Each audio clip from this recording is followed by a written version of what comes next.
Oh, you made me lose control, Susanna. Oh, you got me on my knees, Susanna. Won't you please come back to me? We gotta give it one more try. We gotta give it one more try. We gotta give it one more try. Come back to me.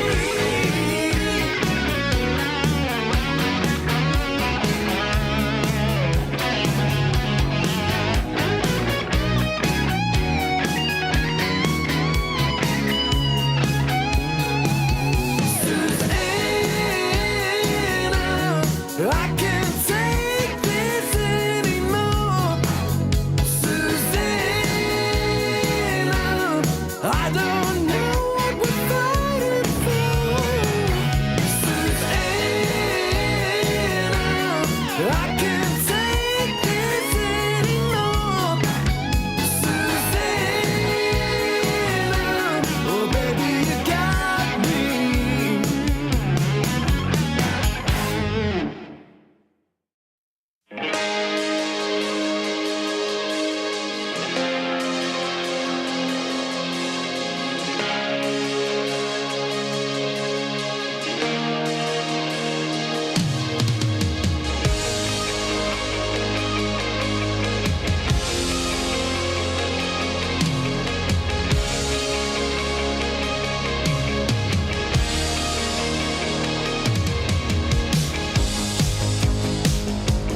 I'm still alive. I can still fly. I can still fly away. Yeah. You lift me so high. You got me so high. You got me so high today. And I'm higher. We can set the night on fire, burning up these wings of desire. You know how to take me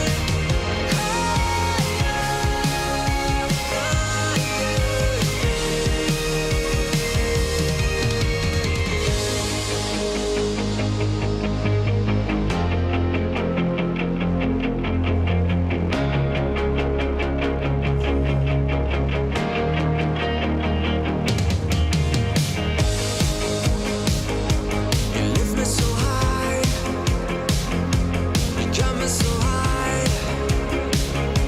You got me so high today. And I'm higher. We can set the night on fire, burning up these wings of desire. You know how to take me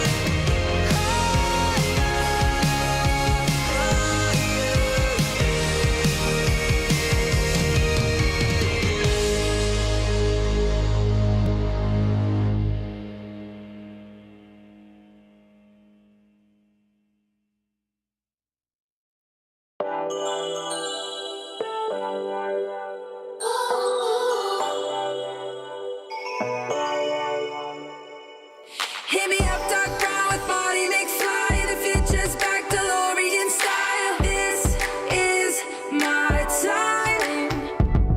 Got my Ray-Bans on, my acid wash jeans, pull pedal to the metal, flashback to the beat. Step into my time machine.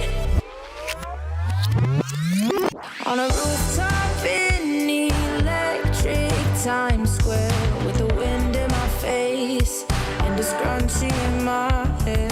Fold out my rolling D50. Gonna bring back the vibe, moonwalk back to 85. Yeah, you know I got my A-team, Hennessy pop loop drum machine. This is my 80s fluorescent pink dream. Yeah, you know I got my A-team, Hennessy pop loop drum machine. Better believe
get ready, you ain't seen nothing yet.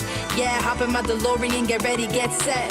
Where I'm taking you now is on my own road. I pick my own path, bringing 80s recode. Put my hand on the throttle, best to buckle up.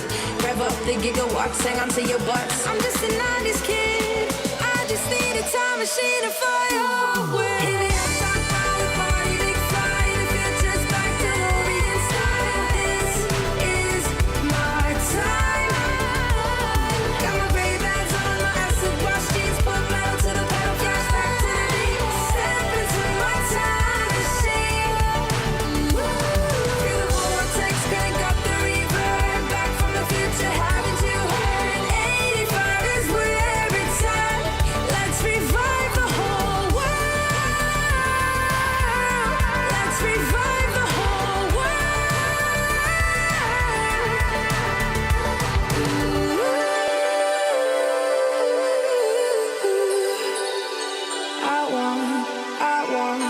Still want my MTV.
Just got the news that you're still in town, looking for a safe place to hide. Well, you better close your window and lock the door, 'cause I'm gonna get you tonight. And I know where you are, so look sharp, 'cause here I come, I'm close, so get ready and watch out, 'cause here I come.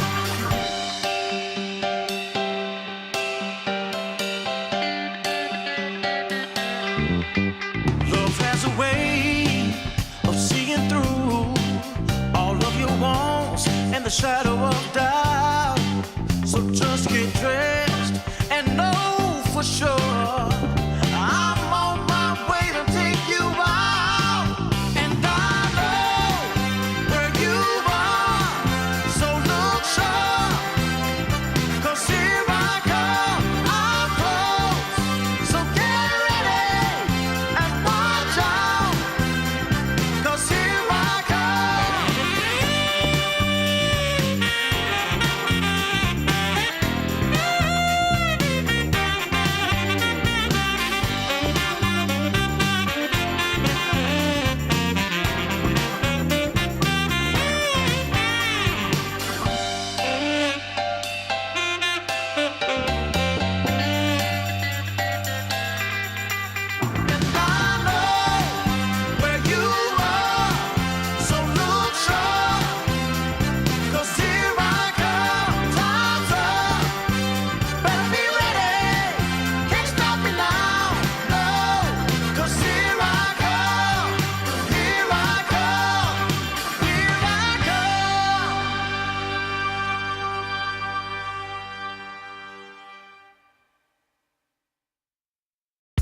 never says no, she's can do.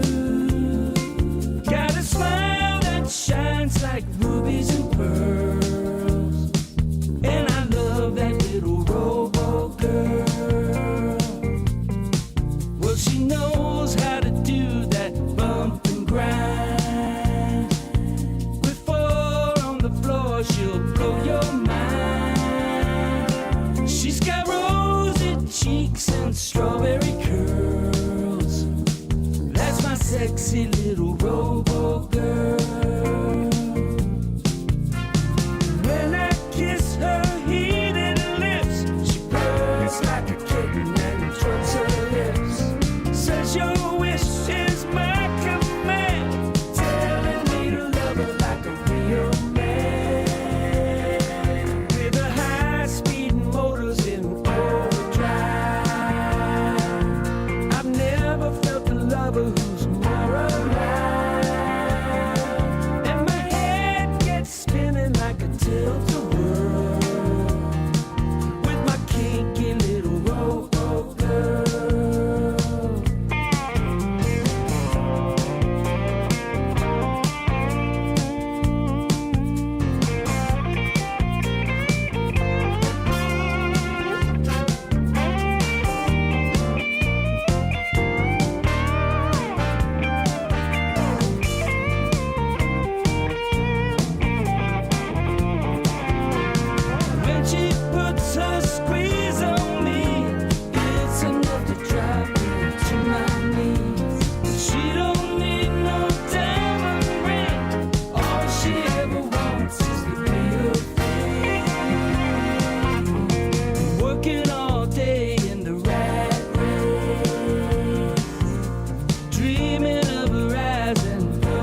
DreamLeague Season 23 is brought to you in part by Intel Arc, Acer Predator, DHL, Kadia, Monster Energy, 1xBet, and the United States Air Force.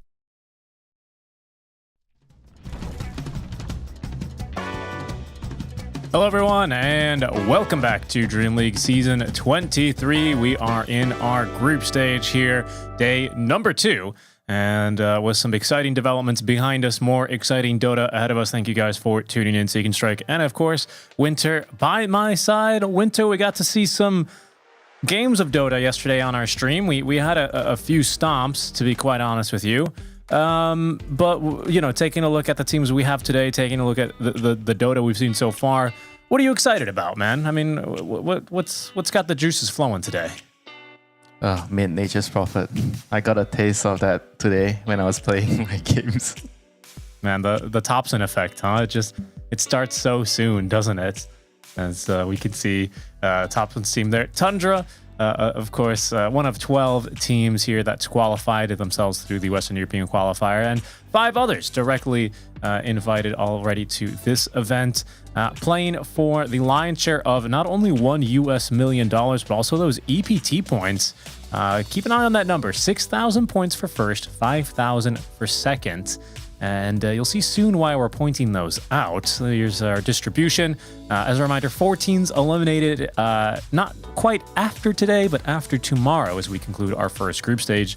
And here you can see our EPT leaderboard, right? This is where those EPT points really come into effect.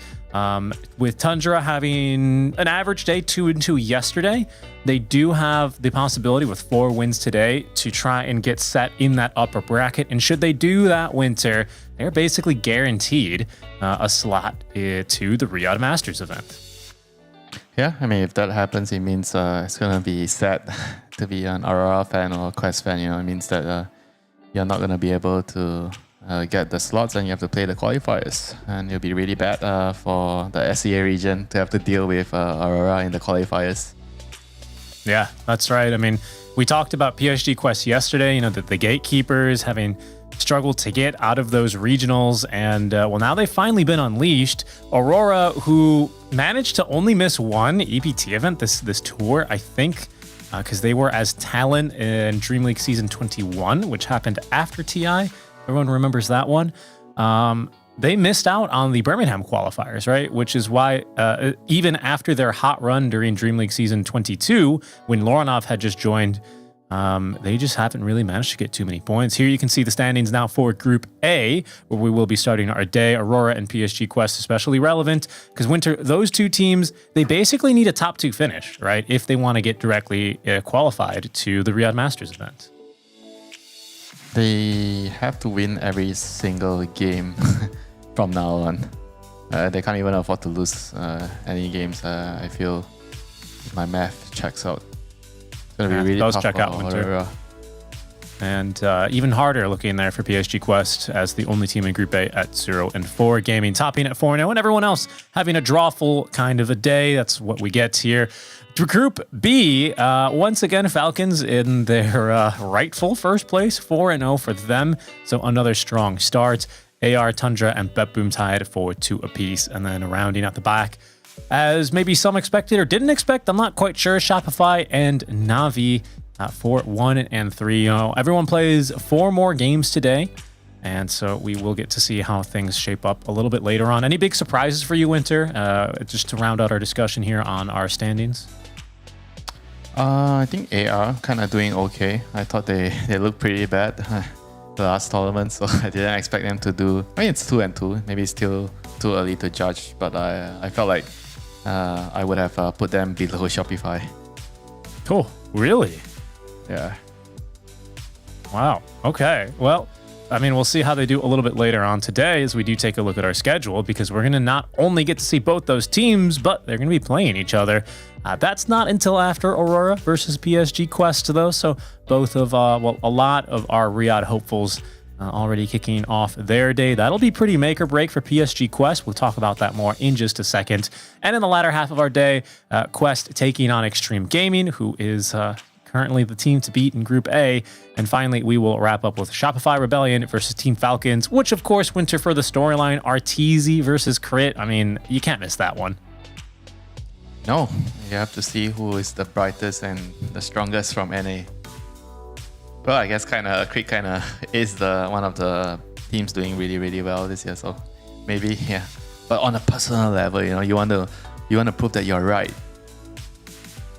You're doing well. You want to prove that Crit was the problem or Bobo was the problem, right? I'm sure the fan threads will be all great after we finish that one. That should be exciting. But of course, Winter, that's not until the end of the day. We have 3 more wonderful matches of Dota to get to first, and that all starts with our very first one, which is Aurora taking on PSG Quest. The boys out of SCA, Winter, like I said earlier, formerly Talon, they signed here with them. And now, of course, with Lorinoff standing in an emergency situation for DreamLeague Season 22, things looked really dashing for them there. They were 3rd in their group in Group Stage 1 of DreamLeague Season 22 before kind of bombing out of Group Stage number 2, where they didn't defeat any team except for Falcons. Your impressions on this squad right now, Winter? They kind of look good some games, but some games they are not very, very sure, I think their problem always stems, at least for me, from the off lane sometimes being too like jabs, he's trying to play too much of like the carry from the off lane, and some of the games I feel like he needs to just be the team player, the initiator. You buy the aura items and just help the other cause, But there are games, I feel like he's doing the right thing, but he's also confused, like when he needs to do what.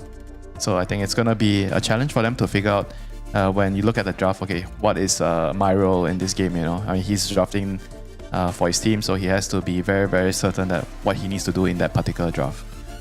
All right. Perhaps out of the honeymoon phase, we'll see how this team got together and how they've been doing recently as we catch up with our researcher on a piece about Aurora. Aurora, at this time of the year, at this time of the day, in this part of the country, localized entirely within DreamLeague Season 23? Yes! You see Ollie, Q, Jabs, and 23, they've been some of C Region's hottest commodities for quite some time now. Being part of the only C team at last year's TI does that for you. Strengthened with an Eastern European Divai attitude through Lorinoff, they're ready to set this place ablaze. No, they didn't qualify for Birmingham, but this squad can still be a real menace to their opponents.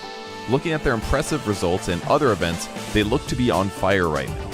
Not only is 23 an odd fellow who steams a good ham and celebrates too early, his name is also 23 in our tournament's 23rd season.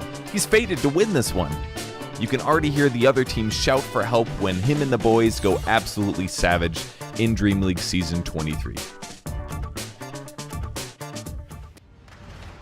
Of course, Winter going savage in DreamLeague Season 23, which will hopefully have a happier ending than DreamLeague Season 22, right? I mean, we talked to them. I think we talked to them. We casted a lot of their games during DreamLeague Season 22 when we were...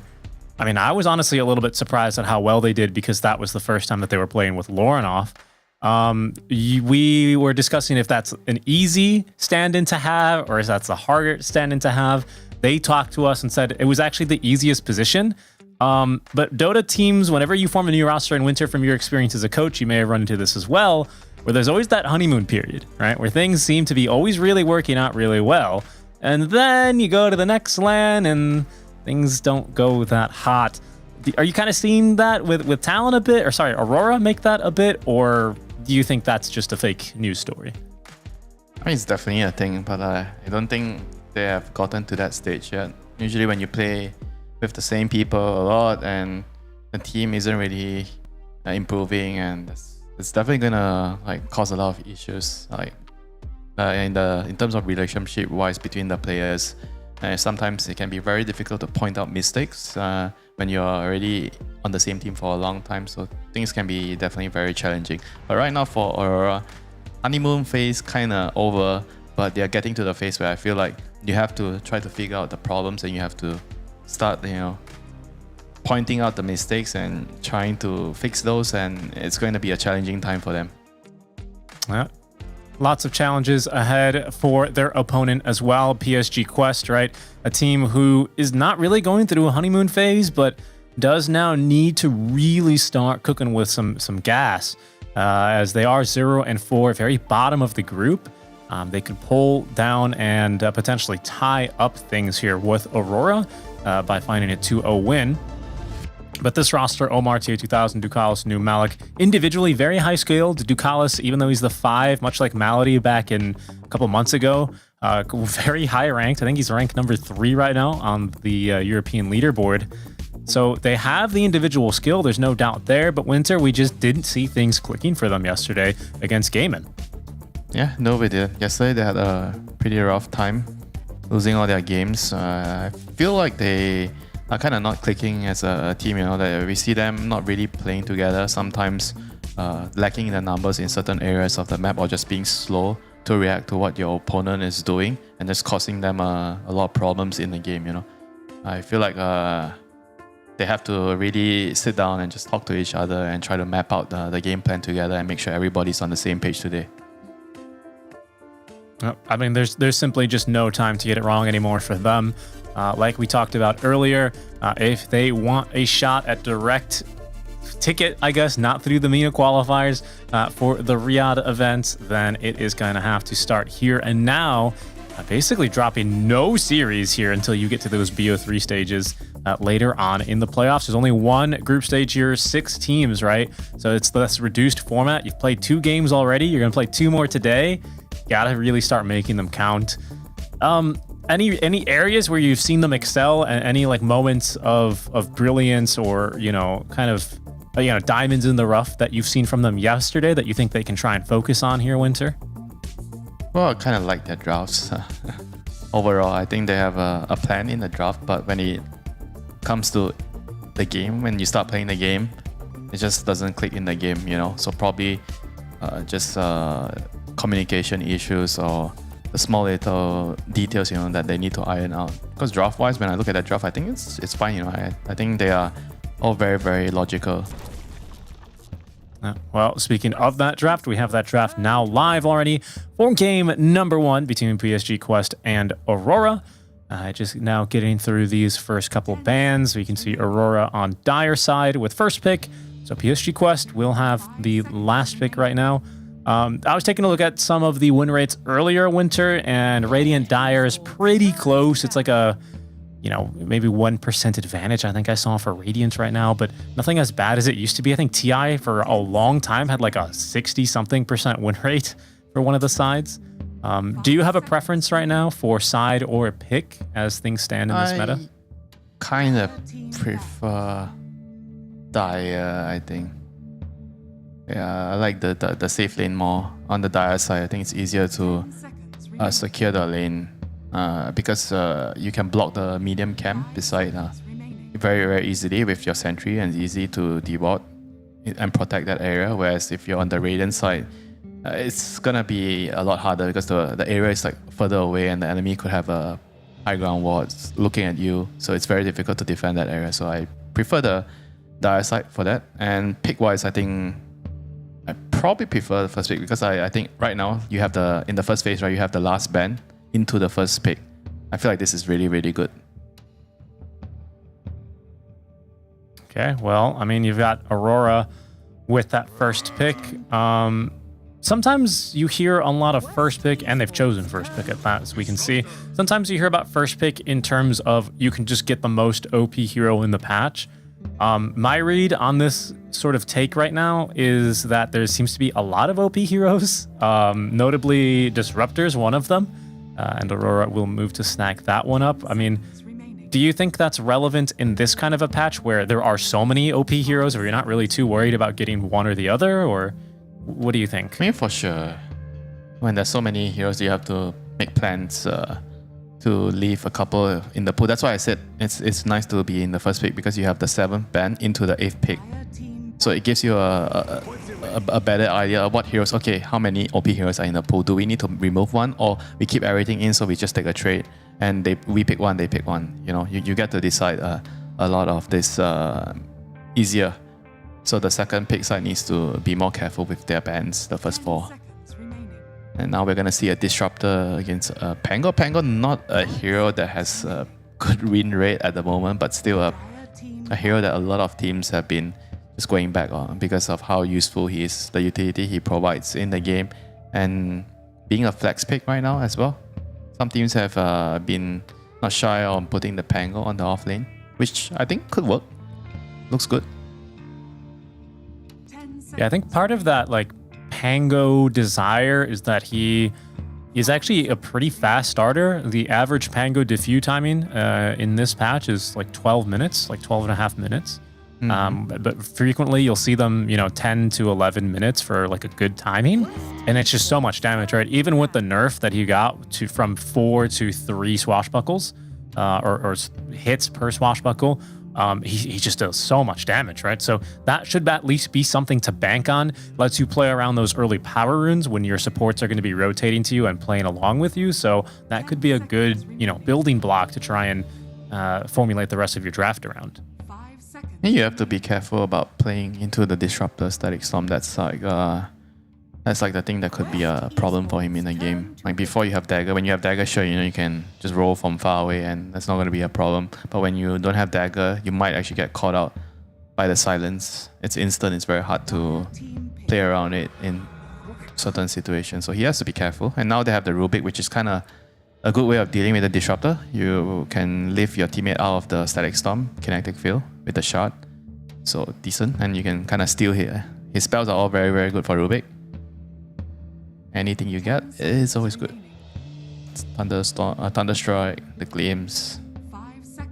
Even the kinetic field is pretty useful for him.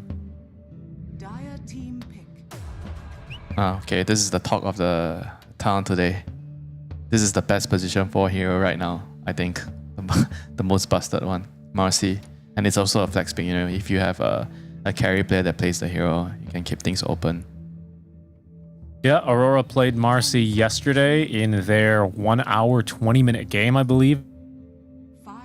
Double check, was it? I guess you only play carry Marcy if you have IO. If you don't have IO, you just put it on support, which is most likely the case here. And they're looking to pick a core that is flexible here, ideally.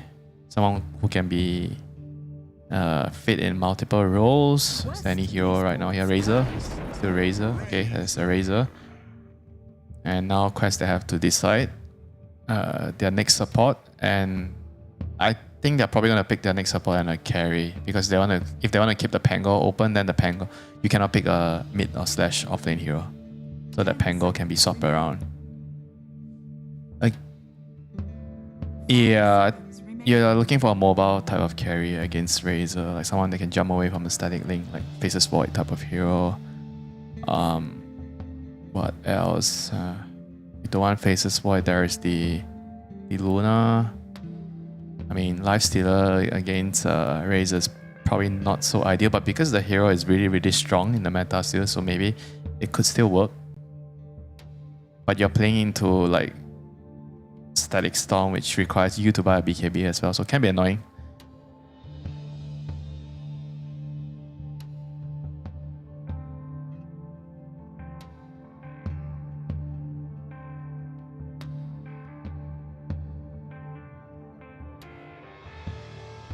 Yep, so right now they are looking, like I said, for their support plus carry. I mean, the Disruptor definitely blocks a lot of the carry picks. Makes it very annoying to pick those certain heroes like a Morphling into a Disruptor, but they are gonna have to try to formulate a plan right now since they have the overall last pick, whether they want to keep the Pango as a flex or they could just pick decide later.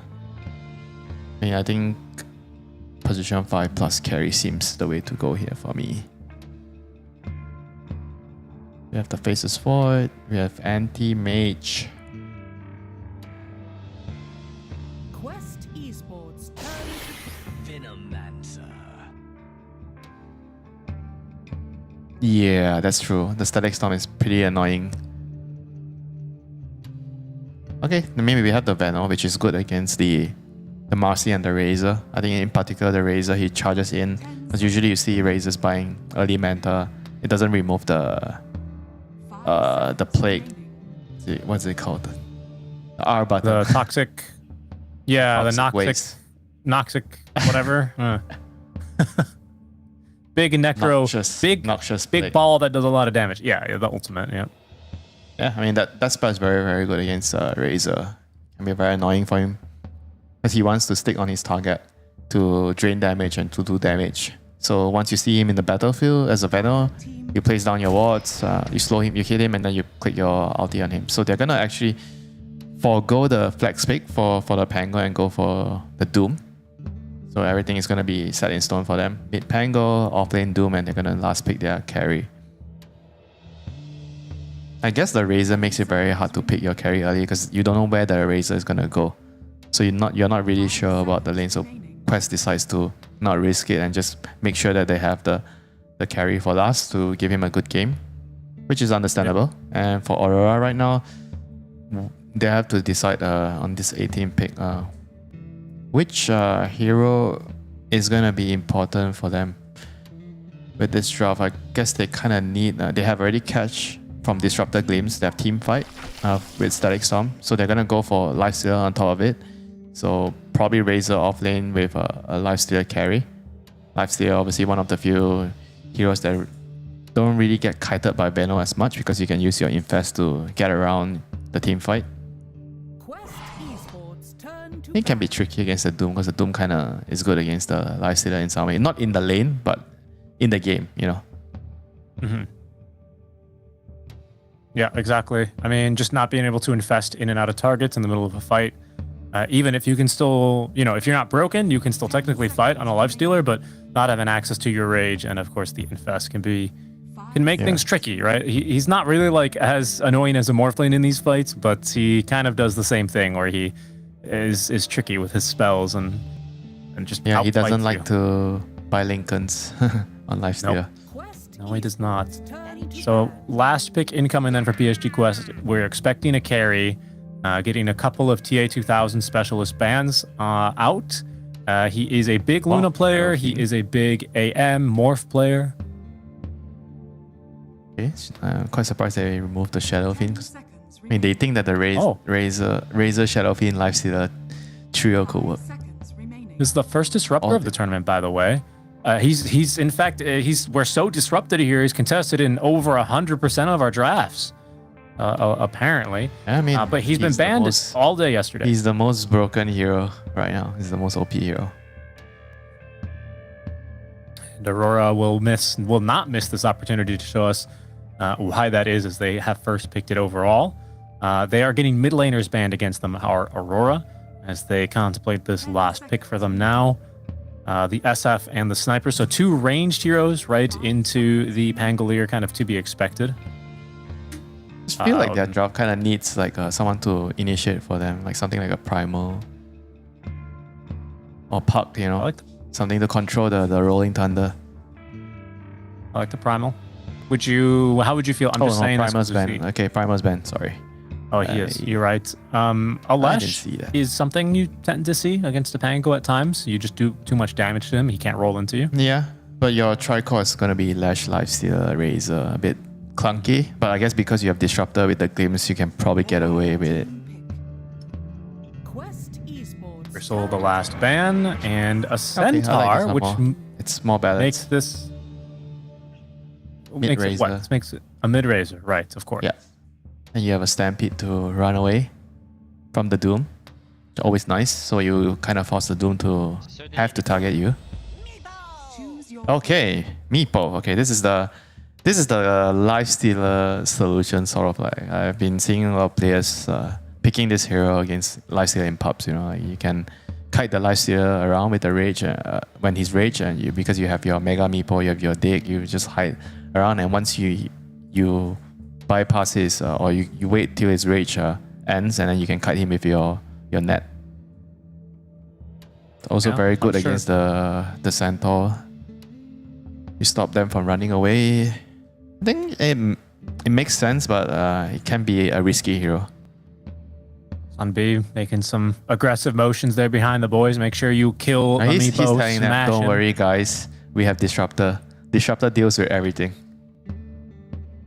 PSG Quest. I mean, they insta-picked that Meepo, and it's a hero that slipped out of my TA 2000 list, but it's a hero that he's gone to before many times. He's a fan of the hero, a little bit of a Meepo specialist, and You know what? in your I'll time of tell need, you. Winter, when your meal is not looking so great, you know what you save it with? Save it with a little bit of cheese, Winter. I'll tell you, whenever you decide to pick Meepo, it's either you have this amazing strat ready, or you just lost so many games that you don't know what to do and you resort to the cheese. I see. Do you believe in this? Do you believe in the Meepo? You highlighted a couple of reasons why it would be good in a game like this, but in this particular match, are you going to be a fan of it, or are you thinking this Aurora lineup with Disruptor is simply too strong? I think it's a good matchup into the Lifestealer with how you can how your timings interact with Lifestealer, because Meepo kind of you can bully his team when Lifestealer is farming Radiance, because Lifestealer usually he lanes strong, he gets an Armlet, Orb of Corrosion, and after that he takes some time to farm his Radiance, right? So usually Meepo around that time you can take Roshan and you can pressure the map running around to look for pickoffs. And I feel like even you go to late game against Meepo against Lifestealer, that's always like I said, the kiting potential. You try to waste his rage, and after that you can kite him with your net. I like it, but it's risky against Disruptor, because Disruptor is kind of like a pretty good answer to Meepo, since you can catch every Meepo inside your combo. Right. That's what I'm seeing here as well, and kind of a difficult condition to put yourself in here in what already feels like a do or die situation for PSG Quest. 0-4 so far as we begin day 2 for them in the DreamLeague Season 23 group stage. Aurora 2-2, and both teams, Winter, in the same exact situation, basically in a must-win scenario where they need to go as deep as possible, if not just win the whole darn tournament, in order to directly qualify for the Riyadh Masters at the Esports World Cup event. That should be pretty exciting for them. Somebody's gonna be sad after this game. Yeah. And it might be the whole C region, because now that we are paused, Winter, I mean, this is the team Aurora who, to kind of draw a comparison to Quest and their journey this year through the MENA qualifiers, Aurora has been the Falcons of the C region, but they just haven't really been able to get the same results. And they also missed out on the opportunity to go to LAN, right, when it came down to ESL 1 Birmingham. So the fact that they've had all the opportunities to get points, haven't gotten enough to qualify yet, means that we might only have one C team and in the Riyadh Masters entire event. What can you do, What can you do? But hopefully the 1C team will be able to make us proud, even if it's just one. Yeah, very true. And who knows, if they take a win here, especially against the Meepo of TA 2000, they might be able to get themselves more momentum. This is a team that, yes, sure, I think that they lost already to Extreme Gaming, but they did 2-0 Liquid, so by no means is this a weak squad as they search for a bit more consistency against PSG Quest now, who are probably going to play a very heavily timing-based matchup, aren't they? You've already highlighted the natural strength of this Meepo into the downtime of the Lifestealer, but I suspect we'll see that a little bit with this Pangolier as well. Jabs. It's taking a lot of damage. Slowed to an absolute crawl here as well between the Venomous Gale and the Blood Grenade. This is a lot of damage. TA2000 just walking him down as the Hoofstomp only connects onto Ducalis, who is going to continue the barrage of attacks. Q forced into taking the Dispose just to prevent the first blood. He'll take a little bit more damage out from that as well. Ducalis with a cheeky tip onto Jabs as he's happy with the way that's played out. Yeah, I mean, Jabs is in a terrible spot right now. He's so low on health. Another Might even just get Dispose Q here. Ducalis. No, okay, Ducalis is just too low to fight into the Marcy, but I mean, honestly, this is a really great situation. Sure, that these are not dead heroes, you're not getting double kills this early on, but how are you supposed to lane here? You can see Jabs thankfully has the healing salve delivered, but he doesn't have a lot of regen after this for some time. Yeah, he's gonna have to ferry on more regen to the lane. Q only has one more extra tank. I guess he bought one more set. Yeah, he has 4 tangos now, so they're gonna be fine for now. Okay. Well, they will survive, but an early wave victory here for Quest to get this Meepo off the ground is exactly what they're looking for when it is your 24th pick. Yep, buy your tangles, Richie. Don't be greedy. Don't be greedy. You might not be able to share salves as effectively, but tangos are still very good. I wanted to look top and see the effect of this disruptor, right? And why he has been banned in every single game that we've had so far here for Dream League Season 23. Winter, why is this hero so broken? What exactly is it that he does that the pro teams are so afraid of letting in?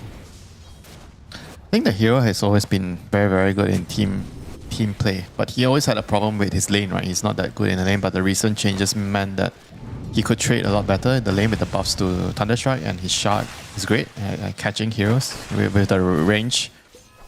So I felt like those are the two things that made this hero just uber busted, right? And obviously not to mention the level 10 talent. I think that is also pretty crazy.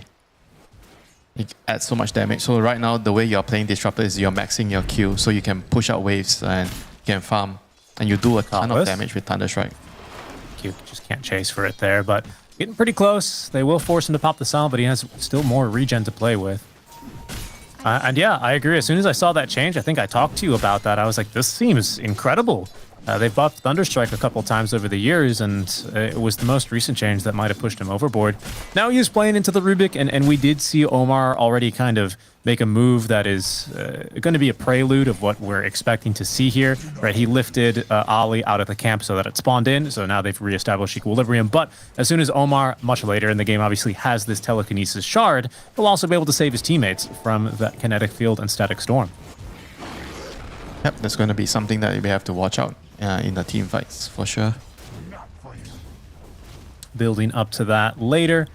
And mid lane, not the most exciting lane, you know, especially when the Razors do go mid. It tends to be more points in the plasma field just to collect CS.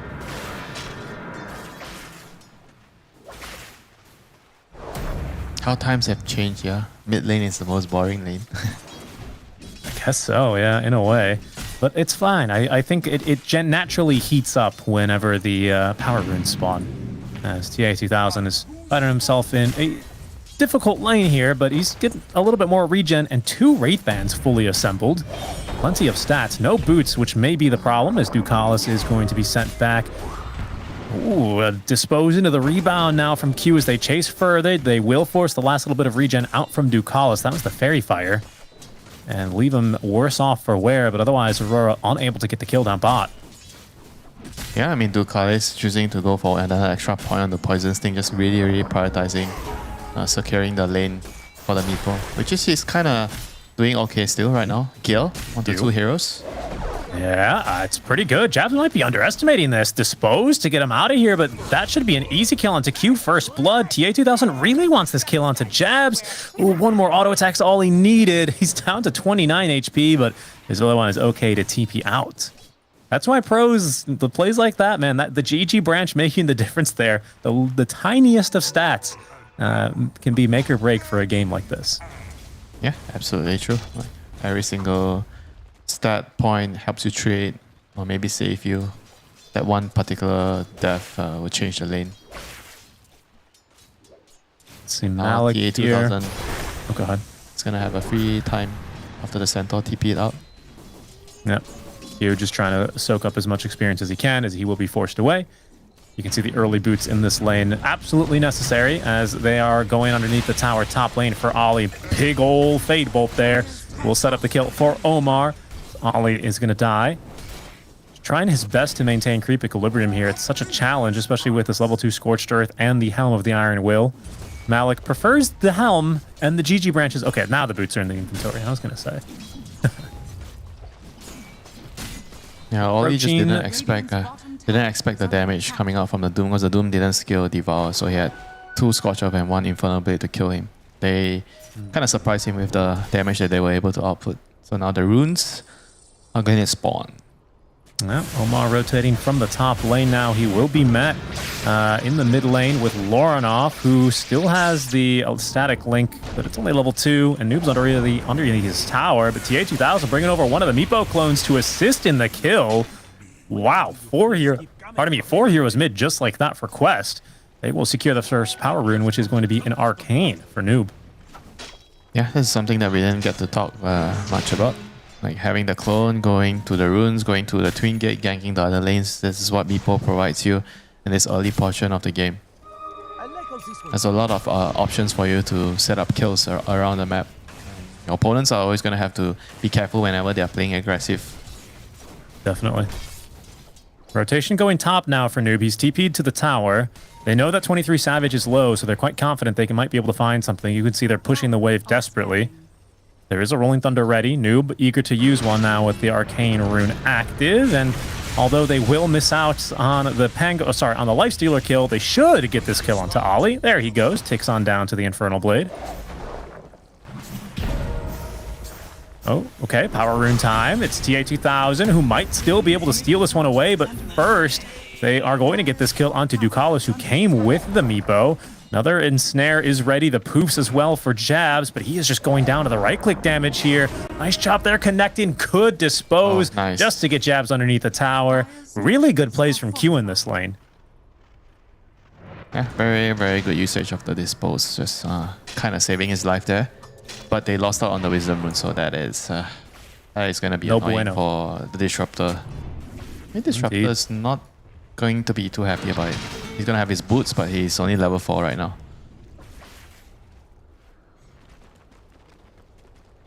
And things are pretty dangerous down bottom here, honestly. I don't know if Q can really leave Jabs completely alone if the creep wave's not, you know, like this underneath the tower. But he also is going to need to help stacking. He's going to need to rotate mid here, as we can see the second Power Rune quest already in position and are just dominating in terms of their rune control. It's a shield rune there into the bottle for Noob. Still have yet to see that first Rolling Thunder as he rushes into that Diffusal Blade. I mean, I guess with Meepo, you're probably supposed to just control most of the runes if he's just sending a clone with the support every time. Like, he's always going to be able to help them secure the runes. And Aurora, they just have to replay of respect the- the fact that the Meepo can do that. So right now, Bottle we will refill. try to hold their mid tower. Oh, no, they're just going to go onto Ollie. They kill him instantly, pretty much. Just making the jump, swashbuckle, shields crash, and a bit of damage out from TA2000's clones. They are rotating, though, and that's because they think they can catch Jabs down bottom. TA2000, he must have made a call there. His Noob quickly committed the teleport scroll. That means they're not going to continue pushing this tier 1 tower. Omar drops a tip here. Huh. Did I miss something, or is... Yeah, Noob is just going to commit. I mean, he has Shielder, and he's incredibly tanky. They can get vision on him. They might be able to pull him back with a glimpse, but no, it's only level 2. Ollie just doesn't have the range.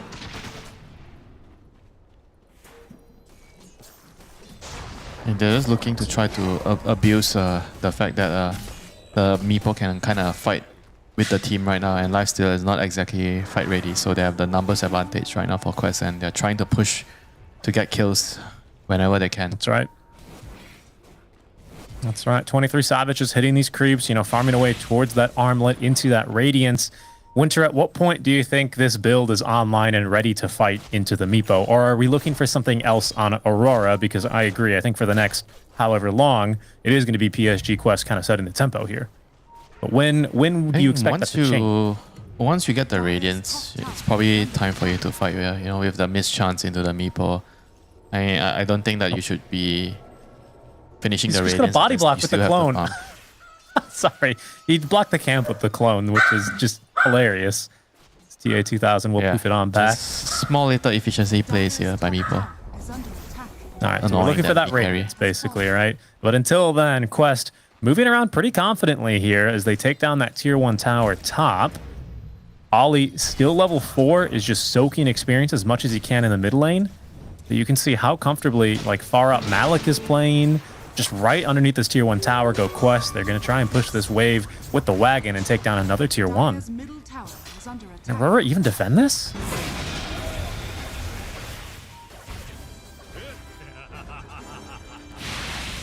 I mean, they have to try to slow them down a little, but because they didn't get Wisdom Runes, so the supports are way too low level right now.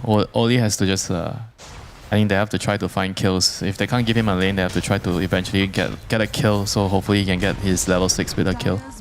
Yeah, the tower will go down without much of a peep out from Aurora. Ollie level 5 here, but is taking quite of a bruising by just sitting here. Now, the 10-minute power rune did go to Lornoff. It was just an invis, and it seems like he just used it as a refill.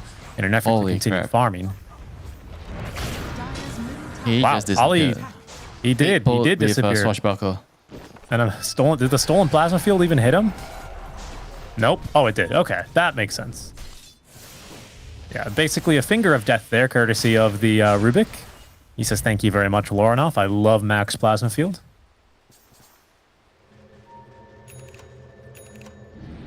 And Very easy for the Rubik to farm whenever you get a spell like this. okay, It's so we're pretty smoking. strong in the team fights as well. Loranoff, he just has a Yasha and a wand with 19 charges. The supports are not yet level 6, but they might try and go for the Doom. Does this seem doable? Because right Are they now, gonna bring an 23 is extra backing hero? away. Yeah, here's Jabs. No Blink Dagger. He's 50. He's 100 gold away, but he has Stampede at the very least to offer. And okay, versus 4 heroes, yeah, he's fairly killable.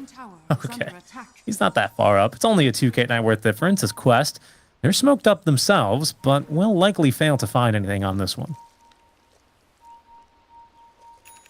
It's a very big commitment, but they have to try to kick Quest out of their side of the map. Help the support with the levels.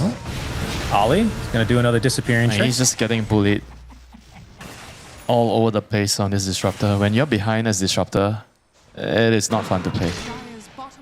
Yeah, I mean, he's got 1,200 net worth, but a lot of that is expendable. Or what's the name? The consumable. So he's got, what, 80 gold in the Project. smoke, plus 150, plus 2 sentries, plus the blood grenade. He's has no XP, he has no money. It's got no Riz in this kind of a game. It's a tough game. Level 5, 13 minutes in, Winter. You hate to see it. He just needs one kill. You can get one kill, you get your ulti unlocked, and then you get another kill. No, they're not And going to all of a find sudden you're Malik back up there into the game. twice on the smoke play, so they will have to commit even deeper, which makes things dangerous for Aurora. This is also a time where Loranoff is not farming his BKB either, right? I mean, 23 is still farming behind all this, it should be said. He is doing okay, that you can just see in terms of net worth. Quest sitting still quite comfortably, especially with TA2000 about to break that AK barrier 14 minutes in.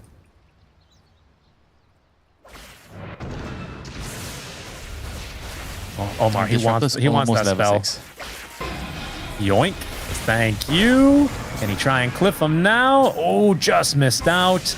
And Loranoff actually not safe. Not up to the high ground quite yet, but there's no way they can commit for this. They have another plasma field in a second, but it's not going to be enough damage. 23 just showing up in case he needed to infest, and Aurora just canceling TPs all around. Scary moments. Scary gameplay for them here.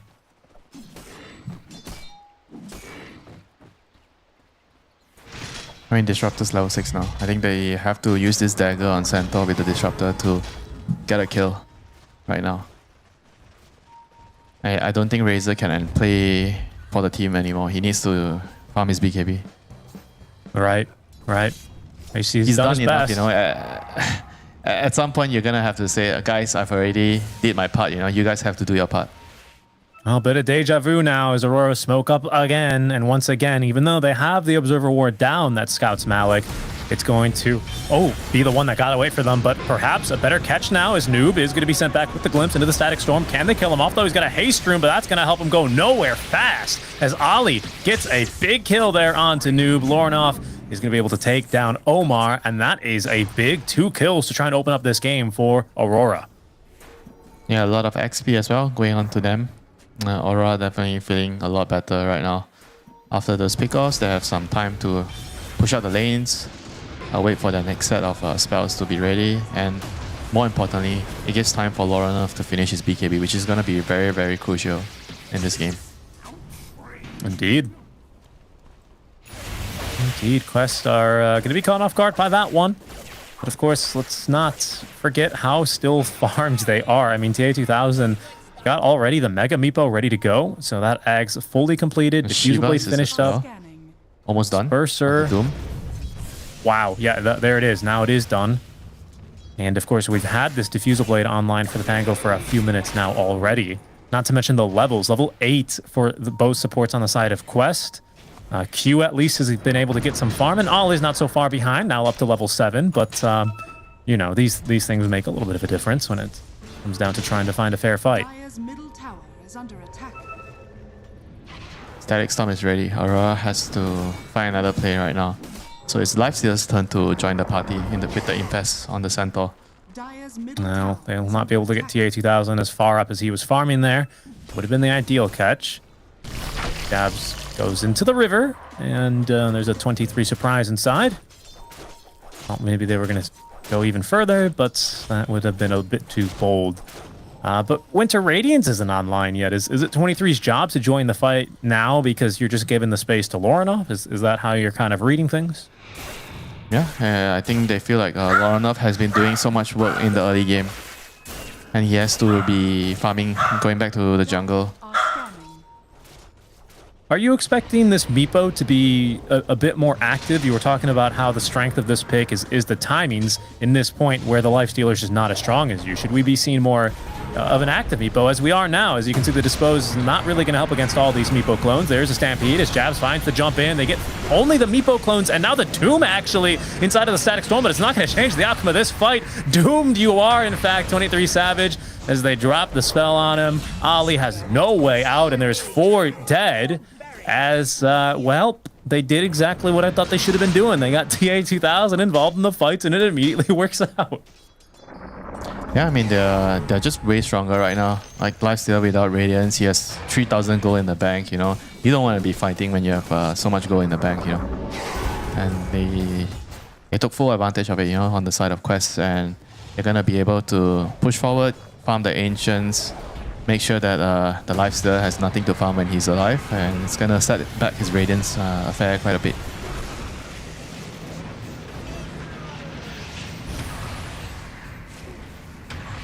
Yeah, just the Doom to secure the kill, really. Big Rolling Thunder. First Rolling Thunder we've seen all game, maybe from Noob. Doesn't seem like we've had too many big team fights. It's just been pickoff after pickoff as we are 11-4, just over 18 minutes in. Quest. Yeah, I mean, as long as... Sorry, a 10k net worth lead. As long as he's not caught in the Static Storm, he's going to be able to cause a lot of problems, you know, for Aurora. And right now, Aurora has to go back to farming. They have to wait for the Radiance. They have to wait for the Lifesteal to finish up. You kind of can play around with your BKB, but I don't know if they have enough damage without the Radiance right now. I think the Razor alone with his BKB is not going to be enough. And despite Especially just purchasing when- the BKB, they still have to play a little bit more defensive. Especially when Quest are going to be approaching that fight with an Aegis, as they are going to kill off Roshan for the first time here. And in fact, they might look for a fight. They are looking for a fight. Omar. Oh, Stampede stolen. Omar giving chase, but he is going to be glimpsed back. Still, though, he's given enough time and vision for Quest to feel like they can continue running at him. Jabs, yeah, he's going to just blink away, as does not want to have to face that Rolling Thunder with the amplified damage. But it is going to be that Roche play for Quest, as they will continue moving around the map.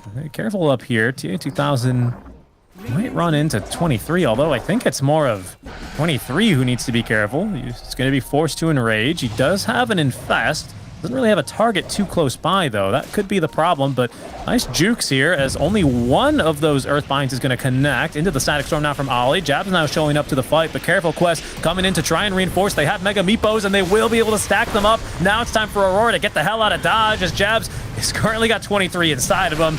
Quickly will pop out and not have himself too great of a time, as Ollie taken down, but good micro there by TA2000, and Quest able to just take another fight victory here. And even mid lane, I'm not sure if this is going to work out exactly how Lorinov thinks it will. Yeah, he's going to have to just back off. Bottom. Yeah, I mean, Aurora is definitely not respecting how strong Quests are at the moment. I understand they need to get kills because they know that they're behind, but going for that kill was just like such a high risk and low percentage play right there, you know. They didn't really have enough damage to burst him. They were just kind of hoping that he was alone, so they could have just slowly run him down. Now they're gonna lose their Tormentor.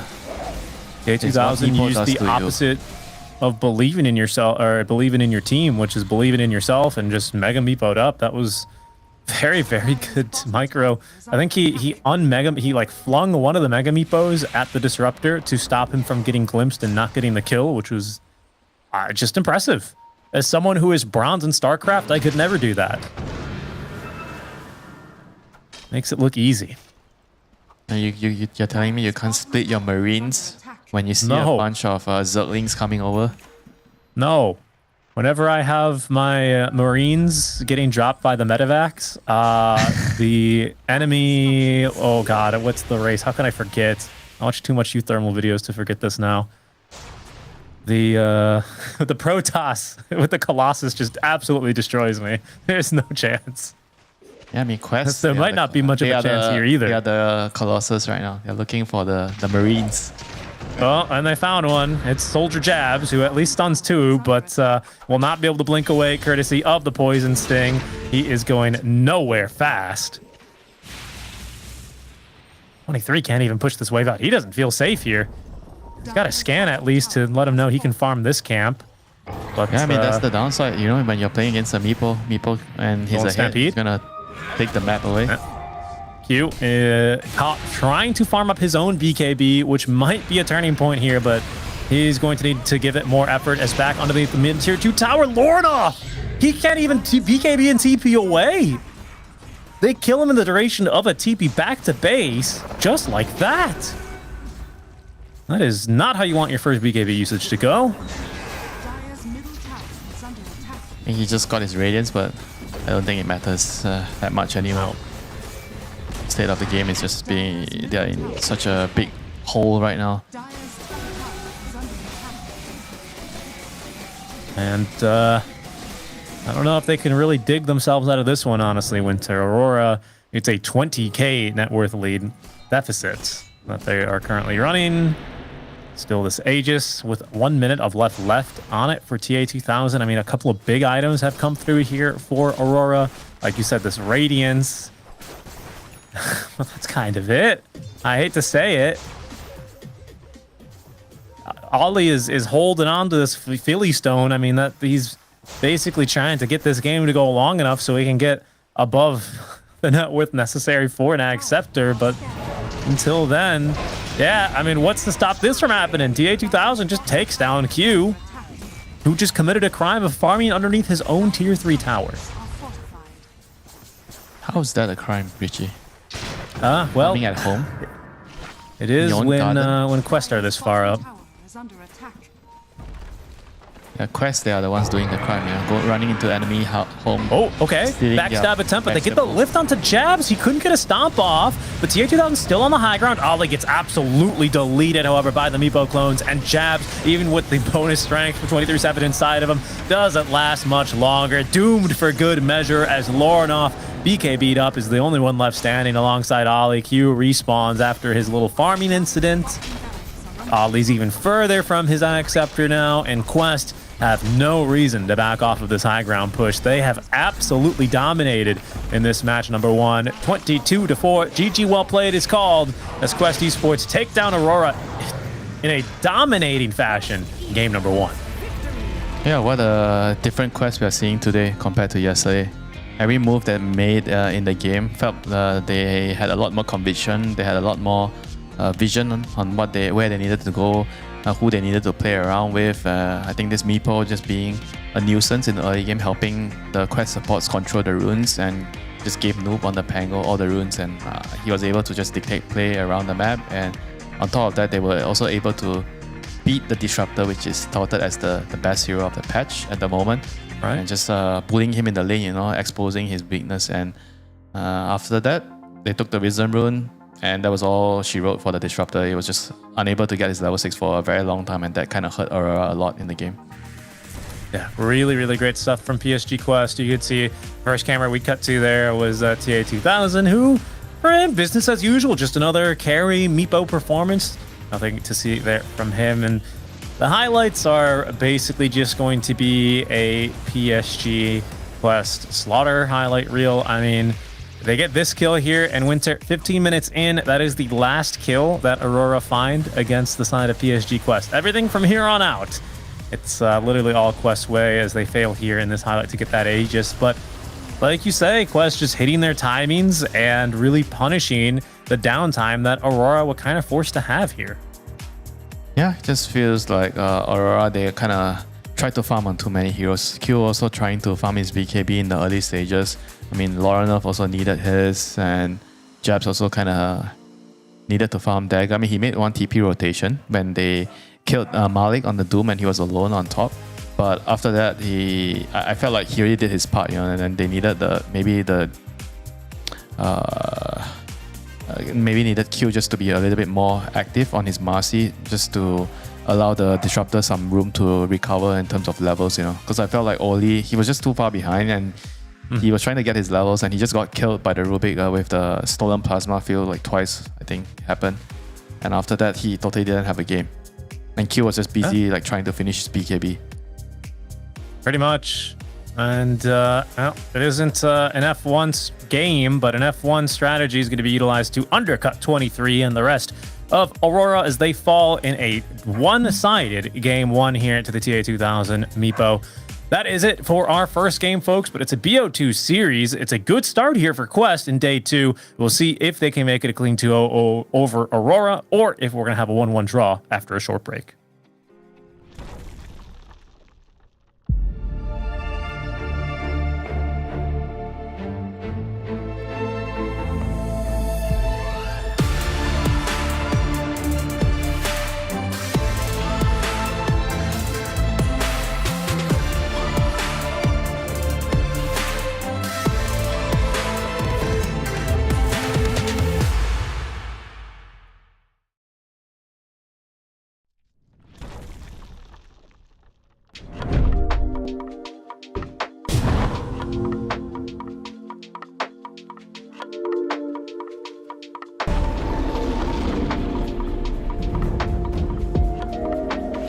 Into battle. I'm not ready. Illuminating. The night sees all. Absolutely not yet. 30 seconds to battle. It's not time yet. What do you see?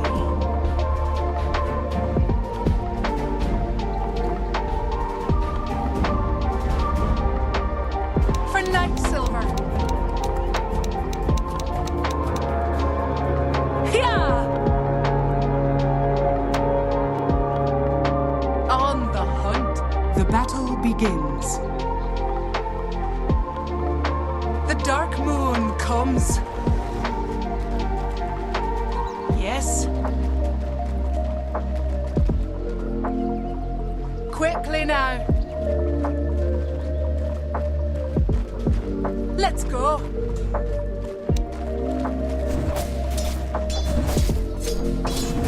The hunt. Unworthy. Crescent steel. We ride.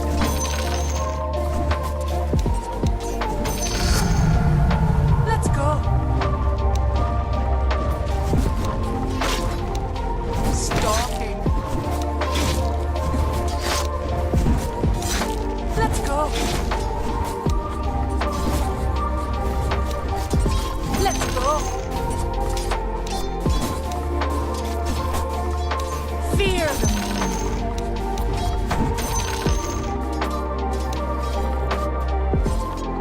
What do you see? On the prowl. Attack! Your bottom Yes. tower is under attack. Yeah. Another death. Run them down.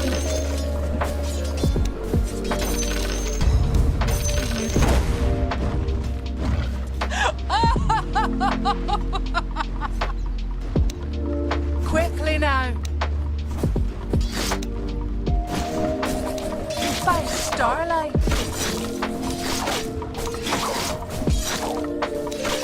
Yes. Catch. Good plan. Absolutely. Your middle tower is is under attack.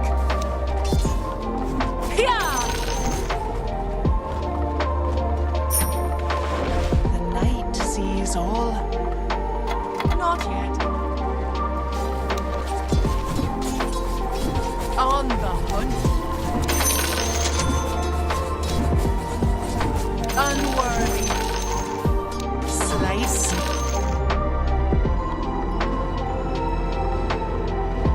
You won't escape. Who dares? This will hurt. Ha! Follow the night.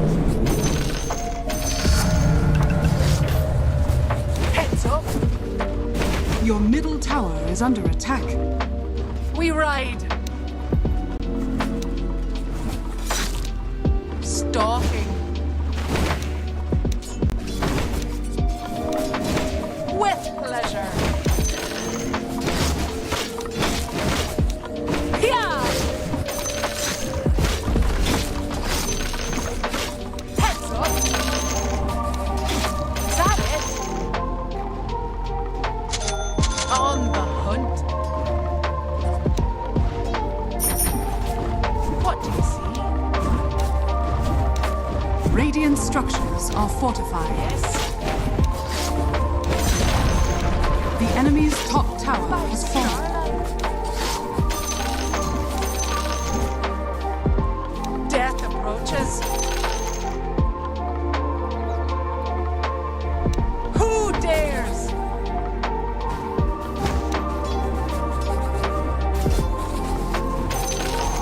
Absolutely.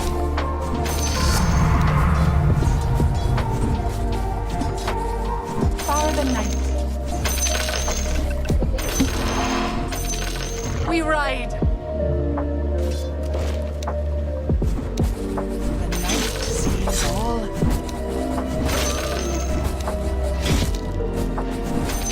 On the prowl. Let's go. Quickly now.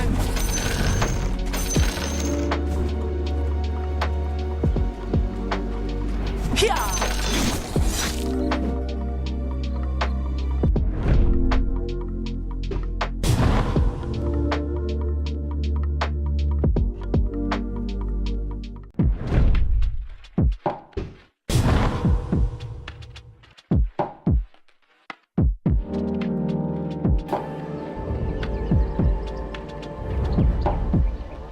Don't worry, I still like to shoot stuff.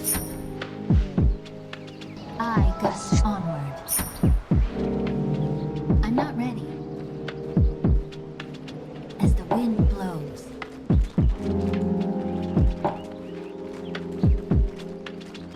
I go. It's not time yet. Leaves in my wake. Not yet.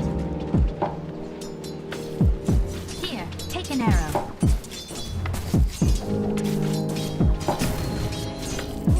You should have run.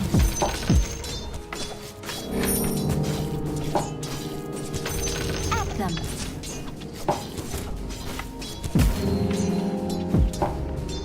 Oh.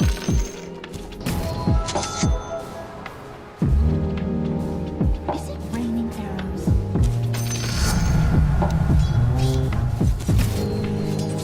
On my way.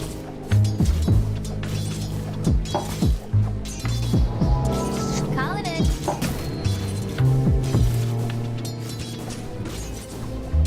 On it.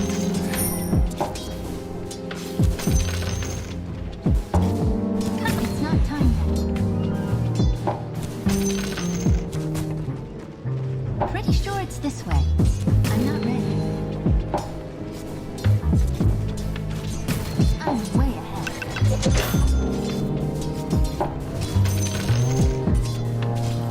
Now!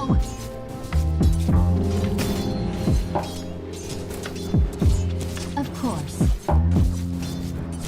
How about blindfolded?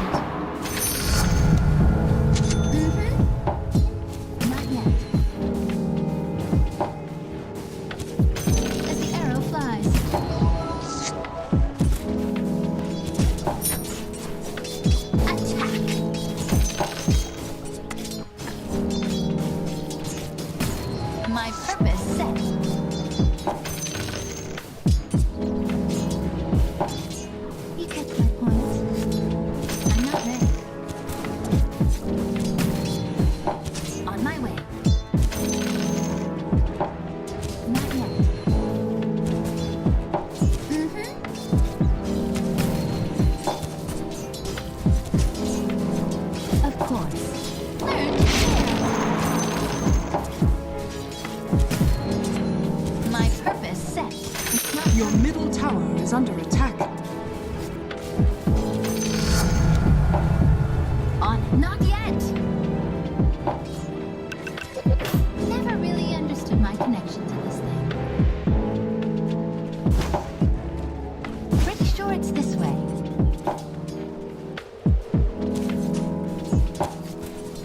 Nothing personal.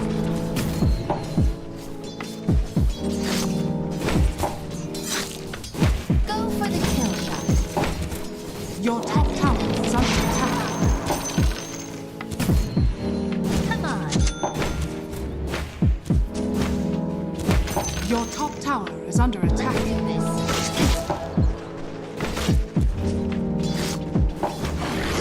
Try this on for size. One for I gust onward. Hello, everyone, and welcome back to DreamLeague Season 23, where we've just had now on our stream PSG Quest dismantle and take down Aurora in a very fast Meepo-fueled game number 1. It's a 2-game series, though, so you can strike in Winter here to call it for you. And Winter, what are you expecting as far as changes go for Aurora as we get started with our Game 2 draft here shortly? I feel like the draft's fine though. It's just the way they were playing the game, like how they were moving certain heroes, which I feel like sometimes over moving one particular hero and underusing some other hero. I think that needs to be sorted out. And as long as that's sorted out, I think they can pretty much have the same kind of setup with the draft, and it'll be fine. So just a bit more direction in game, basically. Is that what you're saying? Yeah, I feel like if you want to make a tiny adjustments, probably with the bans, if you think you cannot deal with this Meepo sending his clone around in the early game to contest the runes and it's causing problems, I think that maybe you could allocate one of your bans for that. I think that's pretty much what I would change if I have to change something. What do you think about potentially moving into something like a Nature's Prophet? I think something that Aurora did play yesterday as well, in a support role, I should say, not in the mid role, where, you know, they can also try and really upset and bring a little bit more chaos to the laning stage. Is that something you think they can do? Is that something you think they shouldn't do? Like, how do you typically see this team finding success? I think they can definitely do that. I think Q likes to play position for Nature's Prophet as well. But I still do feel like it's not exactly the heroes that needs to be changed. It's more about the plan, you know, what are they doing in the game that needs to be adjusted, you know.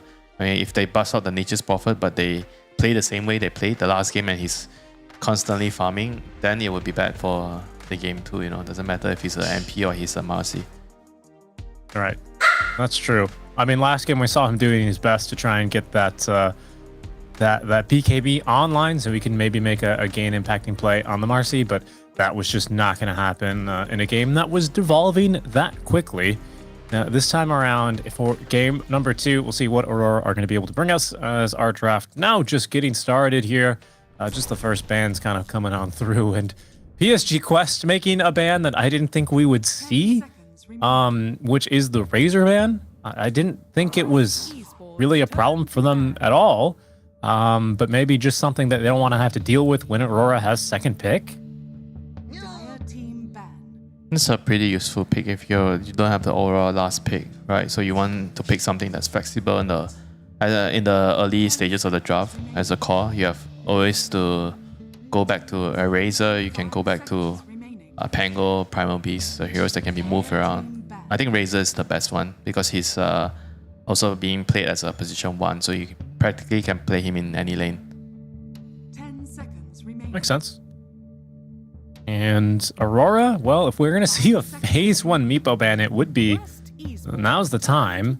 But that's not what we're going to see. Instead, we're going to return to the normalcy, which is getting rid of the Disruptor, alongside, of course, the Chen and the Wisp. See if we'll see any other big surprises here. Anyone sneaking through the banning phase today, Winter, that you're seeing any adjustments from day 1?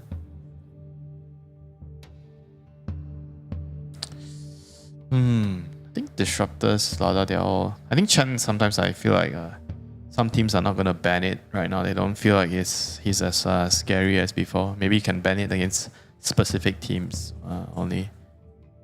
See the I mean, Doom, IO, I think it's... Pango. IO, I think it's reasonable. It's very strong.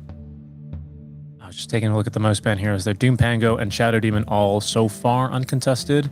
Seems like we've had, what, 20 up to 28 games, I believe, today played. So just to give you some sort of metric on terms of the overall percentage. That's, we'll see at PSG Quest. They're going to have to let something through here, but of course they have first pick to cover. And we'll ban out that Bane. They have actually selected first pick. Yeah, could be a Pango.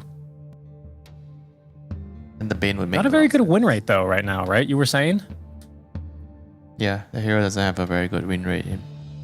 But the hero is useful, you know. Like I feel like if you lose, it's not because of Pango. I mean, you're losing because of other issues. I think the hero is just you know Earth Spirit, right? Back when he got introduced and he got nerfed and nerfed again, but the hero is still useful because of the overall kit that the hero provides in high level games. It's just gonna be very, very hard for you to just give up, you know. They're gonna go with the Doom this time. 10 seconds remaining. Also another strong, very, very strong hero. Flexible hero, can be played as a 4, can be played as a 3.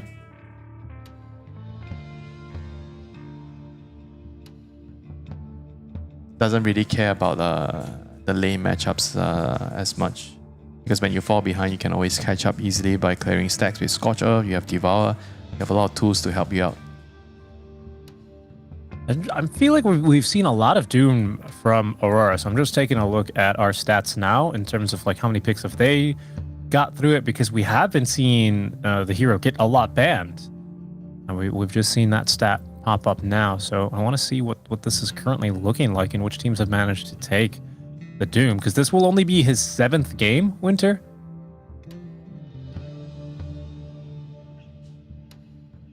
Seven Doom pick overall? Yeah, the 7th Doom pick overall, and we've had exactly 28 games finish as of this moment.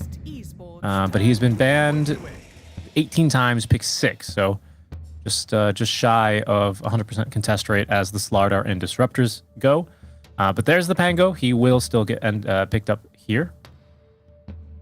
Yeah, it's quite surprised that it wasn't a Centaur coming out. Thought because of the Doom, because of the way they responded the last game. So I guess they feel like it's not the way to go. Or they wanted to pick Pango and keep Pango as a mid/off lane hero. Mm-hmm. I mean, regardless, we'll just have to see how each team builds up on their opening, how they're using the subsequent bans. Quest Esports turn to ban.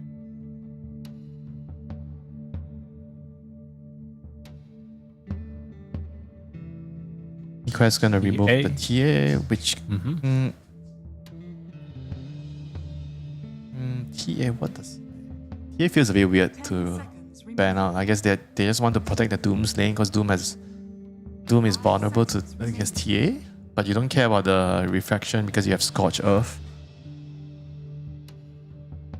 Not very sure about the TA. It could be about just ensuring that you have a timing early on as a Doom, right? As compared to having a more difficult lane and then having to recover for an extra 3 or 4 or 5 minutes. We saw what kind of an impact that had on Aurora in game 1. 10 seconds remaining. And we just have to see like how they're going to build their draft from here. Which supports are going to be prioritized. Right now there is, with Pango, I kind of like CM. I think CM works really well with Pango. The aura and then the extra bit of damage that you provide with your Frostbite, your Nova, works well with Pango. 10 seconds remaining. In outside of that, there is still 5 seconds. there's still a Venom, right? Venom's still in the pool. Quest Esports turn to But they're gonna go with the CM. Okay, so this makes a lot of sense with the Pango. And for Quest, since you know it's a position 5 CM, so now you're gonna pick your 4 to bully the CM. CM basically gets bullied by most of the force right now.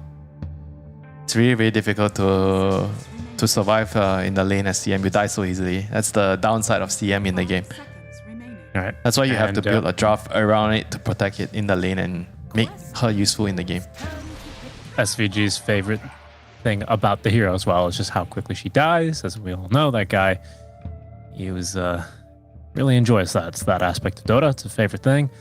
I'm thinking about the Omar heroes as well. I mean, there's a Hoodwink always stands out to me for him, honestly. Yeah, Hoodwink bullies CM pretty well. He's played the Marcy as well as I mean, I don't know about the Tiny. Oh, okay, that could be a 5 though. 5 gyro, Could be a yeah. 5. 5 gyro is decent, not bad. The Techies is on the other hand very, very good at bullying the CM out of the lane. It works well with Doom, giving the Doom a lot of kill potential in the lane. And the gyro position 5 is kind of like, it could be a carry, could be a +5. I think that's the benefit of this pick here. I mean, as a 5, I would say that he is fairly okay. Can secure the lane with a flat cannon. Depending on what is the position for hero. If it's a melee hero, then you can abuse the rocket barrage to push him out of the lane.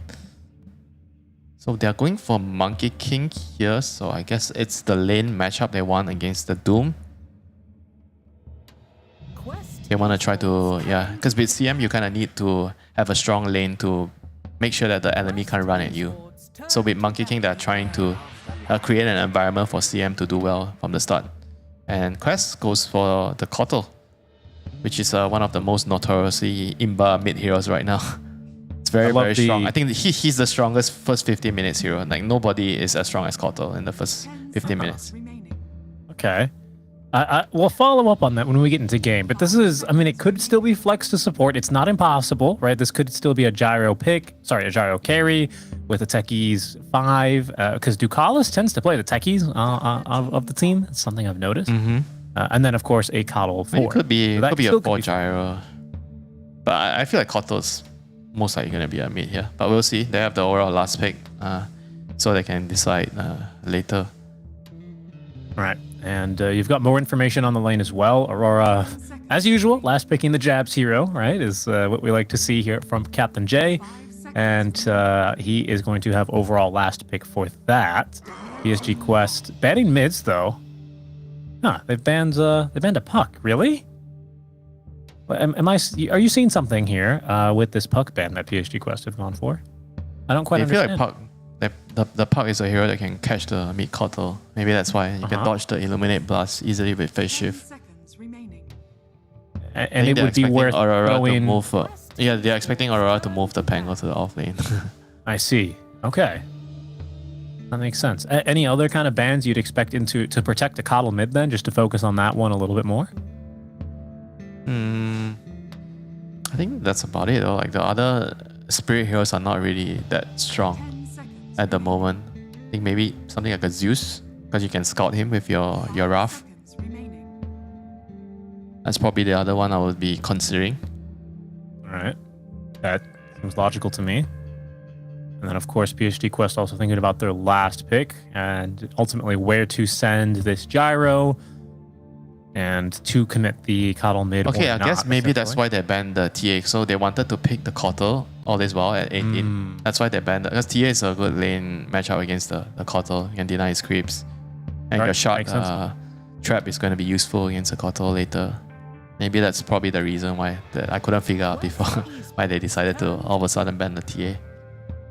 There's a offlane ban that I was expecting. The Primal. Taken out of the... Not the Primal Beast. The Brewmaster. I was thinking of the Primal Split. Primal Split. Of course. Yeah, which is really annoying. Yeah, the same hero, Richie. That's pretty much. That's what I'm getting at here. I'm glad you backed me up for once in winter. Thank you. That means you won't keep me on the next one. I back you up every time. I always got your back, you know. When you're about to sleep, when you're about to step on that banana peel, I'm there, you know, with the peel, getting ready. That's all right. In my pubs, you're there, stealing my last hits, of course. But this last pick then, not last hits, last pick. Securing the last hit, Richie. Securing and stealing, they are two entirely different things. Alright, so they go for the Wind Ranger with the power shot to kick the monkey off the tree. Wind Run as well, very nice against the Monkey King carry. good at hunting the squirrel as well. They have 2-3 heroes, the squirrel and the monkey. Power shot is gonna hunt them down. That's true. That means this ought to be then what, a gyro support carry? Yeah, Gyro 5. I mean, unless the Wind Ranger is a support, I think it's gonna be a. Actually, I mean, it could work, but I think the more likely outcome is 5 Gyro with carry Wind Ranger and Techi's Doom side lane, off lane with Kotal mid. I'm just pointing this out, but there is one game of wind support for Q in the last 8 days, which would match up with Ducalis liking to play the Techie, so that is a possible flex here. How likely it is, I'm not too sure, and TA2000 sure is wondering what this last pick is going to be. They don't really seem too certain themselves. See what Aurora Sunbee is discussing with the boys.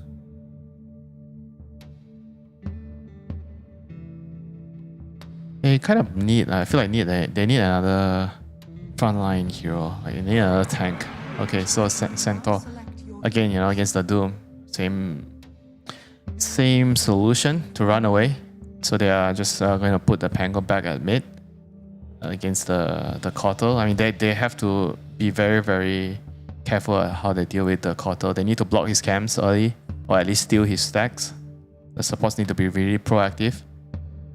And just try to, I think, during nighttime, you need to place balls to see where the Kotal is moving. Or you have to be very safe, you know. You don't want to dive, because once he rotates, you're going to die. If your hero is not a mobile hero, you get caught by the solar bind, you're dead, you know. And there's no way out. Okay, so it's actually a safe lane Windrunner is how things have shaped up with a position for Gyrocopter. Talk to me a little bit about this Doom lane and how important do you think it is overall for quest tempo? Doom Gyro against Monkey CM. Not as strong as the Doom Techies, but they should be fine. You know, if you get flag a level, I guess you get flag. How do you play this lane? Maybe you just get flag at level 1 and you make sure you deward the side cam and you get the pull off. Because you want to be avoiding confrontation, right? The monkey wants to right click the Doom. So the Gyro's job is to make sure that the creep wave is always pushed or pulled back so that the monkey cannot just right click and stick onto the Doom. I think that's the primary job for Orma here as the Gyro. So I think flag cannon is probably the way to go in this lane. Okay.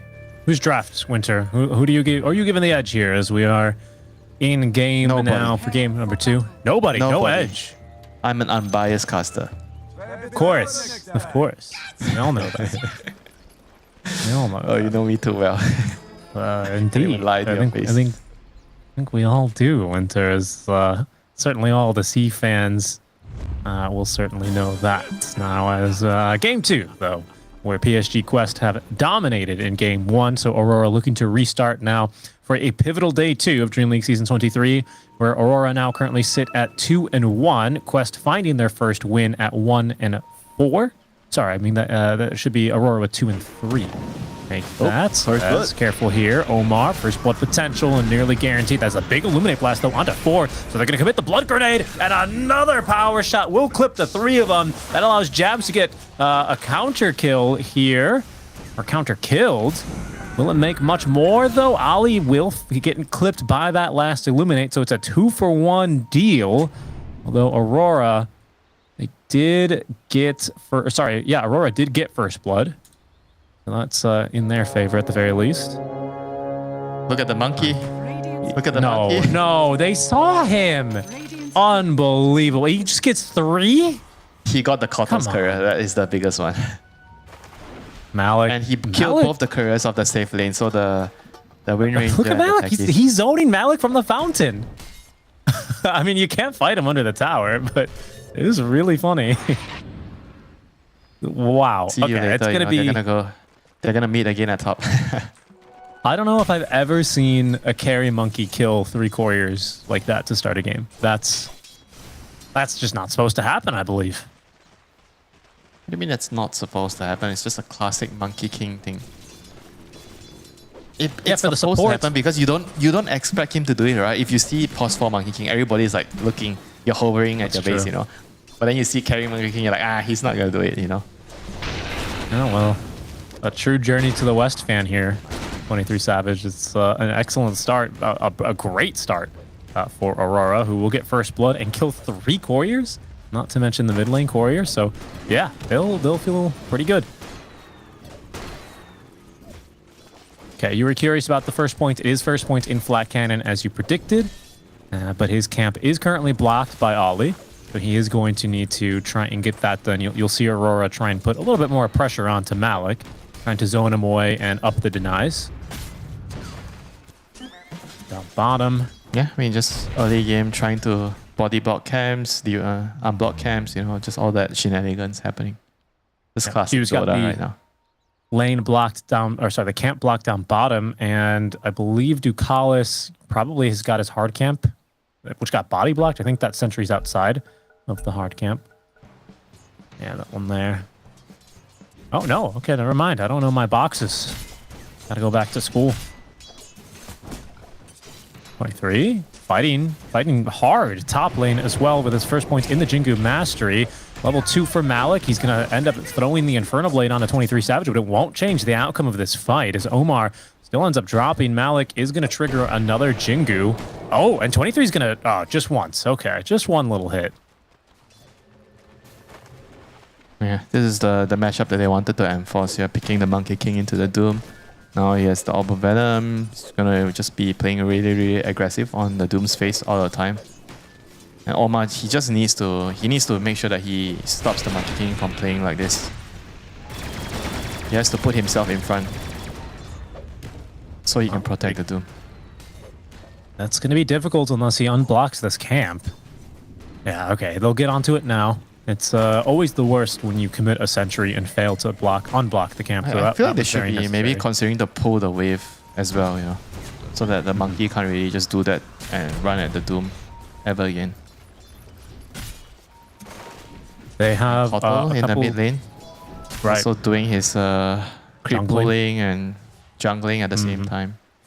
I was going to say, they've got an observer ward here on the Dire side, so Aurora have one watching him over this camp. Yeah, that's a good one. And you can see where that sentry is early on, just to make sure that they haven't blocked his most efficient camp. So, you know, some good moves by both sides here as we do hit our first Lotus Pool timing. Omar is going to find himself once again fighting a Monkey King with a level 2 Jingu. And, well, just a bunch of harass damage dealt will force out the healing salve. But otherwise, a little bit of space for Malik, who is 12-2 to the 20-2 of the Monkey King. So this lane obviously not off to a great start for him. Which is understandable, you know. They first picked the Doom, so they're gonna expect him to run into some problems in the lane itself, and Doom doesn't really mind that, you know, he can catch up later with Devour, with clearing stacks with Scorch Earth.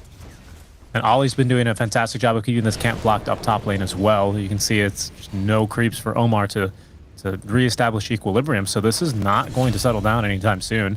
Speaking of settling down, they are not going to settle down bottom either. Q falls to Ducalis. TA2000 will get a little bit of that free chip damage in as Jab is forced to retreat underneath his tower. Yeah, this is the power of the carry Wind Ranger. It's a very strong laner.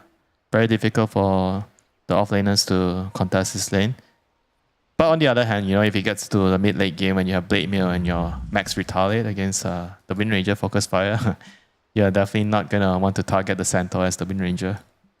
That's true. Yeah, that's one of my favorite things. And Jab's already done well to queue up that Blade Mail, of course. So that's always a fun one. That's always a... Seeing Wind Ranger killing herself through Blade Mail. Yep. Nothing more satisfying than that. Top lane. Omar. Yeah, Run. he's trying to escape. Oh, and is still going to get snagged there by 23 Savage. Malik, in the meantime, is going to be forced to take even more damage. Now, Ollie doesn't have enough mana for another spell, but might not even need it as he's dying to the creeps. Not going to matter, though, because he's kited Malik far enough. A double kill there for 23 Savage as they've also find Ducalis down bottom. Aurora showing some prowess now in this laning stage, coming out strong here, Winter. Yeah. just showing them who is boss. You know, Quest, you don't get to run us over the lane again. You know, like the last time. We know what's wrong. We fixed it, and now we're gonna be able to get to the mid game. That's right. No one demolishes Aurora 2 games in a row in DreamLeague Season 23. Season 22, now that was a different us, as you can see. Just a replay of what's going on there. And again, what continues to be sad is this lane's just not going to get any easier, because even though Omar, he's been diligently unblocking the camp, 23 or Ollie's ran in every single time to body block it. And so he still doesn't have. That's why I feel like they should be pulling the wave already, because they can't get the medium camp pulled, so they have to just go behind the tower and just grab the wave, you know. There it is. But right now Ollie has reblocked the it. Kotto's online right now, so they are gonna have to count on the Kotto to maybe give Malik a hand. Something's going to have to stabilize in this top lane, because it is not working out. Yeah, And, Vessel is ready. Okay, I mean, that is fast. First power rune, this would be big for Quest to try and stabilize and shut down the monkey, but it's actually a DD, amplified damage rune rather, into the bottle for Laura. He'll retain the bottle charge for now, as he is going to be forced to Rolling Thunder, just so to make sure he doesn't die. So defensive Rolling Thunder, but better that than a death. That's Jabs. That was fine. Now going to run into Noob. This is so much magic damage. He is taken off the map. Yeah, that I was phase gonna boost say, with that they ring of traded protection doesn't help. the Rolling Thunder for the Spirit Form, but then he TP'd bottom to get a kill. So then it kind of was He's going to go through the gate. not wasted. I think 23 knows what's up, though. He's playing mighty Spirit Form is defensive. ending. Omar's just cutting down these trees, trying to find the right one. So 23 is too far back now. Still, Noob is rotating on over. No Spirit Form, but still has this Vessel. So they will kick things off here just with that Vessel charge. A small Illuminate blood grenade even thrown, but we don't actually have a homing missile now. As 23 unable to turn and fight. Lorinov, though, with a double damage rune. Oh, gets pushed back by a well-timed blinding light. He just got that skill point on Noob. Not enough to save Omar. Good enough to be able to at least live on the coddle. So Noob, 2 phenomenal rotations, 0, 0, and 4. But he is going to be the richest hero in the game. Actually, just shy of 23 still. Big kill, though. Yeah, I mean, every time you get to kill a monkey in the early game, it's going to hurt a lot, you know, for an aggressive hero like this that wants to win the lane, snowball into the mid game, play with a lead.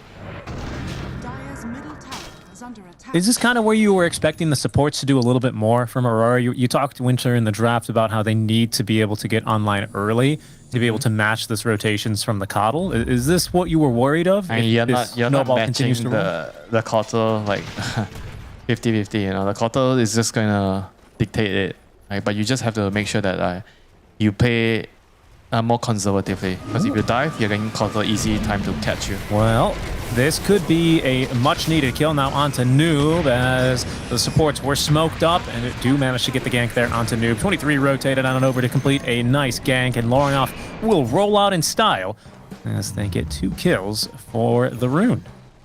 Yeah, that was a really, really big kill onto the Kotto. I mean, Noob there just think he can't really go pick up or check the rune, you know, if he doesn't have enough heroes in the vicinity there, just paying the price. Yeah, and I wasn't really criticizing the supports, but Aurora leaping into action anyway. Nice job there by Ollie and Q playing together to manage to set that one up. Yeah, both the supports are much higher level this time. Ollie's already level 6, you know. Remember last game, he was level 6 only at, I think, minute 14. 13 and a half or something. It was just before the 14 wisdom, but yeah, that was certainly a game to forget for him. But Winter lane's starting to really break down now. We can say Tia 2000 and Noob just farming stacks in the jungle. Malik getting well on his way towards this Veil of Discord, but really it's the offlaners who have had it the most rough at the start of this game, and that's somewhat surprising, but Jabs now will manage to turn things around a little bit here, gets himself a kill onto Ducalis, because I was gonna say this is a last pick Centaur, and for him to not have, he's not doing terribly, right? But am I misreading this? Is it more of his time to shine here with the Blade Mail going to be active? I mean, it's more about the Monkey King coming over, you know, to rotate and help him out as well. I think in the last game, you saw how they were having like the wrong heroes moving around too much and resulting in some key items getting slowed down. But I think this game, everything is going correctly. You know, Monkey running around the map, helping the Centaur get to his blade mail and eventually get to his dagger. I mean, and you said, like you said, you know, the last big Centaur, he's gonna have to do a lot of initiating for his team here. Got it. I mean, max retaliate. You know, this is like the greatest possible way to play this hero.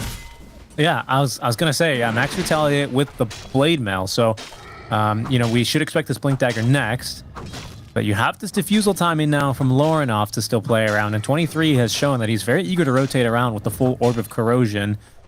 He makes his way into the Maelstrom. That's nearly online, and just another 500 gold. But a smoke play now from Quest. Kalas, who has been popping off just a little bit now in the all chat, as we saw earlier. Smoked up alongside Noob. No big items here, still only that vessel, but we do have at least a light form ready to go. But this is not the target you'd ideally want. And there's a Stampede anyway, so this is not going to be too easy, as Ollie heading to try and escape as far as he can, but he is going to be blown up from range. Jabs, just, you know, showing off the blade mail here, but otherwise won't be able to change that.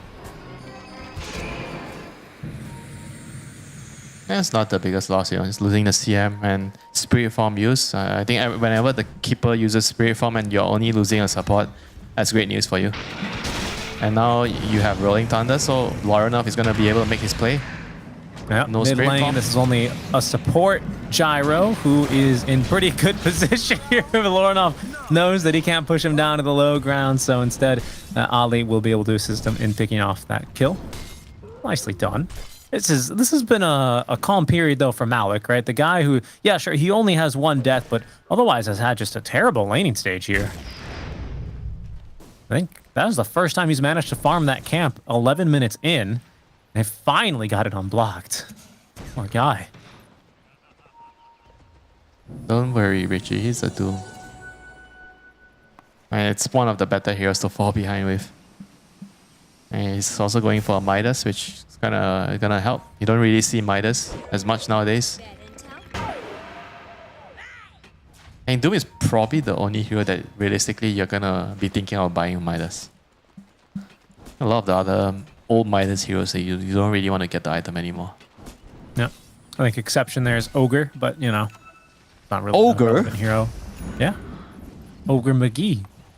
Ogre McGee. So you are that Multicast to go Burr. Money position in for pocket. Ogre McGee stacking Midas.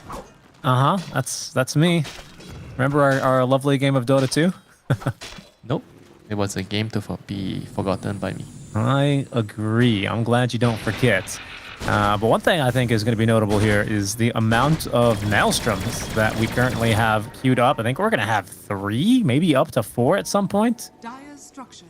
Because Hoodwink nearly has hers. I mean, still kind of getting there, but it's 23 who has one completed, and of course TA2000 with Wait, his I'm struggling. own. So Who has the 4th one? I did only say 3. Did I say 4? I think if we're gonna get 4, maybe it'll be on the Pango. I don't really think so. It's probably gonna be Basher. I was being hopeful, okay?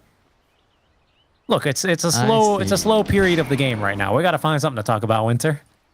I'm also being hopeful that you would join me for dinner later. But you always tell me, I'm busy. I have something to do. I need to go to the gym.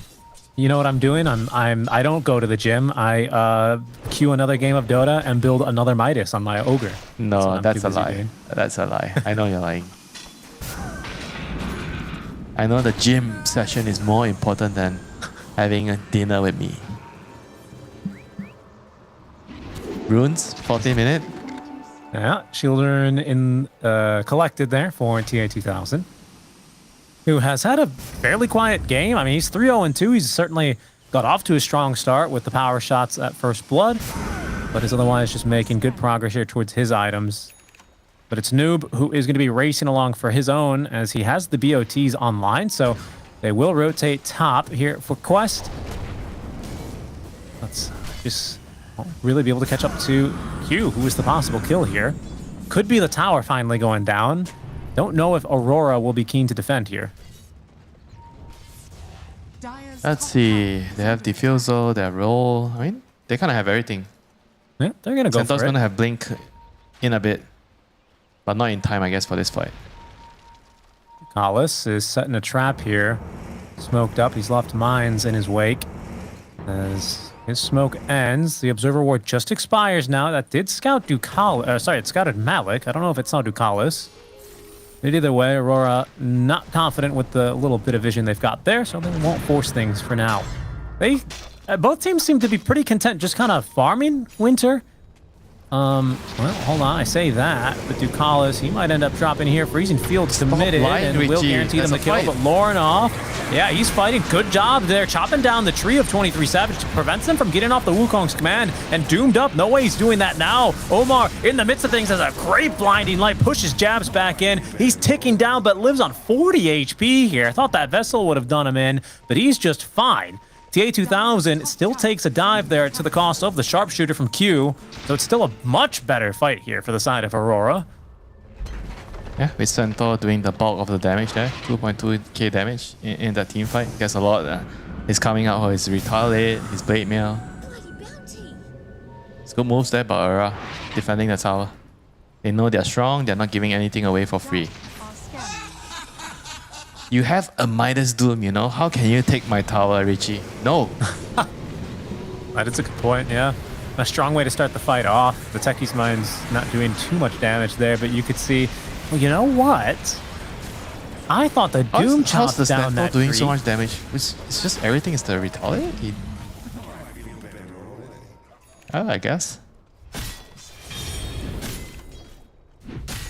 Yeah, and the Blade Mail. And Blade Mail. I'm sorry, Retaliate and Blade Mail. Yeah. Observer was screaming at you there. How dare you? Yeah, and something I thought that like the Doom had cut down the monkey's tree, but I think it was actually the Rolling Thunder that ends up revealing 23 Savage. So yeah, he ended up dying there. So are you saying Lorinov is not a good driver? He drove into the curb. Well, yeah, he hit the curb there, where his teammate was waiting to get picked up. So not the first best fight there for 23 Savage, but he is still farming very well. So he doesn't have too much to worry about now. And until then, it's just the recovery farm now for Malik. You know, how far will Aurora let him get?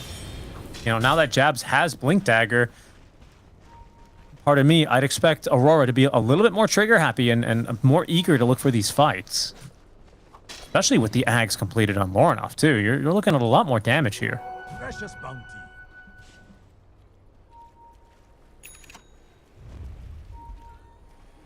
Guess they're not also exactly on a timer, even though Doom has Midas. That's true. You know, you're against a Coddle who, like you said, is the strongest hero for the first 15 minutes of the game. May have been true, but 15 minutes are up, and now it's Aurora's time to shine as they look for another fight. Freezing Field, Rolling Thunder, plenty of ultimates there as they take down two heroes to start this fight, but PSG Quest striking back now. Oh, not really. They'll lose the 4 heroes. I thought it was looking good. That cooldown kind of looked like it was going to destroy Aurora, but they didn't have enough. And then you remember that it's actually a support Centaur, a support Gyro, so it didn't really do much. Radiant's middle tower has fallen. Javs out front just tanks the brunt of that damage, and I mean you could see here it just allows them to turn with ease. Yeah, it was a really tough spot, you know, for them to fight into the Rolling Thunder and the CM Freezing Field. Very difficult. I mean, they kind of put themselves in a bad spot there for deciding to engage. Yeah, the Rolling Thunder was a thing of beauty there, set up by 23's 2-man stun on that Boundless Strike, so that's what really made things go poorly. They've seen 23 jump over here, and they find him. Oh, they stunned him. Okay, but he still jumped into the tree. Excuse me, Valve, Gabe. I don't know if that is meant to work out like that, but I don't think it'll matter much because he's just gonna get doomed anyway. He's dead. He's still dead, Richie. He's dead. Yeah, he's not getting out of that Justice. one. Everything is right in the Dota universe. If you are supposed to die, you're supposed to die, you know. Right, just as intended.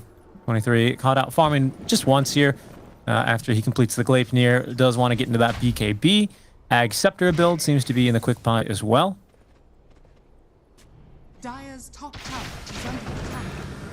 And then what's next? What's the next big item here for PSG Quest? Like, how do you continue to accelerate here when you have a mid coddle who has not really popped off in the way I've seen mid coddles do? They have to kind of play the map and get your Doom to late game. Have BKB refresher, Shiva, that kind of items on him. Indeed. Trying to get this kill onto the techies, just to keep being away, and makes it out. Jabs didn't blink deep enough there for the hoof stomp. Ducal is very quick to turn for the tips. As going for a little bit of the mental warfare in this game. We'll see how that starts to play out. Ducalis dropped a bit of all chat earlier when the game started to kind of go more of the way of Aurora, and it's only gone further Aurora's way now, as they're leading 6K, going for this first roast 21 minutes in a pretty strong position, honestly.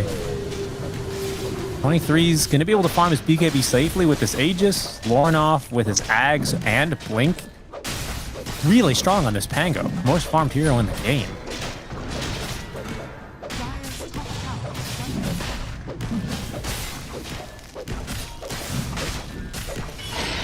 under Are you concerned at all for the late game timing here for Aurora? You said, get this Doom to the late game. That's going to be what they're looking for. Is it to the point where you think, well, you got to finish this before minute 45 or something? Yeah, probably. I think late game I would still prefer Quest's chances with the Doom. I mean, Kotal late game is also very scary, Like this hero is he's really strong first 15 minutes. After that, there's a big drop-off point. So the next 15, 20 minutes, you're going to be farming and just splitting the map. And then when it comes to late game, when you have your late game kit, you have your Hex, you have all your Aghanims and everything, then you're going to be a huge menace again in the team fight. Okay. So it's a little bit like a parabola right now, where we're more hitting the pit, but you'll expect it to get back up there. And also rising, of course, is still Malik, right? Who, with this Midas, with Max Devour now, is really starting to climb in terms of net worth. Probably having the most quiet game of everyone is still probably TA2000, who, has Gleipnir, but has just been kind of getting his farm, almost at his BKB now. Yeah, he's definitely gonna be more comfortable taking the fights with the BKB. Has just way too much magic damage on the side of Aurora. CM, Pango, Woodwing, even the Centaur. But in order for the Wind Ranger to right click the Centaur, she's gonna have to get lifesteal later to deal with the Blade and the retaliate. Yeah, that is true. I mean, is it her job to kill the Centaur, or is she ideally looking to 1v123 or something like that instead? Yeah, Probably just try to focus the supports 23, the Pango. Centaur is probably the last hero you want to go for.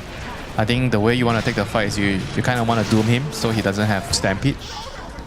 And then, you kill the other heroes first. It's a smoke play from Aurora. Q even still smoked after getting the kill. Nice assist there from Lorna, but that was his own Gleipnir.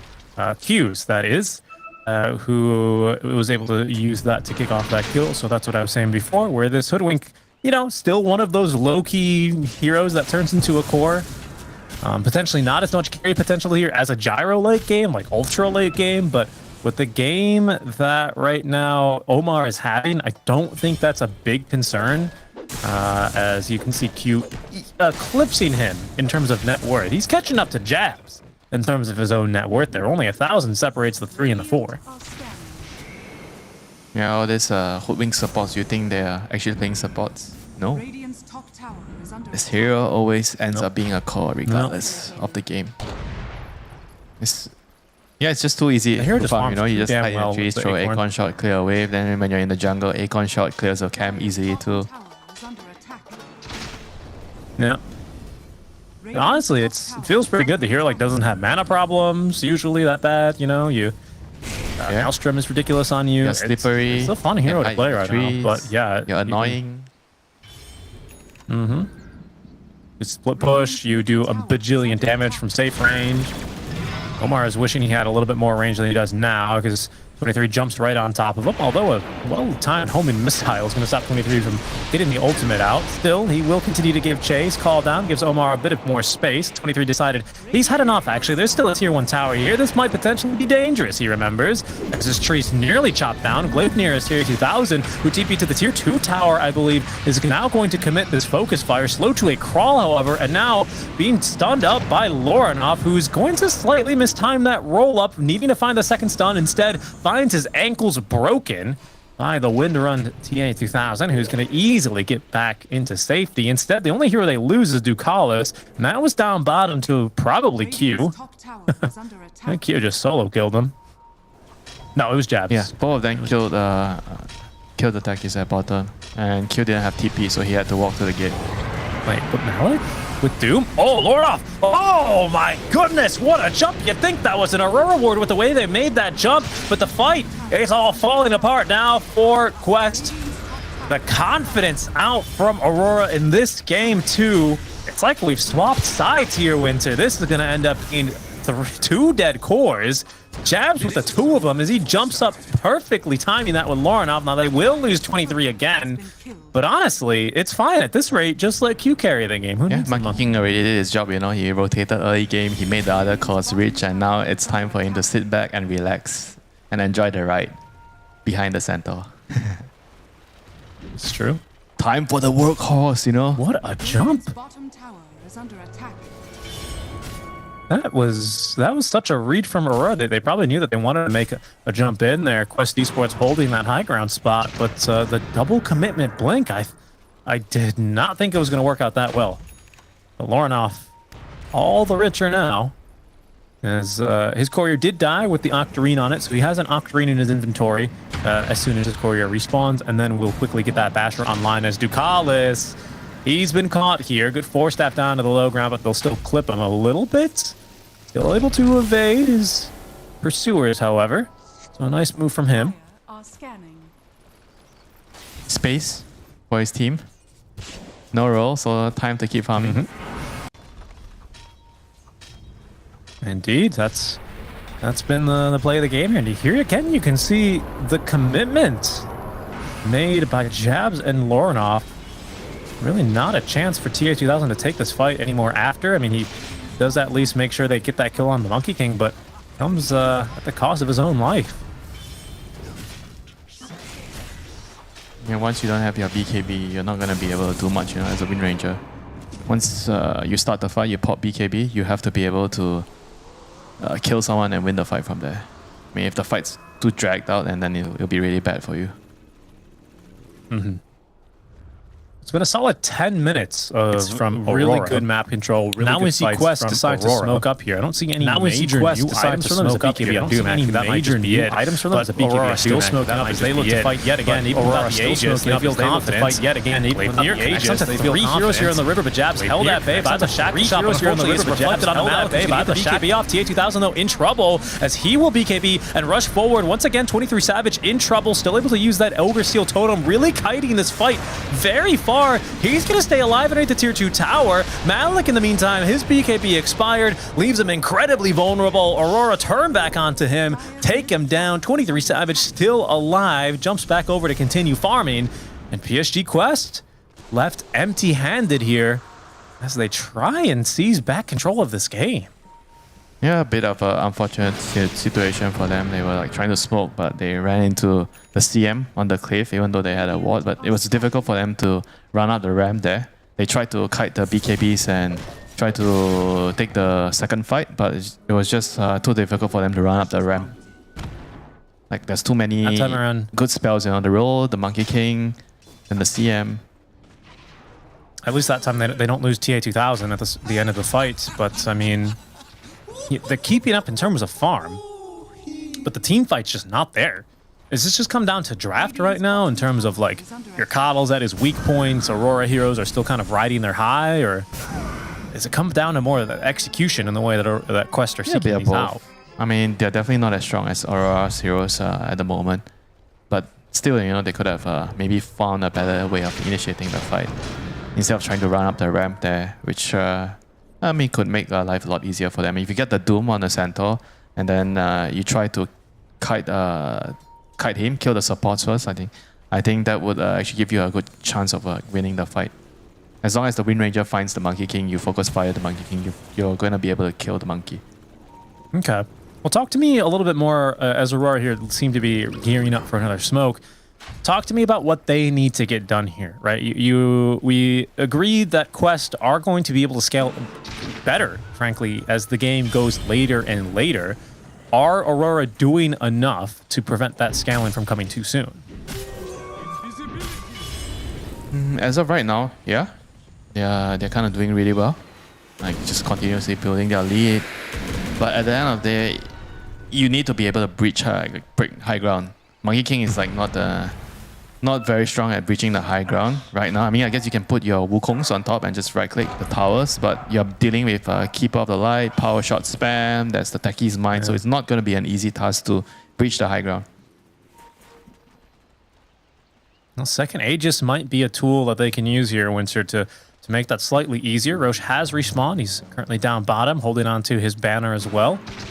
I don't know if Quest can test this necessarily, because now that you kind of list everything they have out, you're right. High ground does seem mighty difficult. I mean, we can see Aurora gearing up as far as a couple items go to make sure that they give themselves the best chance. There's a link in for the Hoodwink, but also now a Nullifier for 23 Savage, freshly purchased, to make them even that much scarier for the upcoming fights.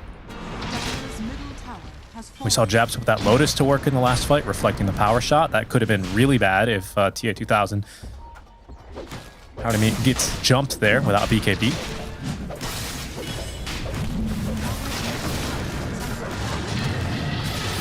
There's not much they can do to contest Erosia, I'm afraid. I just have to give it up, try to play for the high ground. Just make sure you keep scaling.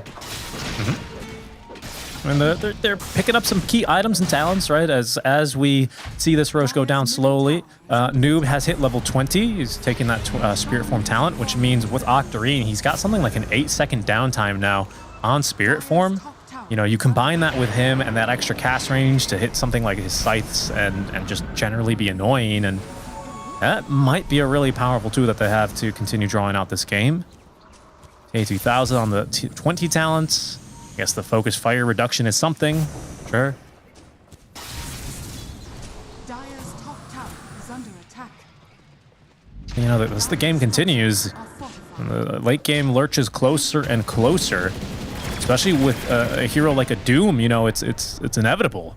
Shiva's ready to go at last. I mean, I don't know if this Midas has necessarily paid off by now, but you know, alongside the constant devours, he at least has a Shiva's and a BKB.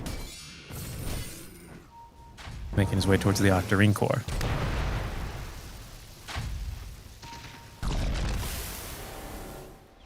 It does seem like this Pango is kind of reaching the end of his... I don't want to say the end of his usefulness, but, you know, he's running out of slots here, Winter. He's going to get that Arcane Blink upgrade, probably an Abyssal at some point. You can upgrade your Ags, get rid of the boots. I mean, you've got a few more slots to play with, but I don't know if they really change all that much in the fights after these, you know, couple of big items. I mean, not really, though. It's like the Monkey King's item build, and the supports are going to have to scale a lot more. I guess the Hoodwink is already kind of scaling. Like CM is going to have to try to get more useful items for the team fight. Wind Waker is nice to deal with the Doom. You have to make sure they keep nice the heroes Acorn. alive. Cute. Just on the money there. Right into the face of Ducalis with his Acorn Nut. And Jab's very quick to find a D-ward as well. That should make pushing the tier 2 tower a lot easier, a lot safer. 3 maybe thinking about making a go for Noob, but not that easy when you're completely alone. Instead, he'll just kill the creep wave. There's still 3 minutes more on the Aegis, so they still have time to make their final preparations before they try to siege another tower here. Oh, Omar? I think Quest, they are doing a pretty good job spreading heroes across the map, placing wards. Scouted by the courier. Splitting them apart. That was pretty cool. I didn't know you could still get to the low ground. So 23 had nullified him, right? But because he was so close to the cliff, he still managed to just, before the nullifier hit him, well, I guess it was while the nullifier hit him. I didn't see if the nullifier projectile was in air, but I thought he was already nullified and still force-staffed and still just got down the cliff. Didn't save his life, but, you know, it was kind of cool. Heads up play from him. Stampede committed for that, but not much else. And now you can see Aurora free to continue pressuring for these tier 2 towers. He just still with 2 minutes remaining on it. Radiant are scanning. As the banner has been planted. Okay, where's the banner? Radiant's top tower. Oh, top. Bot, sorry. Oh, Pablo's got it.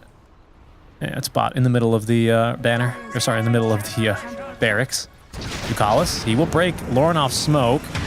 Still has himself a blast off, which just came off cooldown. Lauren off. Oh, good bash. He can't really get into the... Yeah, okay, he's managed to get into the crevasse. That was really tight. He passed his driver's exam for sure. Another With quick flying kill in colours. here. Yeah, indeed. I mean, Okay, Quest still the wants Scythe to of- hang around here to find a pickoff. Yeah, I mean, they're playing around. They're trying to play around, I think, the Scythe, but it's scary when you still have a minute left on this Aegis. That's a Scythe for the Coddle, as we can see here now. Q has officially decided that, okay, Jabs, your reign as the true position 3 is over, and has himself now a full Crystallis, getting into the Daedalus pretty soon.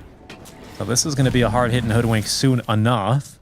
23 Savage, you better watch out for your job. It's like the AI coming for all our jobs now. Radiant's middle tower is under attack. Yeah, maybe the Hoodwing is going to solve the problem of sieging the base, yeah, at this rate. With the way True. she's farming. Just throw her up front and... Or, the, you know, get the Monkey King No, throw statues the up there. because Centaur in front, Richie. Not the Hoodwing. Structures are fortified. well, you know. Could be a strategy, but again, I mean, you still have these quest heroes continuing to get their farm online, as we have not seen Aurora attempt a high ground siege yet. It might not be on this Aegis, as it's going to expire within the next 10 seconds. But Aurora, who have still managed to build a net worth lead of 15k, are not going to push up to the high ground here 37 minutes in, as their Aegis number 2 is going to be reclaimed. Dire's top tower is under attack. This still feels winnable for Quest, I have to say.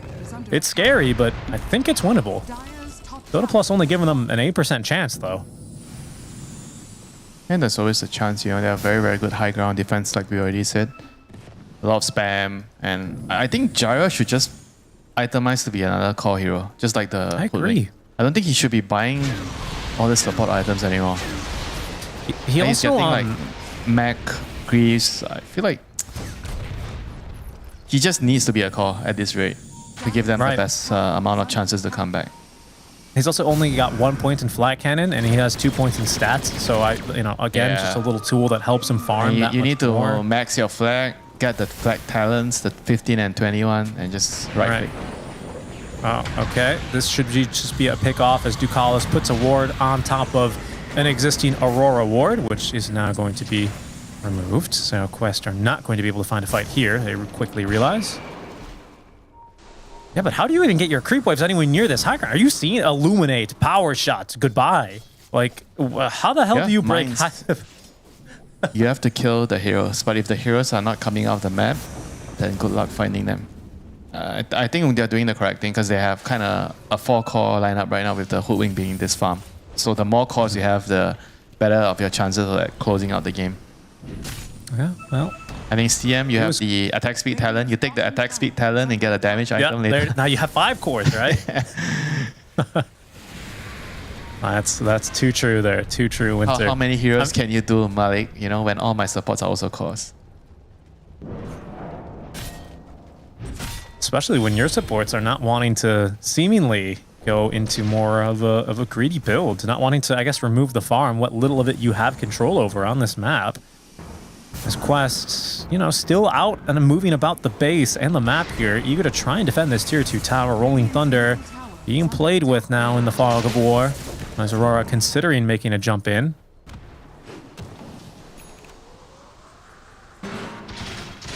That blue barrier there is the Martyr's Plate that Jabs has got.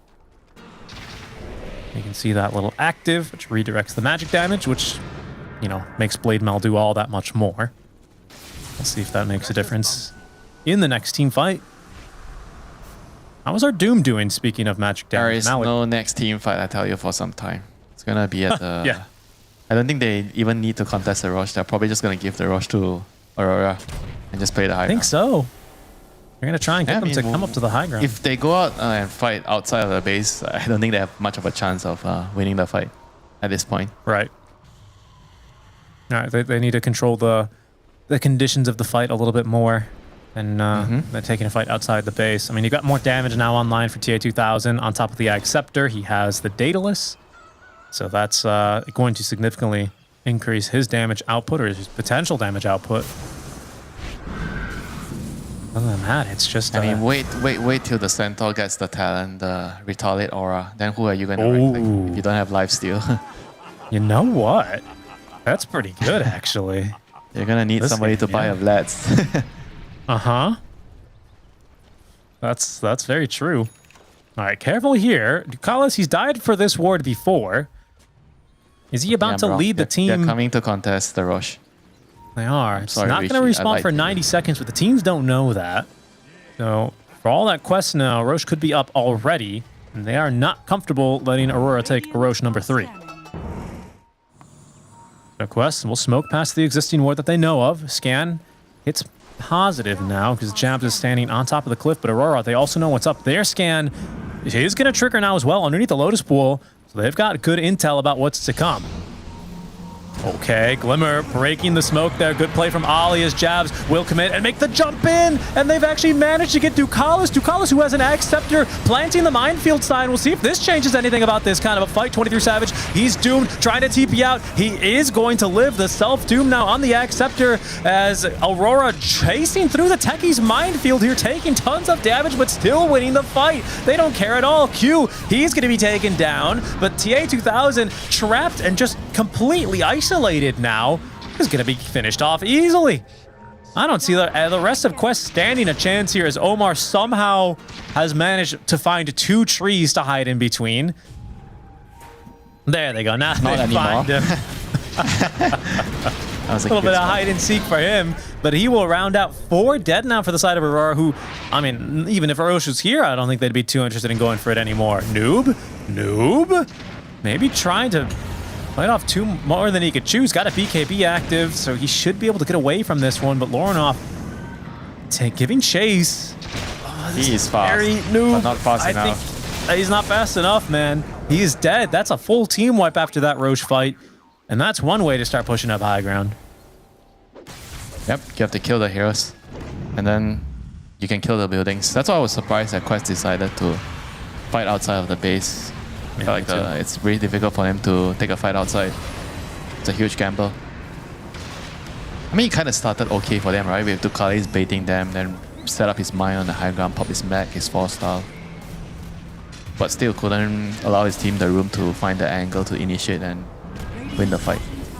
Yeah, just I think for TA2000, you could see in that replay, just not where he wants to be in that kind of a fight, in those trees, you know, not able to path around freely and continue right-clicking. So that ended up being really difficult, as there's Retaliatoria, by the way, for Jabs. In the middle of the replay, we also did get the buyback from Noob, which is why Aurora have dropped back from a potential high ground push, and now we'll be able to come back, Aegis in tow, as well as this Refresher Shard. It's this daytime Roche, number 3. So that's what he's going to I be mean, coming with. Jabs is saying to TA2000, thanks for playing the game now. Aura Retaliate, you're not gonna play. So they gain the return. They need to make sure the Centaur is like, I guess you get your break talent, right? It should work with the Doom at level 25. It should work, yeah. It should work.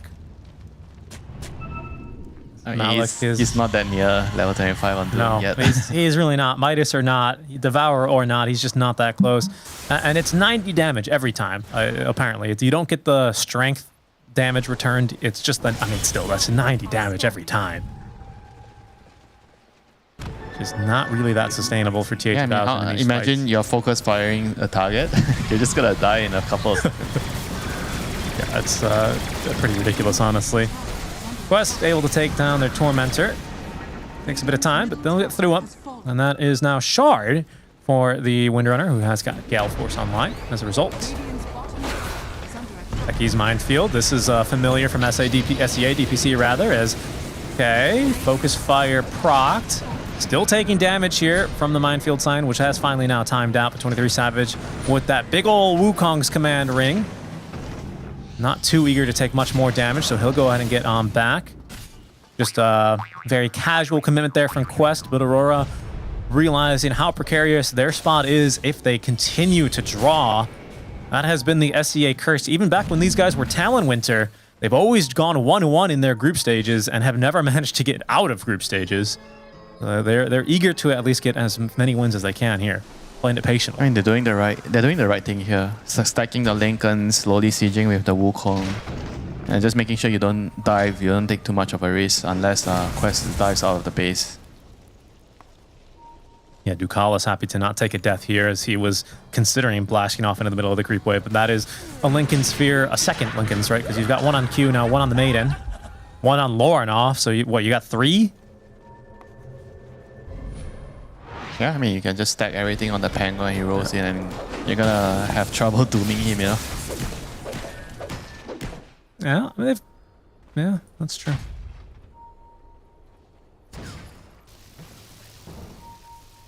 Aurora still smoked up. Oh, Jabs, he might make a jump in here, and he is, because Malik's just been chilling up on the high ground. Pulled back now to the Acorn shot.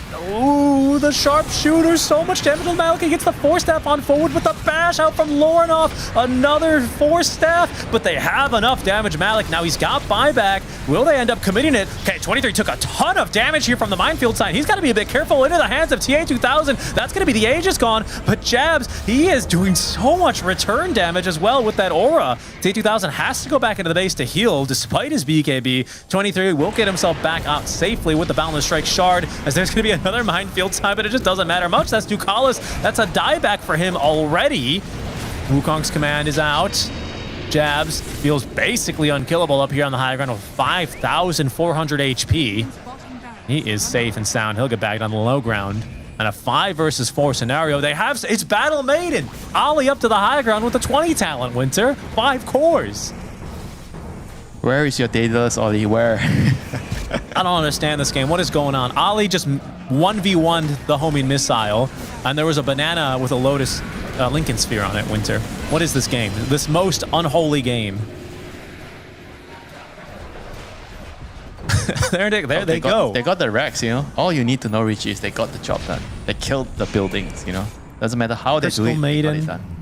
Level 20 Crystal talent, Maiden killing the buildings, you know? I thought Hoodwing is gonna kill the buildings, but no. Oh, and they have a gem. So they've seen TA2000. He's just trying to sneak out of the base. What? He is gonna be killed off. Okay. What?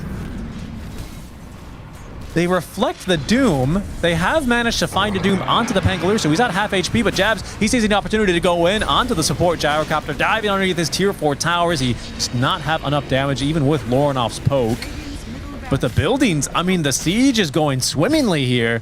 TA2000, he may just have to buy back, dead for 70. Yeah, I think he doesn't have a choice. It's that or the Megas. I guess he thinks that they're not getting Megas yet. There's a tower outside. Ah, that's Still true. a tower. Okay, so for Quest, they just have to take things easy. I mean, there's a mega wave pushing top. Not megas, but it's a huge wave, and there's going to be the Techies Minefield sign yet again. Ducalis does get behind his Ancients, but 23 Savage with the ultimate, just doing way too much here. And his 2 tank, he will not be killed off. TA2000, he might not be safe. He might not be safe inside of his base. Just barely lives there. As the creeps starting to hit this tier 2 tower, that'll be taken down in not much time flat. They do get the buyback out from TA2000. They get the kill onto the Gyrocopter, and they'll be right back onto the high ground for the Megas, Winter, as that tier 2 tower falls. Aurora pushing a 43k net worth lead here in game number 2. I mean, Jabs is doing a really good job using the Martyrdom to keep the monkey alive in the front lines, you know? He's just standing behind him, activate the item whenever the monkey's being focused, and now he has a heart completed. I mean, as soon as he starts getting the double-edged stack, I mean, this guy is gonna be like 8-9k HP. Yeah, especially with the heart and the overwhelming blink. And good luck taking him down. I think the next time Ducalis puts down a minefield sign that triggers, I mean, he should just kinda blame me and run walk through it. around the minefield. Yeah, he's gonna stampede and run around, you know. Yeah. And then he can all chat Ducalis back. Dire are scanning. Holy All about moly. the mental warfare. Absolutely. I think Yeah, that's what the winning Dota small players little yearn for. battles. I can lose the game, but I have to torture you mentally. Oh, there he goes. Jabs up to the high ground. He's procced the minefield sign. You can see he's taking absolutely no He's damage taking no here. damage. What the He does not care. He literally could care less. Could not care less. He's healed all that damage up. That was the accept. You paid 4,200 gold for that Ducalis, by the way, he says. He didn't even activate his blade mail. Yeah, now with the voice lines. Yeah. he's teaching a tower. What can you do, you know? I'm taking a tower. Basically nothing. He doesn't even need to hit the tower. The tower just hits him, and he'll get this thing eventually. Not a care in the world as they reflect the Dagon damage as well. Noob is also solar binded himself. Malik off in the wings, just trying to find a jump here. Oh, he found Wind Ranger. Pete is out. TA2000 outside of the base and killed again. Sharpshooter dead for 2 minutes. Aurora, they have doomed at least the Pangolier, but the fight's still breaking down because it's full steam ahead for the side of Aurora in game 2. Looking to close it out. Into the base they go with the Wukong's command. Into the minefield sign. It matters not. As PSG Quest, they hold out for 50 minutes, Winter, but not a minute longer. As Aurora get the 1-1 draw. Yep, good comeback, but Aurora, like just coming back after the disastrous first game where they couldn't really do much. They got steamrolled by Quest, and this time around showing they can do a lot better than their previous game, and just I guess doing it back to Quest, even though it wasn't as quick of a game, but they kind of controlled the game from the laning phase towards the early game. The Kotor didn't really stamp his authority into the first 15 minutes of the game and just couldn't help his team control the map. Malik he was kind of always behind, you know, from the lane, mid game, late game. He was always just trying to catch up. Yeah, I mean, I've got to agree. I don't think this 15-minute timing really, or the best hero in the game for the first 15 minutes. We didn't really feel the impact of that. I was hoping to try and, you know, to get into that point and dissect it a bit more as we saw the Coddle kind of run over them, but pretty much the opposite happened. It was like a perfect. And this is because of the monkey, I think. The monkey. Yeah. Running in after the lane. He won his lane and he just ran into his team all the time to fight with the runes and just help them secure the map in the early parts of the game. And that was the main difference, right? In the first game, 23 Savage, he was playing a life stealer. Like he wants to farm his Radiant, so he couldn't really make moves like this as easily. And he also kind of lost his lane in the first game. Mm-hmm. Yeah, that certainly is not going to help out. As we take a look at our scoreboard, I mean, it was Aurora farming all over, PSG Quest doing the same, eventually getting the levels in the farm, but just not enough in the early game, and eventually, you know, kind of getting cracked open on that third Roche fight that did not go their way, which allows Aurora to kind of walk all over them. Maybe there's a different universe where Quest win that fight and they're just back into it, but ultimately a move that is not going to pan out for them, and a game that is going to result in a victory for Aurora, as they are going to find the 1-1 draw versus Quest. They rise, I think, Winter now to 3-3, and that leaves Quest at a 1-5 scoreline. So things looking great for them, but better for Aurora as they continue with a win. We're going to get to have a quick word with one of them after a short break. We'll see you soon.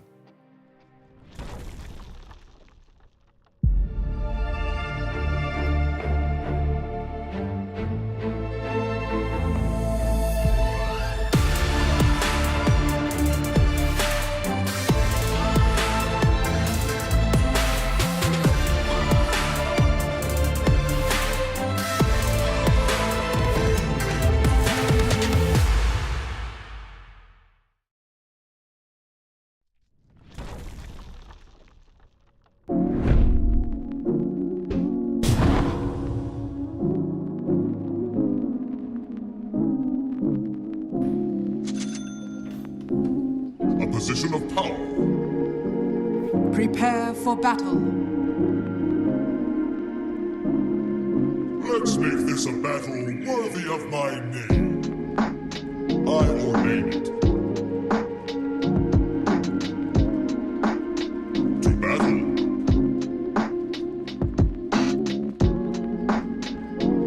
Onward.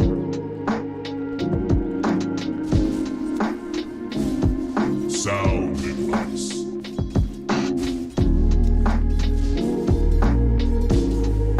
By my whisper. Let me a tribute. God giveth you feelings. Your prayer answered. Very good.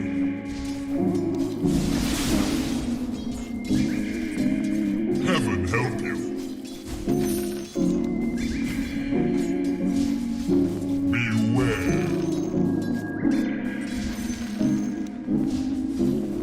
Attack.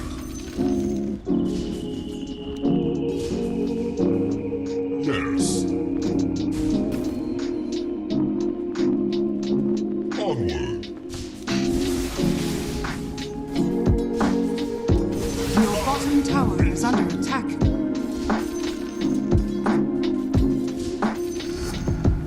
A divine infusion. Form.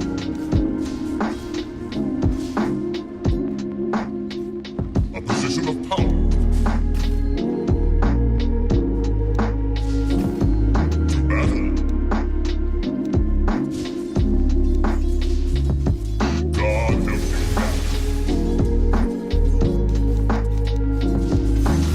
Reach for the sky. I ordain it. Yes. Very good. Sound advice. Your bottom tower is under attack.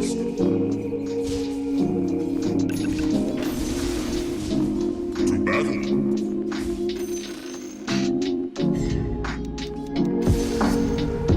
Very good.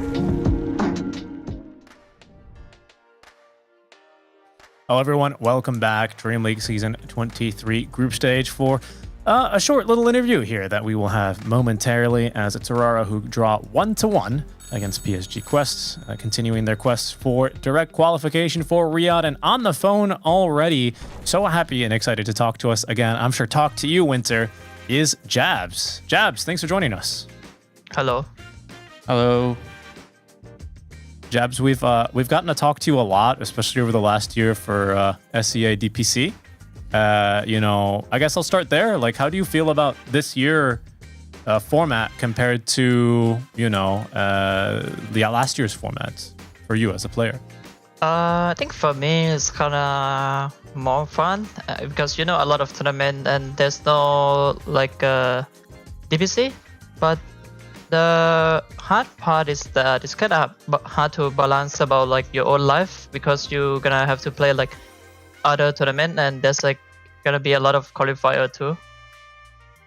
Yeah, that's true. And I guess I kind of wanted to ask about that, especially because you guys, as right now the default best team in C, you probably spend a lot of time in Europe, don't you? Yeah, we would come back and forth. I think we were staying in Europe for 3 months already. Not staying in 3 months, but we just go back maybe 1 week and we come here again, something like that. Do you find it growing on you, Europe, is over home, or not really? It's somewhere. It's just for work. For me, I'm okay with that, but I kind of miss my home too, yeah, because obviously I enjoy Asian food more. That's true. That's Winter. You always struggled with that as well when you were traveling. I know. Do you think they will get to a time where teams will have players just subbing in so that everyone will just get a rest? Teams should start to have 6 men permanently, and you just take breaks. Which players are tired, you just take a break. Do you think that will happen eventually? I think that will never happen because it's kind of hard to be good at 6 people, because eventually you're gonna scrim only 5 people, and it's like it's not that good, I think.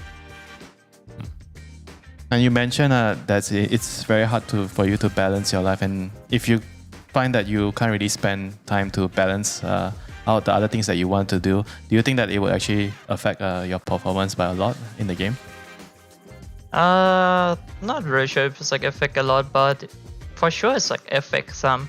Maybe I didn't notice it, but it's probably get a little bit burnout. Yeah. I kind of want to ask about that. I know it's a bit of a meme, right? But obviously 23 has this Pokemon card collection on the side. Like, what do you do, especially when you travel, to keep yourself from burning out and still, stay focused? Any other side hobbies for you, Jebs? I think I kind of need to balance about like, you don't how many games you want to play pop and what time do you do like during the break and something like that. But have you picked up like bowling or golfing? Or is there anything that you want to try and pick up, especially when you're in Europe, or are you just kind of staying focused on the grind? Not really. I think just stay in focus and do something else other than Dota. I mean, like an movie, something like that. Huh, cool. Winter, any other last questions before we let Jabs go? No, I just wanted to thank you guys for keeping the SEA flag up high. Hopefully you guys will do really well and make it to even more events. Yeah, thank you. Thank you for supporting us, and thank you, Abed. Bye bye. Thank you, Jabs, for the interview. Always lovely to talk to some of the guys again, especially after what has been a very busy year. It's we talked to him a ton, last year over the SEA DPC. So just kind of having a little bit more of a generic one here. Because I think, it's the pressure is obvious. What they need to do is obvious. They're going to take things one game at a time, as they always do, and try and do their best to make sure that they can get to Riyadh at the Esports World Cup, right? That is going to be the prime goal for them. But at this stage, they need basically a top 2 finish. And, that happens one game at a time, just like they had here in game number 2 over Quest. But yeah, good to see them. And, sounds like he's in good spirits despite spending a lot of time away from home. I mean, you have to, right? If you're feeling too stressed or there's a lot of fighting going on, then it'll be really bad for the team. You have to have good spirits and good morale when you're having such a long boot camp with your teammates. Yeah, definitely, especially for such a long period of time. And the food makes a big deal. It's something he brought up, and I tagged you in, but you've talked to me before about how that can really be quite a drain to the team morale, right? Especially when you're used to a certain cuisine and it's just harder to find in different countries. Yeah, I mean, it definitely will be a factor, but I don't think it'll be too big of a deal for most players. When you're in Europe, you can always just get your own food takeaway. I mean, sure, it won't taste as good as home, but I mean, you have to make do with what you can get, in the country that you're going to. True. Just get the Mickey D's, right? That's fine. And you'll get through any kind of a boot camp. We'll see, though, how it goes for them as they will continue on their quest to qualifications for the Riyadh Masters. But that is going to wrap up our first series with that interview. That'll take us to a bit of a break, folks, but don't worry, not too long ahead of us. We have ourselves Azure versus Shopify Rebellion after a break.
Dream League Season 23 is brought to you in part by Intel Arc, Acer Predator, DHL, Kadia,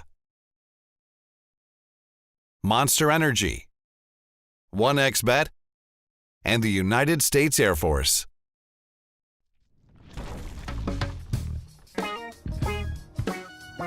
Welcome back, everyone. Dream League Season 23 group stage here. We are back with it, is what I meant to say before my cat ran into the room, but not to worry, folks, because that's not going to stop this non-stop Dota action that we have for you this week, will it, Winter? No.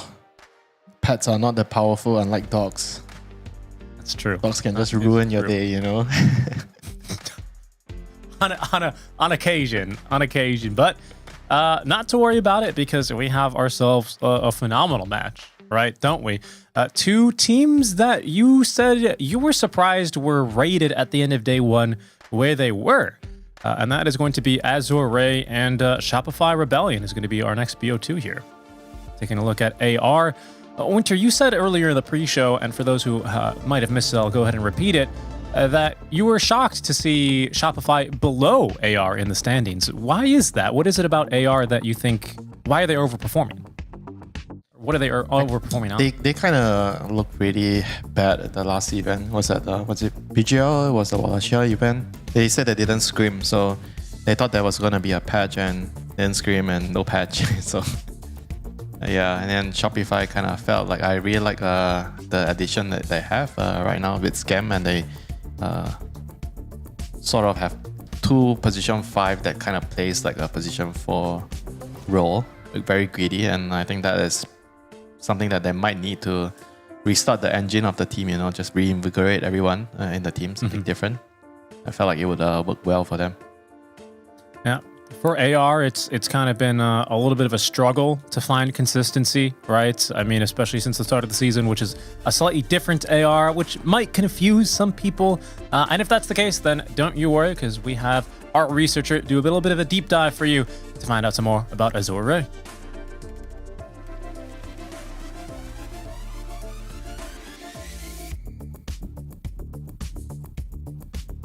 Like a Chinese BKB, they peaked earlier than they should. They emerged as champions during the first big event of the season, ESL 1 Kuala Lumpur. But as the season was still taking shape, so was their roster. Right after their victory, the majority of the team left and found a new home at Extreme Gaming, leaving just Lo and Tian Ming to pick up the pieces. This is where Big D Lanem came to the rescue. He brought along some of the old veterans like Ori, FY, and TI Winner, the player formerly known as Faith Beyond, to shine a new light on the team. An Azure Ray, you could say, whatever that means. The team was able to take a firm spot on the current Chinese triumvirate together with G2IG and Extreme Gaming. And while they're a feared opponent to many, they're also hard to predict. From third place at the Elite League to an early elimination at PGL Wallachia, you'll never quite know what form they're in. All we know for sure with this team is that they're going to try as hard as they can to prove themselves as the #1 Chinese team.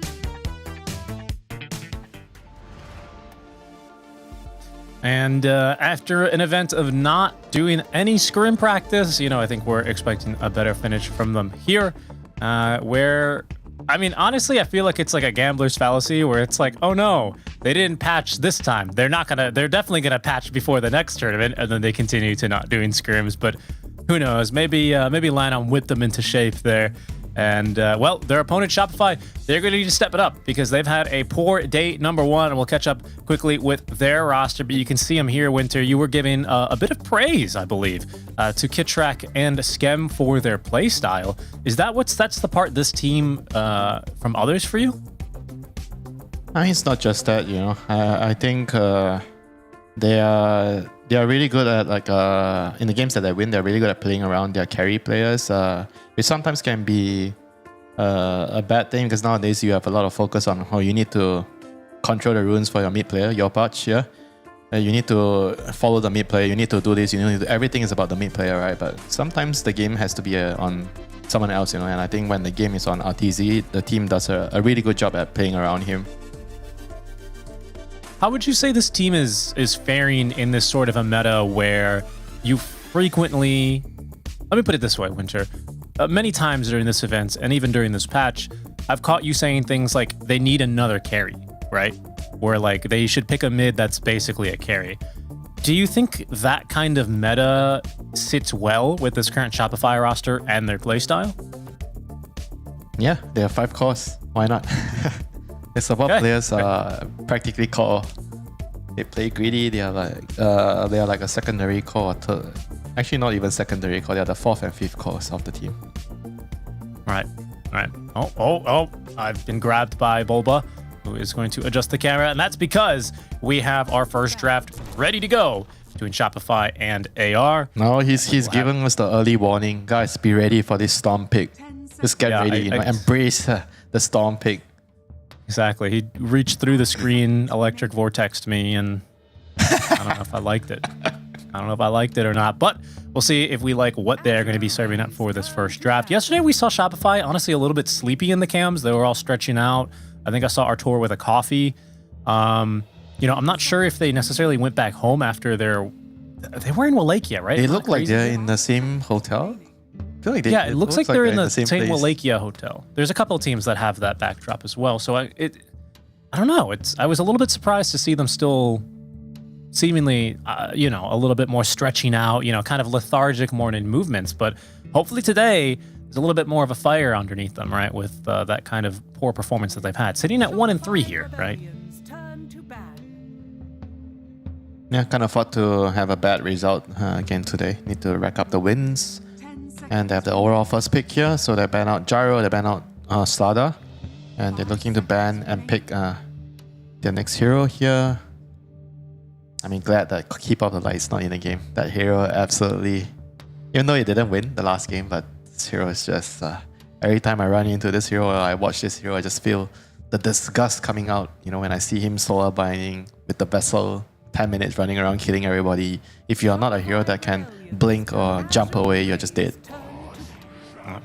And a hero that is still highly contested, even if it's not going to be the 100% as the Disruptor is, who, by the way, has snuck through this first phase of bans. It's that Shadow Demon, which Shopify will first pick. Oh yeah, Disruptor is in the pool. The Disruptor. He wants to play. This Tractor might end up coming through. Instead, we see a few more bans onto offlaners, specifically the Centaur. Doom sneaks through, which means that he will allow to be picked up now. So we've had a couple more. Yesterday, well, actually, our first series was one of the first Disruptor picks. It might have gotten picked in a game that was running simultaneous. Chen's also sneaked through one, but it's still Disruptor, who is 100% contest rate. We'll see if that continues through this game. 5 seconds remaining. I think it's a pretty good response to get the Doom right away, because the top 3 offlaners are Slada, Centaur, and Doom, and because they ban out Slada and Centaur, so there you go. You pick Doom, and you're kind of forcing Shopify to pick some other weird offlaner. I mean, their offlaner kind of plays a lot of heroes, like Saber. He likes playing Enigma, he likes playing Night Stalker, but those are not like the premier offlaners right now. Right. Same thing with like a Mars. It's not like he's going to necessarily run out of heroes. It's just, what can you make work with this kind of a meta? That'll be the question for Kitrak and Bulba. Artur is just maybe kind of thinking about how this draft might develop, what kind of carry he's going to end up wanting. I feel like sometimes he always has a lot of priority. He gets like the best pick, the best sequence for his hero. Bans are also usually really good at protecting his hero. So they ban out the Grimstroke, which is also a hero that pairs really well with a lot of the offlaners. Actually, practically almost all the top offlaners, like Doom, Centaur, and Slada, like to play with Grimstroke. That's true, actually. Yeah, it gets rid of one of those saves. We've seen the Shard be pretty impactful. Yeah, I like that decision. The Wisp will go as well, as we'll see AR take out just one hero here before they have pick. Razor eliminated from the pool. I do wonder if we'll see the Bristle for Shopify. Let me see if let me pull up their previous games. I was looking at Aurora's games instead during prep, so I didn't see what Shopify played for their second series yesterday,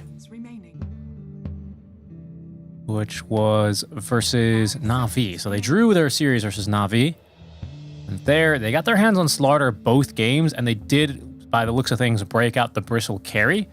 It's the game they lost, though, so they won with the much more classic draft of like an Ench 5 with the Faceless and a Coddle mid. So a lot of their own heroes from that series being banned out. So we'll have to find something else to win with.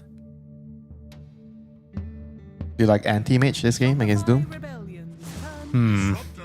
Not anymore. Now with the Disruptor coming in through, Shopify have elected to not ban it, and AR are not going to waste an opportunity to get one of the best supports? The best support? Hard to say when like a Chen is also not really ever seen. 10 seconds remaining. According to the stats, he's probably better than Chen. Numbers don't lie. And there's the Glimpse counter with the X mark. We saw in the previous game when Aurora decided to pick Disruptor, they removed the Kanka in the bans. But this time, AR didn't do it, so Shopify decides to pick it up to kind of deal with the Disruptor Glimpse, and you can kind of boat into the Static Storm as well, kind of saving the target or at least delaying his death. Gives you some good team fight here and AoE control. Yeah, I like that. Yeah, panel, Conquer, you're controlling the whole team fight with your R buttons, and you're very good in the lane against a Doom, a hero like Doom. But maybe the Doom could be a position 4. I know FY likes to play this hero on position 4. That's also probably another reason why they open a draft with this hero. AR to respond here then with a Life Stealer. They'll need something to pair it with, but we know the safe lane now, which is almost certainly this Disruptor and Life Stealer. They have last pick, so I'm assuming we're going to see the position 4 at this pick, at this junction. Oh, Doom is going to be the position 4. You think these days? I think it's still possible. It's still fine. I've ran into a couple of position 4 Dooms. At least in my games a couple of days ago. I felt like in the right lane, in the right game, it can still work. He's pretty good at killing when he gets his levels on Scorcher. So if you pair him up with a stun or something that can help you secure kills, I think it can be very, very strong in the lane. Mm-hmm. Well, they'd have to decide now or pick a hero that can flex between 3 and 4 to keep that up. So I think they're gonna have to decide now and just last pick a mid hero. I think so too. I don't think they should wait. Yeah. It'll give you probably a strong carry pick here for Shopify on 18, and yeah, they'll just go with the Hoodwink then. As that's an interesting stat there. Shopify have always taken first pick, and AR have always taken second pick. So we'll very likely see the same exact priority, except maybe swap sides for game 2 of the series. 10 seconds remaining. Yeah, some teams just really like prioritizing. I think if you like to prioritize your mid player, you probably like the overall last pick more. And if you're prioritizing your carry, you want to have first pick more because of the 18. I think it's better to pick the carry at 18. I mean, it kind of makes sense, you know. You see a Hoodwink Doom lane in front of you. You know that there's a Disruptor in the game. What do you want to pick here? Is that just going to be a Faceless Voice? A Naga? Shopify Rebellion. He's going to pick his hero last. Arteezy always picks his hero like last. Like he wants to use the last couple of bans to ban out the hero.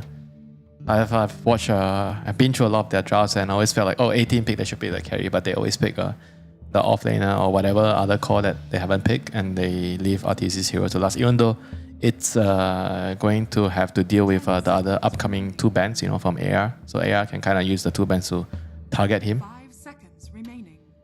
And you only do this if you feel like you have a lot of options, right? So you don't really care and you want to just prioritize the other heroes first.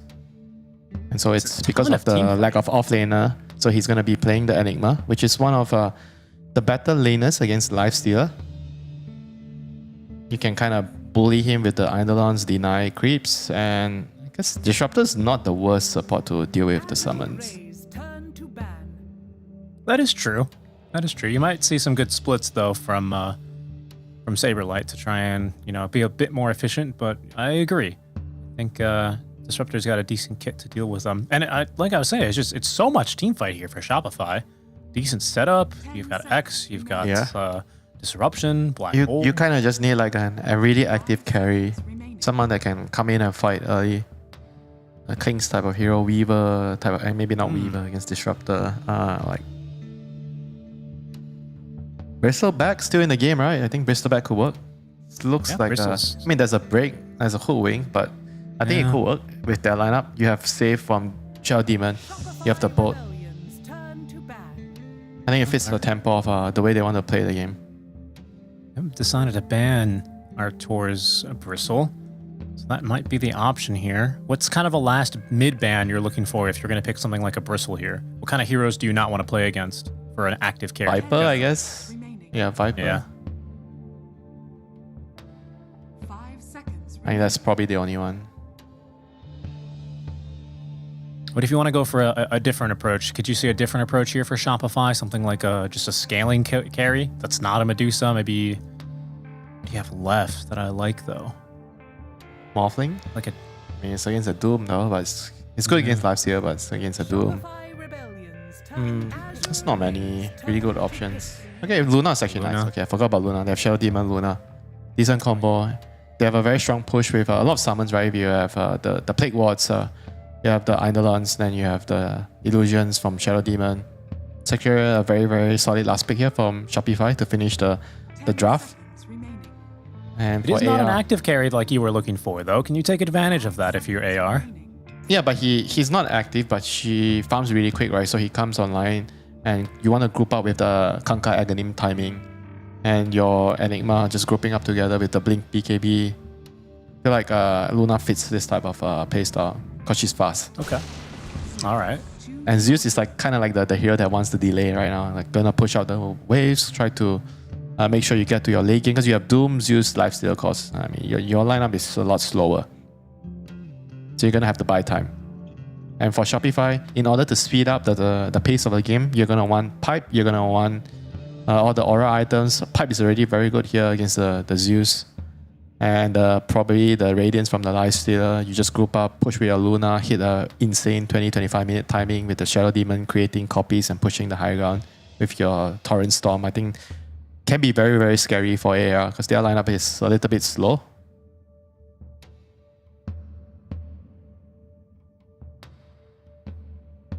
I'm looking at Shopify's lineup as well, and I think, you know, this is something that I've caught you saying a few times where sometimes you've looked for more carry potential here. Is that a solved problem here with the Shopify lineup? Do you think they have like enough powers? Because I'm just a little bit nervous for... Yeah, they have 5 carries, right? Is that what you're going to see? Shadow Demon and Venom supports, they're kind of like carries. Okay. So you can on the very other well hand, see this. AR has used to deal with the illusions from the SD. I mean, Zeus is pretty good at that. But we'll have to see. I still feel like Shopify's lineup, they could just come together minute 20-25. They group up, they push with the Enigma, with the Venom Wards, and you have Torrent Storm. I mean, if the game is going really well for you, I could foresee that AR can't do anything to deal with it. And, you know, even you have Doom and Zeus, but you won't have enough time to get your items to be able to fend Shopify off. Okay. We'll see if that happens. Is lanes a part of this as well? Are you foreseeing like this Doom just not being able to do enough into this Luna lane, given that... yeah, this is a tough lane. Venom plus Luna. Ugh. Yeah, doesn't seem too good, especially for a melee offlaner. Even one who is going to be as quick as Bach, and formerly known. Nice PB, man. Nice Bristleback, I suppose, right? Yeah, where is the Bristleback? Didn't get banned, I believe. He's lost. Couldn't find his way into this game. No, he could not. As Saberlight is going to use one of the Eidolons to scout the entire enemy team. Well, that's going to be something good for him here. As we get underway with game number 1 between Shopify Rebellion and Azure Ray. Group B beginning their first round of the day. As a reminder, Shopify sitting at 1-3, tied at the bottom of the group with Na'Vi, while AR currently in a 3-way tie at 2-2. Only Falcons with a flawless day 1 over in Group B. So they're going to be the team to try. Well, you can't match them, but you can sure try and get as close as you can here, and that's the goal for AR. Well, the goal for AR right now is to get first blood. When they're coming into the jungle. Pretty good rotation, but they're going to get picked up. Good micro there by Saberlight as the Watcher and the Eidolon will snuff out this attempt. 2 runes, so nothing out of the ordinary. Just a nice attempt there. Maybe they could have caught someone, get the first blood on Zeus. Always want to try and do that. Yeah, I think if you have a greedier lineup, it's always nice to at least try to make an attempt like that. It could actually just help your game so much. Yeah, doesn't pan out this time, but it's not like you lose much. As we will get to our lanes. This mid lane Zeus against mid Kunkka. We'll have some support rotations, of course, later on, which might be able to upset this balance a bit more. Specifically, probably this Hoodwink rotating might be problematic. The track's setting up, of course, so it's always really dangerous with a disruption right from the top lane. Could be something. That's still a little bit ways out. First, we got to focus on these lanes in this equilibrium that you're trying to set up for.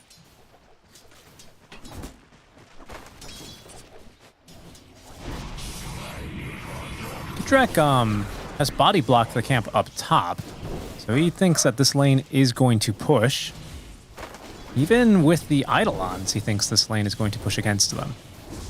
Is that just because of Thunderstrike? I think he's not exactly like moving to the range creep. You know, some players when you get spam Thunderstrike, they just stand next to the range creep and deny the range. Mm-hmm. Yeah, that's my favorite thing to do. Disgusting, Richie. It's just so efficient. It's the same thing with techies, you know? You just move next to the range creep and deny it. Or if you play Oracle, you just Purifying Flames and deny.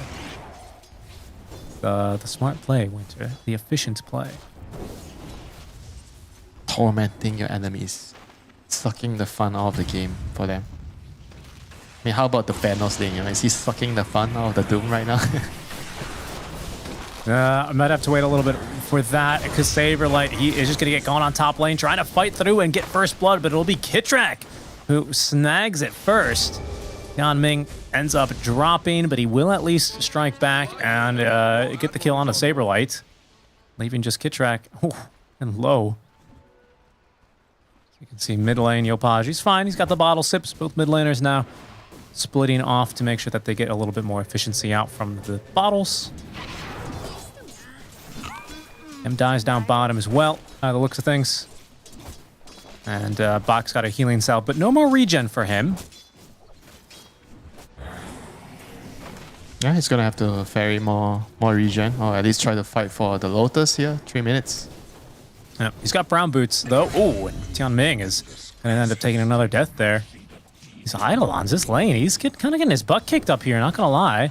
Bach needs to be careful. These are just boots that are about to be delivered, which is not so great with this blood grenade slow on you. Bach just trying to juke out in these trees, but Artur got him dead to rights. Going to be a Lotus as well, Yeah, snagged by Skem. Bach, he tried to be too aggressive there because he just realized the Venom didn't have Gale. He used his Gale, missed, and I think because of that he tried to contest the Lotus. But I mean, Luna plus Venom, you know, even without the Gale, you're still doing a ton of damage with the Luna's Blessing. 2 range heroes So right much clicking on damage. you. Yeah. See the kill up top.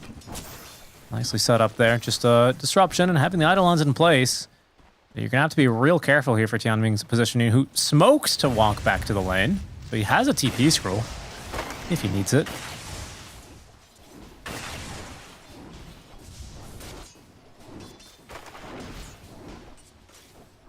I mean, so far so good for the lifesteal. I thought this lane would actually be a little bit more difficult in terms of CS, you know, for low. I mean, Igma does have like 99s. Yeah. Yeah, I mean, that is still something you're going to have to contend with, even with the new demonic summon. It's still becomes pretty overpowering to try and get any CS in.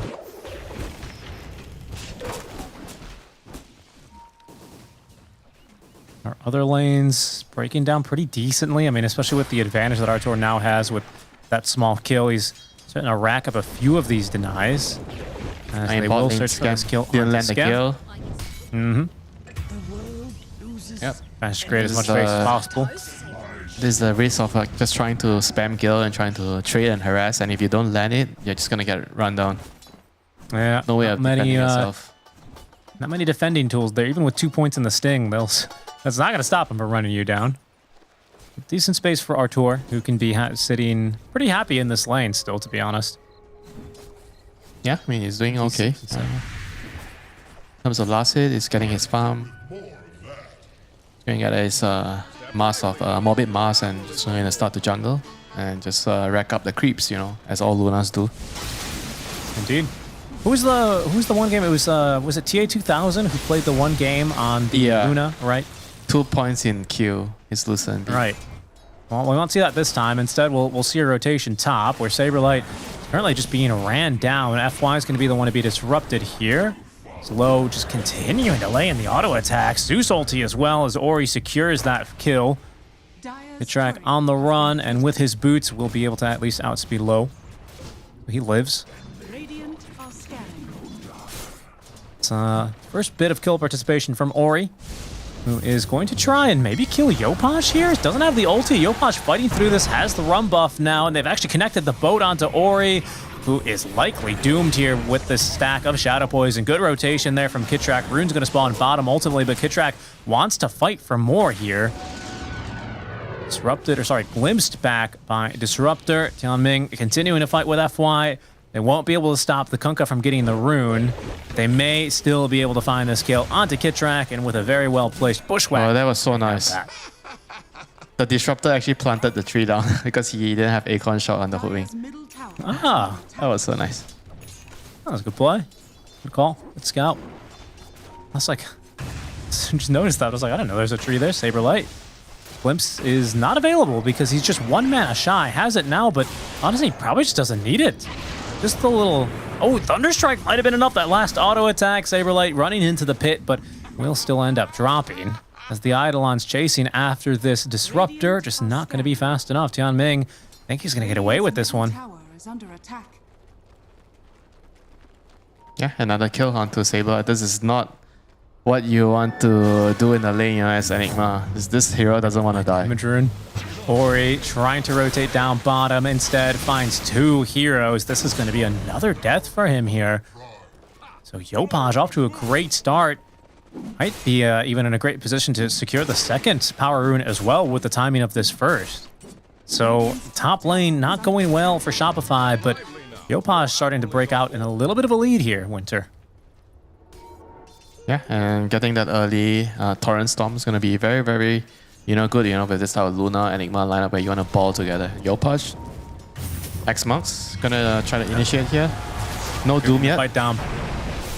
Big boat, especially with that amplified damage rune into the torrent. There's just too much damage. Bach trying to fight through this one, but still ends up dying as the Zeus ulti is here. Low comes through the gate to join this fight, and now Yopaj finds himself against 4 heroes. So they'll find the Doom, but in exchange, Shopify losing 3. Yeah, they didn't even get the kill. It was denied. So that was actually 0 kills for Shopify. Oh, you're right. It's not what you want, with this type of Banner Enigma Luna lineup, falling behind. Wow, got denied by a Hoodwink auto attack, who has the worst base attack time in the game, worse than Doom. Yeah, but who is the compared to the 1.7. Richie? It's the Prince, FY, That's true. Not just any Hoodwink. Saberlight, I reckon he's just dead again here, Winter. Low, he's just going to run him down. Okay, Disruption buys him a little bit of time. And in fact, Kitrak's already up to level 6. So Saberlight getting a bit more space out from that. Okay, he will live. The Shadow Demon is higher level than Enigma. What the hell? Yeah, that's... I was surprised by that as well, honestly. Yeah, I guess he got some solo kills, right? He was like alone. He got all the XP. Now he's almost level 7 on Shadow Demon. Holy That's crap. true, right? We rotated mid. Level 7 Shadow Demon. Big bounty though, so doesn't want to get cut out too far as he is trying to fight versus 2 supports. This time there is an Acorn shot to help support him, and Ori rotating on through, misses the Thunderbolt, but still has the reach for the kill. Yeah, that was a pretty big kill. Getting the Shadow Demon, 400 gold into Ori's pocket.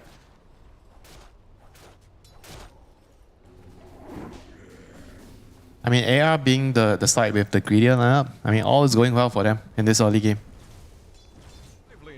Lifesteal, Doom, they're both farming. Your Zeus is super fat. don't think you can ask for a better start to this game.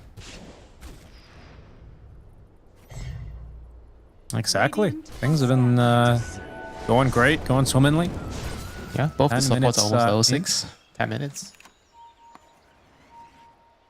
They've killed Artur, just the one time, right? But you've stopped him from popping off too early on. Your Doom has still gotten some experience. You can see he's farming some stacks now, or just having just finished. So he is going to be on his way to more levels and more farm. And Saberlight just has to play so patiently underneath this tower here. This lane has not gone the way they've really wanted it to, outside of that one kill they've gotten. Yeah, I mean, after the Shadow Demon left to get a kill on Zeus, I think Enigma died like twice in a row alone, and now Black he's ult. gonna... Oh. Nice Instantly read there. cancelled by Tianming. Tianming. Really Good excellent play play. there. He knows that Enigma was about to try to do that, you know, because the Eidolons were splitting, and then he just stayed a little bit to see if he tries that move, and he was right. Very crucial level 6 there for Tianming, as now the Rust of AR, they're going to look bottom. Artur this time, he's got the Plague Wards, which will let him know that there is something coming through. Maybe he wasn't expecting a Giant Wolf, but he sure knows what's inside. Scam. He murdered. Wow, there's 2-man That hit is squad not the there. giant Sharpshooter. wolf, Richie. That's the small wolf. The baby wolf. Oh, really? Radiant's bottom tower Oh, no, but the creep name is called Giant Wolf, even if he is the small creep. Oh, okay. Like I know it's not the... what's it Alpha called? wolf. The Alpha Wolf, yeah, the called the Wolf Pack Aura. I know the aura, I just... Anyway, it doesn't matter. Saberlight back to trying to push up top lane. His Black Hole on cooldown for another 2 minutes here. Yeah, Oh, they're he may not have been able collapsing with the to Kanka here. get much, but yeah, I mean, they're going to try and make a play for him now. Zeus ulti scouts that out, though, ahead of time. So he manages to escape with his life. And it's not the Ag Scepter shot from Yopaj, Winter. He's going to elect to try and dip into an Orchid first. Dire's top tower is under attack. Interesting. Orchid, he wants to be able to kill the Enigma. Sorry, not the Enigma, the Lifesteal. My brain's not working. Has fallen. You always do turn it off. Not for sure if Shopify I. games. Not sure Why if is I.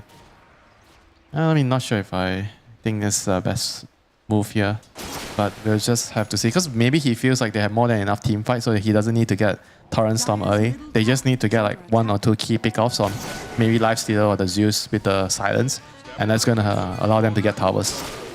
Interesting. The way I've always thought about this Kunkka Ags, right, the Torrent Storm, is that it allows you to play as this buffer, right? Like, you can just walk up, and the enemies know that if they jump you and don't 100-0 you, you get off a Torrent Storm, and the fight's impossible, and then they messed up, right? But without that, do you think that, you know, for example, Saberlight's game is going to be any easier to play? Because now you won't have this big tanky Kunkka up front to try and black hole on, right? Yeah, I mean, it's definitely going to make it harder for the Enigma. But on the other hand, if you get key kills on like Lifestealer, because Lifestealer is a hero that you normally don't see him dying in the early game or towards like the early 20 minutes, you know, he doesn't die. But if you have Orchid, then you always have a chance to kill him. Because he's going to get Manta probably maybe later if he wants to get Manta. And normally your build doesn't, you go SNY after your Radiance and Armlet. So you're always going to be susceptible to the Orchid in the early It's stages. online now. Good track ready to smoke up Yopaj. We'll see where the target is. They've got a ward which sees us, FY, pardon me. Down bottom. Not, you know, the best target, but this is still a kill that you're going to be happy to have. It's a hero that farms very well and who actually It's a also- core. Remember the last game? It's true. Wing is It's a actually core. already almost a Rod of Atos online. As there's the Orchid reveal. Say hello to Ship, Mr. Squirrel. As FY, no way out of this one for him. Got a poison up to 2 stacks. Wait, hold on. Yep, the third one connects. Scam committing the ulti just in case. It's a pretty long cooldown, you know,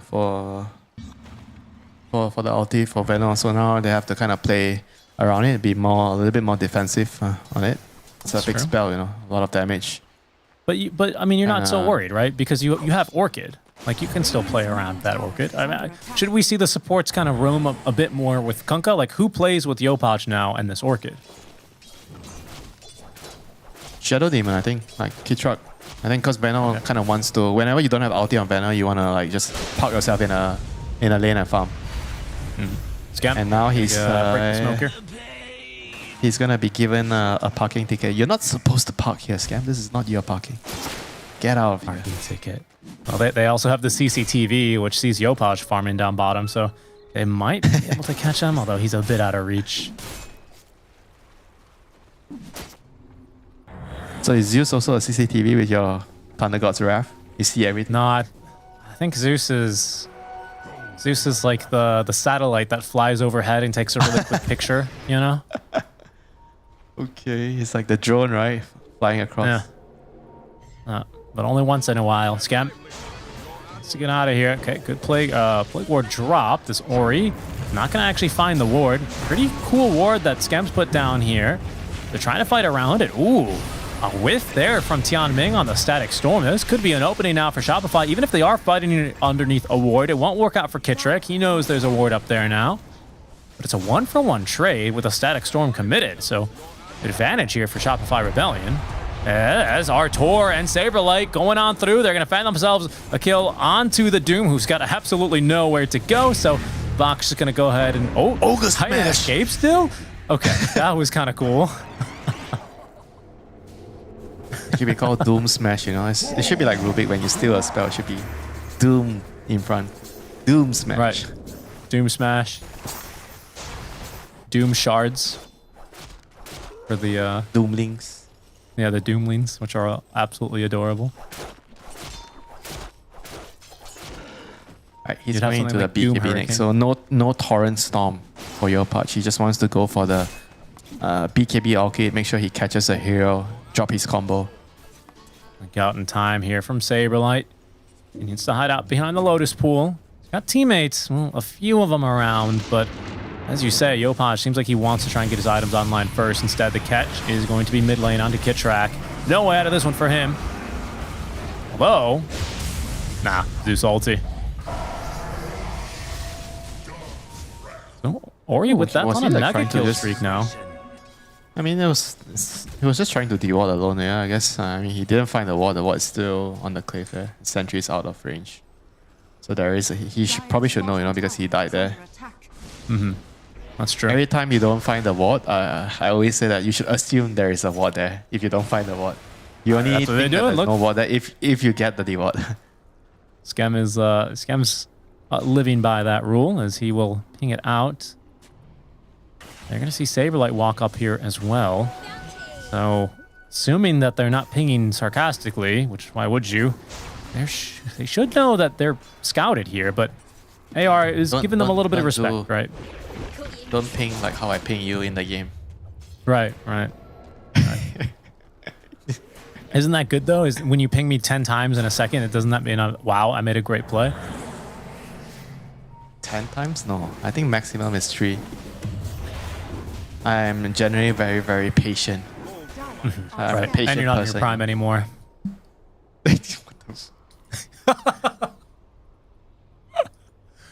So, an aggressive move now. Man. What did I do to hurt your feelings today? Come on. Shopify. Making an aggressive move now. They'll trigger the Fortify, but they know that there's an Enigma Blink Black Hole to threaten them. Not an easy thing to play. Grumpy Richie today. Always call me the grumpy old man. But look who's grumpy. Compliment. You used to be able to ping 10 times in a second. I remember. Okay, so Luna gets the tower here, tier 2. So it's gonna open up the side of the jungle for them and probably Roshan. Guess it's gonna be a daytime Roshan. They can't take it now. Daytime Roshan means Luna can't get it at the moment. I mean, if the game is going much better, usually with this type of lineup, you should get it in this 15 to 20 minute Roshan on Radiant. Radiant are scanning. Step lively now. Your admiral. Game is kind of equalized here in terms of net worth at the very least, with Yopaj about to finish off this BKB. Yeah, but it's not good enough for RTZ's squad, you know. They have the early game heroes. AR has the greedier lineup, so ideally you want to be ahead at this point on the Radiant heroes. And Luna's ahead of the lifestealer, so that's good news for them. I mean, it should stay that way, ideally, in this kind of a game, but I mean, I'm only saying minutes. I mean, it's a Luna, Radiance. Yeah, there is a Radiance ready. So that'll help them farm faster. They're looking to fight. Luna farms faster than everybody. It's true. Except for a Hoodwink. Just kidding. Haha. Okay. Rune scouted here. The Drac will just pick that one up. As still infested. Hawk's really going to commit here. Goes up into the high ground. No one home in the triangle at the moment, but what about the other Ancients? All right, there they go. The jump in on a Kitrak Zeus ultimate, and even with the haster, and he's going to be unable to dodge out this smoke gank. You just say #Wolf right now if you die as a SD to that type of rotation and a Doom. Doom and Zeus ulti expanded. He's scanned up top lane. Yao Ming perfectly finding him. Yeah, Static Storm dropped as well, so not much of a move to make here for Saberlight as AR quickly closing in on him. Where can he hope to try and hide and run to? Basically nowheres with that phylactery, or he puts him in the grave. Yeah, it's thunder everywhere. Thunder Strike, Lightning Bolt, Thunder God's Wrath. Oh, he got the kill with the creeps. Oh, he did actually chase him down. Those things pack a punch. All right. Good trade? Question mark. Well, it's like 3 heroes running him down. He got a kill in return. I guess that's kind of nice for him. Still more farm for Ator, who's going to make his way into the enemy triangle. He's just now got the money for the BKB. That makes 2 alongside Yopages, as we'll take another look at those Eidolon micro skills that Saberlight's putting on performance. How did he find him? I wasn't even paying attention. I was like, oh, he's fine. Oh, he got stuck? Yeah, I got stuck.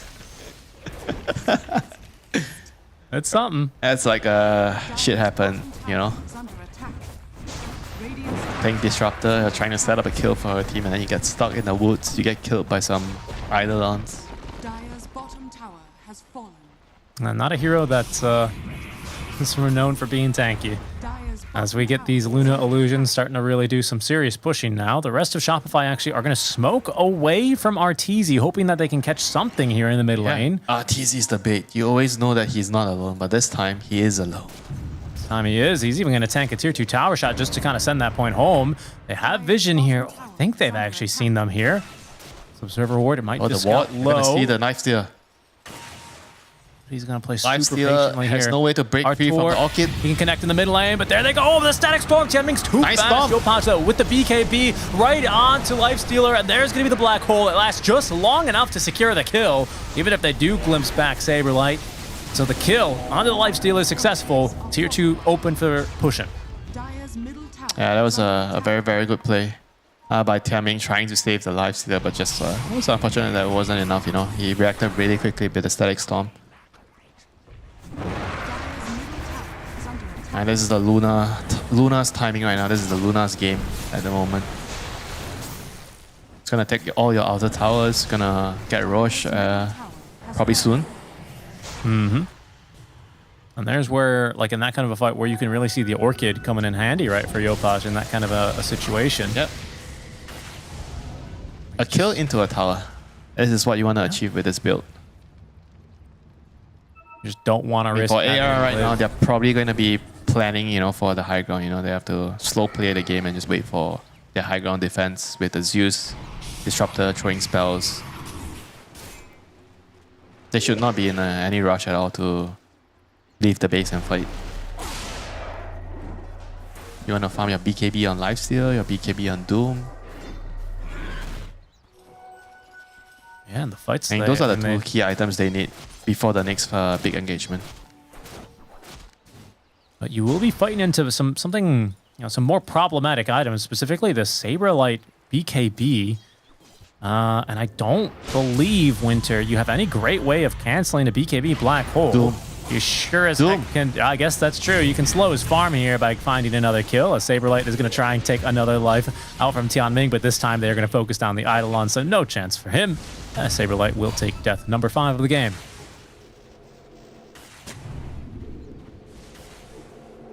He's gonna get his BKB soon anyway, so I mean, not the worst for him. But right now it's like about securing the Roche. They have to try to get the Roche for the Luna, get the Aegis, and hopefully use the Aegis to try and pressure. They can't just let the Zeus, Lifestealer, Doom, Tricol just straight farm on the map, just like this. This is not good enough for Shopify. they have to press the issue with their lineup.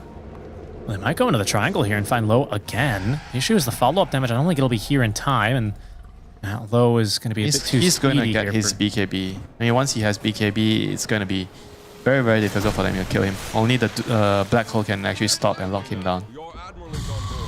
For now, AR, they will push their advantage into the Roche pit. They move down bottom, they move up top lane as soon as Roche moved. And it should be Aegis number 1 for them here. Low's not going to be nearby to take it, so I assume this is going to go to Ori? Maybe you give it to the Doom? I mean, this is pretty big that AR is getting this Roche. This Roche does not belong to them. Oh my god, this is so big for them to be able to deny the Luna of that first Roshan. Yeah, it'll be Ori's. He'll take it. Shopify. In the meantime, just kind of farming up as they will hear that jingle. Well, for them, it'll be... Oh, I don't know. How does this change things, though? Are AR just going to sit back on this Aegis, do you expect? Or will they be kind of looking for some more fights here? Yeah, I think they should just finish, use this Aegis to finish their BKBs. Once they have double BKB on the Lifestealer and the Doom, I think they should go. But this Aegis doesn't really have to be useful for them, you know. I think it's more about taking it away from Shopify. They don't have to feel like, oh, we have to try to use this Aegis to fight, you know. I think they only fight if they feel like they're ready with their lineup. It's a denied Aegis, quote unquote, right, for Shopify. It's just more important that you don't give it to them, is what you're saying. Because I mean, there's BKB number 1, and now you have the safety of knowing that Bach can, have some time to farm before he's needed to for a big fight. Even still, I don't know. It seems like, especially with AR having this sneaky ward down bottom behind where the tier 1 used to stand, they might still look to try and find a fight. Maybe it's just they're looking to try and meet Shopify here. Seemingly not.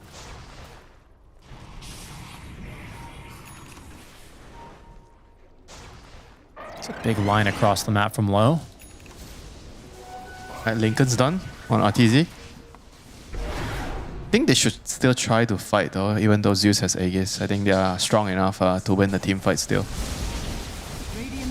And you have triple BKB on your Enigma, Conquer, and the Luna. They're not weak. No, not at all. You don't, like you said, want this game going super late either. As Ori's illusions are going to end up clearing wave after wave down bottom. Now you've got Low inside of Bach now, and they will smoke up. So AR looking for a move here, even before the second BKB timing here, Windsor. Still 3 minutes left on this Aegis. I mean, he's so close to the BKB. Quite surprised they're still trying to play around without the BKB. It's going to be very risky. They have a good ward really here. good for them, and they're going to see Scam. But it's a bit of a bait here, Winter.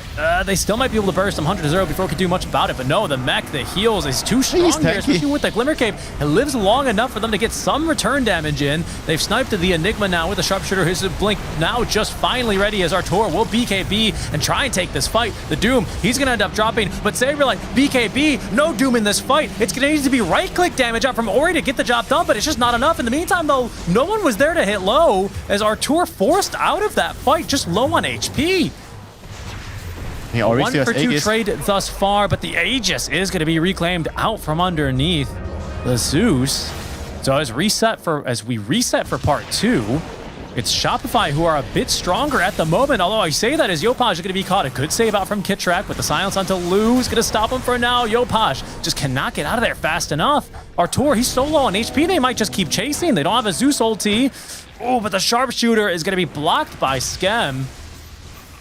Might have been just enough damage to take down the Luna. Yeah, that was so close, so tight, the fight. I mean, the lifesteal with his secondary BKB after the rage, just keeping himself alive, And I like that he was hiding in the Doom in the initial jump, like Bug blink in, and he didn't want to Doom the Venom the first time. And then he was like not really rushed to come out with the lifesteal. He just waited and waited. They black hole, they drop all their spells, and he still waited until everything is cast, and then he came out of the Doom. And then he came out to party, yeah. Yeah, that was actually really smart. Oh, they might catch Bach down here. This is troublesome because he's so close to this BKB. I didn't see what he used to break the Lincolns, but it certainly wasn't Doom. He still has that ready to go. Bach, just on 10 HP, gets away there. Kitrak Hitting pretty low as well, but here comes the Saberlight Enigma yet again. BKB active as he's going to jump forward, finds the kill onto Ori. 800 gold into the pockets now of Artur, but guess who's back? It's Bach looking for this kill. Artur, the Manta Dot's not in there, but Artur coming out of the disruption now. There's just too many heroes here. No way he makes it out. They almost get Tianming again, but no. The Infest save from low. A 1-for-1 trade as Shopify end up biting off a bit more than they could chew there. Yopaj was not in that fight, quite simply. Yeah, I mean, initially it looked pretty good, you know, when they were able to jump in with the Enigma to get the kill, but it just couldn't get RTZ out on time, you know. And now AR, they're going to be happy with this style of trade with the greedier lineup. Any even trade they get is really, really good for them.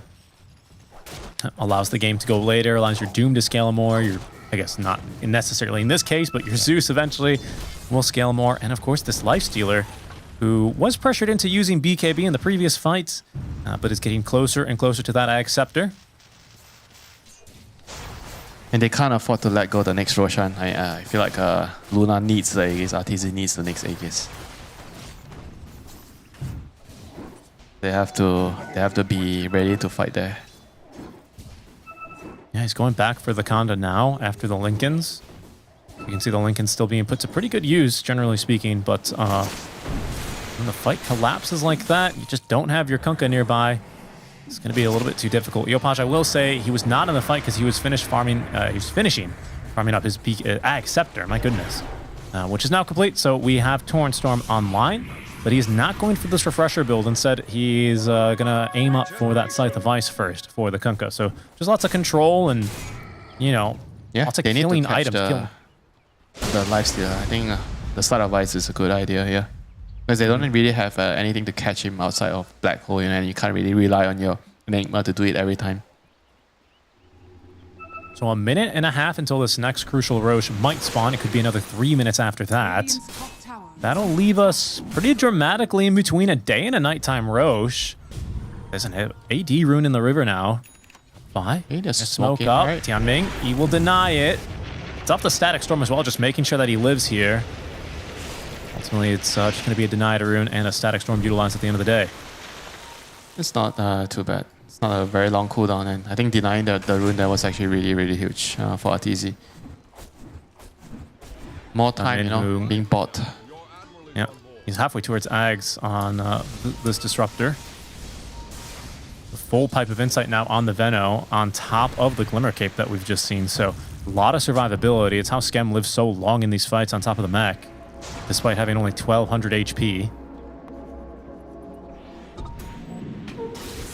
Artur's also got his Enchanted Quiver and the Lucent Beam talent. So he's doing a lot of work here. And will be doing even more damage pretty soon, as that Conda is finished. Top tower is I don't think he's going to be able to get that online before this next Roche fight, though.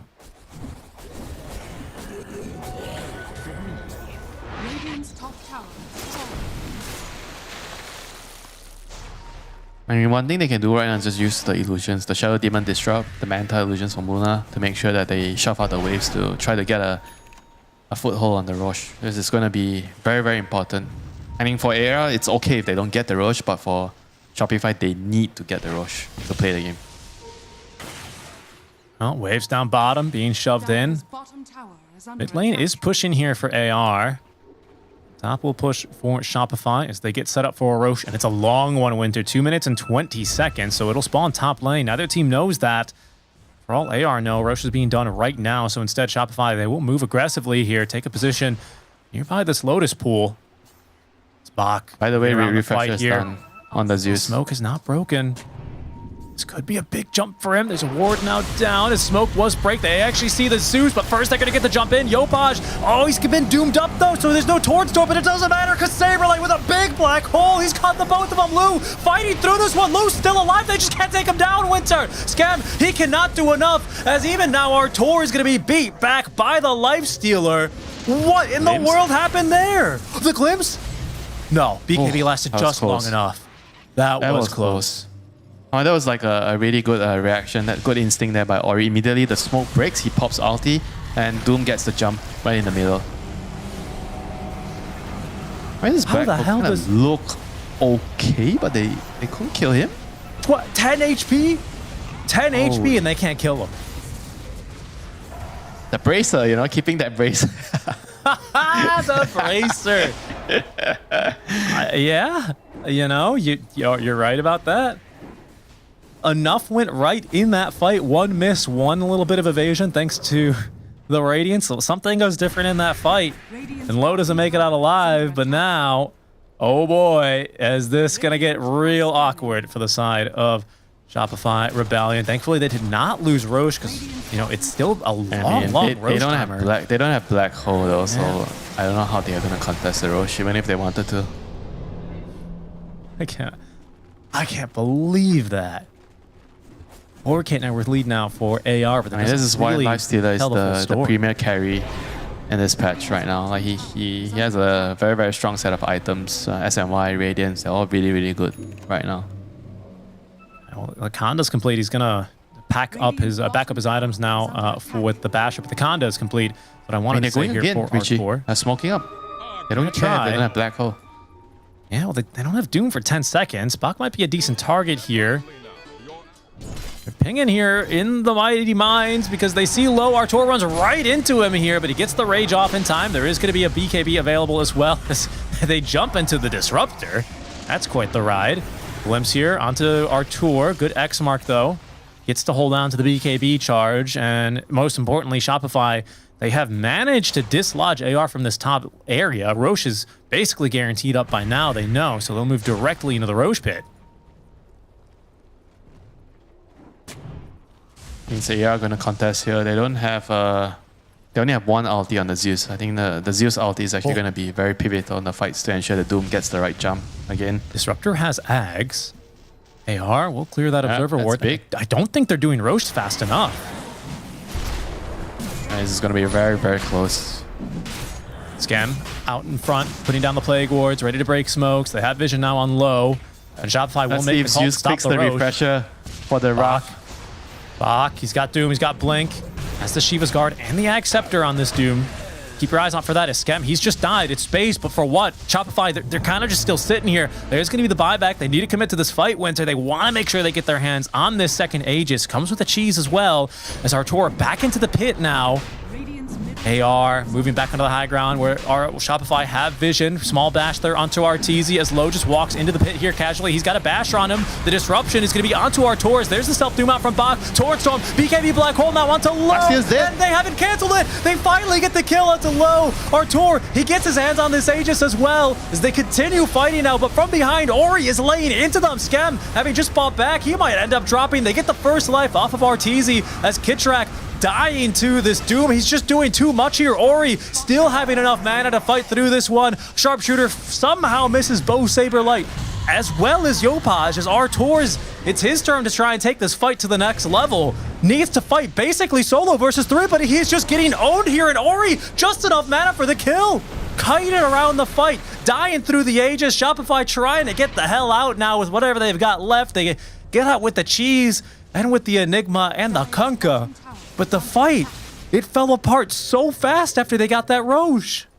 And this is why you want to have multiple carries. You know, you can only black hole one of our cores, but if we have multiple carries like the Zeus and the Hu-Wing both doing so much damage from the slide, then you don't really care even if the Lifestealer is in the black hole. Like, he's just there to tank up. He's the front line, but he's not the true damage. Really good black hole coverage there by Saberlight. They basically 3v5 right from here. Yeah. The 3 heroes, the Zeus, the Doom, and the Hoodwing. Bach just does too much. He simply does too much. And am I crazy? He doesn't even like have any lifesteal or anything on the Doom. It's just, he just tanks through the damage. I mean, he has the shot, right? The shot with the Scorched Earth shot. That's true. Yeah, you're right. That is true. That makes a big difference there. Well, Shopify, they get the Roche, but they lose the fight that follows. So we hit the 40-minute mark. More and more of these cores are coming online for AR. That Ag Scepter as well for Disruptor, right? Tianming throwing that off in the fight. FY with a Daedalus. As the Scythe device Right, is finished. Zeus, Zeus ulti for another vision round, again. Another It's going to kill. be a dieback for him. Or I think he has already died back, hasn't he? Either way. Yeah, that's the dieback already. So he's only out for about a minute.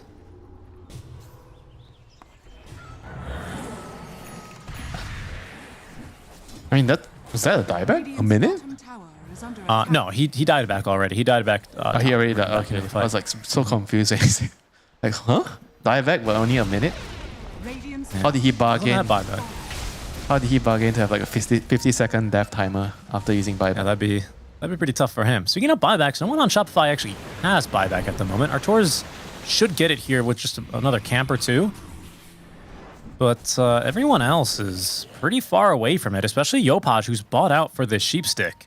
Got a cheese, so that's some protection alongside the BKB. I mean, they don't need buybacks anymore. I think at this point, they just need to get the items that they feel like that's going to allow them to win the team fight and just go.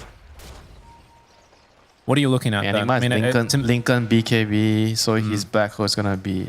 I guess that's the X, so the backhoe is not reliable. Yeah. That's tough. Again, the Saberlight placed it extremely well last time where the Bach was at the edge of the black hole, kind of rotating around it, and still didn't somehow tag him with the Doom AoE. So if he can manage to do that I guess if you catch him at the... If you catch him on the edge, then you're going to be fine. You have to do it perfectly. I mean, it's tough because of the Zeus always revealing his position with the Wrath. Right. And then you have the Thunder Strike on your head, you know, it's just so many things you have to pay attention to. And there's a Hoodwink actually going to kill you with right clicks through your BKB channeling back hole. True. $8 with the Acorn shot. It's just too much, honestly. I mean, it's a dragon, that's just the right click him during black hole. He's going to get the Basher next, do you think? Or the Coddle game at Bali? Wind Waker. Of course. Wind Waker. That's the better item here. Maybe Basher won't be that bad of an idea, you know, to be honest. Yeah, I just think on Hoodoo, I mean, it's already a terrible item on Coddle and it worked out that time, right? So, why not on the Hoodwink? Yeah, you have more incentive to get it on Hoodwink with the Acorn shot. That's what I was thinking. But it's less reliable, right? Because you don't know if it'll hit the creep, if it hits the target you want it to, and then it's on cooldown. I mean, in a team fight, it's probably going to only be heroes. True. If you're fighting like around Roche, if you're taking like a fight in the jungle, I guess it might there might be like neutral creeps around. Bruce got a lot of money saved up here. Might just commit into this refresher, but it's a tense scenario here. Down 14k, 42 minutes in. Both teams now smoked up. We're 3 minutes away from the Roshan respawn window. Buyback situation is only one hero for each team, as there's going to be the self-doom, but they did get the sheep stick off. They got to try and kill this Doom now, and Saberlight, he's protecting himself now, just out of range. Can they take down the Doom? Oh, yes, but just barely. It's going to cost Saberlight's life as they're setting up for this second kill onto the Artur Luna, but he's going to refresh. He's putting everything into this fight. He bought out for it, and he's just not doing enough damage. And in fact, Ori and Low doing a ton. Another sheep stick, no, it might be enough. The lifesteal, no way, a second time in this game. Artur will finally win the mano-a-mano. A great turret from Yopaj, and it's going to be the team fight victory that Shopify needed here to get back into this game. Holy crap, that was so close. If the Luna died, I felt like AI would have just ran away with that fight. Oh, and here you see the hex, the instant hex, and the back hole committed on the Doom. Because that was it was alright until this point, but just couldn't. How did they not kill the Luna? Let's see. He popped his refresher after this. I think this is second Eclipse. This is just the glimmer and all the auras around the panel. I guess so. Yeah, Artur's just the cheese pass. Oh yeah. There was a cheese pass in the middle of that fight. That's crazy. I mean, the last torrent was just so necessary. Oh, it's just a nail biter of a fight. I can't believe Shopify get through that one.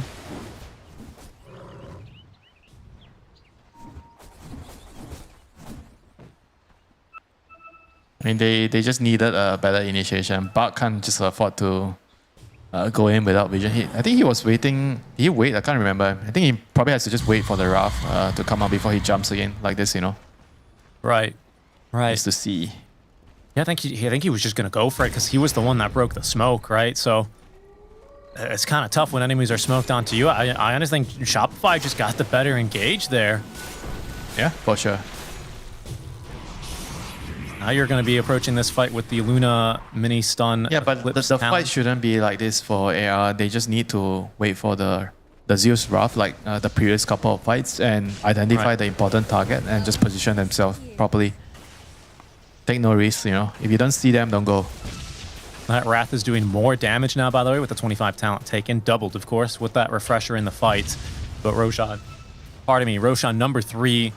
Check that timer here. We had a long one last time, and this time it's going to be a short Rosh. What will Shopify do about this now? He mainly just move to try and do a bit of pushing. Force some rotations back. AR will abide.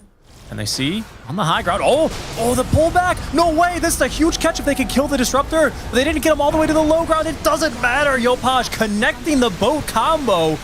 That Observer Ward finding a key pickoff now onto the Disruptor. That might have just opened the door for Shopify to get this Rosh. And he has buyback though, so maybe not. I mean, they need to kill another hero here. There's an amplified damage if they scout it. Could be trouble. FY is just running to the pit directly. Oh, he's gonna get it on Luna. This is gonna be big. Refresher is ready. Where's he going? He's pinging high ground though. They did get the buyback out from Tianming.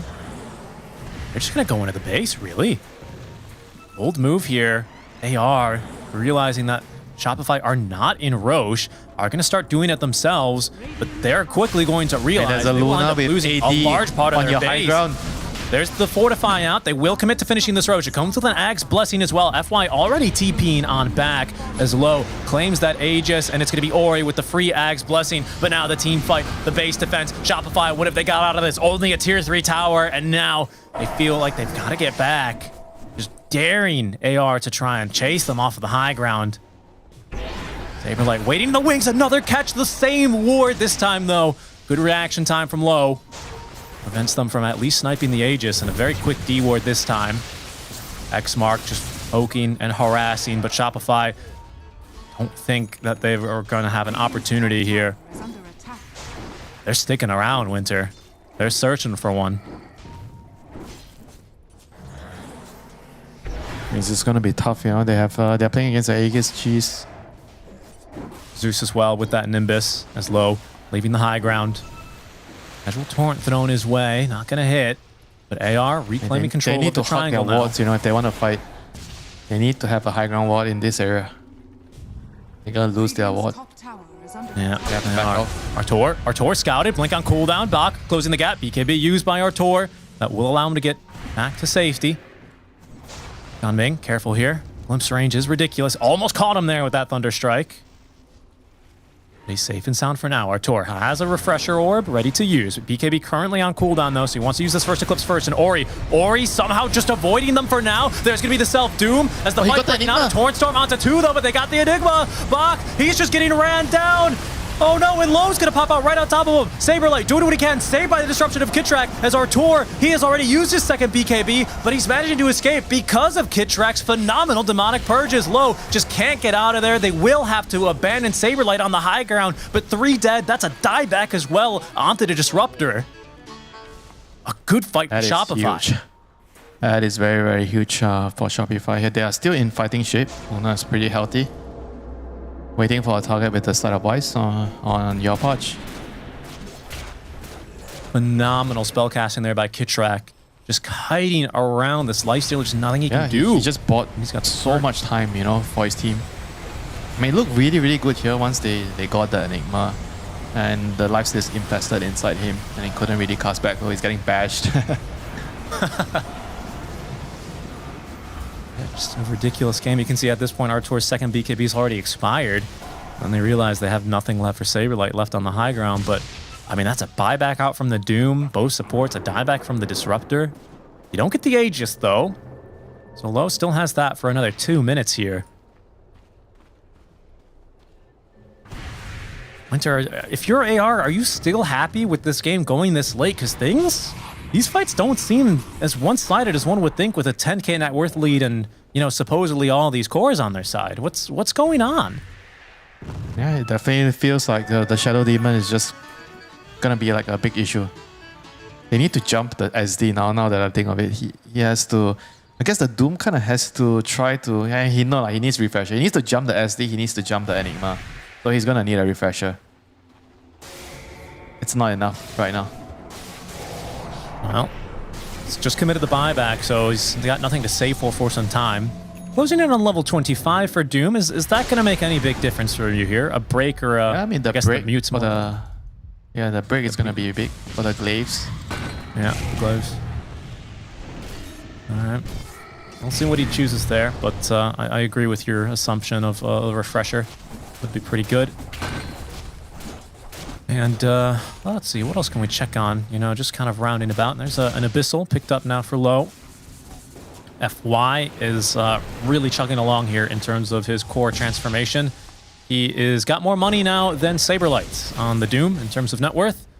And showing off that Daedalus, the Yules, the Gleipnir, and a full Hurricane Pike on the Hoodwink. So he will get scarier and scarier. Still very tense right now. Yeah. Like anyone can win a fight. It just comes down to the execution and initiation. Whoever gets the right heroes, the right jump on the right target. Whoever has the high ground ward.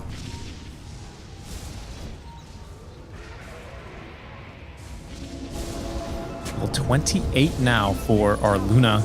About to hit that 20 talents and then 25, so a little bit more room to grow here, but we're very quickly running out of slots. Artur also does not have a TP scroll in his inventory. I mean, I can't wait for his Aghanim's to come out on the Luna. Then the refresher Aghanim's Eclipse. Yeah. Okay, he's got 2 TP scrolls coming now, but it's fine because AR are not going to push high ground any further. Aegis has been reclaimed now by low, or on low. And it's still advantaged right now for Shopify, isn't it? They're 2 buybacks down as it stands for AR just on cooldown alone. Shopify have all of theirs ready to go, so they're just holding an aggressive position here, trying to find another opening in this bottom side of the map. Yeah, AR is really scared right now to walk out. I mean, even though they still have the cheese, but I think they are not really feeling comfortable taking the fights anymore. It's not so simple for Shopify either, is it? Because of the threat of this Doom. But I think it's easier for Shopify to execute. I mean, because of the SD, I think the SD just makes everything so much more complicated for AR in the team fights. Because you have like 2 important Doom targets. You need to Doom the SD and the Enigma, both of those heroes. I see. You don't think that the Zeus vision makes their fights easier for AR, like in that respect, because you're only playing with Plague Wards? Yes, like correct. That definitely helps. I think we're at this point where like Shopify is like an immovable object. Once they're set up and holding a position with Plague Wards all around and Enigma, you know, and an SD tucked behind, it's hard. But AR, how do you run into them? I don't think Shopify siege. They just have to jump. I think they just have to jump first. They need to either jump with the Disruptor or the Doom. Get your Doom on the SD Enigma. Same goes for the Static Storm, and just be brave. You know, you can't be too conservative in a situation like this. Got it. Just be confident. Now I think both teams likely to wait for Roshan number 4 as it stands. With neither team wanting to commit too hard as we hit our 53rd minute of play. Still a net worth lead for AR Winter, but I think realistically, I don't know. It's still more of Shopify's game to lose at this moment. It's definitely feeling like that for the last couple of team fights. They've been doing much better, even though as a lead on AR, 12k, but it's practically nothing at this point. I mean, the 12k is like, you look at their goal, you know, it's like basically the goal they have in their pockets on the Lifestealers, Zeus and Doom. That's true, actually.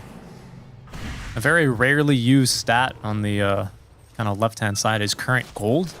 And you're not wrong. I mean, Artur is holding on to 7k, Yopaj 7k as well, and then it's like 5,000, 4 to 5,000 on every single AR hero, with the exception of Tian Bing.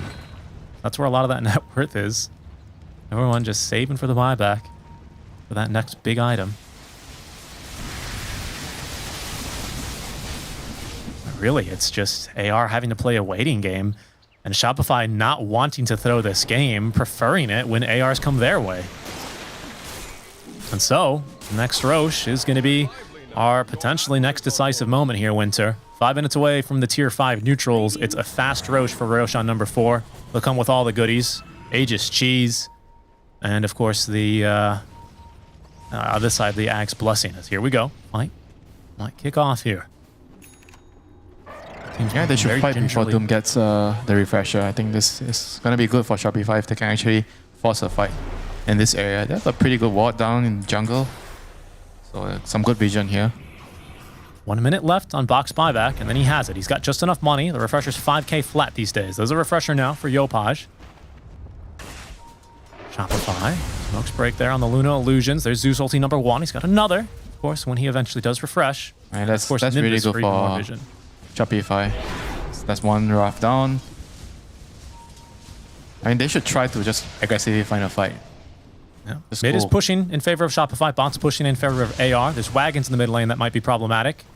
But for now, both teams, their attention fixed around this top area. Buyback in 20 seconds as they do get the Noxious Plague onto the Lifestealer, but it's Artur who's just in. They've deleted already the Disruptor. Okay, but they jump inside of Arteezy. Ori, refreshes, doing tons of magic damage now, trying to get through Skem, but there's just heroes surrounding Arteezy. Kitrak with another save. Where is our Enigma? We need a black hole, and there it is, onto 2. Perfect spacing as well as Box on the other side. There's going to be an instant kill onto Low. He's buying back immediately, but this fight, it's so hard to get back into. Artur, what's he got left in the tank? He's trying to take down Disruptor for the second time, but he's completely alone as the outposts and the buybacks, they've all come through. Artur's taken down. Shopify, they've overextended chasing after the backliners. They've left Artur high and dry. I mean, it's still a pretty expensive fight, you know, for AR. They're committing three buybacks. Disruptor, Lifestealer, and Doom. I think it wasn't that bad for Shopify, all things considered.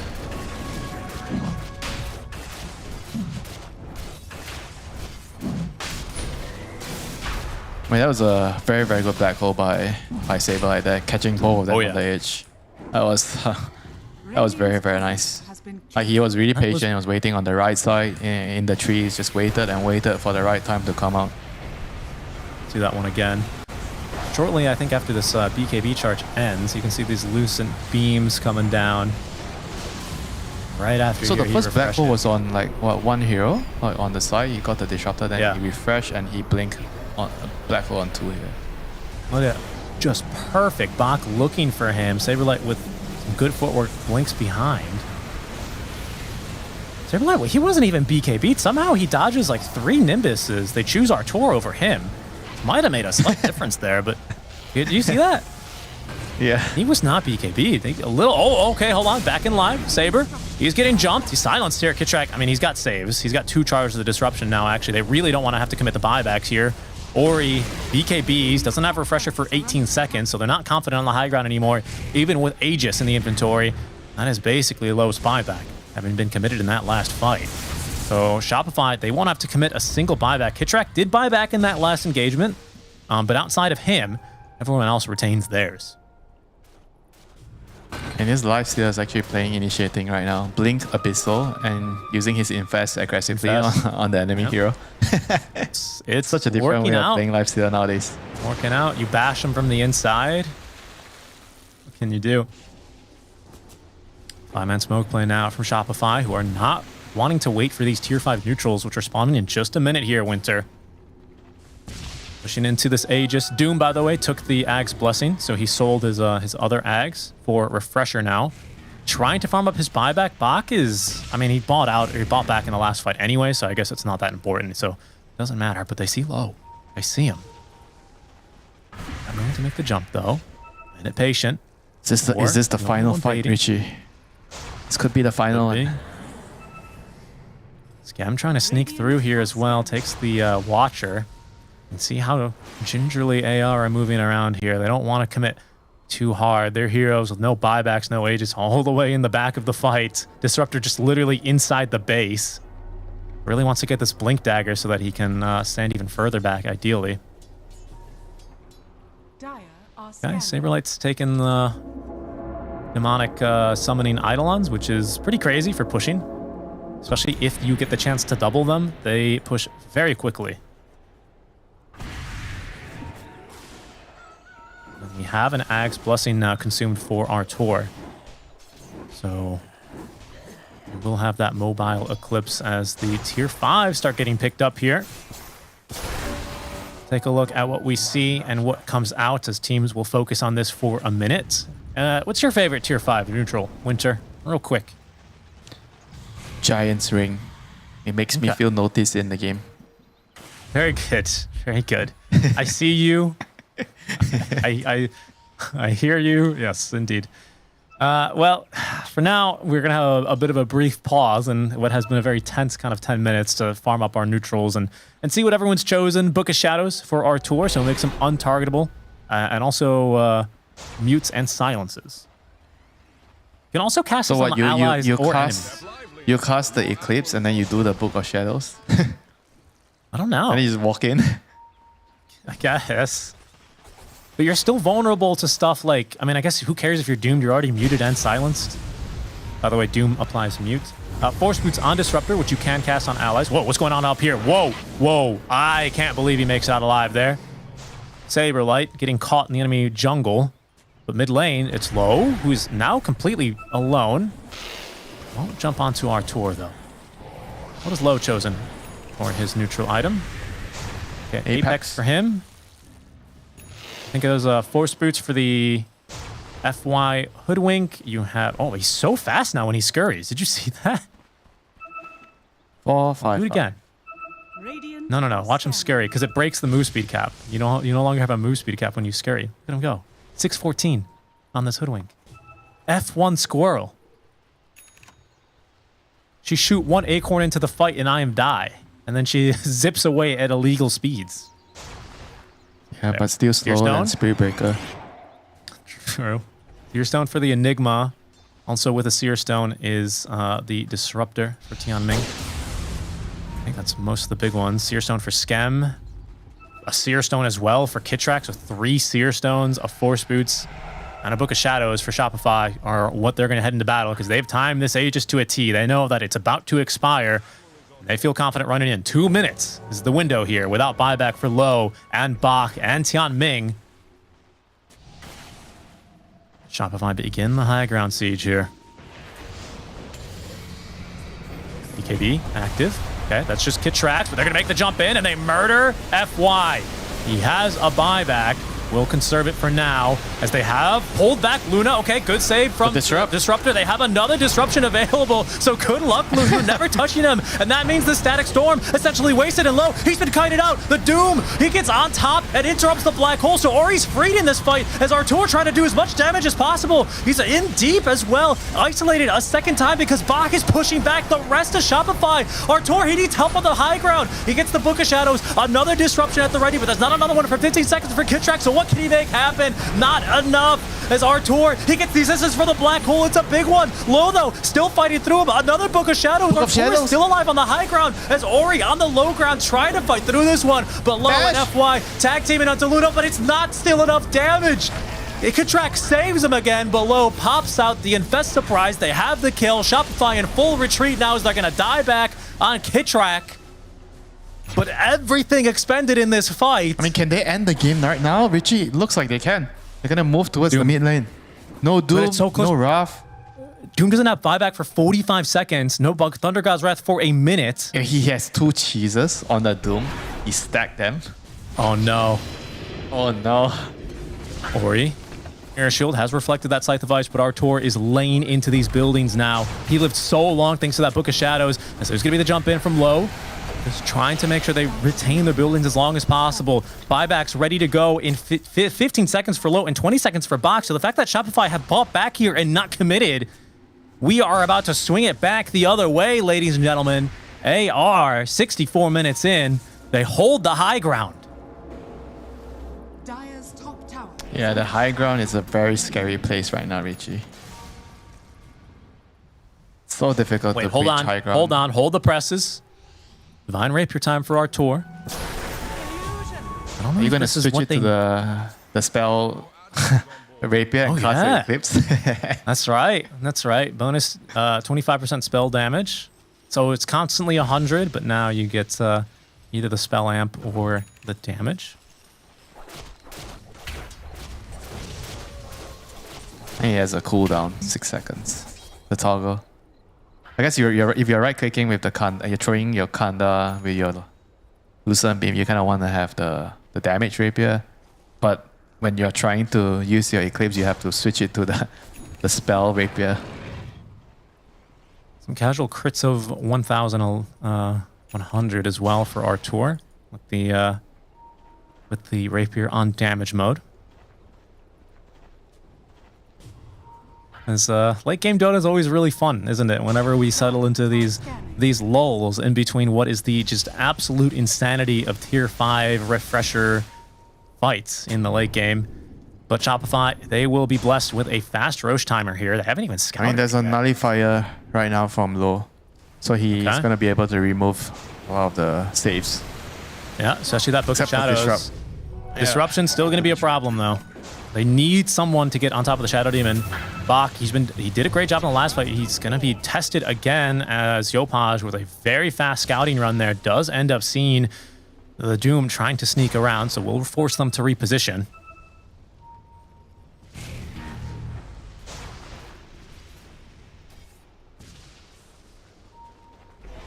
Roshan just vision is going to be very, very key here. They need to have I don't the right know who setup. Seer Stone that is. Okay, Zeus ulti for the vision. That's pretty good. They've caught 2 as well in the Gleipnir, but they can't make a jump here quite that easily. Low is going to be poked down just a bit. Careful here. They do catch Yopaj now on the Bushwhack, as that's going to be the casual Luna ulti number 1 just thrown alongside the first Torrent Storm. They both have refreshers. Sharpshooter doesn't find much as Low just is going to jump out of the creep that he had infested. Mid is pushing. Shopify did get, you know, at least the ranged racks. The mid will push for them. I mean, Saberlight is doing the right thing, right? Yep. He's going to leave his creeps here, his summons, and he's going to travel to his team. He's going to force them back. They'd be sneaky, but they're behind. They finally see the ward. As the Zeus. Oh, shot. Okay, Saber shows under the ward. Thought he was going to maybe try and make a big play there with the solo black hole, but decides against it. And Shopify, they don't feel so confident fighting into this Roche attempt, so they will have to let this one go. Tier 3 tower, not going to be alive bottom, so Saber's going to do a little bit of damage to these barracks, but not enough. As the Roche attempt is slow, so Shopify thinking about making a move here. Saberlight, he's TP'd on over as well. There's the Seer Stone scouting this things out here, making this a very scary commitment from AR. Yopaj on the low ground, he's waited out. He's got another Torrent Storm ready to go. Bot lane, the Eidolons, they're getting Rex. Eidolons, yeah. One lane of barracks will be taken here. So the indecision slowly killing AR out from this game, but they know, Winter, if they can just win this fight. Luna has no buyback. Enigma has no buyback for 3 minutes, and AR in a position with buyback. I mean, they just need to scout and see the health on the Roche. It's so low. And they see it. I mean, I don't know who Seer Stones these are, but there's plenty of Seer Stones here. Plenty of Terran scans. But bot barracks have been taken. Oh. Going up onto the high ground. Scum's going to eat a small stun. Okay, Artuizi, he's just going to try and solo the Roche. It's solo, and he's managed to do it. Aegis in his inventory. Yopaj running forward here with the Torrent Storm. He actually pulls back the Disruptor, but they don't have the vision. As Shopify snipe the Roche, they take all the loot. They will manage to get out unscathed. I mean, there's still AR, they can't stand for this. Oh, the Scythe! They actually catch Low. Can they do anything about it, though? It's a bit of a hard catch for him, especially considering how tanky he is. The Force Boots onto the Kunkka as he blinks forward. Saberlight getting caught out by the Nimbus, but the tidal wave pushing away the Lifestealer as Bach chasing after this Enigma. They've already lost Yopaj once, or he's just doing too much damage. They refresh now on Bach as he looks for a second kill, but it's Arteezy who is fighting. He's fighting the Investor inside of him who finds the kill. He's completely isolated. Bach's done an amazing job. Saberlight trying to do what he can here. Has the black hole, will now commit it as Arteezy is going to at least get the BKB off and try and fight through this one, but FY interrupting the black hole. Low still alive, still managing to fight as Yopaj returning to the engagement here, doing what he can, but once again finds himself infested. Ori, he's had to TP on home, so he is defending, so the numbers somewhat supporting Shopify in this fight, but not any longer, as once again Yopaj, who's just bought back, might just die back with the blink out in time. Low didn't have any damage for him. This leaves Kidtrack in a poor position, and he's going to die back now, as FY has scouted Yopaj. He needs to run. Scam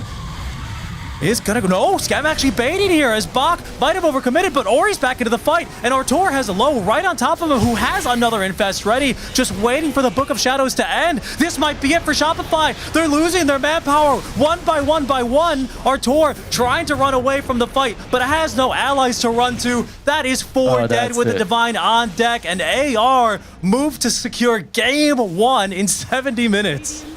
I mean, such a big difference if they were able to initiate and find the Enigma. I think Fateban just doing an excellent job there, just running down, making sure that Enigma couldn't get his black hole off. I mean, he eventually still got it off on the lifesteal, but it was just too late that he couldn't really kill off Low. It's what now Shopify. 40 seconds until there's a buyback on the Luna, but Winter with the Divine Rapier in tow. I don't think there's a chance here. Yopaj, he will do what he can, but he finds himself hexed at the hands of his own scythe thanks to Ori's Mirror Shield, and this game is over. Shopify, a frustrating loss for them as AR stand resilient, bounce back, and take game 1. Look at him, the man himself, the Doombringer. What a game from him. Yeah, what a game. I mean, he had a couple of bad jumps, but I think when it mattered, he got the right hero, he found the right hero, he was confident, they initiated properly. As long as he prevents the black hole from coming out initially, like at a good time, he slows it down, and that's what gave his team the edge in the last team fight there, getting the Enigma. I mean, it was nice by Kidtrack to kind of delay the initiation from the Doom by getting the double disrupt onto Saberlight, but it was just not enough to allow his team to win the team fight. Yeah, and ultimately, if Low was able to close the gap onto the Luna this game without any support, Arteezy, yeah, he could Book of Shadows himself around the fight all he wanted, but he just couldn't stand his ground and fight him. And that's apparent. Is this the fight? No, it's the next fight we see at the bottom Lotus Pool, which I hope we did cut. That is basically what happened the entire game, where the black hole gets canceled, and Low somehow manages to fight through the Luna 1v1 with the lifesteal. Oh yeah, that was a really, really crucial fight. Somehow they couldn't kill the lifesteal that had about 10 HP, 15 HP, something like that. Right. Oh, that AR take these absolutely insane late game fights. This is the 3 versus 5 fight as well. More bot. Yeah, this is why you want farm on your supports, Richie. You know, the supports can do it by themselves. It's true. It's Hoodwink hero. Do not be. Do not think that this is just a support hero. It's just a core in disguise as a support. The secret core, indeed, who racked up quite a few items here. Plenty of net worth. You can see AR. I mean, after a game like that, man, must get the blood flowing here for a game 1 victory for AR. You had FY 96k damage, but Ori with a 105,000 damage game on the Zeus, as Zeuses tend to accumulate in these crazy games. Yeah, but I still feel like I mean, this game absolutely showed why Lifesteal is the top tier carry. You know, like it's just so difficult to kill him with this build. Radiance, SNY with the air games. I think the air games itself here in the last couple of fights just paying so much dividends to his team. He was about to die, gets the infest on the enemy hero, disarms them, then he heals himself back up, pops out, and he has another full HP bar to play around with. Just an absolute menace in the fights. Yeah, it's like you have this lifestealer who's just is Benny Hill music playing in the fight. Doom is dooming himself, running down the rest of your team, zoning them away. Low's jumping inside your carry who's isolated. There's a squirrel with 20,000 net worth. Just a crazy game, folks. But it's going to result in an Azure Ray lead as we head to our first break. But don't go anywhere. We're running out of games here on the group stage for DreamLeague Season 23. Don't go anywhere. We're going to have Game 2 between Shopify and AR after a break.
Hello, everyone. Welcome back to Dream League Season 23. Our group stage now for Group B underway with their third series. So we are now at the halfway point.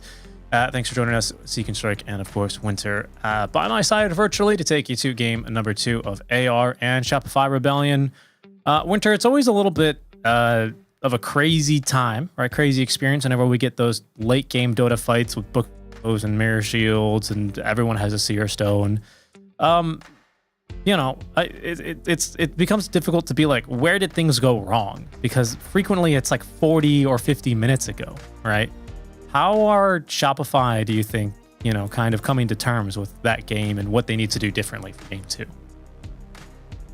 I think the problem just stems back from the beginning of the game, right? Because like I mentioned, with their lineup, they're supposed to be able to get the 15 to 20 minute Roshan, the nighttime Rosh. That was the first one, which I felt like after they couldn't get it and it went to bot, and then they lost the Rosh. Was it the next one, or maybe it switched back up top again? But they couldn't get the first Roshan, and that was really, really crucial for their snowball lineup to be able to take control of the map, because AR had a much slower draft, more greed, Zeus, Doom, Lifesteal. Everybody wants to farm, and you have like Hoodwink, Disruptor as your support duo, which kind of also is very, very greedy on its own.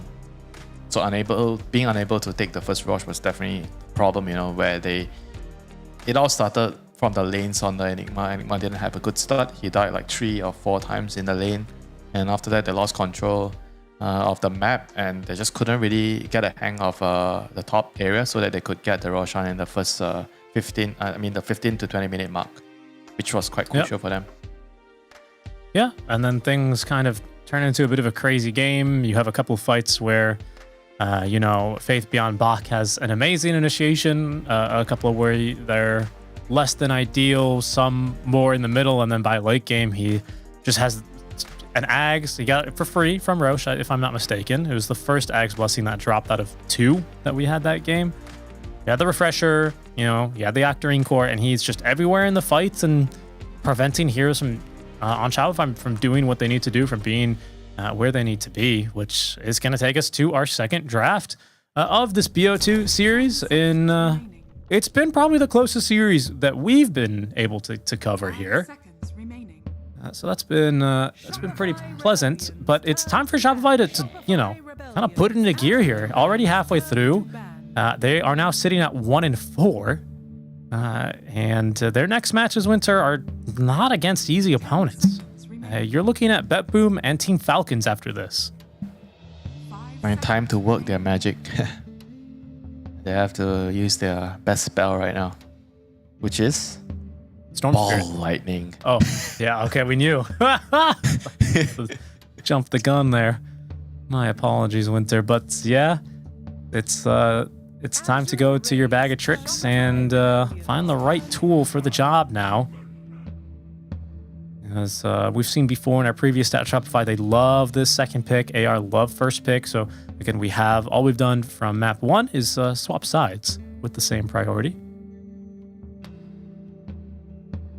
10 seconds remaining. So what do you trade for the SD?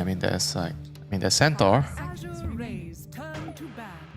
Okay, go back. They want to go to the Hoodwink. They're literally switching side with the heroes right now.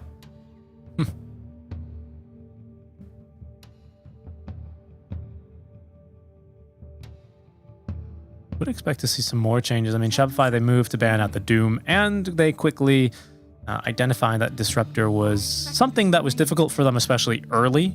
I think, you know, AR's playstyle, it was a really nice kind of lineup that all kind of eventually hit their timings. And although the Disruptor wasn't that scary late, he also wasn't someone you could just ignore. Like, Shopify had that problem solved. They were killing him. It was more of the rest of the team, and then especially the Doombringer. That was really problematic for them. So both of those heroes banned out. Shopify starting with a fresh slate here for game 2. 10 seconds remaining. Except this time they have last pick. Yeah, all the offlaners are getting banned out right now. We see the Centaur in the ban list as well. I mean, Shopify, they have to decide, you know, which one they want to go for. I mean, the Enigma was kind of, I think it was an okay pick against Lifesteal. It's just the lane went just way too bad for him in the beginning, just disrupting his momentum too much. I mean, Enigma with Shadow Demon, kind of not the best type of lane you want with Enigma. Generally, you want a melee position 4 to help be a mid shield in the lane for you, so you can free farm in the lane, you can get kills. I mean, with Shadow Demon, it's a lot harder. Yeah, a lot of the popular combos being removed as of this moment. Haven't seen the Bristle contested this series. So I wonder if that is going to be an option on either side. Although less so, right, for Azure Ray with the Hoodwink showing. Doesn't seem like such a great option for them. As a Clockwork comes through for Shopify Rebellion. Yeah, you can find the Shadow Demon in the team fights. I think it's a good response. Clockwork position 5. You get the shard early. You can always fly around the trees, look for the Shadow Demon. 5 seconds remaining.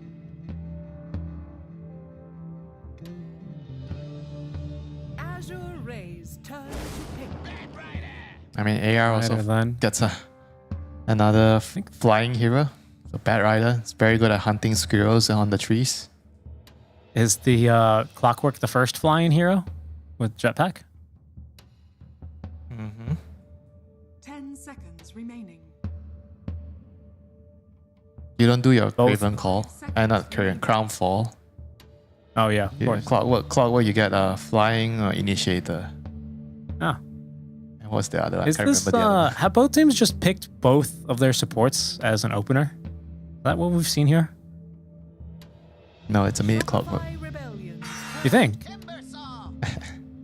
It could be. It could be. I mean, we've seen that. Remember, we've seen that a handful of times, I think, during the Berm qualifiers or something like that. It's a while ago, but... Yeah, we are not going to see any core Clockworks anymore in this patch. We'll see a core Hoodwink, though. Sorry, a Timbersaw. I don't know why I said Hoodwink. I mean, it's pretty good at killing the Hoodwink. I mean, with Bat Rider, you kind of want to pair cores that can insta burst the lasso target, and Timbersaw is a good choice here. I mean, Clockwork can be quite annoying for the Timber in the team fights. You can stop him from jumping around with Timber Chain, the battery assault, the Cogs pushback, all can be very, very annoying. Right. The mana burn lane might be an issue as well, as this is a Saberlight Classic. The Mar is Bing coming bong. in.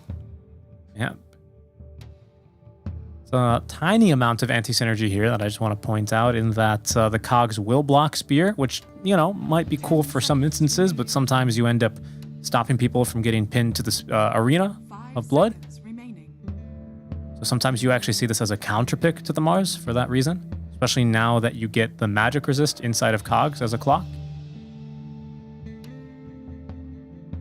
Azure Ray's turn to pick.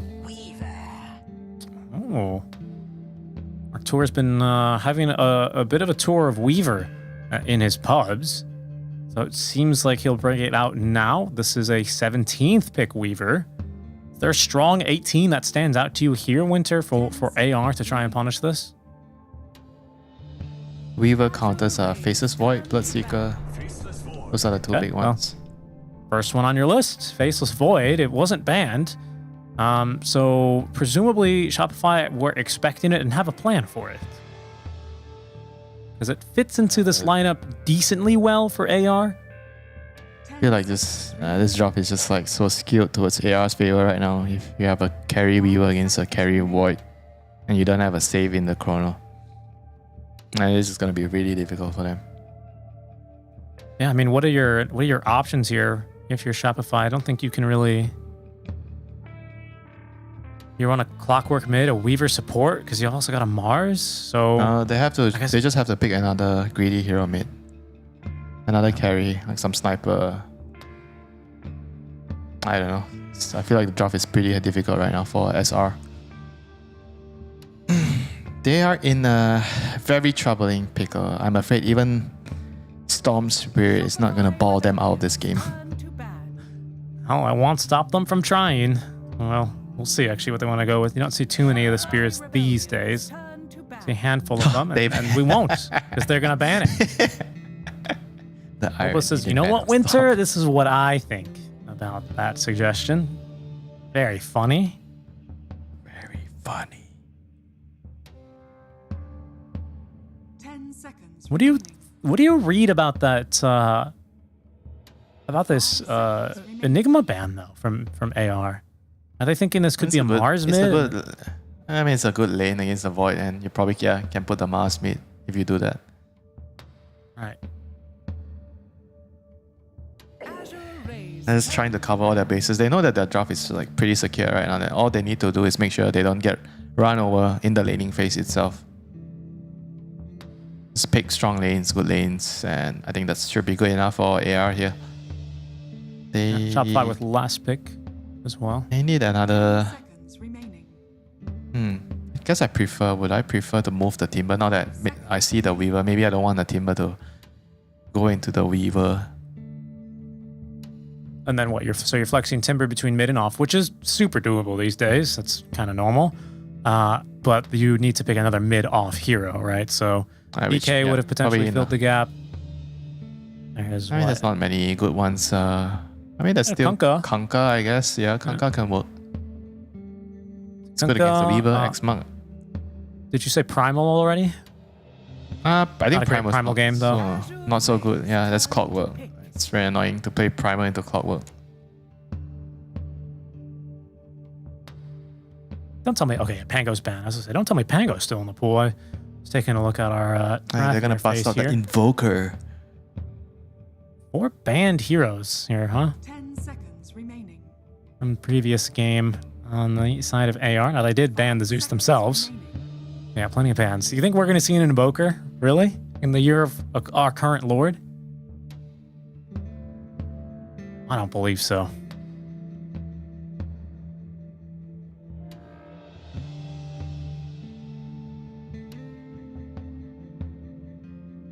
Our Mars, you don't like the Invoker? No, I don't like the Invoker.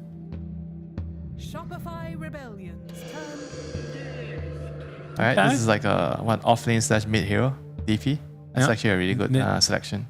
Keeps the draft open. Shopify. I mean, this draft is just here. like so all rounded. Yeah, it has everything. It has catch, has team fight, you have save, tower damage, Roshan, everything. Good lanes. 5 seconds remaining. Yeah, mixed damage as well, right? Pure physical and magic all across your cores and your supports.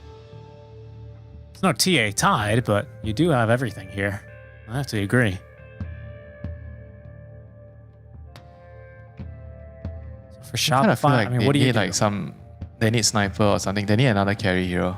There's no other way. I think like some OD, maybe OD. Yeah, OD could work. I think OD is like good against their heroes. It's good against Timber. Can save in the chrono. Maybe it could work.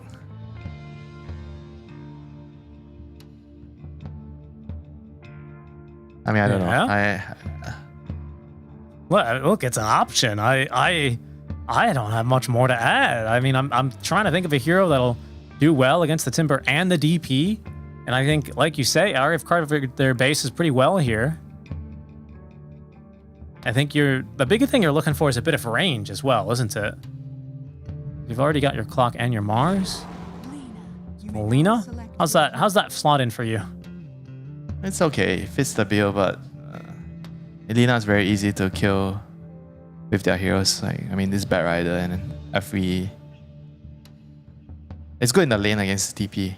I mean, they have to snowball this game so hard of winning the Lina's lane, and Lina has to do so much, you know. I think the supports need to play around the Lina, make sure she gets every rune, make sure she has stacks, make sure she has the best start ever you can give Lina. Screw Arthur, you know, Arthur is not going to carry his game on the Wii U. Just protect your punch on the Lina and hope for the best. Okay. What is Artur's role this game? I hear what you're saying. Buy certainly he still has a job to play. Chrono. Just kidding. Okay. So, what are we looking at a 4 protect 1 basically for this Lina? No. He still has to build normal carry items because you need the Void to chrono you, right? So the Lina can do her thing. I mean, the purpose of the Lina here is like to create another chrono target. So one guy is in the chrono, the other guy can still do the deeps and hopefully win your team the fights. Okay, I got it. But also, Weaver, he still needs to buy a cheeky little Ags because secretly Lina is the carry. Sure. I mean, he's gonna wait for it from the Roshan. You know, you think he's gonna buy it? I don't think so. Yeah, that's true. That's true. We'll see if he can get it done. Difficult game last time for Artur, and well, just on the matchup alone, another very difficult one.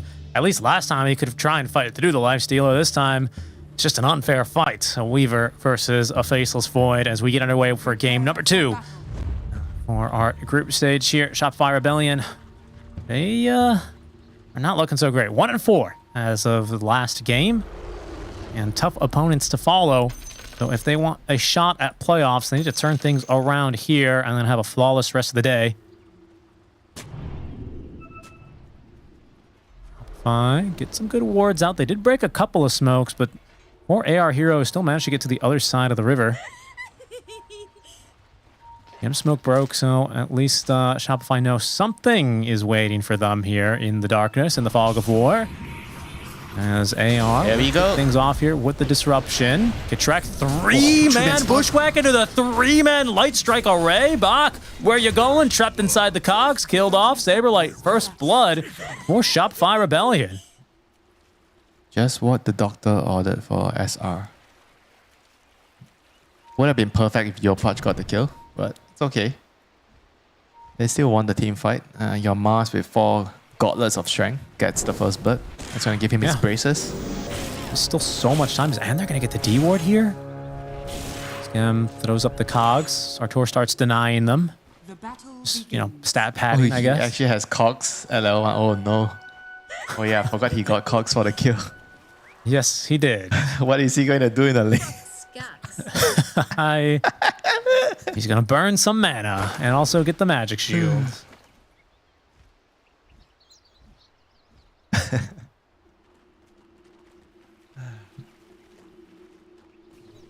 Things you do as a support, you know, for your core players to get that first blood. I mean, this can't be as bad as, like, you know, level 1 vacuum, right, on Darkseer? There's levels to this thing.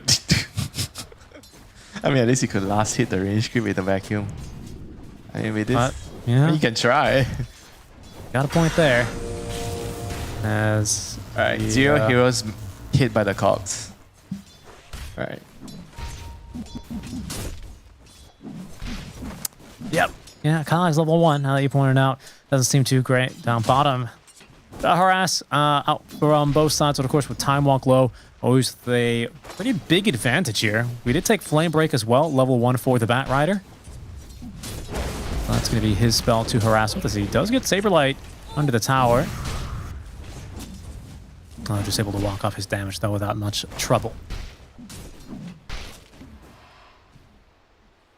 It's pretty easy lane for the FE to farm here as long as Bat Rider's playing aggressively. He's pushing them back and he's going to get like a half pull on almost a half pull here. Ruining the creep equilibrium. He's giving the FE free farm. As long as FE is in front of the tower, he's gonna be fine getting all the last hits. Yeah, I think they need just way more levels before they can threaten even with 1 point in Time Walk. Just always having that safety net as the Faceless Void, especially in these kinds of lanes where a lot of the damage is burst, not that much lockdown. Feels pretty good. So Saber is going to go ahead and skip this wave. As they do find a nice stun here onto Tian Ming.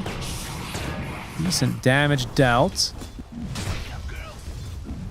And enough for the kill even. That's a very big kill. I mean, kind of underestimating the damage they can do there and the repositioning, you know, like pushing him far away from the tower, so he can't really get help from the FE fast enough. I mean, the time dilation. I think he was making an effort to try and catch the wave and bring it back, you know, but just get scouted behind the tree by Kitrak, and one bushwhack's all it takes there. They didn't really even move him with the spear much, just the stun. Right for the kill. Well, at least he took a lot of like spell damage. They used a lot of mana to try and kill him. Not a first blood either, but doesn't leave them in a great position to try and contest for something like the Lotus that's now upcoming, right? Lotus gonna have pull off top lane, FY. Still is actually going to get his Lotus. Ultimately, with Disruption, I don't think Skem can actually stop him. Dire's structures are fortified. How's everyone looking CS-wise? Lena 15 and 2, so mid going pretty even. Got to keep our eyes on those HP bars. You never know when they might make a play for each other with the kind of spellcaster mids. 2 points still in the Spirit Siphon, of course. As FY, they'll make a play for him, but they didn't connect on the Swarm Beetles. Yeah, so now Artur will be bullied back. In fact, Blood Grenade thrown the other way. It's a level 2 Whirling Death with plenty of damage to it. Artur forced to pop the wand charges. Now the Sakuchi 4 stacks the Shadow Poison. That's 192 damage, but not enough thanks to the magic resist he'll have. Skem will live too. Yeah, but they have to use so much of their health. I mean, I think this lane is already gonna be so tough now. The Weaver has to sit back. They don't have any more tangles. And this is really bad for them. Yeah, at least Skem does manage to keep the camps unblocked, so he has some moves to make as far as trying to, you know, burn some time, allow the regen to kick in for Artur. But yeah, this top lane is going to be box for some time. Up to 11 denies now on the Timbersaw. This is another hero that is getting a lot of frequent complaints about Winter. Kind of the item builds, the items that are strong, specifically the Eternal Shroud, right? Being quite powerful here on this hero. He's just so good on all the frontline heroes right now. And the heroes that need mana. That counter describes Timber to a T. Everybody just buys it like on all these initiators. It's just so strong. It's better than, I think it's better than Heart in a lot of cases, and it's cheaper than Heart. Yep. If you're looking to tank up. Like, I think generally it kind of depends, obviously, what lineup you're playing into. But I think you're correct. That's the kind of the accepted school of thought as of this moment. So that'll be a strong item for him. They're like going for a double bracer build in the meantime down bottom. But he'll be able to get some good lane damage in, as they will actually take a lot of damage back from the time dilation and now that Firefly, but forced to walk back that damage and scam through the Twin Gate, rotating on through, collecting the kill with a right click. Nice rotation from him. And here comes Ori. However, yeah, from behind Ori, popping the Exo. Saberlight looking for a TP out low. Doesn't quite find him there. 2 points in time walk for him. Ori is going to just TP back to the mid lane. 6-minute rune secured by Yopaj, though, as a result of that rotation. Oh, low. Whoa! No time walk, still on cooldown. Yeah. I was very, very patient by Scam. He just waited, he stayed around and just pounced at the right moment to set up the kill for Saberlight. Good play. Probably thought he ended up kills going with that back. rotation. Nice move. Now, they might look to put some more pressure on the Bach as Kitrak going to TP to the top lane. Scams back through the gate. Might be able to find something here. I might need Yopaj to rotate, but he can do that. He's got a haster in Winter. So we might end up seeing a move here. It's going to be difficult, though. There's a good ward from AR, which is going to scout this rotation. Yeah, Yopaj passes under it now. Let's see how Bach reacts. Yeah, immediately heads back underneath the tier 1 tower, so Yopaj is going to farm the jungle instead. He just wants to hit creeps, and he doesn't even have a point in Laguna. Oh, Tian Ming got the Wisdom Rune, though. He's able to outfight Saberlight for it. So it's AR securing both Wisdom Runes here at the 7-minute mark. It's one downside of putting a lot of...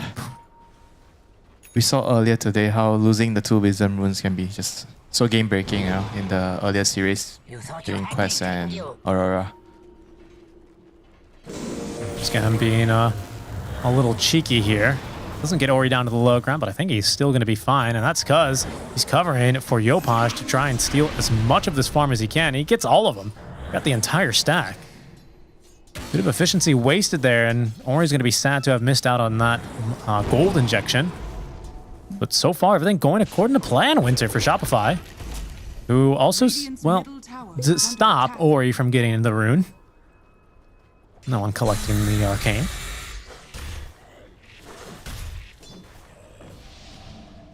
I mean, they just need to make sure your patch on this Lina gets the best start possible. Saberlight, first arena for him.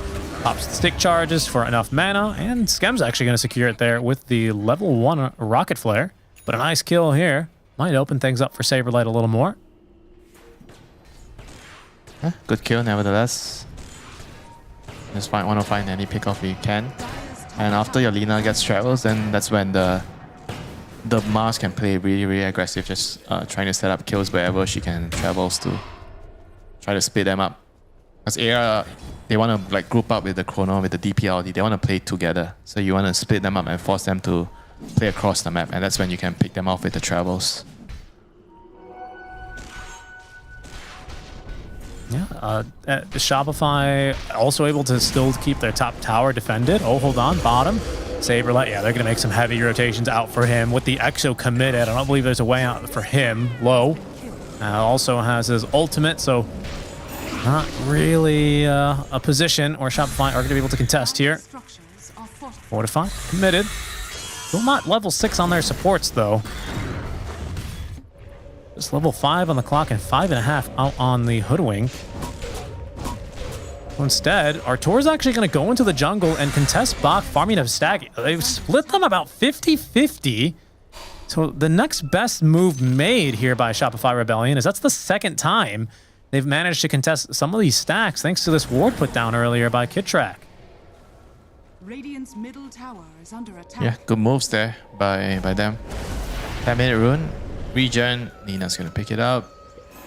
I mean, Travel's already ready. Yeah, and they didn't actually keep the tower bottom either.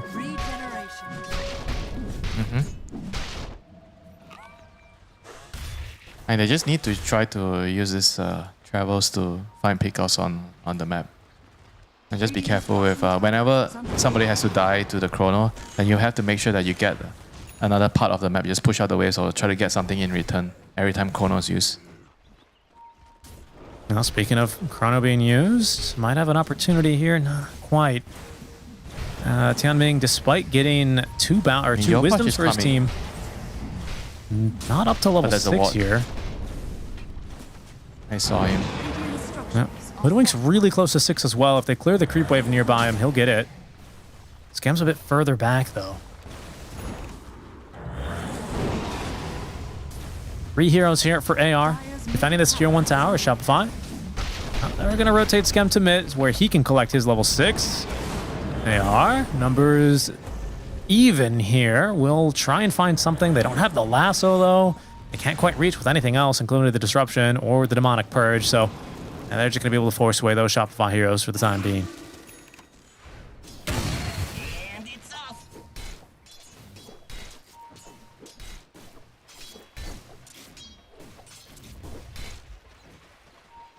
Maybe while they want to use Exo, 3 seconds, they'll have it.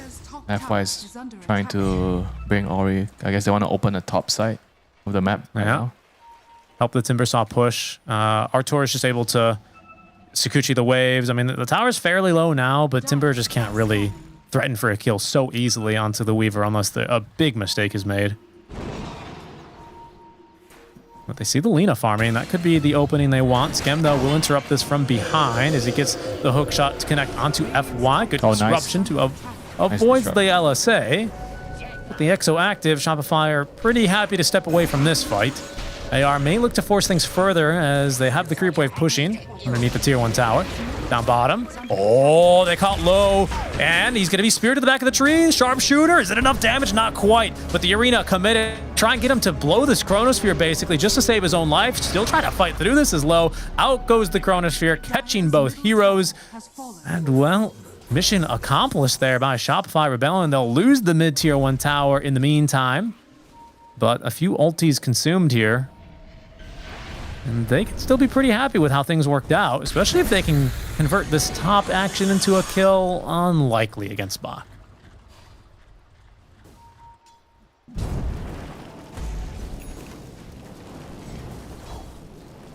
I mean, hook shot's ready now if they want to try to do something here, but RTZ doesn't have the most mana.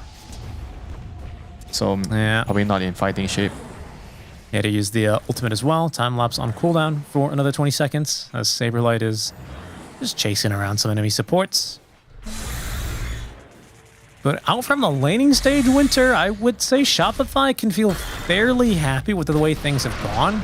Top lane was a bit hard, but they did get our through that scary part, and they managed to ensure that the Lina comes out of the lanes as the most farmed heroes with the BOTs online. As Yopaj rushes into the Flame Cloak Ag Scepter upgrade. Yeah. They have the BOTs plus Blink on the Mars right now, so the game is going to get very, very interesting right now. They have to try to use this to pressure, get pickoffs on the map. Now that they know that there's no chrono steal for a minute, they have to try to at least get a tower if you can. Kill a hero, try to push a tower. And there's no chrono, like you say, for another minute. Exo on cooldown for 20 seconds. Still only level 1. You do have max Spirit Siphon with 4 charges. Oh, Spear Arena combo by Saberlight. More than enough nuke damage as they still had the Laguna Blade in reserve. Ultimately unnecessary as the Smoke Blink initiation from Saberlight is on point. Yep, this is perfectly what they need to do. Kill a core, get a tower, keep playing the map and try to get trades, you know. Like you force them to use their big ultimates and you try to get something in return on the map every single time. Well played there. They will not commit for the tower though. Ooh, and in fact, Yanming, no chance there for the Flaming Lasso. Kitchak with a very well-placed Acorn Shot Bushwhack. Man, these Hoodwink players are... I mean, the hero is strong, but really making the hero look a little bit really broken with sometimes with the moves they can pull off. Dire's top tower is under attack. Yeah, definitely not an easy hero to play. So the game continues right now. They couldn't really finish off the tower, but it's really low. So the next push, it's gonna go down from the creeps. Good. Oh, this is an aggressive move out from Tianming. Just walk up and kill him. Pretty much. That's easy. As easy as it sounds. They didn't really run into any resistance up top lane, so you know, that was a bit of a dangerous position in hindsight, of course, for Tianming to be farming. But better him than the carry Faceless Void, or even Bot, who has a Blink Dagger ready to go. I do wonder if we'll see the AR try and connect around a Chronosphere here, because damage in a Chrono is not great, but with a Blink Dagger at least, the teamfight follow-up is decent out from the Timber. What the big stack. Yeah, but at the same time, they're in no hurry. I feel like, I mean, the longer the game goes, it's just going to get better for their lineup. Faceless Void, DP, Timber, you have Shadow Demon and Bat. That's true. Scam, they only fight if it's like a... I don't even know if they need to contest, like if it's a Roche, you know? I mean, what are the moments to be careful for so that they... Oh, hold on. Another arena out onto the Bat Rider. I mean, they're just kind of getting some kills here and there. Really nothing too major, but that's 8 kills now to the 2 of AR. As you say, they're comfortable sitting back and taking safe farm, which will leave the Bat Rider to take the dangerous farm. So a couple deaths here are to be expected. But what does AR need to be careful for? Like, are there any moments that Shopify, you know, are going to be able to have quite a noticeable advantage? I mean, here's a timing now on the Acceptor for Lina. I mean, the Clockwork has a Blade Mail. Holy crap, he's farmed. It's 3-on-3, actually. Got Rocket Flare maxed as well, so he farms very effectively as they see FY TPing away. FY, long TP. The Scientist baffled by the length of that TP. I don't know where he TP'd to. The tier 2 tower. Because they're going to try it and maybe give the boot to Saberlight instead. I think they're only going to catch Hoodwink. Maybe just barely. Nah, pretty easily catch the Hoodwink. Cut down there by the Whirling Death.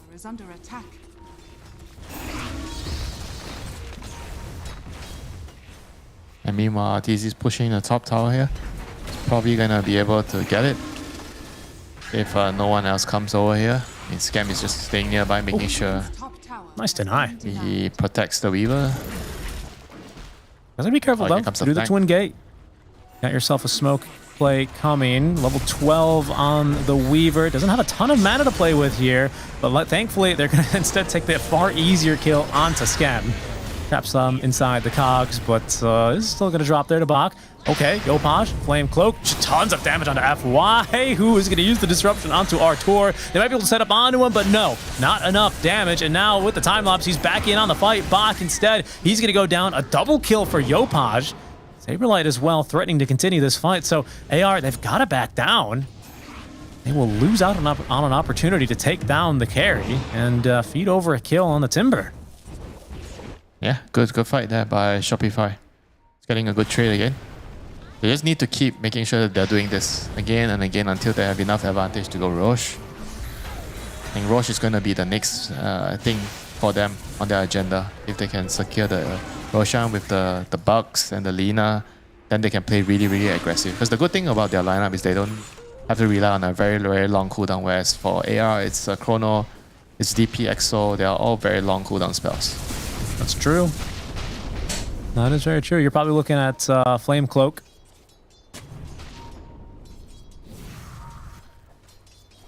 Pardon me. You're looking at like Flame Cloak as one of your more crucial cooldowns. Arena, of course. Oh, they almost actually try snipe low. Would have probably been unsuccessful with FY standing behind.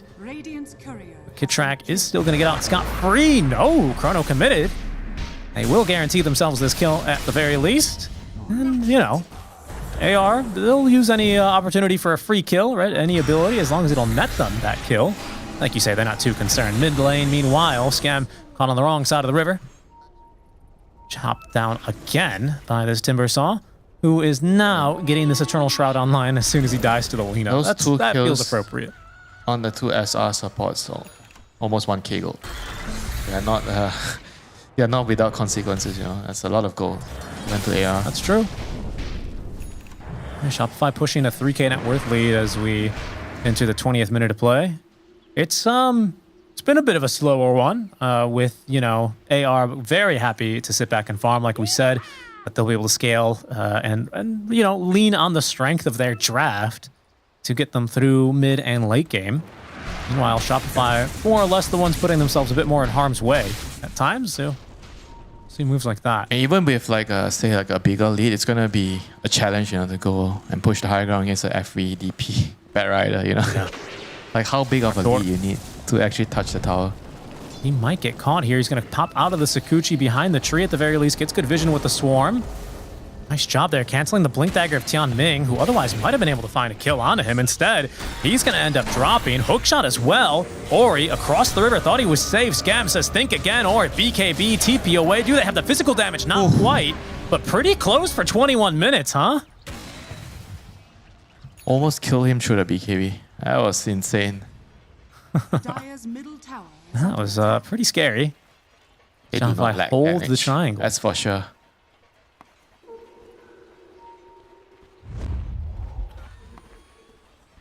And smoke, I like the smoke. They have to keep the ball rolling. They have to keep going, even though they use the arena. The Shadow Blade now online for Yopaj, like such a classic item for Linas with this build to just zap so much these supports. To kill and here we go. Right? There he goes. The kill there. They think they see FY, or they see low, pardon. He stops farming the camp at the least because he saw Saberlight on the Watcher, and they're not going to be that crazy, but they might be able to get the DP, and this time without a BKB Winter, I don't think there's a way out of this one. Down she goes.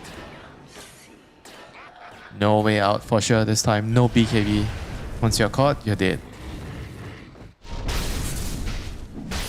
Kind of the playstyle you were talking about earlier, right? With Shopify being able to just move around the map, constantly find pressure points and you know, see what slips up. AR dropping a couple of heroes here in the last few minutes.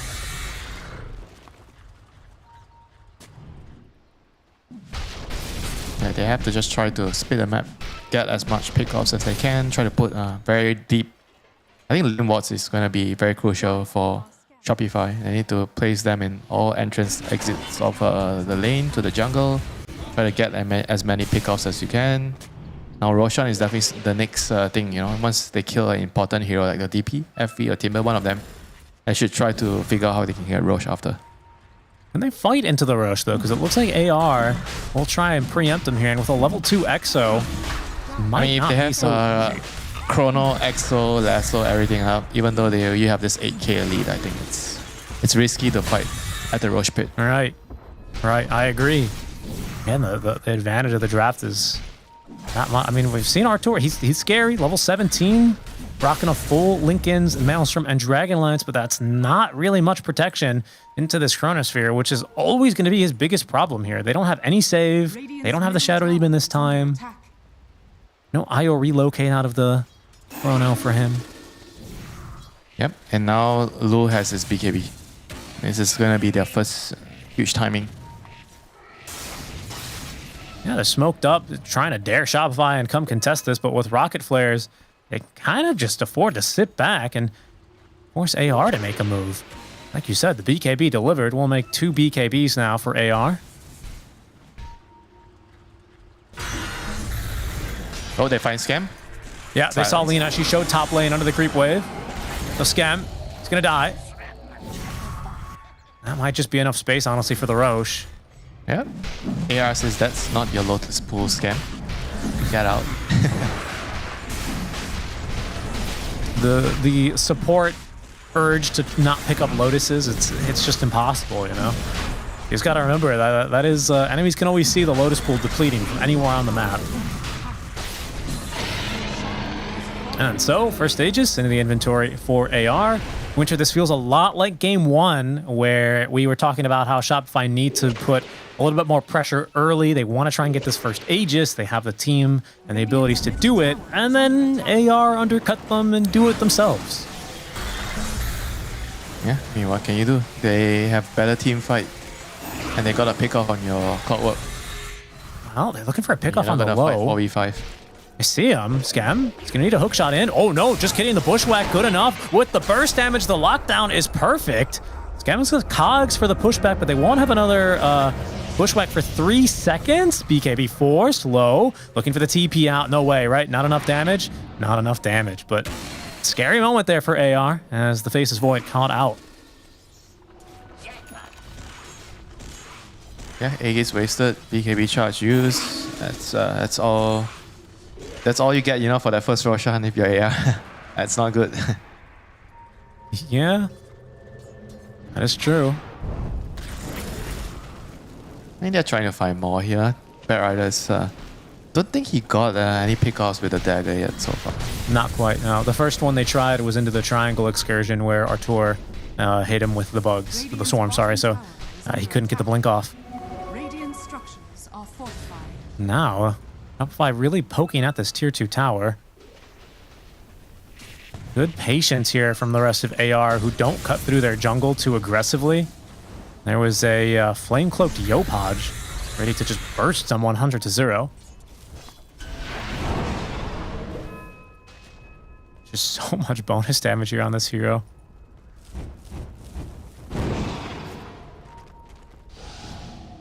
And for now, Shopify, they'll keep farming up to their next big item time into here, Winter.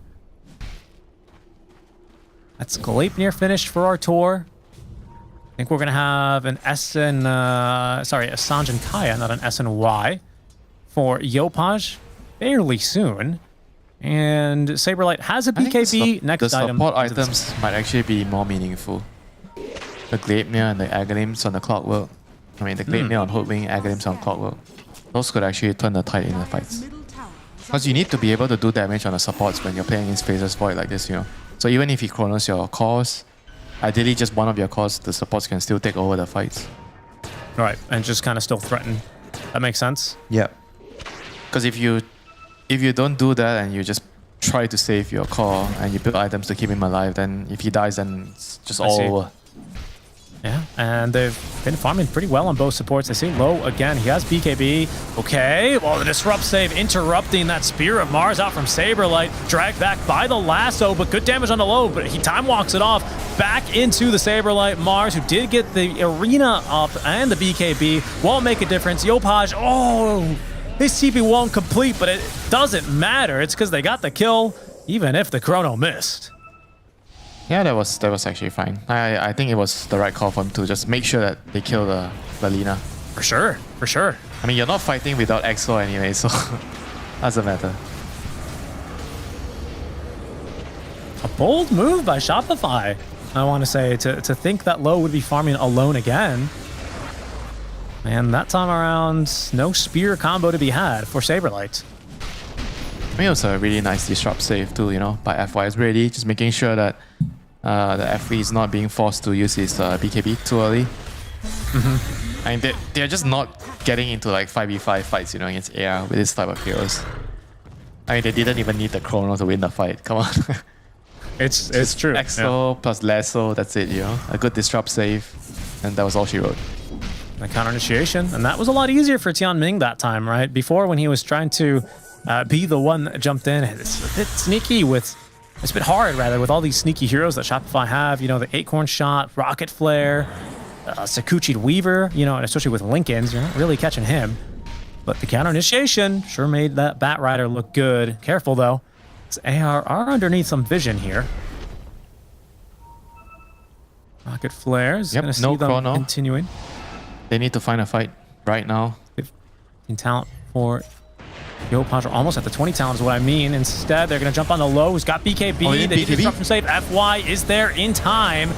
He's going to die. As Low, he even time walks out of the arena, saves the BKB for another day. Wow. Yeah, thanks to FY. It's like he knew he was there nearby, so he didn't want to. Holy Definitely. shit, man. He just trusts the Shadow Demon to bail him out. But the Shadow Demon had to die for his sins. Is it worth losing your support so that you can save your BKB charge?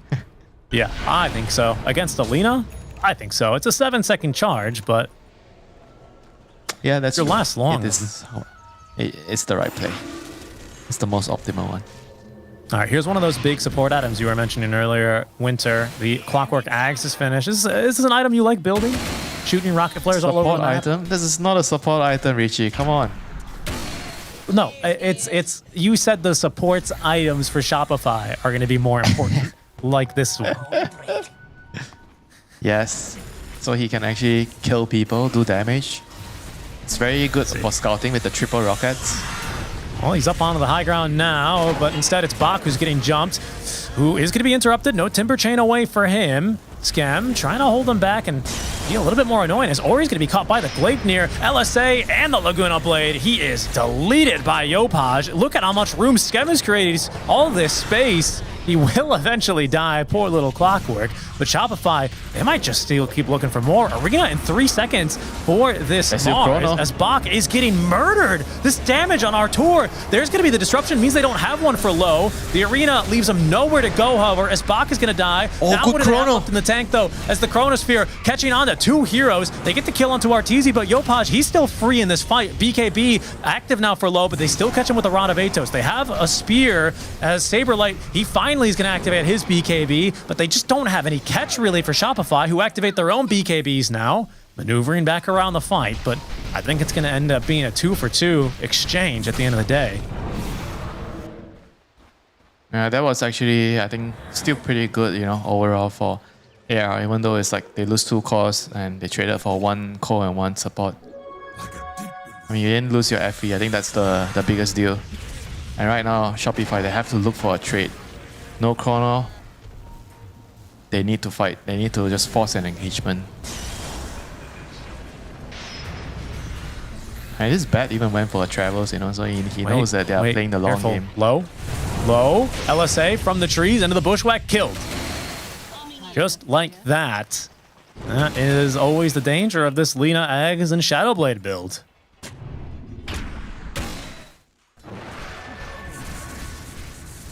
You can just see how quickly the fact that the Lina could get there so quickly. Good coordination there from Shopify. That kind of evens things up after losing Arteezy in the last fight. And it might even open up Roche for Shopify here.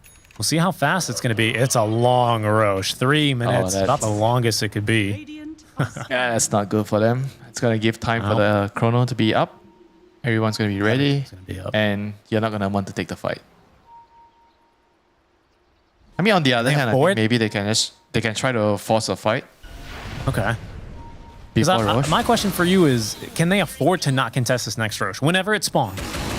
Is this another situation where they just have to go for it? I think they have to go, even though it doesn't feel good. They have to try and fight. Try to use the vision from Rocket Flare and try to just snipe heroes, you know, with your Clockwork and Mars initiating. Just like long range, kill them with your Laguna and your Sharpshooter. Well, that Mars And if initiation the every Chronos, just make sure he only gets like one of your cores, you know. Yeah. I was going to say that Mars initiation got even better now that Saberlight has the full Scythe of Ice ready. So that could be something to catch them off guard. I don't think we have any real defensive items against this. Like there's no Lincolns. Base is building one, but he probably won't have it before this Roche spawns. So that might be problematic, but as of the time being, Shopify with a 10k lead here. I do feel like they have some real momentum for maybe the first time this game. This is their first time with a net worth lead, but sure feels like they can be a lot more confident and call more shots. I mean, Lo is gonna get his level 20 soon, so that's a huge power up in the Chrono. That is true, that attack speed. The Spear of Mars stun a bit longer for Saberlight. That might be impactful on that 20 talent. The big one, I think, is going to be the Lina, as Tianming just jumping in. Did not expect that Scythe of Ice to the face. He is killed off. Kitrak is going to go, though. Bach just burns him down with that Chakram. And they force the BKB of Saberlight. So 1-for-1 support exchange. Better trade for AR. They got the BKB out, and SR, they're not afraid. They still want to go. They get the right jump, if they get the Shadow Demon or the FV. Still a ward here, though, for Shopify. Patience here, though, by Bach, not wanting to farm this creep. Oh, he wants to farm it, but he's glad he waited that extra second for the Laguna Blade to come through. Sorry, the Dragon Slave. And instead, they're just sending in the Courier? Okay, a little Courier sacrifice here. Bach linking forward there with the Shivas, has vision, but a good spear, well timed by Saberlight. They know there's no BKB. The Hex is on the low. Careful there. Saberlight killed off, isolated from his team, trapped in the trees. Not where you want to be against the Timbersaw, who's now right onto Skem, who's going to be forced to hookshot out. Yopaj, one parting stun. But with Roshan having respawn, I think this is going to be all ARs, isn't it? With no arena for a minute. Yeah, no Mars means no fight for them. I mean, they can maybe try for a steal, but I think it's gonna be really, really difficult even for Clockwork to try here. He has 20 seconds more to go on his hook shot. Doesn't seem like he'll be able to reach it in not time. Good news for Shopify losing this rush here. He's number 2. Oh, you know what? Wait, hold on. Never mind.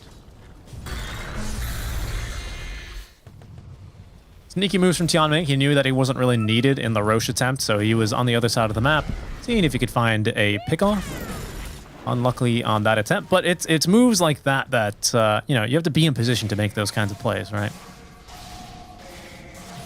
Yeah, you have to be there early. You have to anticipate their movements. You can't just like, oh, they're here, I'm TPing, you know. Most of the time, right, it's just going to be too slow. And so 4 minutes with this Aegis online for low, as we have the Sakuchi Shard now. That one's pretty nice for split pushing, because you could just Sakuchi through, attack once, and then Sakuchi away. That could delay the game, but as we've been saying, Winter, this is not really a game where Shopify are too comfortable going super late. It just never gets easier for them. I mean, it actually could work, you know, if they go late, you get to a point where RTZ can actually get the Aghanim's, and then you have an answer in the Chrono. Then you have some Wind Wakers on your support. Okay. I like it. It definitely could get interesting. Winter, do you have a website where you publish your fiction? My picture? Your fiction. No. Good story there. I don't know if they will eventually get this Ags online for RTZ. I think the Wind Waker is realistic, but Ags? Yeah, but they do have Shadow Demon, so I guess maybe with the Purge you can kind of stop it from saving. I mean, this Shadow Demon be is tough. just so freaking annoying to deal with. Every time you're thinking about, okay guys, how are we supposed to take this team fight, and then there is this Shadow Demon, we have to deal with this guy first. We have to find this guy. If you don't true. see the SD, we can't jump the gun. I mean, I guess the ideal play is like Yopaj is around the fight with the Flame Cloak and just 100 to 0, right? Or the Clockwork with the Jetpack, looking for the Shadow Demon. Just hook him, make sure he doesn't save. It's just tough because it seems like if you like commit more than one hero to him, you're just setting up for, you're just begging to get chronoed, aren't you? Yeah, but somebody's gonna get chrono. Like somebody has to tank the chrono. That's true.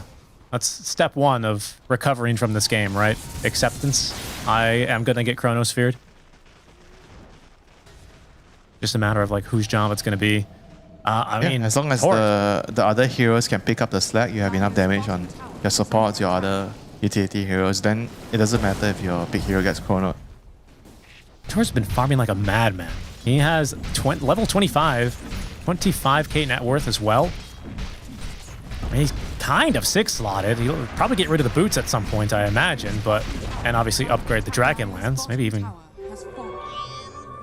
Either way, they're going to be forced back. There's another Scythe of Ice finished by the Lina. As AR, still bolstered by this Aegis, feel like they can go pushing. Okay, and they're just going to get the jump onto low. FY, good save, though, in the meantime with the disruption, but they're ready for him. As soon as he respawns, he's hit by the LSA and killed. Arena of Blood making this a difficult entrance, and a great play by Scam, keeping them on the wrong side of this fight. Yopaj easily gets the second kill onto low, and Scam finally taken down. We will build statues honoring him with how much space he created here. Ori, he's going back on in, 4 versus 4. It decides to TP away. No way to cancel that one. So Scam buying back for not much gain. But Tian Ming, he's found the backliners. He's already blown up one, and he's looking for the second. BKB active. FY, all he can do is try and run away, as Bach is going to be killed in the meantime. FY gets out, but Bach, no support for him. He crumbles. Shopify perfectly break apart that fight. That was, I'm going to make a pun here. That was like clockwork. Yeah, that was a really, really good sequence of how they actually pushed every out of position. They went on the Shadow Demon. They make sure they cover their bases. You know, if FV is being focused, there's no chrono to come in, then the team fights are pretty much easy for the Weaver, because RTZ only has to fear the chrono. If you take that out of the equation, it means that he's going to be able to dish out the deeps in the fight. I think the FV can no longer show himself and hit the buildings. Like, he just needs to wait patiently. The DP, just let her exo the tower. And just wait for them to go on her. Oh, 16k. Well, I guess he only did that because he had A-Gaze as well. Right. So he felt like he was kind of invincible. I mean, he might be invincible as soon as Shadow Demon hits 25 and has 2 charges of disruption, but until then, he's got a way to go. What wishful thinking, Richie? Low still has a bit more experience to gain as well for his backtrack talent. You know, so he's still going to get a little bit scarier, but you're right. I mean, probably... Yeah, want to see some backtrack Laguna Blades? Yeah, like the good old days. Oh no, guys, I fingered the Faceless Void, but he backtracked it.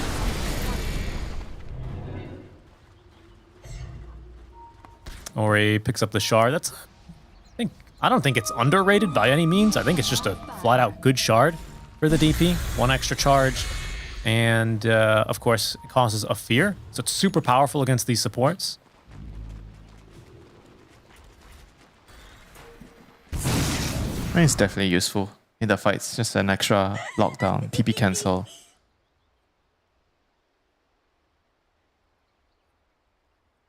Sound bug here for AR. Are they?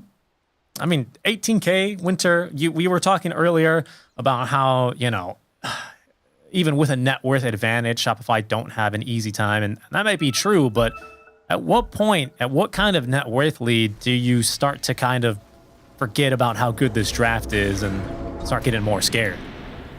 I mean, when you can save in the chrono.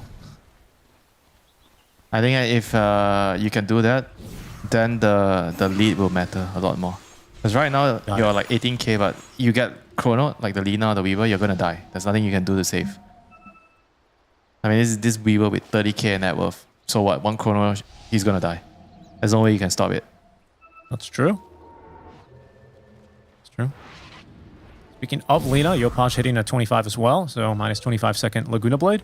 25 second cooldown on that thing now. Could start seeing that thing twice in fights with all that amplified damage. Can she blow up like the FV with the double Laguna with a double Hex? I guess she can with your Flame Cloak. Probably has enough damage. I'd say so. Once the refresher's online, it becomes a possibility. I mean, Lo does have Lincolns, right? So you're going to need probably a little bit of assistance for that. But I think it's very possible, yeah. I mean, the Lina is just like a damaged dump truck. Unloads that on you. You don't want to be anywhere in the vicinity. Team fight breaking out. They're just going to go for Lo again. A perfect Rita Spear combo. And they push him away. The perfect Hex onto FY. He's in position, and Shopify reading this team fight like a book. Box the third to fall. What a beauty of a game from them. Yeah, that was a really, really nicely placed arena. I mean, the SD kind of tried to blink close enough to disrupt, but he got blocked by the walls. Yep. That's really impressive. Just like that, another 6k here for the net worth lead, and up to the high ground to go Shopify Rebellion. Lo does not have buyback Winter. He's trying to buy out for this Lincolns. Alright, this is not good. I think they have to probably give up one lane, one side.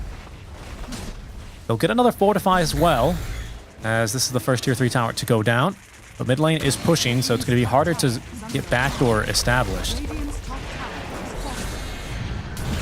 Oh, Saber jumping forward. Good damage, but he might have overcommitted now. Is Ori able to get the ultimate off, flying away, but Scam blocking him back with the cogs. Shopify Rebellion into the base of AR and killing their opponent. Another buyback.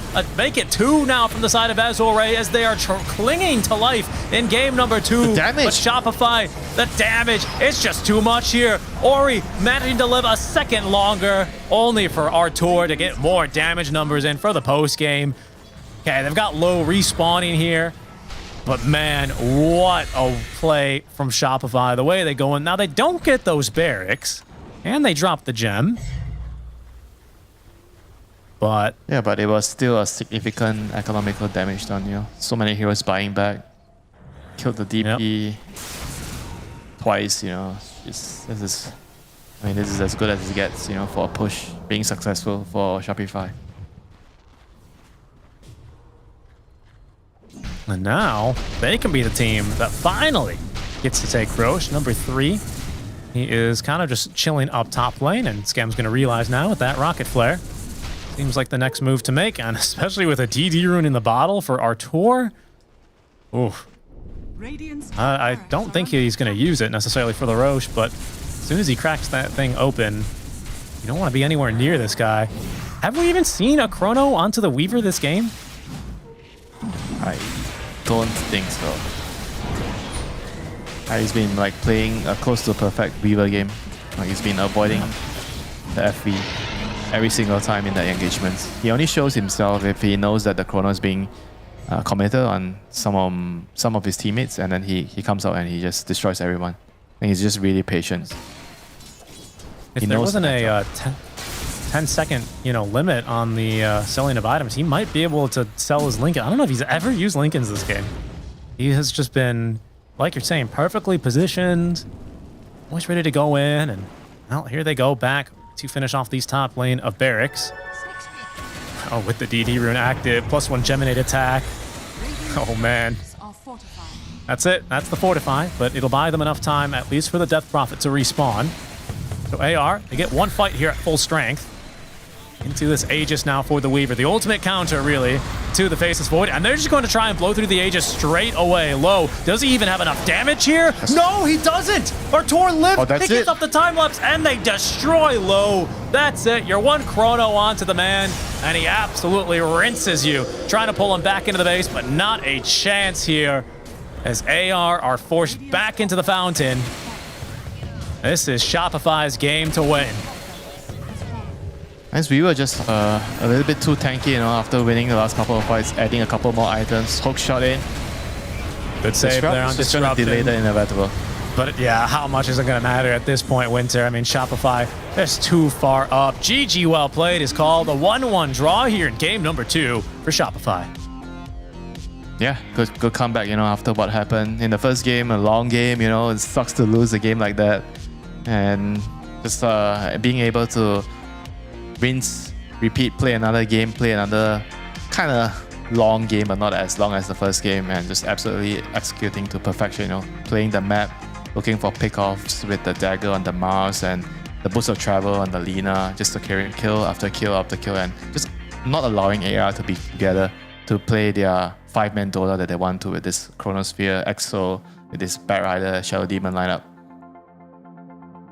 Yeah, and, you know, looking super convincing, especially towards the latter half of that game. You know, confidence in filling their sails and taking fights. I mean, really, really well. Honestly, I think for me, Saberlight is got a lot to do with this victory. Just the way that he's able to jump around in those fights and find the right kind of arenas constantly, I think changes the fate of that early game. Yeah, for sure. I mean, it's definitely not an easy lineup, you know, for Shopify to execute, and they played it close to perfection. Everybody knew what they needed to do, move around the map, and just be really, really patient, and just find the pickoffs until they are able to break apart the game, you know, get Roshan and everything. And once they got Roshan, then that was it. Yeah, RTZ being really, really good on this Weaver, you know, understanding the matchup. I mean, the only time he got Chrono was the last fight, and he didn't die. That was it. He didn't die. I was certainly not. I mean, Lo was thinking, I have 2 Chronos. I can kill him through the Aegis, and then land another Chrono behind him and just make sure we kill him twice, you know. But they just didn't have enough damage. And because he didn't really place the last Chrono like perfectly enough, so the DP couldn't exo and just do damage from the side. I guess he felt like he was gonna have enough damage no matter what. And oh boy, was he so wrong. Yeah, and then just a crazy way to end the game, I think. And a game, I think Shopify, you know, obviously losing game 1 is still going to leave a bitter taste in their mouth after that series. But still finding a draw, especially up against the draft like that, I think they can still, you know, keep their head held high as they head into now the second half of the group stage off of a 1-1 draw versus AR. Really impressive stuff. As Shopify, they are going to be our second game winner, which means that we're going to be able to get a word with one of the boys here. So stay tuned, folks. A short break, and when we return, an interview with Shopify Rebellion.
Hello, everyone. Welcome back to DreamLeague Season 23, our group stage now officially in the second half as Group B has finally wrapped up their series. Over on our stream, we've just had a 1-1 draw between Shopify Rebellion and AR with a pretty crazy series, honestly, overall. Winter, it was pretty fun to watch. Yeah, it was a pretty fun series, long series, but there were a lot of very nice moves in the game.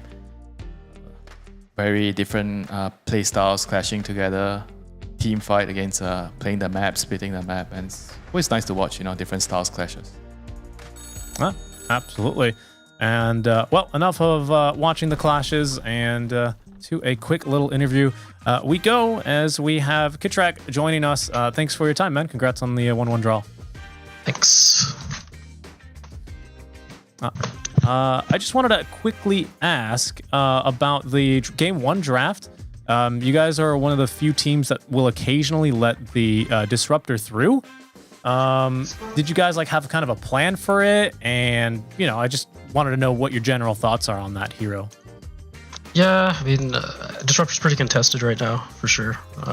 We kind of had a plan against it. Don't think we executed it that well. It was kind of like one of our first times playing against the hero, and he kind of got the rotations that he wanted, like situations where he got a lot of kills to come back, and he got a lot of levels off of it, so it didn't work out too well, but yeah, that was the idea. On top of that, right now, how does it feel like since you've been moved from 5 to 4? And when I watch your games with Scam, it just feels like both of you are playing. You have 2-4 players on a team. That's my first question. My second question is, how does the communication work? Do Scam and your part speak their own language, and everyone else just speaks English among themselves? No, everybody speaks English, actually. Their English is really good. Yeah, so language has been totally fine. Role-wise, I mean, we're still kind of figuring it out, how to balance everything out, warding, farm distribution, stuff like that. It's only first few days of playing together, but yeah, it's been fun so far. I wanted to ask you very quickly about the patch. I think we're now 2 months on the same letter patch, almost half a year on the same 735.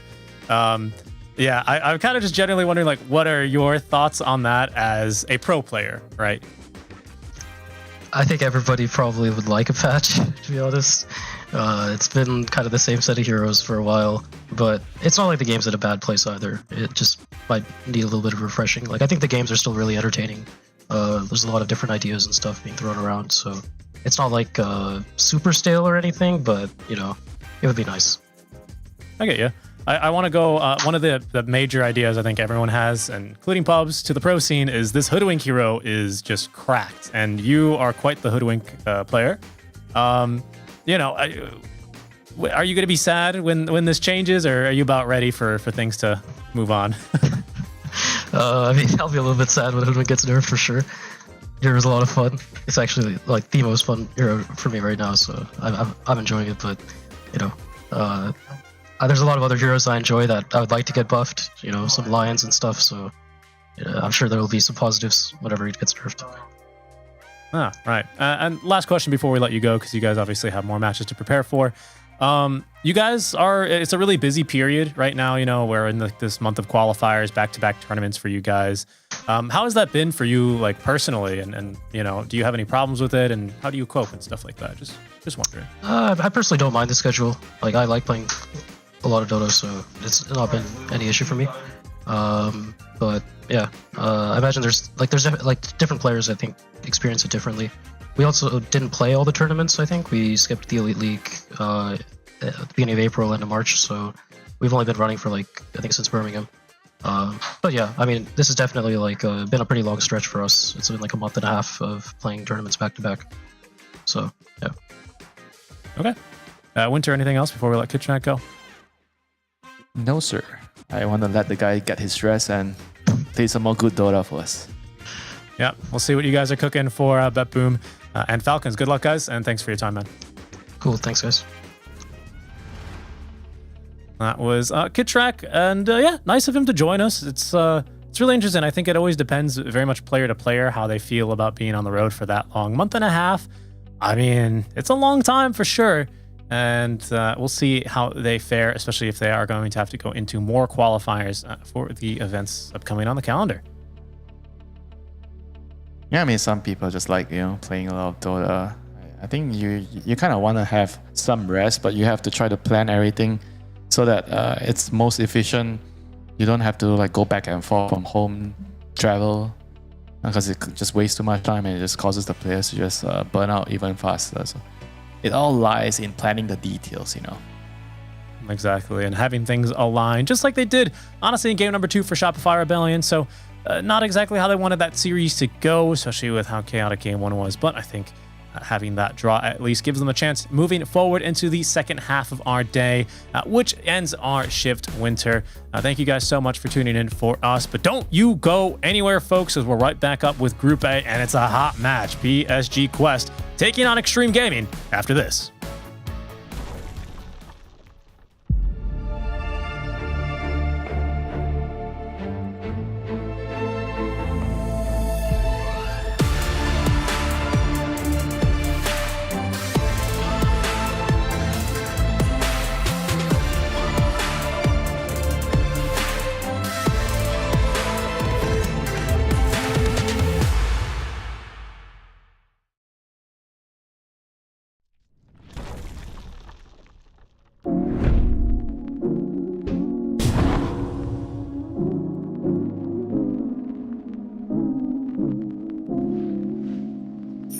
By all means.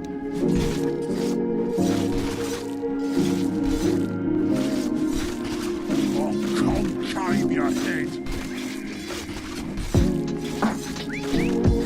Not yet. There's faces need mashing. Oopsie-daisy. Bit of work to do. Oi, one step at a time.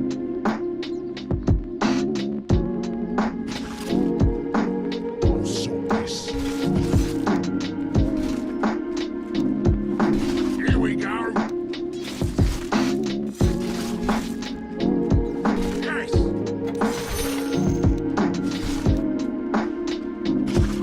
Indeed. Yes. That way.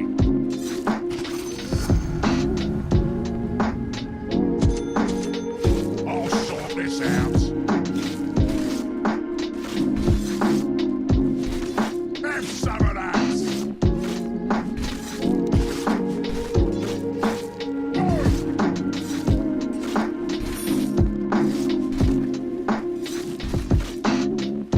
One step at a time.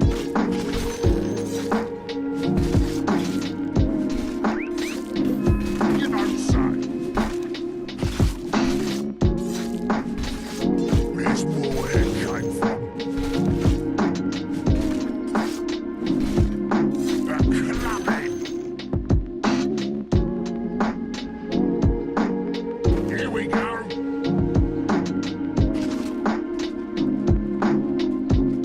You want some of this, son? You want it? That's what time it was. Here we go.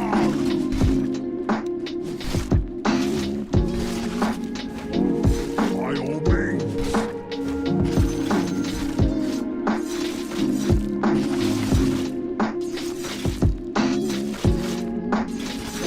Indeed. Oh, brother. Yes.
His faces need mashing.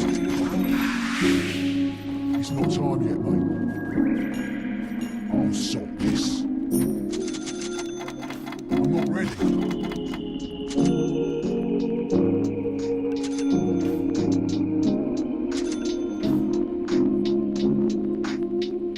Not yet. I'll sort this out. It's not time yet. Blink, and they're dead.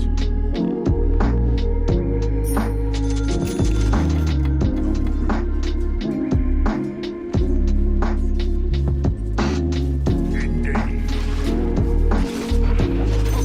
Journal. Not yet. It's not time yet. You get it? Put your lights out.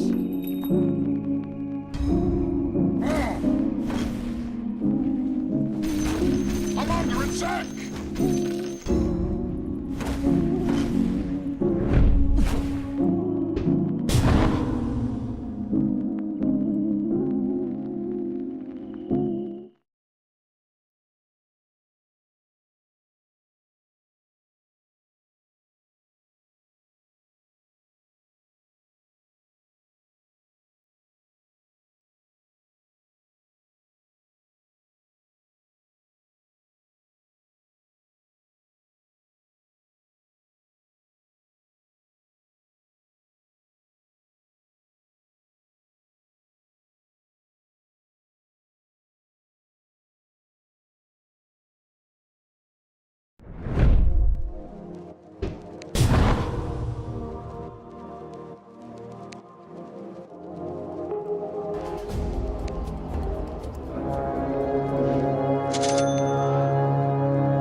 I shall find them. The battle begins. Dawn calls to dawn, and it begins.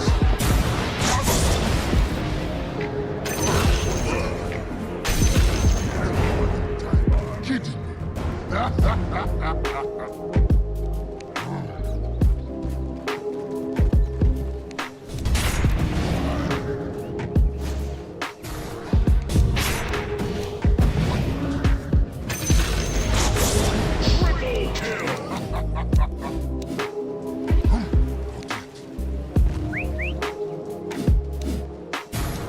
Yes.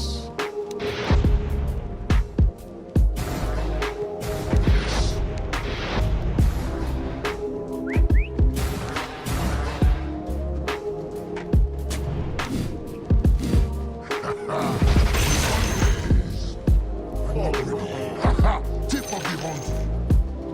By the gleam of my horn.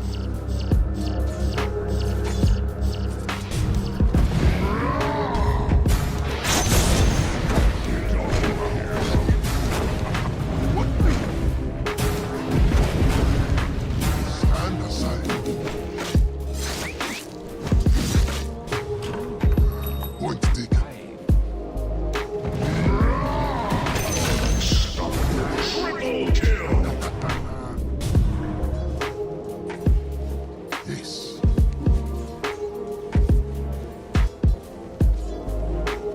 I shall find them. I'll clean them. Missing bottom.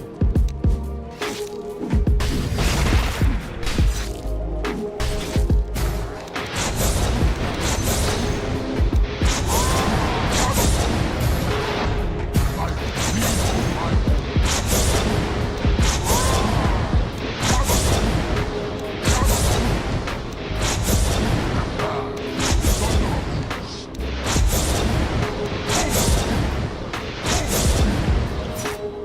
Yes.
Look closely.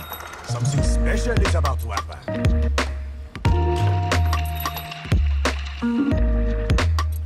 Prepare for battle. That was unpleasant. We're dead.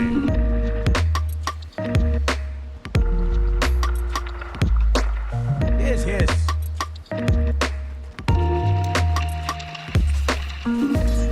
The danger is this way.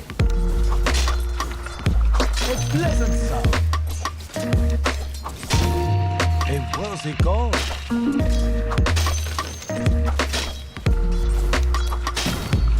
But of course.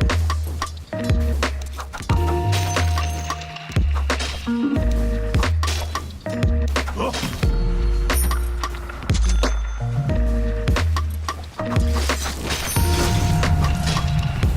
I cannot refuse.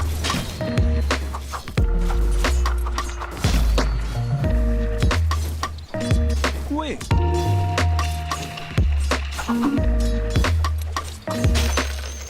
Is there any doubt?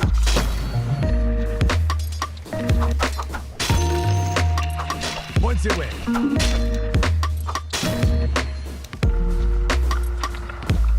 Let's get to the point.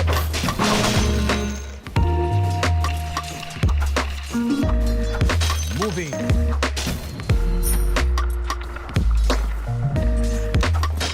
At your disposal.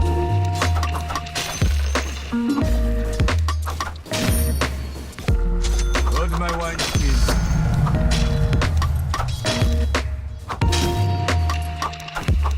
Like so.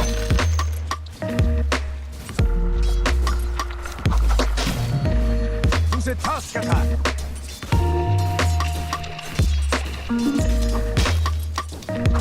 Where does this lead?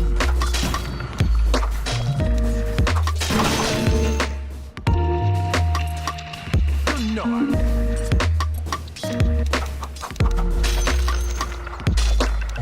You have trouble now.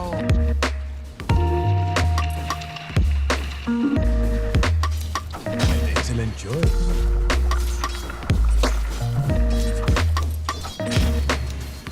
Something good this time.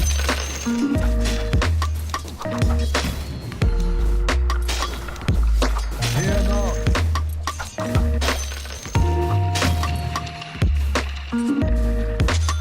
An honorable path. Thank you. Come on, then.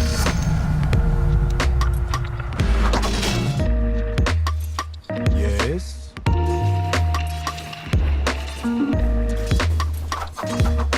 Rest assured.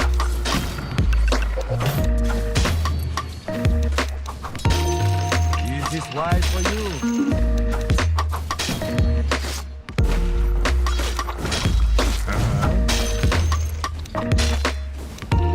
Your top tower is under attack. Is that a challenge?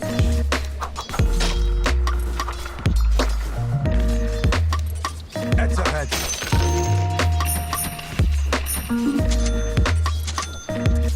Yes.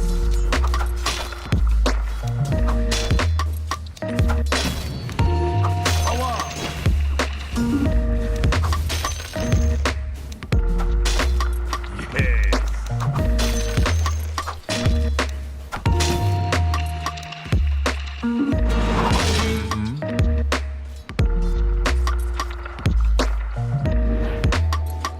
Yes.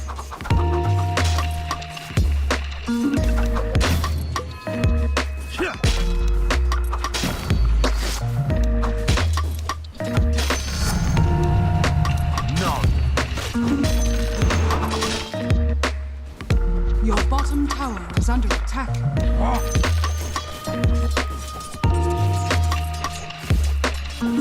The danger is this way. Your bottom tower is under attack. It's conceivable. DreamLeague Season 23 is brought to you in part by Intel Arc, Acer Predator, DHL, Kadia, Monster Energy, 1xBet, and the United States Air Force.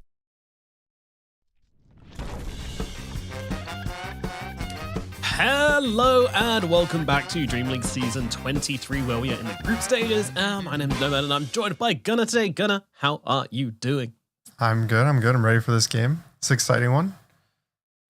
Yeah, it is indeed. We've got some great games coming up here on the Ember stream. We're going to start things off with PSG Quest versus Extreme Gaming. Then we're going to move on to Shopify versus Falcons later on. Of course, there are plenty of other Dota going on all of the other channels, but that is what we're covering over here. And this next series coming up over here is going to be a pretty interesting one, a pretty vital one as well, because there's a lot to be decided here in Group A. Things looking pretty close at the moment. I mean, you've got 4 teams all tied up at 3-3. One of those teams is Extreme Gaming, so they could really use a win to pull themselves out of this kind of big draw-a-thon that's going on right now. Meanwhile, PSG Quest, they are not in the draw because they're down at 1-5, really struggling in this event so far, so they could certainly use a lift out of the dumpster, as it were. They are currently in that bottom spot. This team, we haven't really seen so much of them on the international stage, have we? Yeah, it's hard for them, right? They have Falcons. Every qualifier was them versus Falcons. And they're blocked. I think they were getting close in some of the series. They were going like 3-2 versus Falcons, and then Falcons won every single tournament, so it's hard to complain about them. Yeah. I think it's very hard when you're not able to get a bunch of experience. But now I think since Falcons gets invited, they got to go to all the tournaments. So we'll get to see a lot more of them soon. Yeah, I think so. And that international experience is going to do them a world of good as well, because, every time we've seen them kind of get to these stages, it has been a little bit shaky. And this tournament's no exception. It's hard when, you've only really been playing in your own zone. And sure, they're pretty well placed in MENA to play with, pretty much all of Western EU and Eastern Europe as well. But at the same time, nothing really compares to those big stages. You got to kind of battle the nerves and kind of get used to it and gear up into the big scene. So this is a good opportunity for them to do that. Can they earn enough points and kind of move forward enough to start qualifying for Esports World Cup? Probably not. That's a bit of a big ask for this team right now, but certainly looking forward to seeing them in action and seeing if they can pull off a big win here. I mean, they did look better today than they did yesterday, that's for sure. Like they had a good series today. Yeah, and also I think when you play tournaments, it's kind of a different meta. I don't know if you watched. If in the last one, pretty much Slaughter and Bristle weren't picked that highly until the last 2 days, and then they were just picked every single game first pick between the two. Yeah. So just being able to play tournaments, you get to have to develop the meta and keep moving forward faster. Whereas when you play the online qualifiers and scrims, stuff is kind of slower because people want to keep picking the same stuff to just practice repetitions. Yeah, that's true. We're seeing that for sure. There's a bunch of heroes. I mean, I think we've got 3 heroes above the 90% pick ban rate in this tournament so far. So, it does tend to kind of even out when it gets to the playoff point. But right now, it's looking spicy. And another team that's looking spicy is Extreme Gaming, of course. And it kind of does just kind of shine a light on how close the competitive scene right now, that this team is still struggling in the group stage. I mean, maybe struggling is a bit harsh, but 3-3 locked in with Aurora, Heroic, and Team Liquid all kind of stuck in this stalemate is an awkward position, and maybe not one we expect Extreme to be in. Yeah, they just came off grand finals, right? And so it's probably really hard to go from one tournament to another, just the day after. They were, you have to fly a few hours after you play grand final and just go the next day. So yeah, it's I pretty think as crazy, long as they make it especially out of when groups, yeah, they'll be fine. It was a pretty crazy grand finals as well, going the full 5 games. So big kind of explosive finish, where you just miss out on that top spot, and then suddenly you're inside this new tournament starting from kind of day 0 again, the day after. So yeah, it's a tough situation to be in. And of course, we've got to hear a little bit more about this team. So let's see what Slacks has to say about them. After winning ESL 1 Kuala Lumpur, Azure Ray players XM, XXS, and Jin Q was picked up by another big Chinese team, Extreme Gaming. Along with Ame and DY, a new star-studded roster was formed. Extreme Gaming's new team were off to a great start. However, in ESL 1 Birmingham, they hit trouble, getting knocked out by the only other Chinese team at the event, G2IG, who then promptly fell to OG. In an era of resurgence for Chinese Dota, with several teams competing for the top, the competition is fiercer than ever, and Extreme Gaming are at the forefront. With a roster that can defeat any team in the world, there's really no limit for how far this team can go. But we've also seen this story time and time again, and we can't know how it will end. Extreme Gaming could be the next TI winners, or they could fall apart under the pressure. Let's see if they can stand up to the challenge of beating the greatest teams in the world at DreamLeague Season 23. Great insight there into how this team's kind of been doing in this circuit so far, and commendations for Slacks for his excellent voice acting, sounding exactly like Cap there. Very impressive. Puts in a lot of work these days. You know, he's a professional. What more to say? He really is. He really is. Well, we do have the draft available for game number 1 between Extreme and PSG Quest. So let's find out exactly what's going to be picked up and banned out between these two teams. Now, I did mention before we've got 3 heroes inside that 90% contest rate area. There's, of course, Disruptor, Slardar, and Doom. So just flag those up for everybody to look out for here if they're not banned in the first phase. I don't think I've seen a Disruptor in a game in such a long time. Even pubs, every single pub, both supports on both teams kind of just first pick the hero. I think Lilith has 100% win rate with it in the past like 2 weeks. Jeez. Just picking it every single game. So I don't think we're going to see that one this game, unfortunately, for Disruptor fans everywhere. Yeah, I mean, we did just watch it in a game, I think. So it's been around. It's had 5 picks so far in this tournament, but 30 bans. It's people not really letting that one through, and if you do, you got to have a pretty damn good idea on how to deal with it.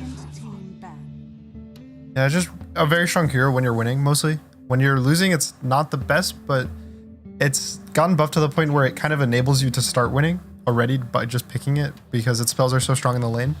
And then because it already starts snowballing and then it's a snowball hero, it kind of does everything, and you're never really in a losing position with the hero. And it also scales really well with the Ags. Like, you get Ags Blink, you just kill any hero on the game because they can't press BKB. We'll see, it's not banned yet.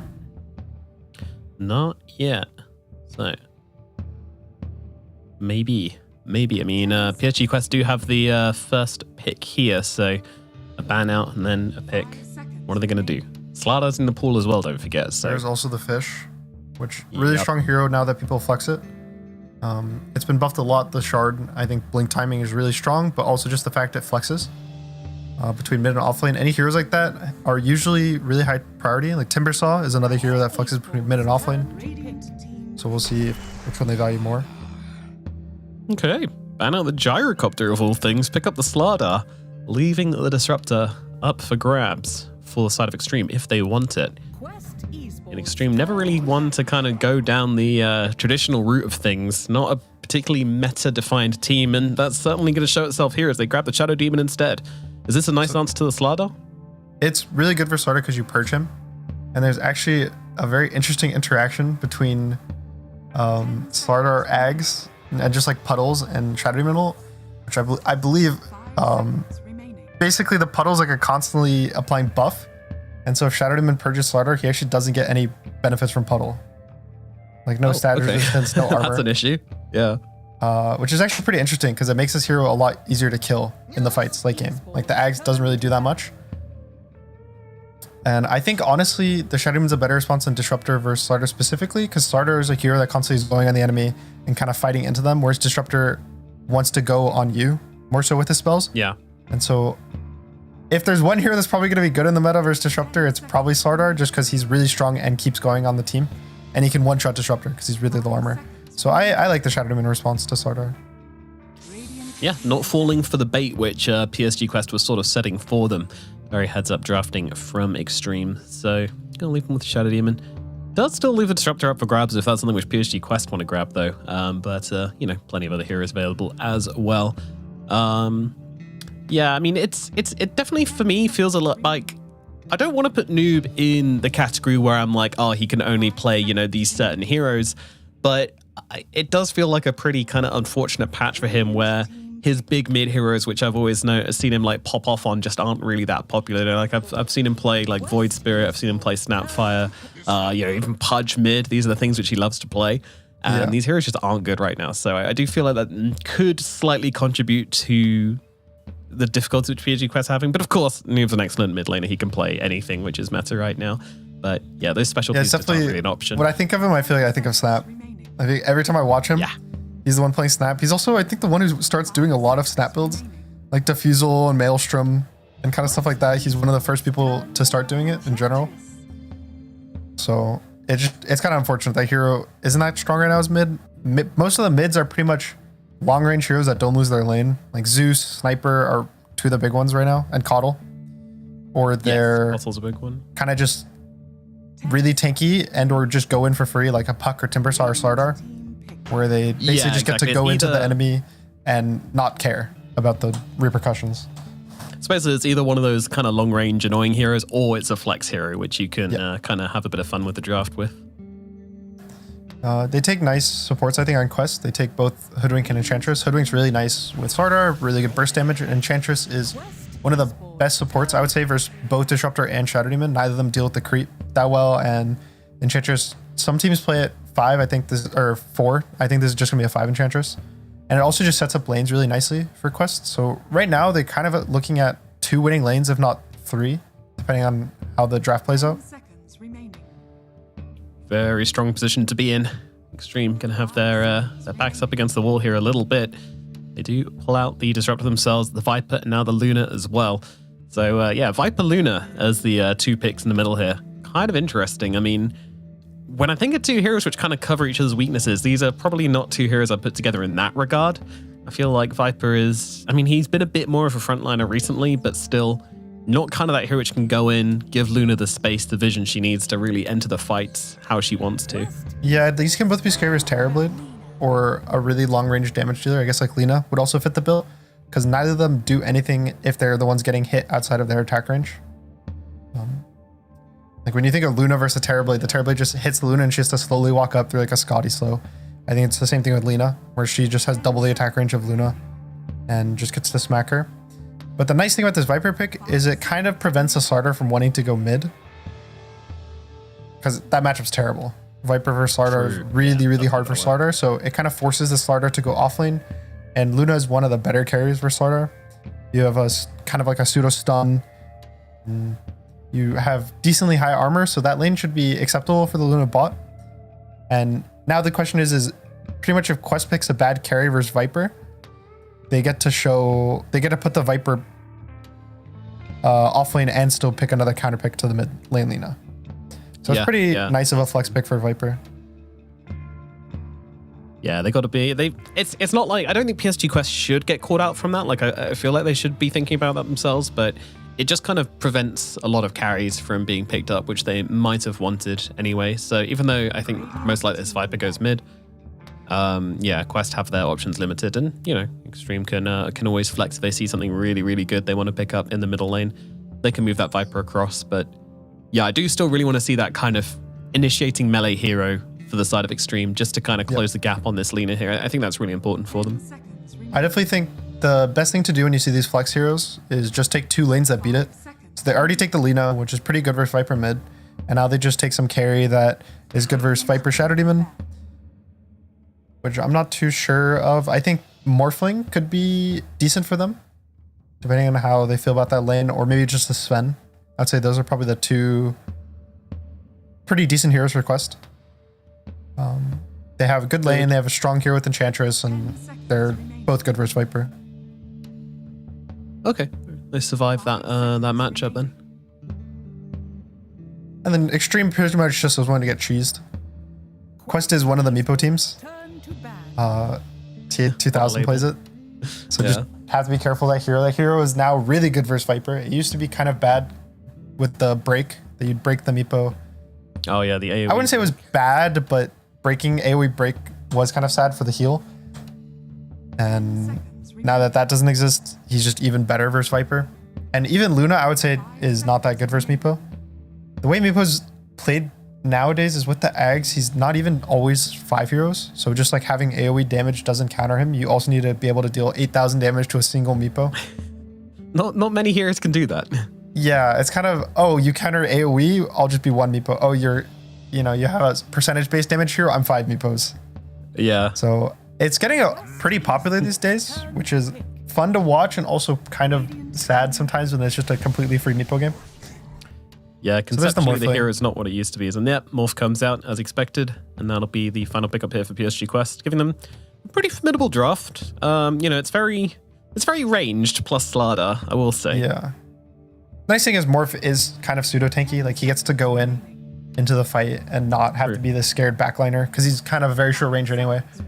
Extreme get to seal their lanes. I feel like they should just put the Viper mid. I don't think Viper is such a bad matchup for Selena. And Viper versus Enchantress can get really, really awkward in the offlane because neither you or your support deal with the creep. So they'll probably just pick some offlaner to lane the Morphling Ench. There's some crazy ones they could pick. There's a Pudge, which sign me up. Would be really crazy, but it is actually pretty good versus Enchantress and ends up scaling really well versus Morph. Yeah, you can eat the creep. Percentage-based damage against the Morph later on. I'm sold. That sounds like a great idea. Yeah, I don't know if that one gonna happen.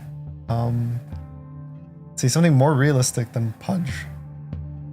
I mean, looking at the kind of most picked offlaners, Brewmaster still in the pool. Is that consideration?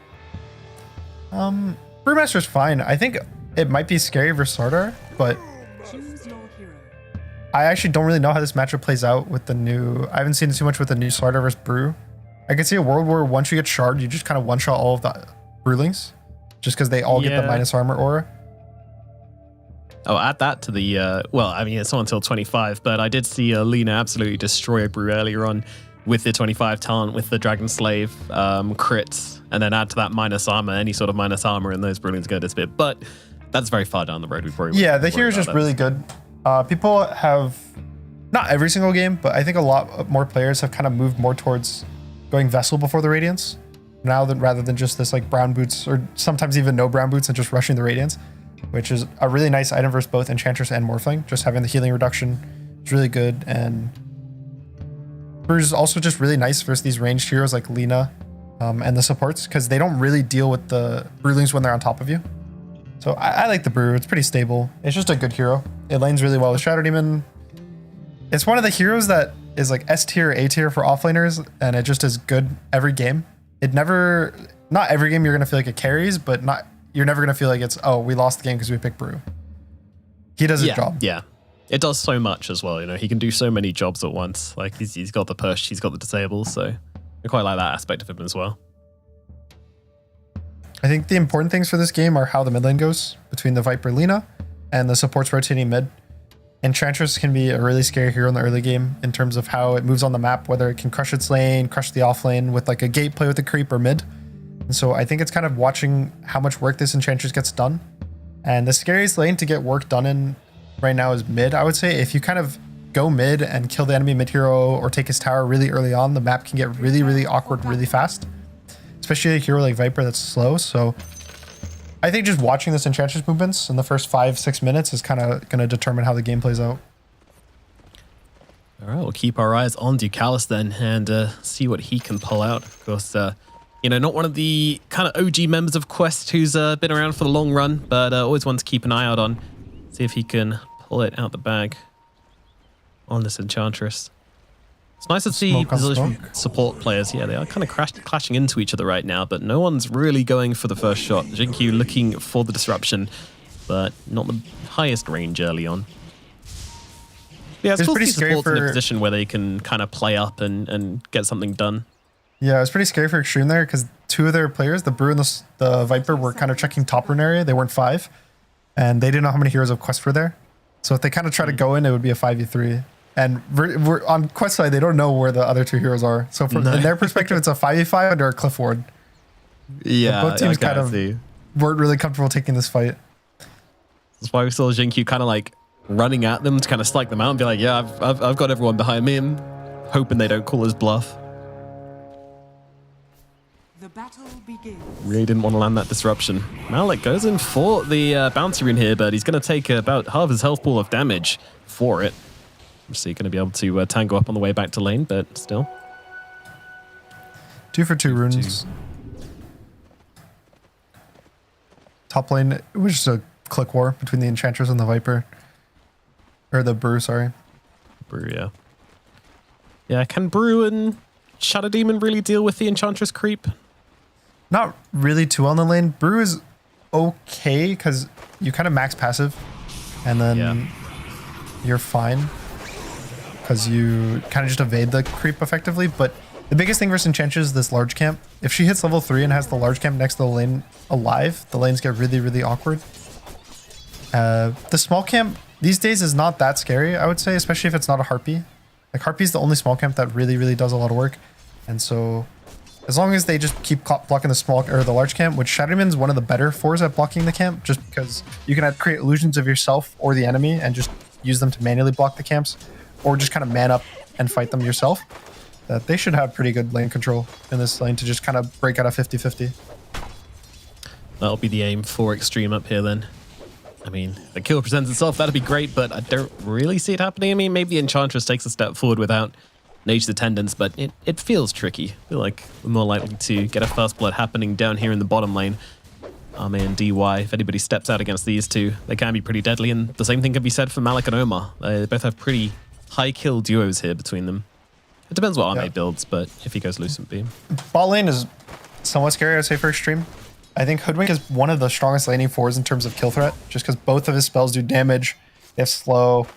And Slardar is also, you know, one of the strongest killing heroes. So if there is going to be a lane that's debts in, it would be this bot lane for Quest. That's kind of where they should look to pressure. And as well, that's the easier way for Enchantress to pressure. You can just send the creep through the gate and just have 3 heroes there 3-4 minutes into the game. Just going to overwhelm Extreme. And then hopefully for mid, it's already looking like Noob is doing really good in this matchup. But XM is one of the better Viper players, I'd say, these days. There's not many players who even play Viper. I think most mid players don't even want to touch this hero. Not a huge accolade being the best Viper player. Yeah. If I say I'm the best Viper mid, you know, I'm maybe playing versus four people to compete for that list. Yeah, but you know, he's the best out of those 4, so gotta give it to him. Yeah, and you know, if there's 4 people, they're all probably pretty good at the hero. So it has to mean something. But it's definitely a hard matchup for Viper. So he's not expecting to... Extreme didn't pick this Viper and just expect it to crush mid. It was kind of this, prevent the Slardar from going mid. We're going to counter him in the offlane, and you're going to go 50-50 mid versus most matchups. So as long as he doesn't get completely crushed, like solo killed or any... Pretty much mid, if you pick a matchup like this and you don't get solo killed, and you're not behind 500, 600 gold at 5 minutes, you're fine. You did your job. Yeah, relying on the rest of the lanes or maybe rotation to kind of solve this Lina problem, which is going to be coming up. There will be a Lina problem. They are going to have a Lina problem, and I'm really not convinced they have the tools to solve it very easily in that early mid game. It is pretty scary to deal with, especially when you have a mid matchup that I don't want to say it's like this bad, but it's pretty bad, and you have an Enchantress. I think I've kind of mentioned it before, and I don't want to go on it again, but Enchantress is one of the best heroes at kind of amplifying these bad matchups mid, especially when the mid hero can't deal with the creep, and they're slow. Like, you kind of want to usually be one of the two for the mid heroes versus Enchantress. You want to be able to be like a hero that can kill the creep, or a hero that doesn't ever die to the creep, like a Queen of Pain or something like that. Puck where or something, Puck, they just run away from the creep whenever it shows up. But Viper is, you know, if you've ever played Viper, this guy does not move. No. You kind of just slither around really, really slowly and just be really sad anytime they are hasted. And so the creep can do serious work mid. We'll see when Decast decides to make that call and really lay the hurt in towards that middle lane. And the nice thing as well for them is Morphling is one of the best carries at being left alone. Pretty early into the lane. Most carries can get somewhat pressured, especially versus like a Brew Shadow Demon. But Morphling doesn't really have any like kill threat on himself. Even if they get like a perfect disruption on him, he'll waveform away or just strength morph up. And so he's not... There's no pressure on the Enchantress of where he has to be on the map. He doesn't have to sit in the safe lane. He can even jungle at some point if he wants to. Which I love that is pretty nice kill threat onto yourself. Yeah. No death threat. They don't have kill threat on him. Yeah. Yeah, he's going to be okay up here in the top lane. 2000. I mean, that's kind of the story of Quest, really. Like, as we said from the draft, like, their lanes all look pretty damn great. XG, it's going to be on them to kind of get out of here as best as possible. And I mean, so far so good. They haven't given any kills. I think a quiet laning phase is a good laning phase for the side of XG, but now we see Ducalis start to make that movement in towards the middle lane. Yeah, definitely Extreme wants the game to... They want to hit all of their ultimates. Both their subs really want their ults. The Brew wants to get ult. The other two, the Viper, the Luna, are more farmers, I'd say, than anything. They don't really want to... If neither of them fight, they're both happy. Like, Viper's going to farm, Luna's going to farm. Yeah. Look at XM. He's much, so sad, dude. Yeah, he's just hiding. I would say their big timing is on how they use the Brew 6. So right now he has a Radiance queued up. But the nice thing about the hero is you don't really need any items to fight because you can't click any during your ult anyway. Yeah. So for them, I would say right now, they just need to get his level 6 before they lose mid tower. Okay, first blood is going to be a Laguna on a half health support. That's one way for it to happen, but yeah, it's going to give it to Noob, who, well, they'll lose the catapult, so maybe mid tower lives? They have no creep either. Could live, yeah. Not super easy. DY coming over, looking for the glimpse, but also not really. Honestly, if his sacrifice saved the tower and like the C2 from dying, it was worth it. Because if the Brew gets level 6 before they lose this mid tower, it can get really awkward for Quest to take it. Because he can always just TP into a glimpse and then split on the Lina. Yeah. And Lina just dies. If there's a split in melee range of him, he'll just die from full pretty much. And the longer they hold these towers for Extreme, specifically I would say mid and top towers, is really important for them because they have Luna. Whenever you have these carries that want to farm Tricamp, the mid tower plus your offlane tower are really important just to protect your Tricamp from being invaded really early on. And Quest has really nice heroes to invade because they just have so much burst damage. It's not the type of heroes that slowly will kill you and you can TP and respawn. If they catch the Luna farming the Ancients, she'll die instantly to the Hoodwink Lina. Yeah, yeah. And so the longer they keep... a lot of burst. The longer they keep it protected, I would say the safer for them. Yeah. One issue with all of this, though, is XXS is just not getting XP right now. He's being bullied out of this top lane, chased around by Tier 2000. Now, the Enchantress finally leaves to go towards the middle lane. This should free up. In fact, they're going to go aggressively onto Tier 2000. Just kind of play a bit of hurt into him. Make him suffer. What are your thoughts on Null Talisman these days? Are you a fan of the new meta? Oh, yeah, it's great. Sign me up. 3 Null Talismans on my carry. Let's go. I don't know about 3. You know, it's a casual 1 on most heroes. Yeah. XM bot rune. Yep, he is getting jumped right now, but he's got a lot of poison out onto Omar. Should be able to bring him down before he himself falls, but falling looks inevitable right now. Ducalis chasing him down. Still plenty of damage to come out from this Ench. Can XM go for the deny? Yes, he can. Gets himself denied off by the creep camp. Ducalis getting nothing from this, but the middle tower still slowly but surely being killed off here, and Noob should be able to come in and finish the job. Oh, deny from DY. I think DY just destroyed the last 30 seconds of this game. He glimpsed the Lina away, which let Viper have enough time to not only kill the Hoodwink, because he would have died if Lina didn't get glimpsed, and deny himself, and he denied the mid tower. I don't know what else you would ask for your pause 5 from at this point in the game. Like, he's done everything. He secured his carries lane. He won his safe lane. He goes mid. He gets his mid kill and a deny tower. Yep. You know, I'm sure there's going to be people out there saying like, "Oh, disruptor, OP hero," but I mean, that was just straight up gameplay. Like, a lot of those things just come down to TYG. That was just skill right there. Yeah. And Ame, we haven't talked too much about this bot lane, about how well it did, but yeah, you can see in this replay the glimpse right on the Lina. She only gets 1 spell off. If she got her stun off or like 2 more right clicks. Yeah, anything. Yeah. Even just 1 right click and he doesn't get the deny off. Dude, like, so I was talking about like kind of XG kind of like, you know, denying how much Quest can really do in this laning phase, and you know, literally denying a hero and denying a tower is kind of like the apex of that. Really, really impressive stuff from XG. Those are the kind of plays which are going to help them get through this early mid. But bottom tower is going to fall. This one definitely not being denied by anybody. It's going to go down. I would say these 2 towers are a result of both Lina and Enchantress. Like, you kind of pick Lina into a really good mid matchup, which to some extent secures the mid tower fairly early, and you have an Enchantress in a completely free creep game. Like, there's no instant kill to creeps. The best thing they can do is Viper is going to have to hit it for 25 seconds straight. Like, he's just struggling to kill this 1 creep.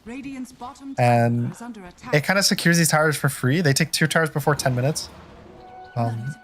Which, it feels really good, I would say, but usually when you have heroes like Enchantress, or, you know, like a Death Prophet, or Lesher Pugna, these type of heroes that push towers really early, in the games, you don't really feel that bad when you lose towers early. Because you know that's just a strength of their hero. And it doesn't really mean the game state's that bad. They're down 1,000 gold, which isn't, you know, that bad. Like, they're slightly behind in terms of their lanes, but it's not anywhere like close to just being a complete disaster for them. It's just that their map's going to be a little small, and they're going to have to make moves somewhere. And right now they're going to smoke to top, it looks like, to connect to their brew. He just hit level 6, so level 6 siege creep timing pretty perfect. And Disruptor actually hit level 6 pretty early on. So if they get a disruption into a silence on the morph, he'll just die pretty fast. Or they'll get a free tower. It's kind of their two options that they're looking at. Sounds like a win-win to me. XXS shoving in the lane right now. Split available should they need it. Xingqiu just kind of keeping an eye out on the side. Any portal rotations will be scouted out. Very safely done by the side of Extreme, and should be their first tower. Fortification has come out, but no movement up towards the top side of the map. They know they don't really want to play into this primal split right now. A lot of respect being shown. 2000. They see him on the ward, I think. They saw him for like a brief second. But he's going to back off. Yeah. A little tricky there for DY to get in the right position to land the static storm from Fog. Smoke could run out, so I'll be happy with the tower though, I reckon. Yeah, and then the Shadowman's getting more stacks in the Tricamp, which will help Luna kind of accelerate more so. Luna is a pretty farm-heavy hero, I'd say. Like, you want this, it's kind of like a Sven, where you want this hero to be first or second net worth in the game, if not just completely ahead of the enemy team. And I think this hero's been getting pretty popular recently, especially ever since they had a Conda. It gives this hero such a strong damage timing, because you don't really want to buy a crit on this hero. Like, before Conda, you didn't want to buy like Daedalus that early because it just didn't feel that good. But now that you can make your Q have a crit and a bonus damage and a slow and just kind of do everything in one, it feels really, really nice. There's times where I watch Luna just, you know, press her Lucent Beam on a carry mid-game and they lose half their health every 6 seconds. Yeah, it's nuts. It's nuts, especially with a 20 talent as well. Yep. It's, and with the shard, whereas now you just take 25% less damage. I feel like the shard was one of the biggest one. It wasn't so much like, I think it just answers a lot of the counters which Luna used to have. You know, I remember back in the days when Lycan was a very popular answer. You just run at her in a fight and she really didn't have an answer. Like, nowadays, you're just sending those wolves into a blender. Like, it's not good. Even like Brewmaster used to be pretty good versus her, because you would tank all the ult beams and then you could just lift her and she wouldn't really be able to glaive everything fast enough. Yeah. But now, if I've seen brews where they, you know, they go on top of her so they can press like clap, and then as they're ulting, the Luna will press glaives or the passive, run into melee range, and they all die on spawn just by the spinning glaives. So it is a pretty scary matchup. Thankfully, the brew has the Luna on her team, but even just like running into the Luna or the Lina, just melee range, she'll just get shredded by the physical damage. See, the real tech is going Shadow Blade and then running in circles counterclockwise around them for the bonus damage. You would do that when you're playing Dark Willow with the Bedlam. You're counterclockwise, so... Yeah, that's a tech, isn't it? But you can put Bedlam on the Luna. Oh, okay. Bedlam onto Luna with Shadow Blade, and all right, this is one for... And then you just have to run counterclockwise. Yes. There's a smoke. Starter has finished his blink. Uh-oh. Glimpse out onto Ducalis. Oh no. He's in a lot of trouble right now. Although, Noob's coming in over on the side. Yeah, they're looking for a bit of revenge, and they're not nearly doing enough damage to Ducalis here. DY trying to finish the job, but not going to be able to do so. And now XM, he's the one taking the damage. The Green Bay comes through. 3 heroes dead on the side of XG. My God, that was a bait and a half from Ducalis. I get so sad watching Enchantress live these. Like, it just hurts to watch. This hero it should die in these situations, you know? you should be dead. There's a Viper who broke you, hitting you, and he hits you like, what, like 7 times or something, and then you just slowly walk away.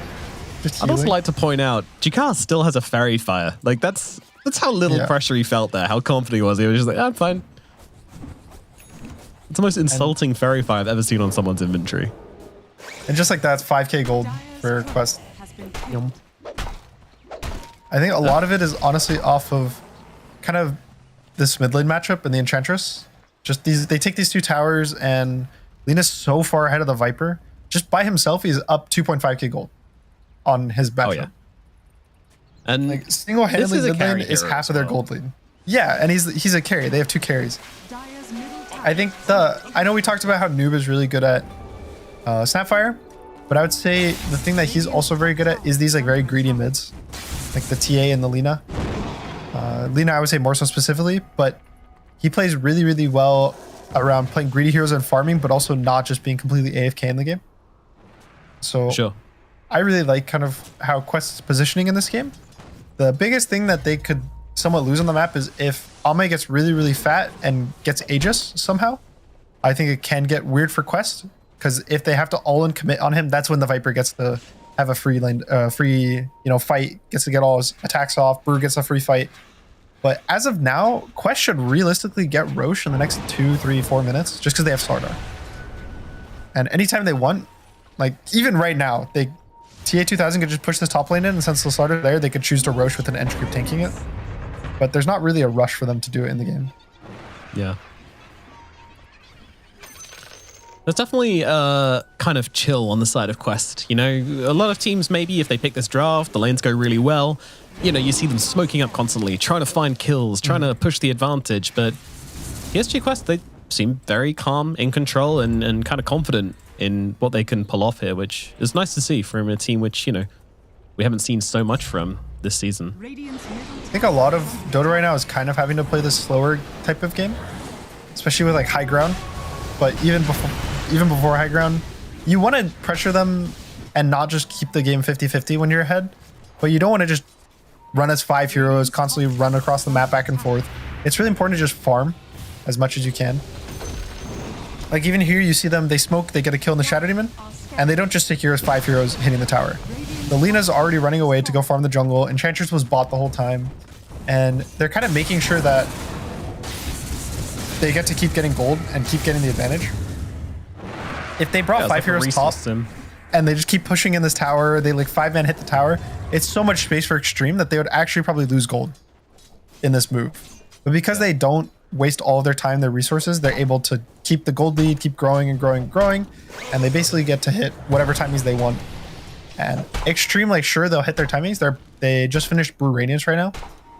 But it's the question of, is it ever going to be enough when you're behind so much gold just in total? I'm a little bit surprised that we didn't see them go and place any wards on that ancient camp or anything like that. Like, maybe for me, PSG Quest are a little too relaxed on not dealing with this Ame problem, which it looks like they're going to have. I mean, Ame is the richest hero in the game right now, and no one's even really thought about it. There will be an Ame problem at some point. Yeah.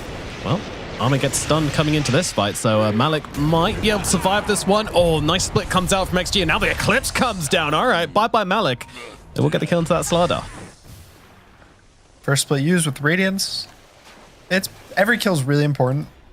I feel like kills just give a lot of gold and XP these days. Like, anytime a solo hero just dies randomly for free, especially when you're ahead, I think it matters a lot. So yeah, it hurts. Clicking a bunch of your buttons to kill one guy feels really, really good in this current patch.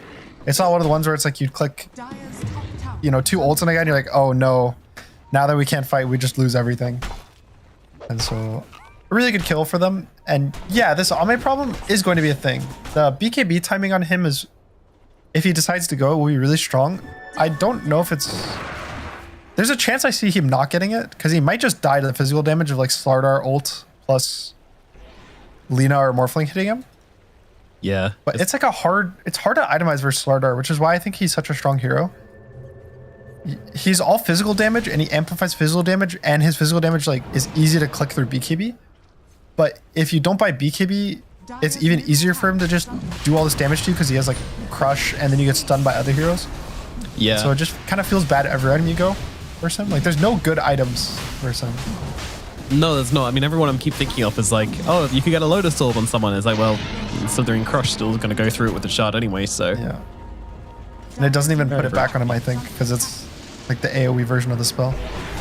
Yeah. Nice Manta dodge on the Glimpse. Yeah, that was cute. Got to practice for that one for, when it might actually matter. But yeah, that was the quick Roche that Quest got. They got a sub 20 Roche. It's usually nice if you get to Roche on your side of the map. Whoa, big aggression here coming out onto the Morphling, and they're going to catch him. All right. I don't there goes think that they're Aegis. going to be able to get him XXS. points. No primal split available, so seems unlikely for XG here. Oh, there's a gonna ward. Come out. Oh, big glimpse, big glimpse. Where did that come from? What the hell? And now the T80,000, he's just dead again. I mean, that positioning from DY, absolutely insane. The ward being down as well. Ooh, that is very painful for PSG Quest. Now Ducalis, I mean, he's trying to hold his ground against XXS. I'm not sure that's a great idea, though. On the run. Can't run from Disruptor. There's a BKB on Lina, so she'll probably be able to BKB TP if she needs, but Slardar, yep, BKB TP from Noob. Slardar gets out. Could have been a lot worse. Gone as well. Yeah, they get away, but I mean, still just losing Aegis and then the hero like that. That's a. Whew. Oh, that ward feels so bad. There's a sentry in the river for Quest that's just like barely so out of close. range of this ward. And oh, like, it's Couldn't so dodge close. that one. That feels so bad. And 1k gold. Like the game's even again. That was what, 40 seconds of Aegis? Yeah, well, and it's just gone. And Ame is a problem now.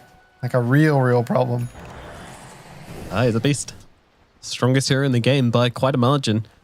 BKB is going to be the choice by the looks of it. Already completed the Mithril Hammer. Then moving into that Kanda. Yeah, pretty standard build, I would say. You just buy every single good item on the hero. You buy Mask of Madness, you buy Manta, you buy BKB, buy Konda. It's very nice. Every single item is also a really big power spike. There's none of them where you get them and you're like, oh, I still need my next item before I feel really strong. Like every single item on this hero is a team fight you can take. Like they're probably really willing to just walk this mid tower with the BKB, especially with Split being active. And then when he gets Konda, he's gonna be like, okay, guys, I can just kill the Morphling if he ever shows up. And then once he gets, Butterfly, he'll be like, we can go high ground. Wait, XM got shard from the Tormentor? Oh, that's crazy. Both the supports bought their own shards, so that gives XM the free shard. Now they look towards Noob here. This could be a big kill. BKB is available. Do they have the damage? I think they do. Yeah, Noob's gone. No TP quick enough. And wow. All right, Extreme. They just find themselves two massive core kills in the space of about 2 minutes here. And now feeling so confident. Everything is it feeling like it's falling apart. You have Enchantress, which, he crushed the early game. Like I think he did his job. He did everything he needed to. But this hero doesn't do that much when you start to fall behind in the mid game. And Disruptor, the hero, it also doesn't do much when it's behind, is now starting to get in a position where it's ahead. So it's kind of that's scary. The supports, specifically the supports for both of these teams, are kind of flipping into the position where they were losing and or winning and were feeling good and bad, but now, they're both in different positions. So now Extreme's heroes are going to feel even stronger that they're ahead, and Quest's heroes are going to feel even weaker now that they're behind. And that's two tier 2s. Like mid and bot tier 2s are just dead. Wow. 3k gold advantage for Extreme. This lead, which didn't really drop for Quest this entire game, just flipped. And now we get to see what Extreme can do in front, and more importantly, how do PSG Quest play their way back into this? Can they play their way back into this? So the nice thing for Extreme in this position is they have Luna Shadow Demon. So they have Luna Mantas in one lane, they have Shadow Demon Illusions in the other. And so they'll never actually really have to show that often. Whereas Quest doesn't really have any Ghost Shove. They have an Enchantress creep, which does an okay job at kind of pushing out lanes without showing. But for the most part, one of their cores is going to always have to show, even if Lena's pressing spells from Fog. And so you kind of always know where Quest is on the map. Sure. Like right now, Extreme knows they're all stuck in base. But for the side of Quest, they're really scared. Like they can't leave their base right now. The Morphling gets to farm this one camp, and even him going for this hot tub camp is pretty scary. Like there's a chance he could just die here randomly if DY walks into him. So he doesn't even feel comfortable to farm it. Like he's so scared. Is it coming? It's there. All right, that helps. Have BKB. Yeah. But now what does Quest need to fight? Top camp that ever was taken. I think they just need a really good jump. I think if they get a jump on the Disruptor or the Viper, because Viper's still really squishy versus Slardar. Quest can win the fight. Like they have so much burst between the starter and the Morphling jumping the same hero and kind of just bursting target to target. Like, you know, you go one guy, you go next, and you go next.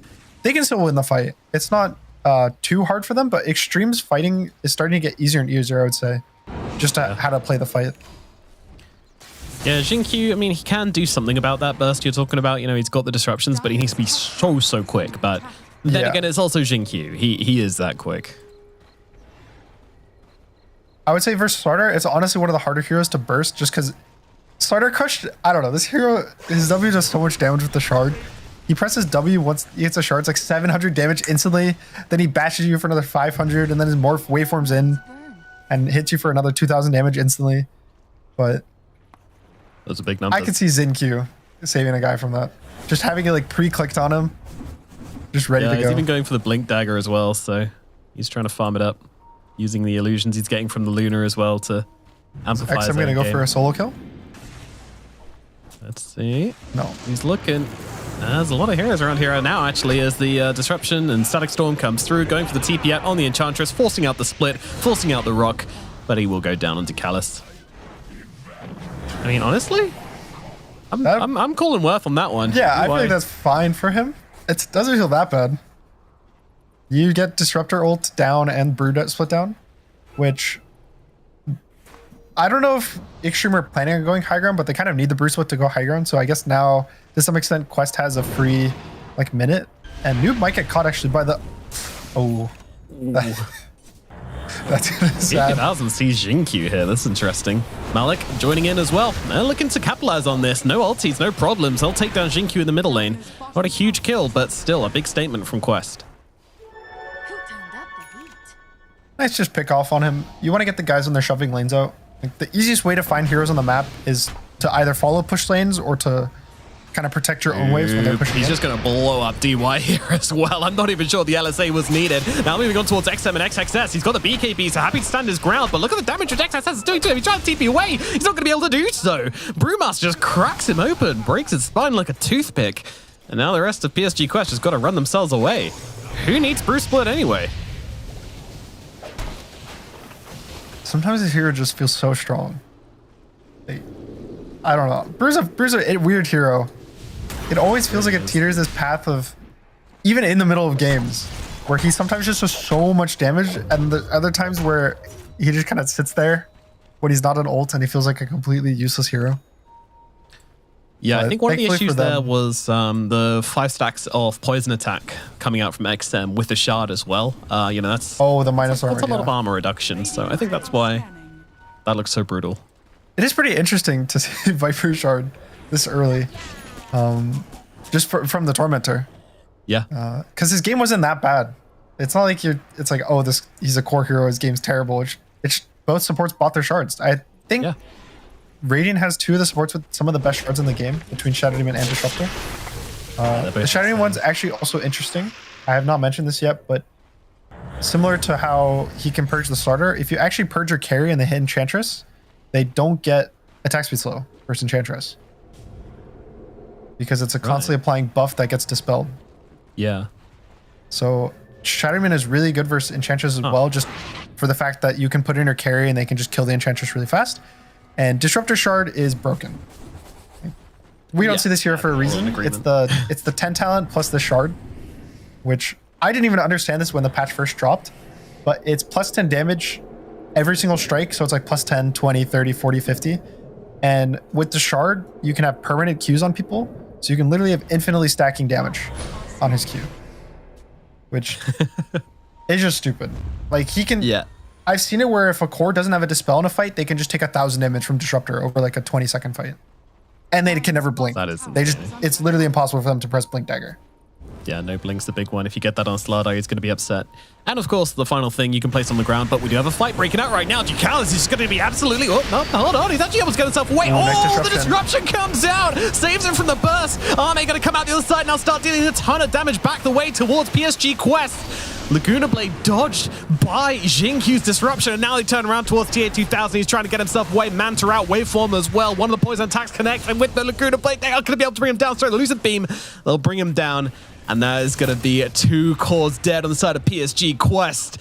Extreme, very, very ready for that engagement. there are so many things on Extreme in the fight. There's a Bruise Split, there's Viper Manta, there's the Luna Manta, there's Shadow Demon. It's really hard for Quest to kind of do damage in the fights, I would say. Like, if they don't get this really fast burst off, which, like you said earlier, XinQ can just save from if he's fast enough, I think the fight's just really hard for Quest to enter. Because like you said, all the way back in the draft, they're a bunch of ranged heroes. Their only melee hero is Sardar. So it's like, Ducalis has to go in, he starts the fight, and they try to use everything on the Luna to burst her. But she gets saved, and then at that point the fight's over. Like, instantly. Oh my god. You can see, like, Ame just gets body blocked completely by everything. He just That got was so stuck in the stupid tree though. line. Like, the Luna was disrupted, but she used Glaze right before she was disrupted. So like, And they're all dying. surrounding her, trying to kill her, and they're just being blended by these Glaives at the same time as all of this other crap coming out from the side of XG. Man, what a broken team fight. You kind of go back all the way to this first Roche, where Quest was in such a good position, and they lost this first Aegis, and I feel like after that, they've gotten, what, like 1 kill? I think they just only killed the Shadow Demon that one time. And it's just everything's kind of started to go downhill so fast. They just killed supports basically since then. I'd say the biggest question for Quest is how to find the burst when there's a Shadow Demon. Holy. Okay. So, all right, bye. Everyone, PSA, when Morphling does Tormentor, he waveform in W's. As it makes him invulnerable, so he doesn't take any damage from his waveform or his W. But due to the fact that he's invulnerable, that means that any other heroes he's not considered in like the splitting of damage. So when the Enchantress was there, Enchantress was effectively soloing the Tormentor for all of Morphling's damage. No. Extreme Gaming coming up the high ground. Luckily, Enchantress, you know, she's on level 13. Pretty quick respawn time. Yeah, everything's fine. This doesn't matter. It's all good. At least that's what's being said in the PSG Quest camp right now. But their barracks are going to fall extremely quickly. You've got a Luna. You've got a... Oh, no! Oh, no! Luna! Luna, she thought she was invisible. I mean, she was invisible, but they had detection down, and that's just going to be a freebie. Malik on the back line's also going to get killed off as well. They're trying to catch somebody here, but this is just looking like a terrible fight. Omar on the back's also been found. XM, he's going to bring him down. Sure, they'll get XinQ, whatever. And Ame and XXS are just fighting the other 3 heroes all by themselves inside the enemy base. They haven't left. They haven't been forced back at all. Buybacks coming from the side of PSG Quest. And the same thing's being responded to by Extreme, but they have managed to find the Brewmaster here. They're down the Brew, and obviously no split anymore, so Ame all by himself doesn't give a damn. Aegis available, BKB's up as well. He's just holding his ground. He wants these barracks, might be losing his first life here, but Tier 2000's taken so much in response, and the leader again, she just turns up, immediately blasted by XM. The range from XM's insane, forcing Noob all the way back to the fountain. He's going to be able to make it home just about, but they just keep it going here. Omar's going to be the next one. Now they look towards XM, finally alone by the looks of it. I mean, Ame's still next to him, and Ame just going to unleash with everything here onto Tier 2000. Shot Tier 2000 has the BKB, has the strength morph, but even then, Ame's just blasting him down at the moment, chasing him away. They can't finish the job. Well, maybe they can. XinQ's there with the disruption, but the call is to back themselves away. In goes Malik, looking for the easy kill onto DY on the sidelines. Meanwhile, Goodbye comes out onto Ame, and they have got the kill onto Luna. Luna is dead. It's time to get severe damage onto the side of XG. What more can they do on the side of PSG Quest? Their base has taken so much from this. DY's dead too. Boop. Chanted Quiver. I mean, that was not the worst. They got a bunch of return kills for Quest. There was also a dieback on Disruptor. And I would say the way they try to take the fight was probably the best thing they could outside of the Luna getting bursted, like on this bot Rex. They basically smoked behind with the Sara and the Hoodwink, and they jumped supports, but DY, I think, got his Ghost Scepter off before he got crushed by the Slardar. Just all the way back at the start of the fight. And now this is already pretty far into the fight. I think Noob didn't realize that the Brewmaster had a gem on him at the time, which is how that's what it was. He was invis and then he got bursted because the Brewmaster was split. I don't know, like, if it was a really cool thing about XXS where he got the gem delivered during the split, and so it was just like impossible to know he had the gem at the start of the fight. But whatever the case, it gets Noob killed once just for free, kind of has to buy, and then they just use what, like 4 buybacks on the side of Quest, 3 or 4 buybacks, just constantly pumping them out, and eventually they have the numbers to overwhelm Extreme. But now you're in a position where, you know, you lose one more team fight and the game's kind of over. You just don't have any buybacks. And even if you don't lose this team fight, what's stopping Extreme from just going high ground again in the next like 3 minutes or so? They have Bruce split. He's level 20. Brewlings can't really die. If they want, they can go high ground. And they also have the choice of waiting for the next Roche, which starts spawning in about 3 minutes. And if they get this Aegis, there still won't be buybacks for Quest. Like, they're not in such a complete rush that they need to end the game right now. And so Quest is in a really awkward position where they kind of are going to be forced to take this Roche fight, I would say, with 0 buybacks. And it's a question of how do you take this fight? Yeah, only buyback of note available for the side of PSG Quest is the tier 2000 Morphling. It's not an ideal situation. I mean, on the side of XG, at least, you know, both the supports did use their buybacks as well, so potential to jump the backlines and take down these guys is something, but those calls are too damn scary on the side of XG to ignore, so it's a very, very tricky situation now for the side of PSG Quest. I think Extreme's just going to go high ground with the Bruce split. He has 2. He has a refresher orb now. You can just click it. They have siege creeps as well. There's nothing really stopping them. Quest doesn't have the damage for the split.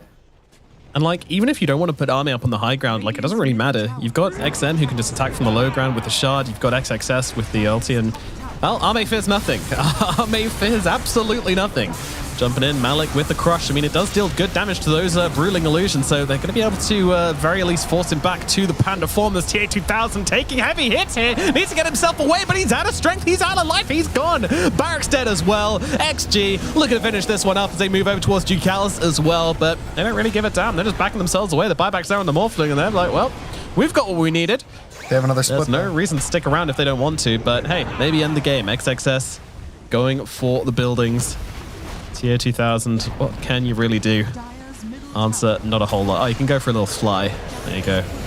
Malik trying to find somebody in the backline, trying to get one of these buyback list supports as Noob once again engaging, but just doing absolutely nothing. Gets turned inside out by the Viper, by the Luna. GG is called, and game number 1, it goes to Extreme Gaming. And what a performance. I mean, cool, calm, and collected on Arme there with those beautiful, beautiful ears.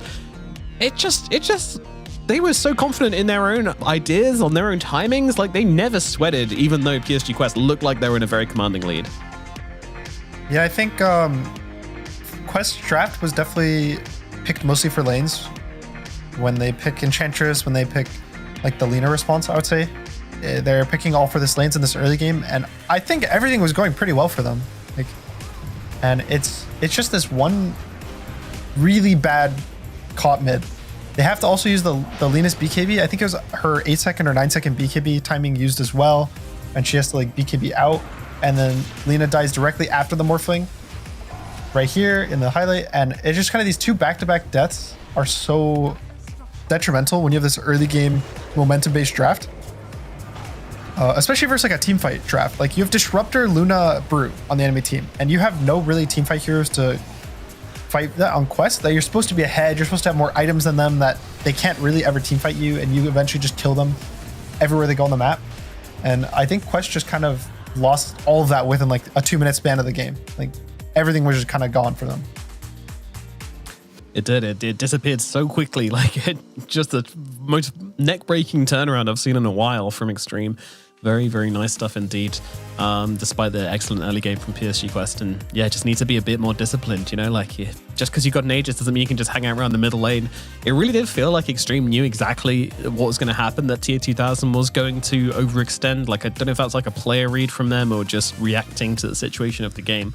Hard to say which, but either way, fantastic job. And yeah, standout performances, I mean, from pretty much everybody on the side of Extreme, but obviously Arme just farming up an absolute storm, always being in front, always knowing his timings and being really strong. Ridiculous amount of damage, like did more damage in one team fight than I do in most of my carry games.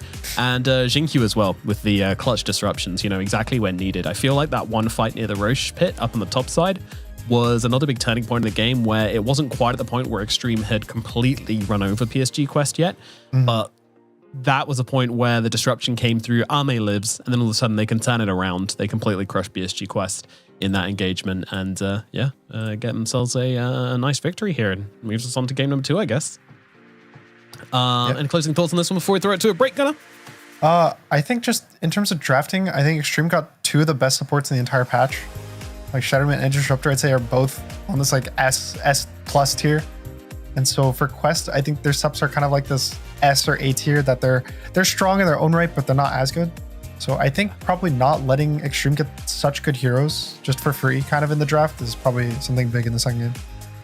For sure. Like the 5v5 with the supports on the side of PSG Quest, like pretty obviously is never going to go their way. Like Extreme. It doesn't feel fair. Like it doesn't feel fair for Quest to have this, like just the 2v2. If you think about the subs, it's like so hard to win this game if the game is even or you're behind. Alrighty, we're going to throw it over to a break, after which we shall be back with game number 2 between Extreme Gaming and PSG Quest here at DreamLeague Season 23. We'll see you in a bit.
Hello and welcome back to Dream League Season 23, where we're getting into game number 2 of Extreme Gaming versus PSG Quest. My name is Nomad, I'm joined by Gunnar. Gunnar, I mean, what needs to change? I mean, looking back on this draft, you know, it's pretty easy to point out that one team prioritized lanes, one team prioritized team fight, and, well, the team fight team kind of won out in the end.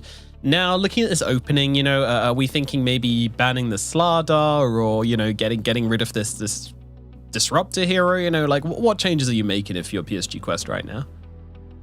I think the Slardar did its job. I don't think it's lost its lane too bad. It kind of ran on the map. So I think the Slardar is fine. I think the more important thing is, I don't know if they're first pick or second pick, but it's pretty much just don't give two good supports away. And honestly, if anything, you shouldn't try to change too much.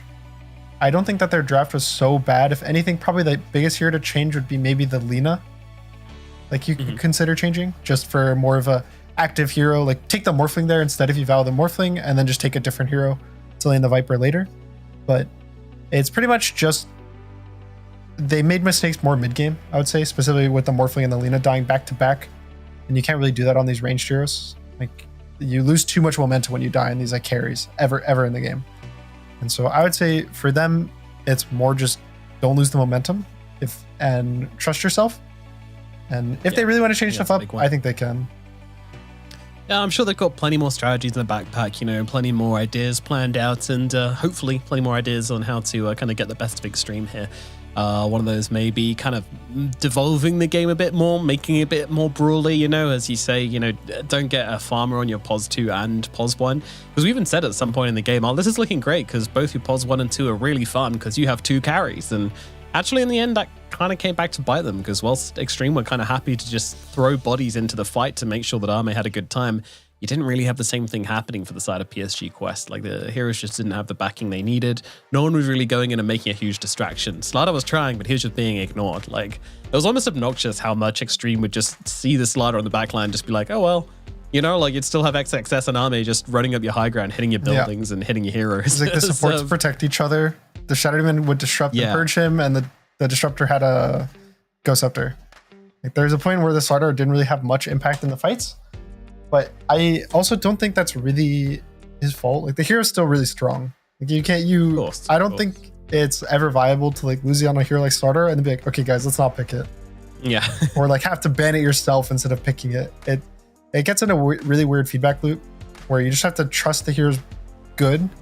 I think the thing that like Reddit was making fun of in the last tournament was Pango for that same thing, where it had like a 20% win rate over the whole tournament.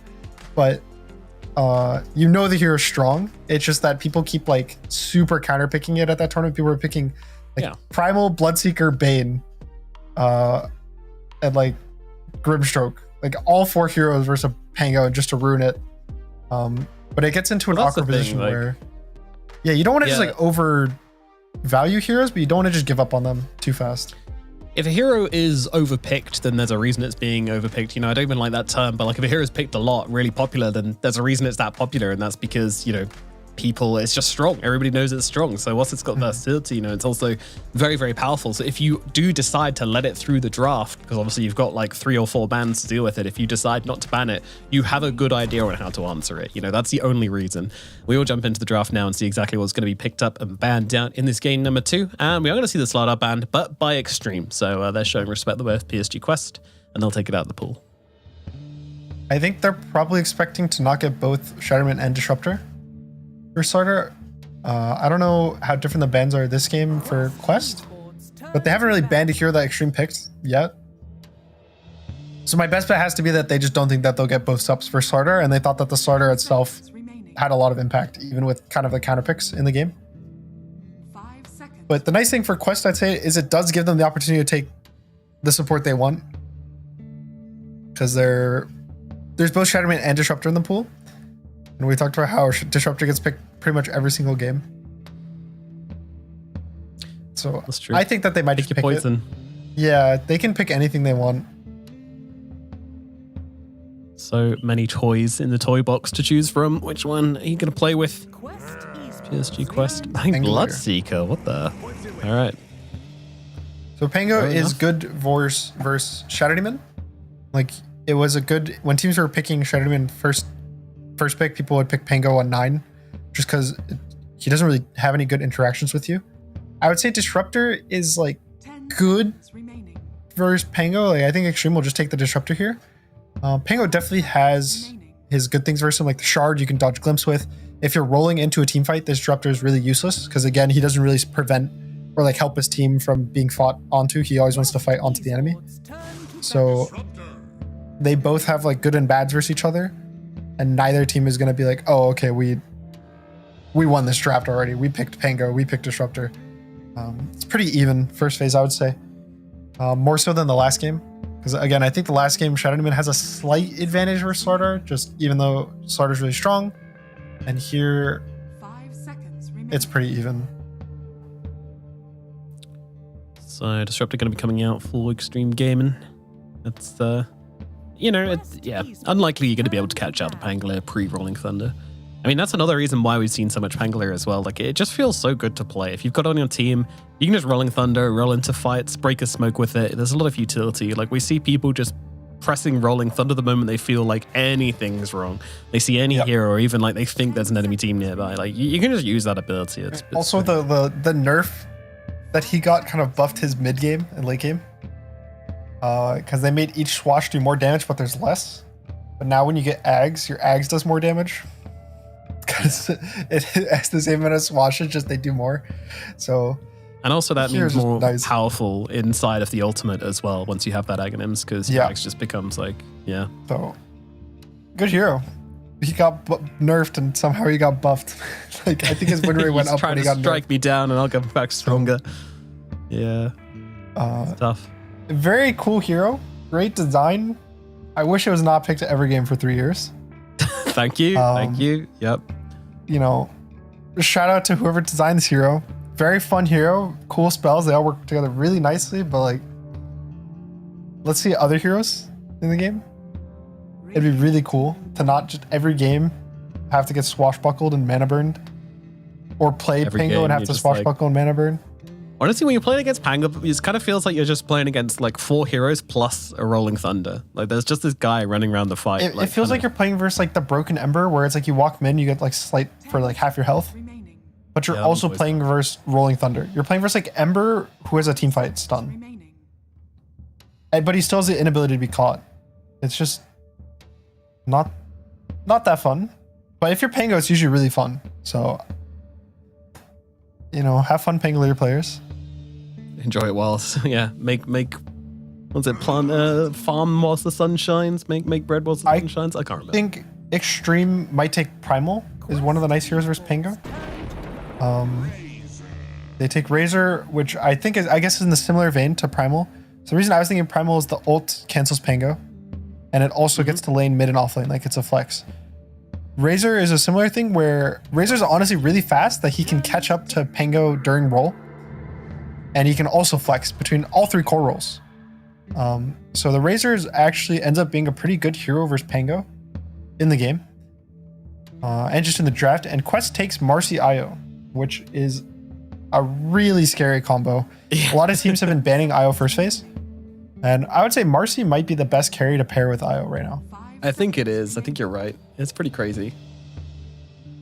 I don't want to be rude to PSG Quest, but this feels like, you know, a 5-man stack playing pubs. Like this is, Pangolier is just like a great hero for that. Like Io Marcy is just like this broken combo you pull out to like, you know, just destroy, get some free MMR with it. So this is very, very strong individual heroes here. Do they come together? I mean, of course they will. They're fighting heroes, they're brawling heroes, and that's kind of what we were alluding to at the start of this game. That, you know, PSG Quest, they have the option of just kind of degrading the game and turning it down from this kind of grand strategy to more of just to punch each other in the face sort of go. And this is something which these players certainly would kind of thrive in. Gonna see. I mean, do you think this is the Marcy carry for TA 2000? Yeah, I think Quest plays it. I think TA 2000 plays it. Most people play this in pubs. For Extreme, I think they don't want to send this Razor offlane, because I think this thing can get really, really scary. You'd think that Razor's really good versus melee heroes, but I think they need to pick a melee 4 and pull waves versus Marcy Io. So they pick lane. Yeah, so they pick Tiny as a melee 4. He can go pull waves. They pick Enigma, which is pretty hard for the Marcy IO to kind of fight into when the wave's safe for him, just because he has Eidolons and he kind of is in a nice position with the lane. And oh, okay. It's now Marcy pause 4 and a gyro IO carry. Well, I like this less. It's I actually no, I like this more. I think this is a really nice scrap. kind of way that they fixed this draft for them. Because I think the Marcy IO is really good, but now they just have gyro versus Enigma, and they have gyro IO, which is another IO combo. And so it's like to some extent an outdraft for Quest, assuming that this Marcy actually has impact as a pause 4.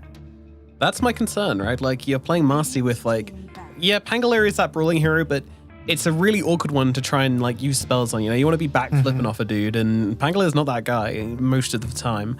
He kind of has to position himself for himself in the fights. It's very hard for the Marcy to kind of play off him. So that's where my concern comes in. IO's obviously going to be super backline, but yeah, I mean, this Gyrocopter's going to be like roided up, dude. Like he's got IO on him, he's got overcharge, he's going to have Marcy, he's going to have sidekick, like crazy one. Will this be a noob Marcy?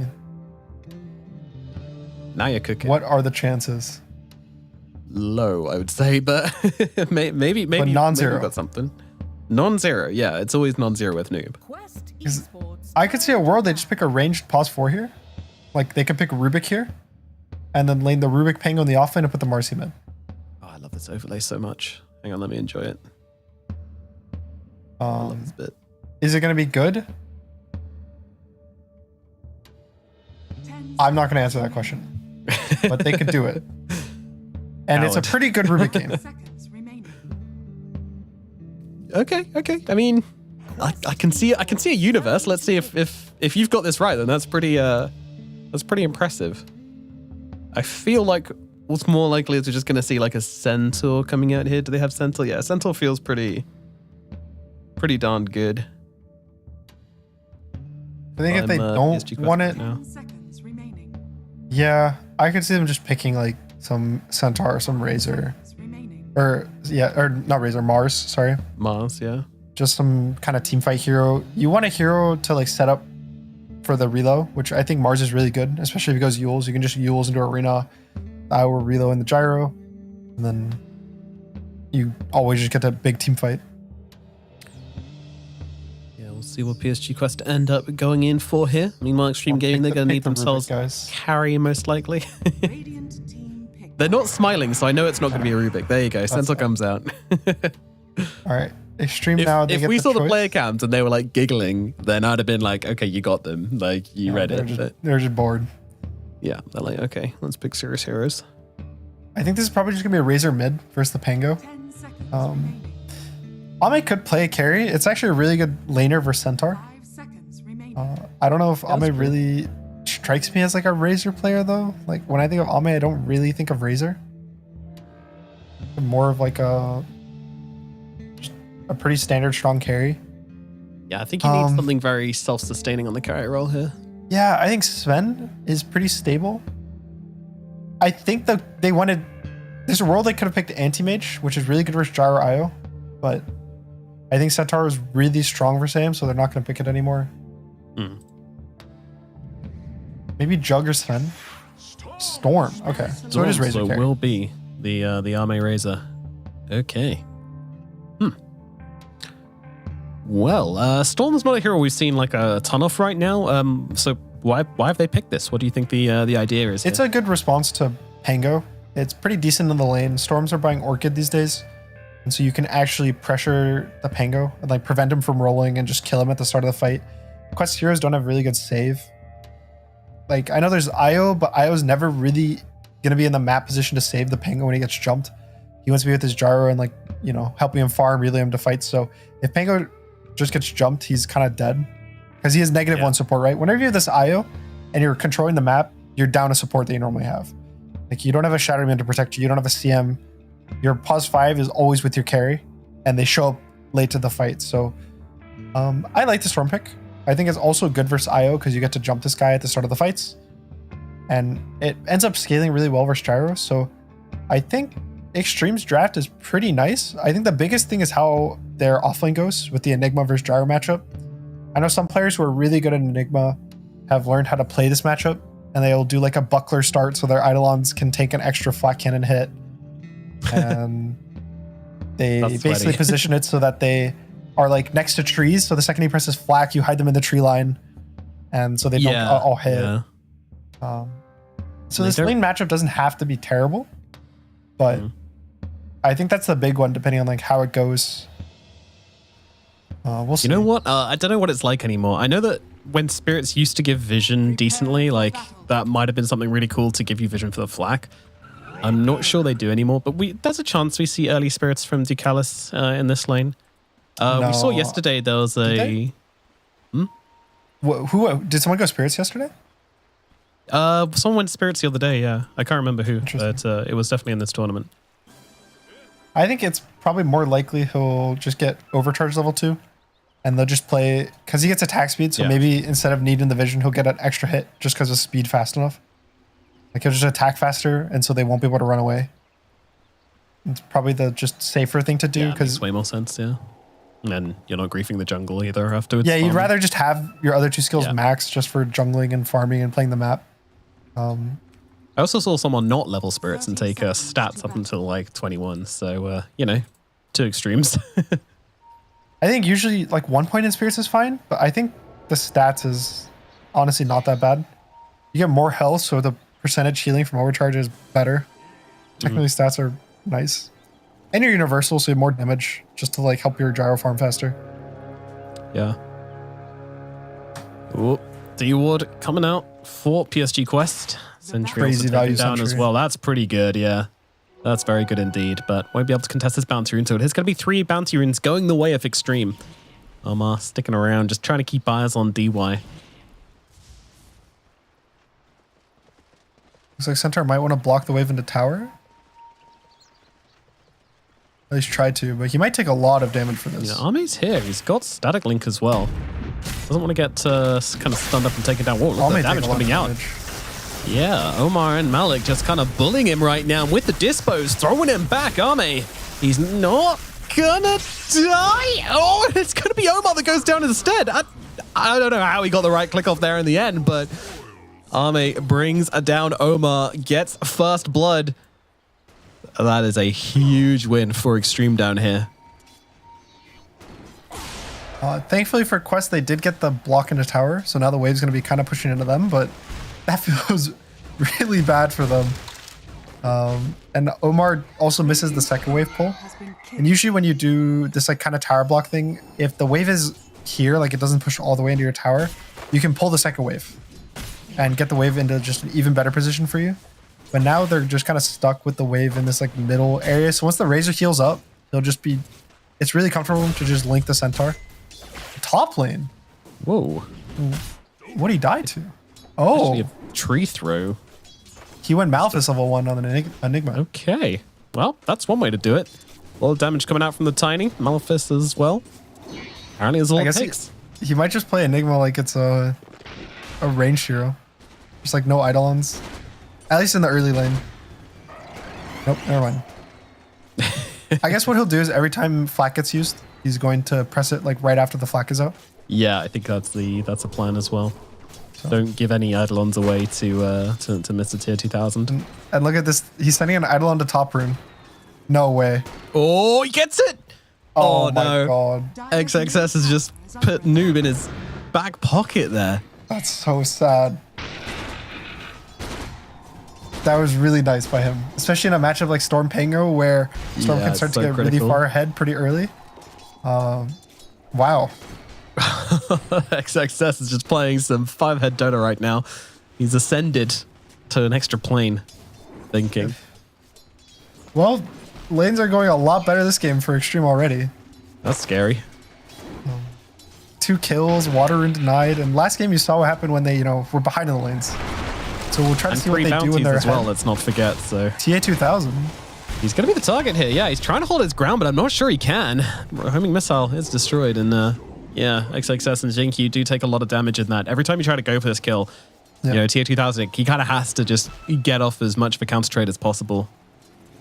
So they do get the Lotus, which is nice. It's big for an IO lane, yeah. It's really not good healing. And it's just, Gyro is such a strong lane. It's so much just free kind of poke damage. Like you see, XXX just took 4 right clicks. Like he just took 200 physical damage pretty much, just by running away from the Gyro. The Gyro also gets to shove the lane in. Ducalis gets to pull the small camp. Like this lane is so kind of like easy to execute, I would say to some extent. You pretty much just press flak every time you have it, and you win the lane. Is how Gyro lanes go these days. Thanks for the information.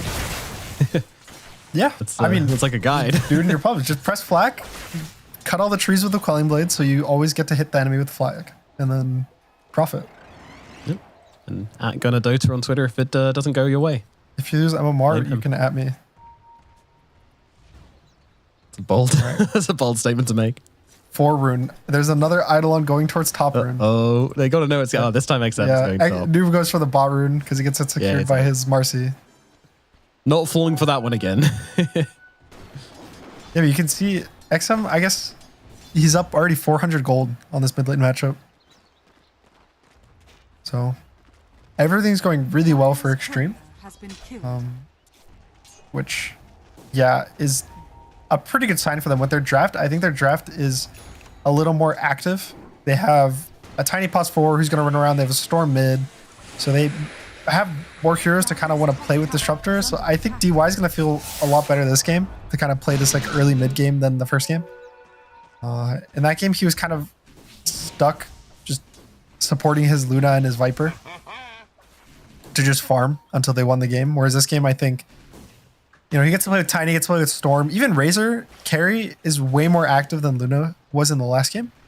So I think they will kind of play a very different style than the first game. They're still going to farm, and they did play for their timings, but I think they'll be able to actually use their strengths in this game more so than the last. Well, first time we really see XXS using the demonic summoning in front of the Gyrocopter, and Tier 2000 runs down, but they managed to get the one as Zomar running away down on the bottom side. Arme and DY won't be connecting on that one just quite. That could have been really scary, but he only has level 1 glimpse. And the Centaur, when he gets jumped on by the Marcy, is just so fast. Marcy jumping onto the mid lane, looking towards XM. He's got no ball lightning, so he's going to go down. Noob gets the kill. Beautiful movements there from Omar. They get him low, so they didn't fear him. And that was their mistake. That's the kind of rotation you just don't expect. Yeah, Marcy's so good at TPing to mid. There's a couple of 4s that are good at TPing mid when the enemy's on your high ground. Like you think of like a Tiny, right? Whereas this Tiny or Earth Spirit, they like TP when the enemy's on your high ground, then you like toss the guy in deeper and he just dies because he's like too far up. But Marcy just goes on you wherever you are in the mid lane. Like you get TP'd on, he jumps on you, pulls you back, and you're too deep kind of no matter where you're standing unless you're under your own tower. And so these moves can matter a lot, especially versus Storm. And if he dies again before he hits level 6. Whoa, what is this? Ducalis comes in for this one as well. Haste room up on Noob. XM, he's in a whole world of hurt and is going to get brought down. High five even offered from Noob as well. My God. I mean, Jinky just not in position to help him out with that one at all. They see the haste rune. They know that there can be a kill from that. The Marcy just runs at him. Omar, the absolute mad. And now it looks like they're going to go for the XP rune top. No, surely not. They might dive XXS, kill him, and take the XP rune? That sounds illegal to me. They'll just chase chase XXS back under the tower. Jinkyu's coming in as well. Let's see. Rolling Thunder, though, being used by Noob here. Just looking to secure this one, and he grabs it. Well timed, well used. Maybe Gyrocopter in some trouble, but with Noob coming on through, I'm not sure he is. Oh, God. Where did that Tiny go? Blasted down by the flat cannon and by the swashbuckle. All right. So just like the first game, I guess whoever wins the first 5 minutes of lanes doesn't really matter. That's what I'm learning. Lanes are fake, guys. Just rotate your heroes to the correct places on the map. Just go kill. Nice deny. So the question is, I guess, now Extreme is slightly behind, and they might fall further and further behind. Is their draft going to end up scaling as well as it did in the last game? Which is honestly a really hard question. I think their draft needs to win fights more so to scale in this game than the first game. I think the other game was like you win one fight, or you get one pick off, and then you get your items and you'll be really hard to fight. This game, I'd say like Storm needs to get kills. You know, Storm won't just scale by like farming and just randomly start winning the game. Yeah. And like, sure, Razor can aggressively onto Malik here. DY and Jinkyu coming to help out with this one, and they will bring him down. But yeah, I mean, Razor can kind of be that AFK jungle sort of hero. Like, he's not terrible at farming, but then if you're doing that, why did you pick Razor? He is buying a Maelstrom, so he does want to actually scale and farm. He does scale really well of a hero these days. I think the 25 talent is GG for Razor in a lot of matchups. And the Razor versus Gyro is crazy. Like, once he gets Refresher 25, I think this matchup's almost unplayable for Gyro. Damn. The question is like, is he actually going to get there at a time where the game's not over? Which, because you have a Gyro IO, right? Like, the Gyro IO should be 25, level 25, more network than the Razor the whole game, stronger because he's being buffed up, and, you know, it's kind of on like quest to be the ones making, like, I guess, like slower sloppy moves again, similar to the first game. And so their quick move is going to be the TA2000 gating to the Razor bot. Well, Arme gonna be that target indeed, and with the damage coming through, it's gonna be an easy pickoff on to the Razor, and DY on the run as well, but surrounded by heroes. I mean, there's just 5 quest heroes upon him. PSG Quest get themselves a double kill and now move on towards the tower as well. My God, these moves from PSG Quest are looking absolutely great. Yeah, Noob is having a lot of work like done this game. He's in every single kill that they've done in the game so far. He's 4-0-1, as well as the Marcy. I would say Omar and Noob are kind of taking control of this game really, really strong. Omar TP's mid, and I think ever since that one TP mid, the game's kind of been completely changed. Like, they killed the Storm 2 times back to back. Noob gets another kill plus a bounty rune. Then he kills bot. Like, just everything just off of this one nice TP rotation. Jinkyu and XXS forced to retreat away from DeCalis and TA2000 up in the top lane. That's the thing, right? You go for the kill, and then you immediately get the tower, and you split up back across the map as efficiently as possible. Am I just sitting with Noob in the mid lane, making sure that they'll be all right, and they can catch anybody that comes to visit towards the mid. And level 4 on the Disruptor at 10 minutes and 30 seconds. That's what happens when you get Wisdom Rune stolen. Yeah, even Zenkyu's level 5, whereas if you compare that to the subs of the enemy team, they're both level 6. So, and I think this is the phase of the game, like, getting your sub to level 6 in a lot of games just feels really hard when you don't get any experience, because he's going to have to sit mid for like 3 creep waves in a row, which kind of forces XM to have to jungle or make aggressive moves. Like, you can see he connects to Zenky in the jungle to try to kill the Pango. And when these moves don't work out, your mid starts to fall behind in so much gold. Like, obviously, Noob is going to be ahead in gold because he's in all these kills. But he's getting even more ahead because the Storm's not really able to take lanes and farm, because he has to get the lanes to his Disruptor. So XM's game is getting worse just because of the fact that neither of his subs got experience. Jesus. They do not like DY. Stampede used, DY dragged out of his own kinetic field. Top lane, though. And Noob's going to be able to bring him down. But yeah, big kills on the top side. The first black hole of the game comes down onto TA2000 DeCalis. And they are both going to get brought down by XM and XXS and Zenky.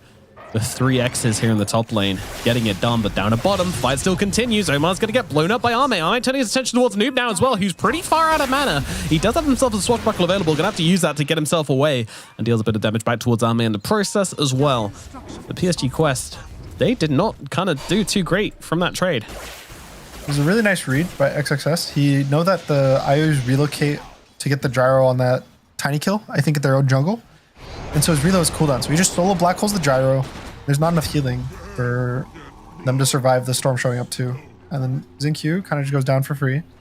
Yeah, a bit of a misplay there from him. Thought that he could maybe put the gyro out of position or something, but underestimating his damage. Just rocks up with a Chrysalis, to be fair, at 12 minutes. That's the... So controversial one. Gyro, no points in Q. Yeah, not at all. Actually, in fact, 2 points on homing missile. Which is...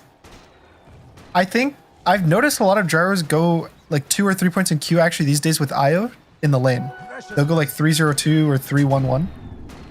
I think specifically this game, he went flak because he's versus Enigma, so you want to be able to kill the Eidolons just as efficiently as possible. Yeah. I do find it surprising that he's not putting points in Q though, like now. Because I think it's just a good spell, especially with Io. What is it about the IO that makes it so good? You get the spell amp from overcharge, and also you get mana regen, which means that you actually get to use it while farming. Because normally on Gyro you don't really get to use your Q while farming. Like you kind of want to just save your mana, but you get to just press it on like every other camp. You can kind of just click it for free. Yeah, I mean you can see he's just permanently full mana pretty much when moving around with his IO. So here we go though, another rotation coming in onto them here, and now Storm jumping in, connecting onto the gyrocopter. DY has actually missed the static Storm onto the IO. IO, can he get off the reload? He's actually not trying to use it. Okay, now he finally throws it down. Tier 2000. Oh, the glimpse! It cancels the tether. Tier 2000 has no choice but to stand his ground. XM is gonna fall for it, but Tier 2000 dies as well. Noob comes in, grabs himself a couple of kills. There'll be no one else left to find. Interesting trade here over in the deep into the dire side of the map. That was a really late reload. I guess he just thought that he would be able to save him. Yeah, or like they knew that they were coming, responding right? to the fight. Yeah, like the Pango just instantly TP, so he doesn't want to reload him out. Is that what happened with the glimpse on the... Yeah, the glimpse broke the tether. Oh, I see. He didn't expect it. Like it just barely broke the tether in the gyro. Yeah, just about. It was very, very close.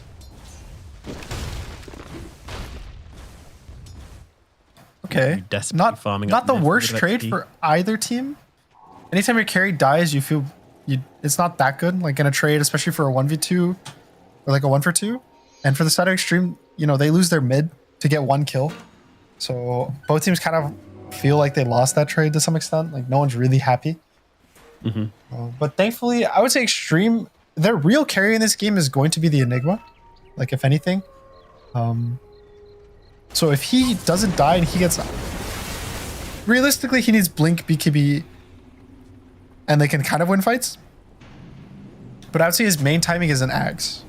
Because once he gets Ags, it's much more awkward for Io to like kind of play around the black hole by being pulled in. And it's also a lot more damage because you get the % bonus damage that's tied to black hole. And so you can actually kind of kill like a gyro in the fight in your black hole. So I would say he's the guy who doesn't want to die. If XM has to trade his life like once or twice to get like big kills on gyro, he's fine. But if XXS ends up in these trades, then I would say that's when it starts getting scary for Extreme.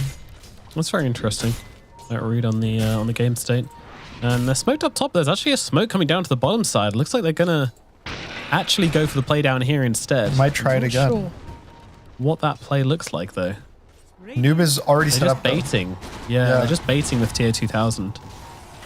Nice read though by them to not just like jump. I think it's also when you're next to a tier 1 tower, you're effectively, it's not like a 2v2 or this like 2v3. It's kind of a 2v5 because all of Quest can just TP to this tower and be there within 3 seconds of the fight starting.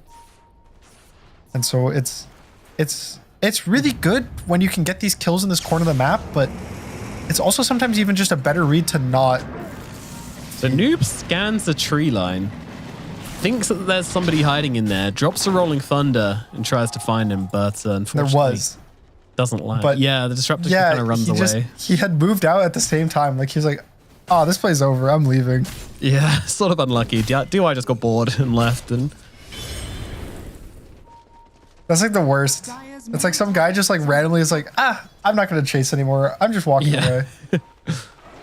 Your entire 4D chess plan gets turned upside down. Dire's middle tower is under attack. So no roll, but nothing really Extreme can do with this window. Again, the Razor's just farming. Enigma just wants to farm for late game. And Storm doesn't want to just like, suicide into the enemy team and just kind of like go. He's going to protect his ward and he has a DD pop, but this is like really scary. Like going on this ward is... Yeah, they're going to be able to catch them with a pretty nice cooldown here as the XM tries to dodge that one out. Isn't able to do so, but at the same time, PSG Quest, they're not really looking to push that hard. They just want to keep XG outside of their side of the map. Very territorial game. It's like one of those dogs which will bark and bark and bark at, but not go past the gate. You can see how like how tanky TA 2000 is. He has Ags and an Ogre X finish for his Ags, or for his BKB. And he just has 2.6k health.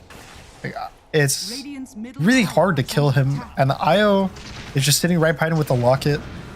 So pretty much the gyro IO, as long as the gyro's the one that gets jumped, it's really hard for him to just die getting bursted. And so Quest is going to take like 60% of the map, 65% of the map, all to themselves. And Extreme is just kind of getting the scraps of wherever they can get without dying to anything from Quest. Like they have 3 heroes with stuns. Marcy can catch, Centaur can catch, Penguin can catch. And so they just have to hope that they hit like a really good item timing for Extreme, which they did in the first game. Like obviously they're a team that knows their timings, knows when they can kind of pressure the map.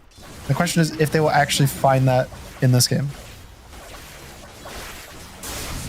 Yeah, I'm wondering what that timing is as well. I mean, we now have the Witchblade finished up on the Storm Spirit.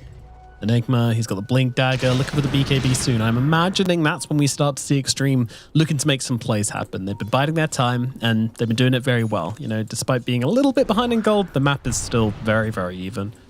I would say for 5v5s, it's probably Razor BKB. I think once they get the Enigma one, they can look for pickoffs. Like, oh, just blink Black Hole the Pango when he pushes up mid lane. You know, stuff like that. But it's really hard to fight the Quest heroes in like a honest 5 versus 5 for a very long time in this game. We've had so many of these like kind of just weird initiations onto XM where they're just like, don't have the capabilities to kill him. XM knows it, they know it, they'll use their spells. And oh, it's top lane where the action's taking place. Actually, they found Ame kind of isolated. The reload's going to come in. Ame's trying to stand his ground, but I'm not sure that's going to be possible. Way too much damage coming out from the side of PSG Quest. Ame caught sleeping a little bit up on the top side, not ready for that counter rotation. Radiant's middle tower is under attack. The Storm is one of the better heroes at jumping, but at like getting jumped, but Razor's not. Yeah. You know, like when you jump the Storm over and over, he like gets his mana burn, but he gets to go farm backwards. But every time you get actually on top of Razor, he's not a tanky hero. Like when he gets completely surrounded by enemies, he just kind of goes down for free. And he has Manta finish, Maelstrom finish, but I don't think he can ever join a fight without BKB. So both of his items are kind of just delaying his BKB. And I don't think they're wrong because he's carry, right? You don't want to just like rush a BKB like a mid-Razor would. You want to get your items, you want to scale, you want to have stats. But the question is, you know, his BKB is 3,000 gold away. And that's a long time for Quest to be able to kind of control the whole map. It is, yeah. Very There's long no time, BKB and on Roshan Enigma as well, very possibly. Now you have to respect the Black Hole, and that's exactly what Quest are doing right now. They're splitting themselves thin, not looking to get caught out here by XXS.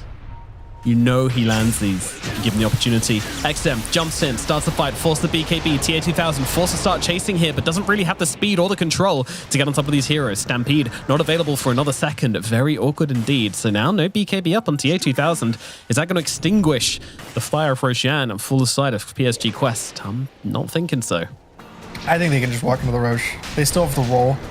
And again, they do have Stampede. They have pretty much IO relocate. So Extreme forced the BKB out. They delayed the Roche. And so now they'll farm. They're smoked up, which is like, this is crazy. I don't know what they're expecting. Let's go, is Xingqiu, just big gonna go steal, steal baby. It? There's no way. Easiest steal. What's he even trying here? Surely he's dead, right? No, I don't know. It's a bit of a hard chase, yeah. DY just gets caught by the Centaur plus relocate on mid lane. I mean, it was a respectable smoke. I'll respect them. Okay. I think it was a waste of a smoke by the two of them. But they tried. I haven't seen just the front door attempt for a very long time from a pos 4 Tiny. Just smoking up and running at the front door of Roshan. Like, you know, wraparound, sure, yeah, like that happens quite a lot. But I guess that's... What are you going to expect? The Tiny to wrap around the backside and try and steal it that way, or the Tiny just to rock up through the main entrance? Cool it would have been if he actually stole it. Oh yeah, for sure. That's Reddit front page. Right there. That's clipped right there. Yeah. We should have wanted it.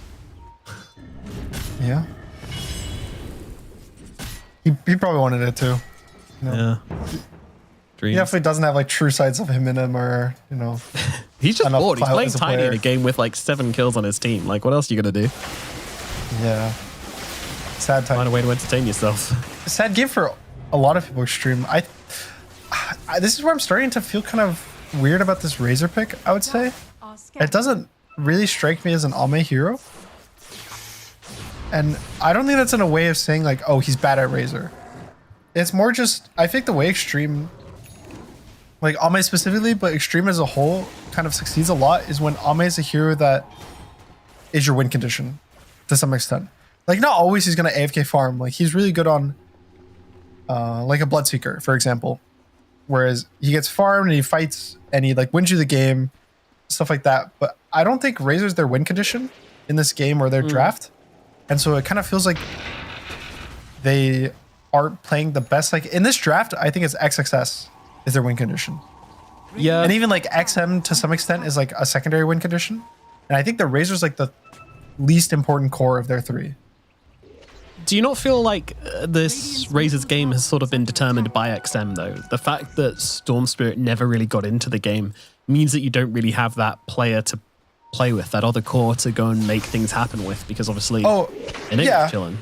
I definitely think so. That if XM, his game wasn't so bad, because remember his lane was really good. He was up like 400, 500, 600 gold early. He was up XP, but then he died 2 times back to back. I definitely think if they didn't get either of those kills, like XM's game was really clean from the start of the game. He had 0 deaths. Maybe they killed the Pango once in a gank. I think the Razor would definitely have more impact. He'd probably have his BKB right now. He'd probably be like level 17. He'd have, 5, 6 kills because he'd play with the Storm. And they get to run around as like 2 men. But just kind of strategy wise, I think that it was a lot different of a draft than the first game. Like in the first game, they had Luna. And Ame was the win condition. He won them the game.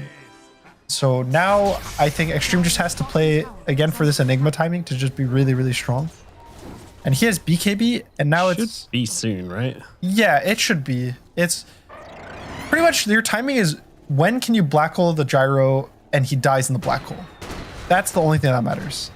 Yeah. So I would say for me, that's the Razor BKB. Because Razor's going to BKB, Enigma will BKB, and then Storm will jump. And if they don't kill the gyro there, then they're going to lose the game no matter what. Because that means that the gyro can siege for free and they lose. Ooh, XM. Getting very close. If the Blink Dagger was available for Noob there, then I think he would have been in trouble. Luckily for him, tiny he toss used it to back. get across the map. Yeah, he's looking. Not finding right now, though. Being very, very cautious on the set of quest. That's another thing we haven't really mentioned so much, but obviously Jinkyu just hasn't really played the game at this point. He's playing a tiny in a very low activity game. But if he gets the opportunity to break that tether with a toss back, then that could be absolutely huge as well. Yeah, the Tiny is one of the better heroes at being behind because he's like really good at defending towers. It's kind of like a Magnus, where these like repositioned heroes are so annoying to push into.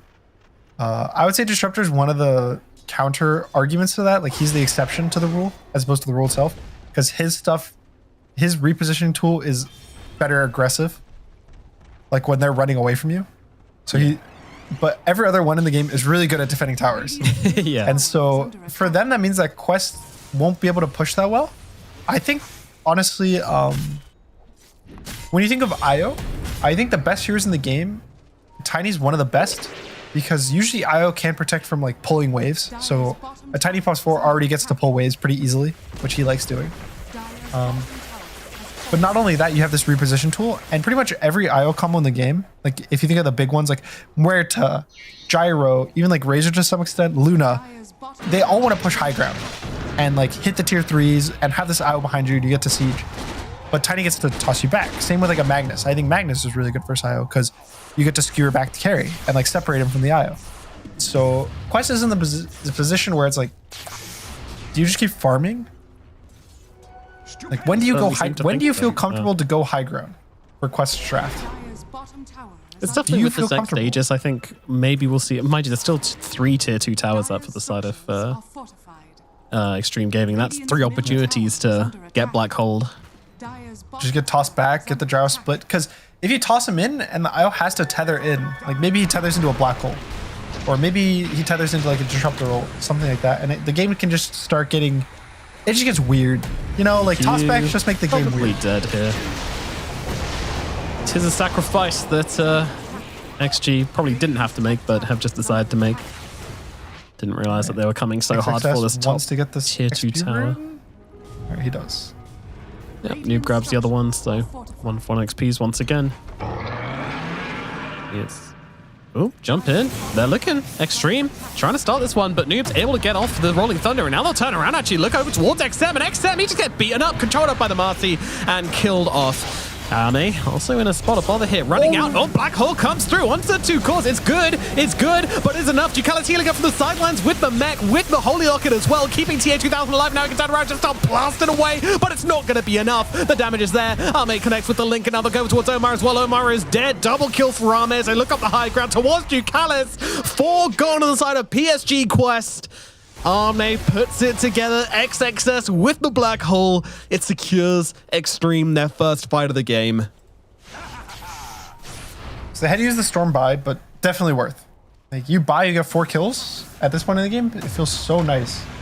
And it's a couple things go really nice here. They used the roll, and I think the reload got canceled by, I'm not sure what got canceled. I think it was a glimpse, but it was so close to getting a 3-man Black Hole.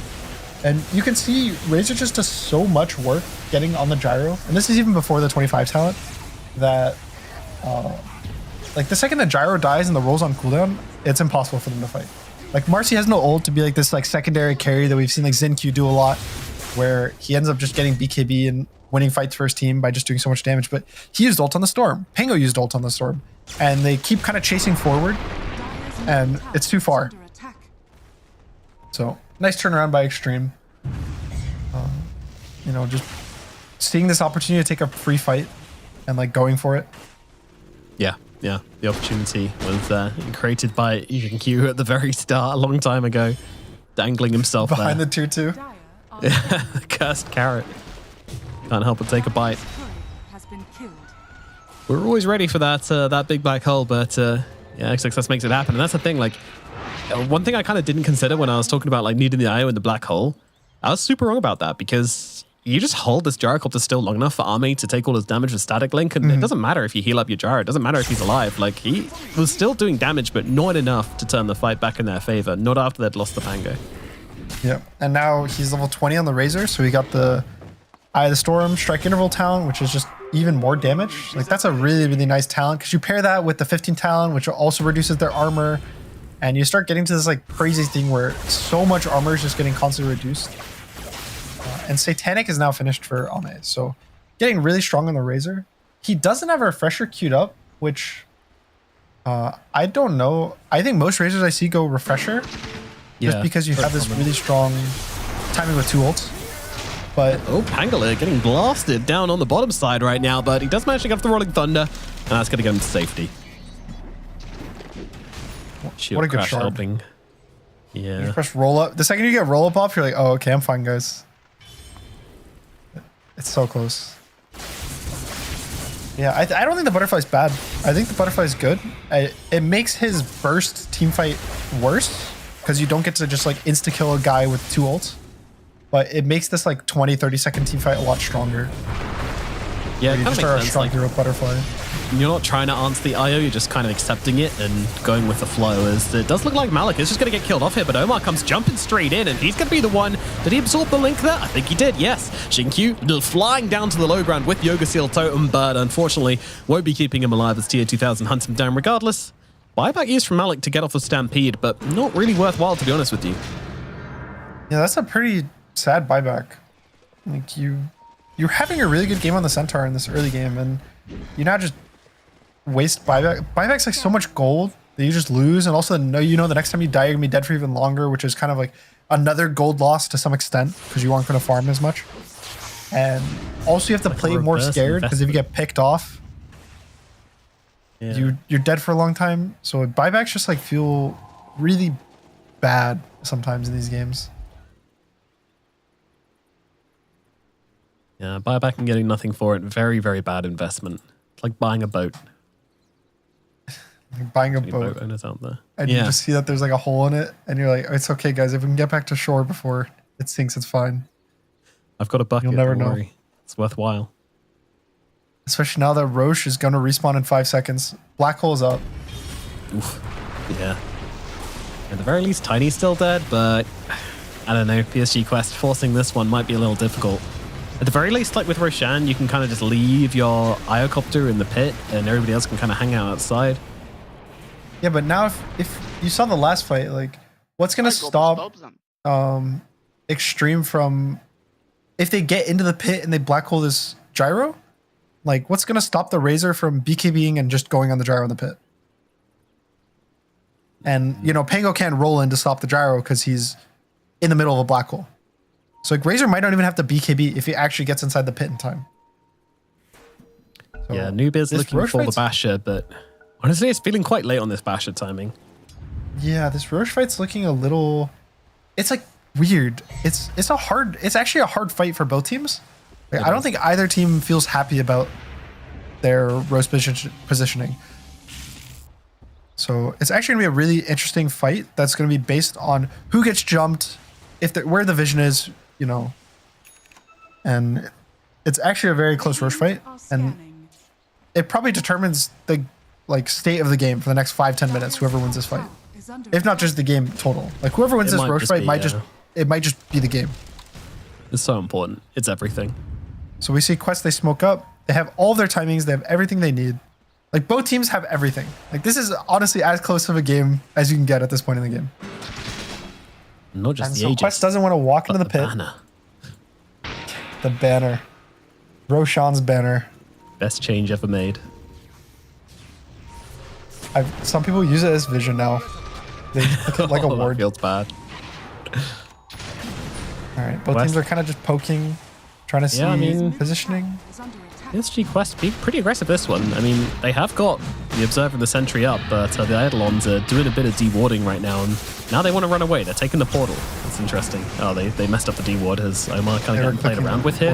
Angler rolling on through. XXS looking for the black hole. He's going to drop it onto the gyrocopter. Where's the save? Where's the help? Jukast comes right on in, but it's going to be enough. They're healing him. They're keeping him alive. Arme, he gets off the full duration blink. It's not going to matter. They're just going to kind of go for him anyway, and they're almost going to be... Wait. He's surviving. He's living, but where's his team? His team have bailed. They're gone, and he just gets left for dead. They didn't believe in Arme. PSG Quest, I mean, it was looking like an amazing fight for them anyway, to be honest. They just... I mean... How did the gyrocopter do anything in that fight? He just got black holed, linked for a full duration, but still had the damage to come out the other side. So he has so much farm that a full duration link, he still hits for like 150 damage, 160 damage-ish. So that plus Satanic, and I believe the Marcy E is also giving him bonus damage. Like he's getting the sidekick bonus damage, so he gets 48 damage from that. He gets 15 damage from Tether. I know it's the right call, but it's also really funny just to watch them leave him. How much is that, guys? Hello? It is.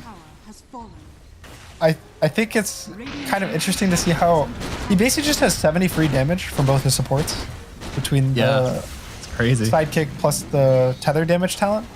So it's like, here we go. We're gonna go in again. Time onto the gyrocopter. Tier 2000 does have the Aegis. Maybe not the ideal target here. X narrowly gets away. Ooh, that was so close to just dying to a random cooldown. Yeah. Would have been very unfortunate. Malik going to be the next target. Jinkyu going for another toss back, but Malik doesn't really seem to care too much. XM jumps in, but with the Lotus, can't go for the grapple. It does just look like Jinkyu's going to die as well now. Move across, over towards. It's going to be Marcy, going to be the next target, but BKB available from that Marcy to get himself away. And Tier 2000 going to be the bodyguard for his support. Get off my friend as he continues working on those barracks. Heroes are but a distraction. He wants these buildings. Midnight Pulse, I mean, it's annoying, but with the heals coming out from Ducalis, it's not a huge concern for Tier 2000. Moving across, just making sure he can't be an easy target for another toss back. Of course, tiny dead, so that would be difficult. Barracks go down. Glimpse is there. Omar and Ducalis still backing him up, though. I mean, I'm not convinced this Jared's even going to go down here. Yep, there we go. Relocate comes out. They might just follow up on this. Everybody's here from the side of PSG Quest. Like, keep Ducalis alive at any cost. Let's see. Noob comes through, coming around the back. He brings Tier 2000 back into the XG. I'm not sure they're ready. Storm caught out by a bash, but trying to turn around and finish off Malik. Malik gets himself away, though. Arme, BK beat up, but it doesn't matter. Cut down by Tier 2000. The damage from the gyrocopter is just too damn much. Buffed up to oblivion by his teammates.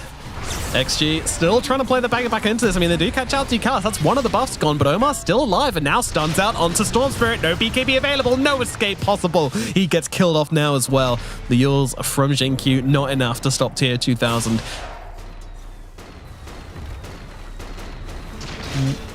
The game's just kind of snowballing. You know, it was Roche fight. Like, Quest won the Roche fight, and the game's... It's been, what, a minute and a half since the Roche? Two and a half minutes since the Roche? Now it just feels like the game's over. Oh, Ogre Seal, pretty good. And now they managed to catch out Malik under the tier 4s. Could be a dieback for him, but I don't think he's actually going to fall. He's got heals. Oh, unless... Tower shots. Towers, going to finish him off. All right, 110 seconds dead for Malik. That's unfortunate. I think they can keep pushing, though. It's a 3v3. Io can, like, relocate in 10 seconds when he respawns. Toss back, though. They want to make it happen now. Immediately D-wipe that Ghost Scepter, gets a jar in his head, and he's like, no, thank you. There's a Satanic use from tier 2000, but I mean, you're still waiting 10 seconds for Arme. They're just trying to stop their mega creeps coming through, but PSG Quest look like they're going to take it here. Jinkyu gets upon him. Age is still in the pocket, by the way, so this is megas. There's no way I'm cursing that one.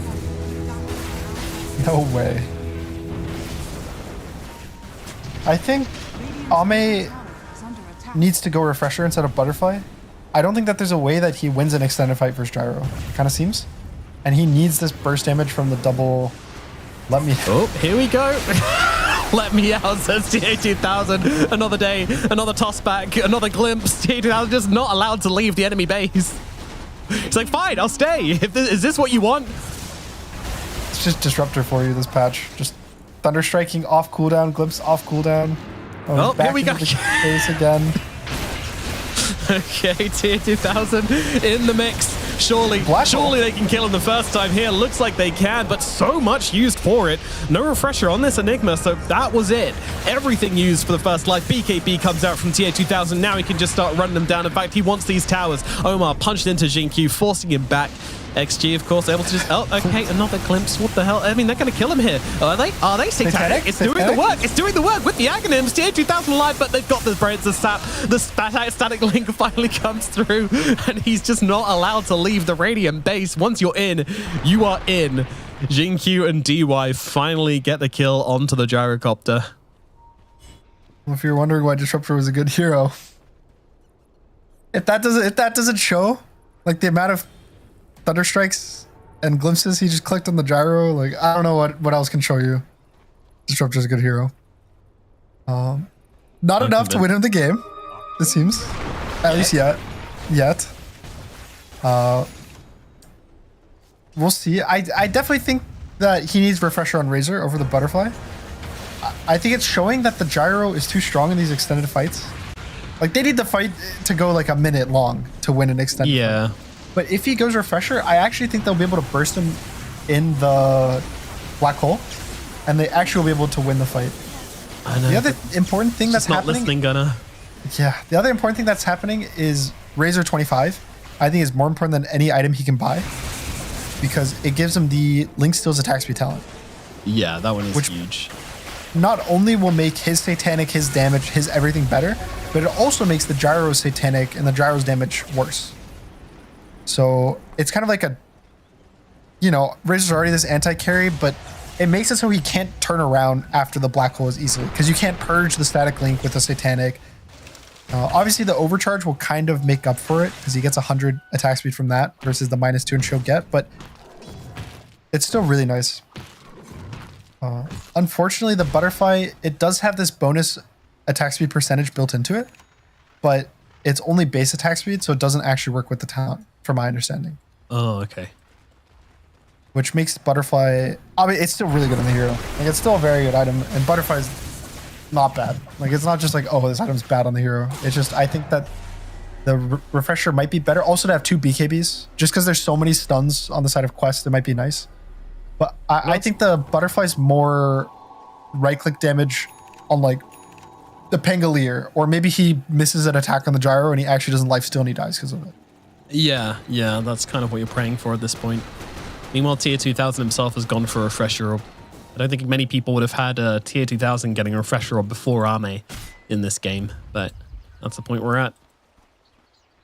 And I imagine PSG Quest, the path to victory for them seems pretty straightforward. Get yourselves a Roshan, get yourselves another Aegis.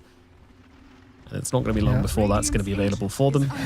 It's really funny that if Roshan starts spawning in 30 seconds from now, and I feel like Quest just had that Roche fight fought. Yeah, but it's because they literally fought 5 minutes straight with the Aegis in the enemy base. Good for them. It's not like TA 2000 wanted to. He was kind of locked in there. Yeah, he was begging to be let out. I think Extreme has to go with this Aegis and get... Ooh, there's an XP on top for Ame. This is going to be 25 if he gets it. He needs it. Feel safe enough to leave the base and go and get it, though. Go get it. Go get it. Go get it. He's taking the tree route, the safe route. You don't want to die in this position in the game. All right, he's 25. All right. And creates a second plasma field. No, I'm kidding. Static Link steals attack speed. Imagine. I always stress, in games or even out of games, I'm like, oh, imagine if I click the wrong 25 talent. Yeah. What do you say in the game? Oops. Do you say anything, or do you just kind of click it and then you're like, your teammates need the double plasma field? Is it better for you to say it yourself, or wait for your team to see it, or wait for your team to see someone else to see it get used? I don't know what XM's doing. He's just kind of hanging out with an IO. Omar blinks upon him, but of course, long zip, TP away. XM's back into the base. The Storm 25 is also a really big one. He is getting pretty good items. The Parasma, I think, scales really well in Storm. He has Ags almost finished. He can still bottle and have it finished for his next high ground push if he doesn't care about his buyback. And so, they're down a lot of gold, but these level timings are actually really big for Extreme, I think. I think that they're bigger than kind of anything Quest has. The Quest 25s, the Gyro one's kind of whatever. The Ping one's really good, this cooldown on Rolling Thunder, but in terms of a 30 to 40 second fight, it doesn't really change anything. It only matters when the fight goes 50 seconds long because he gets 2 rolls. Yeah. And that's, for Extreme, to be realistic, if they don't win the fight in 30 seconds, they lost the fight. Razor's going to click ult, and it lasts 30 seconds, and once his ult is out, if they lost the fight, or they didn't win the fight by that point, they're going to lose no matter what. Yeah, can you win the fight inside of a black hole timing, basically? Pretty much, yeah. If anything, they have 4 seconds to win the fight. They have 8 seconds now. Here's a refresher on the enemy. Refresher, okay. So maybe a second in between the first black hole and the second. We can push that. I'll give it 10 seconds. Maybe 10, 12 seconds to win the fight. That's a window and a half. Meanwhile, Roshan has respawned, boasting an Aegis, a Roshan's banner, and a refresher shard. So that's neat. All right, who gets this refresher? I say Centaur. Yeah, probably. So that way you can Lotus and then refresh and Lotus your Gyro again. Just kidding, it's gonna be an Ags. Oh yeah, he's moved. Going to the top side. Anybody care about Ags? Not really. Yeah, not really. The Marcy one is kind of interesting. Yeah, I can see it. You can just spam random silences, which could catch the Storm off cooldown. I think it also does damage the pulse rate. So it might just cancel Enigma's blink randomly. Full Daedalus finished by the Marcy, by the way. There's also a world where the Centaur takes it, and then he carts the Gyro so he can't get linked when they're pushing. He has it. You might be right. Did you see the high ground push, the VP one in the last tournament? Where they try to go throne in 90 minutes with 2 rapiers? And the Centaur wanted to cart the Lina as XM. XM's been caught, and the Marcy's going to finish him off in 1 round of Unleash. That's pretty crazy, but that's never mind. No more cart talk. It's on the Marcy. It's on the Marcy. She earned it with that play. All right. XM has buyback. He's not going to be able to buy this Ags for this next high ground push, which kind of sucks. Yeah, that's what I was looking at. I was really keeping an eye on him to see if he'd buy it. It's one of those Ags which you can buy out for. Yeah, you can feel confident to just buy out, but now he's not. I think he was in the position where he was like, okay, I can farm buy an Ags if I get to farm for an extra 30 more seconds, 40 more seconds. Yeah. But now you die, and you're gonna have to not only not have Ags, but not have buy, because you're gonna have to use buy for this fight. So he's kind of in the worst position now by getting caught out. definitely. Dying We'll sucks. see. Dying does suck. All right, Mate, toss in on the no, gyro. for now, I mean, he's got a chance nice to get up black his hole. spells. What a black hole coming out, catching out both TA2000 and the Pangolier. But I don't think he'll got the link up onto the Gyrocopter, but another black hole coming down, this time onto all 4 of them.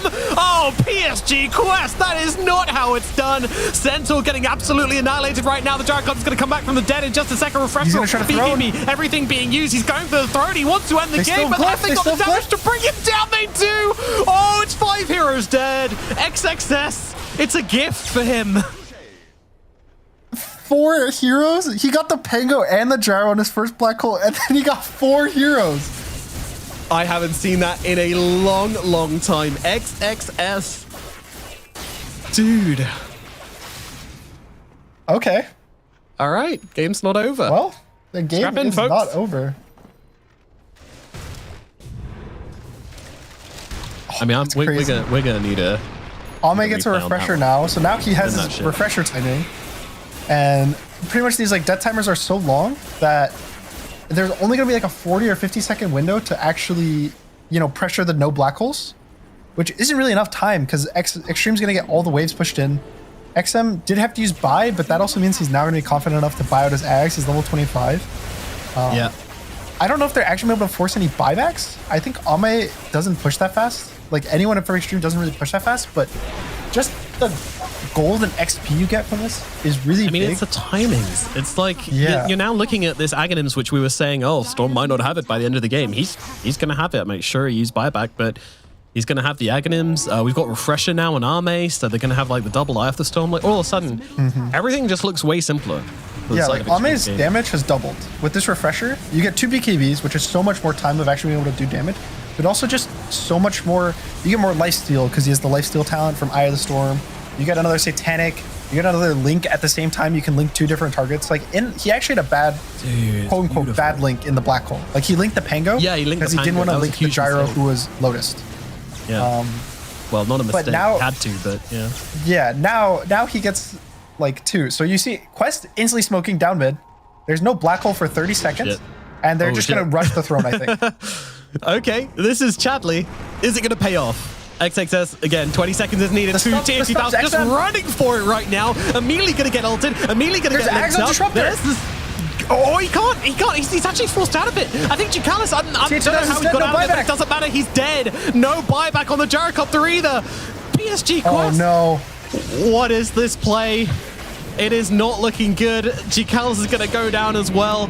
Black hole now available, used onto Malik, and Ame just going absolutely hard as a motherfucker. Takes down 4, ultra kill, godlike on the Razor. I mean, you said it a long, long time ago that level 25 and Refresher is the ultimate timing in this game. We thought you were talking. No, we knew you were telling the truth, Gunnar. We all believe in you. But I mean, All right. I didn't expect this. This There's is no crazy. buyback on the gyro. 60 seconds. Now this one you could definitely force buybacks. And Surely. the other timing, I think Extreme has like really DY. crazy 25s. I've talked about these 25 talents, but he gets plus 40 Eidolon damage on Enigma at 20, and then he gets plus 5 Eidolons, which can also split. So now you get 16 Eidolons if they split, and you can actually throne with these Eidolons. I don't know if you've ever seen this, but I've seen Enigma solo take throne in like 10 seconds. Yeah, with the 25 that's crazy. talent. And so XXX gets to like push in this top lane for pretty much for free, just with these Eidolons. And, you know, XM gets to push in bot, and they can pressure throne. Like, they can force all these buybacks, even though there's only like this like 20, 30 second window. This is turning spicy right now. Oh, Extreme, you can never count these guys out. The tenacity, the confidence, it's just insane. and now the lead is less than 1,000 gold. All right, Right. we can relax. Tier 3 was forced. No buys were forced. Black hole is up in 20 seconds. He didn't even have to use refresher that fight. So he'll have 2 black holes in 20. The only thing that they're kind of missing now is Razor doesn't have refresher for 60 seconds. But you know, you just tried the thing where like, okay guys, they don't have their spells for 60 seconds. Smoke down mid fight when their spells are cooldown for like 20 seconds. And it didn't work for black hole. And so it's like, are you gonna do that for a Razor ult? For a second Razor ult when he already has BKB and refresher? Like, no. No. So just farm. I guess he's gonna farm a rapier on TA 2000. Like that's their plan. Yeah. Good plan, but I'm gonna get rid of them boots or something. I mean, at least you got ninja gear for the movement speed if you do want to get rid of those power. And you also have which I think you IO to should. kind of give some movement speed. Like yeah. And you know, if you have Alzheimer's, then you might think the butterfly gives you movement speed, which is nice. You can use flutter. Yeah, flutter around. All right. Also, the big thing in that last fight was Disruptor did finish his Ags before the fight. So he was able to cast it on the gyro, and the gyro can't click Satanic or BKB. Which I don't really think there's counterplay. I don't know. Something got him out of it. Something got him out of the Static Storm. He got reload. I don't know what it was. In the middle of it, yeah. Right, Ducalis clutching up. There's a really weird thing they can do, which is they can get Aether Lens on the Marcy, and I think that there's enough range. Oh yeah. Especially if he gets the 25 talent to throw the gyro out of Disruptor Eggs. But it's like one of those things. It's like, do you want to? Yeah, do you want to do that kind of thing? No. I also think, unironically, a cart on Centaur is good. I agree. I 100% agree. Because he cannot get linked in the cart. You can't click anything. He's untargetable. He's like Dark Willow W'd. Your mouse just goes through him. You know, you click the ground. Yeah. And so I actually think this Ags not going to the Centaur and going to the Marcy could have ends up being really bad for them.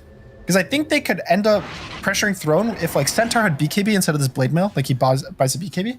He can BKB, grab his gyro, and then just Throne. And I don't think the Centaur would realistically really die in a black hole if he's BKB'd. And even if he does, that's one black hole not on the gyro. Like gyro would just exist there, not taking any damage from black hole. It's a hell of a theory, Gunner.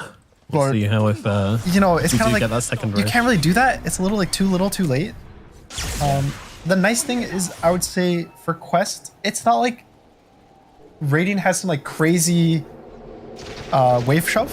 Like if you've noticed, both times they didn't really get any base damage done with both of those teamfight wins. They got like the towers only. So thankfully now mid lane's completely open for them. If they lose another fight, I think they'll actually be able to pressure. But Quest is still in an acceptable position where they still get to farm a lot of the map. They get to get their level 25 on the gyro soon. They get to get this Divine Rapier. And, you know, maybe there will be tier 5 items. Maybe. Not I mean, we got to have Roche before that. And, you know, we'll see. It is going to be a nighttime Roche. Okay, it's nighttime Roche, which means Aghanim Scepter. I mean, you're not giving it to Io. Surely. You're not giving it to Noob. It literally has to be. If they give it to Io instead of Centaur, I'm going on strike. There's no way. He has level 1 spirit. I'll be silent for the rest of the game. I think it has to go. The question is if they use it properly.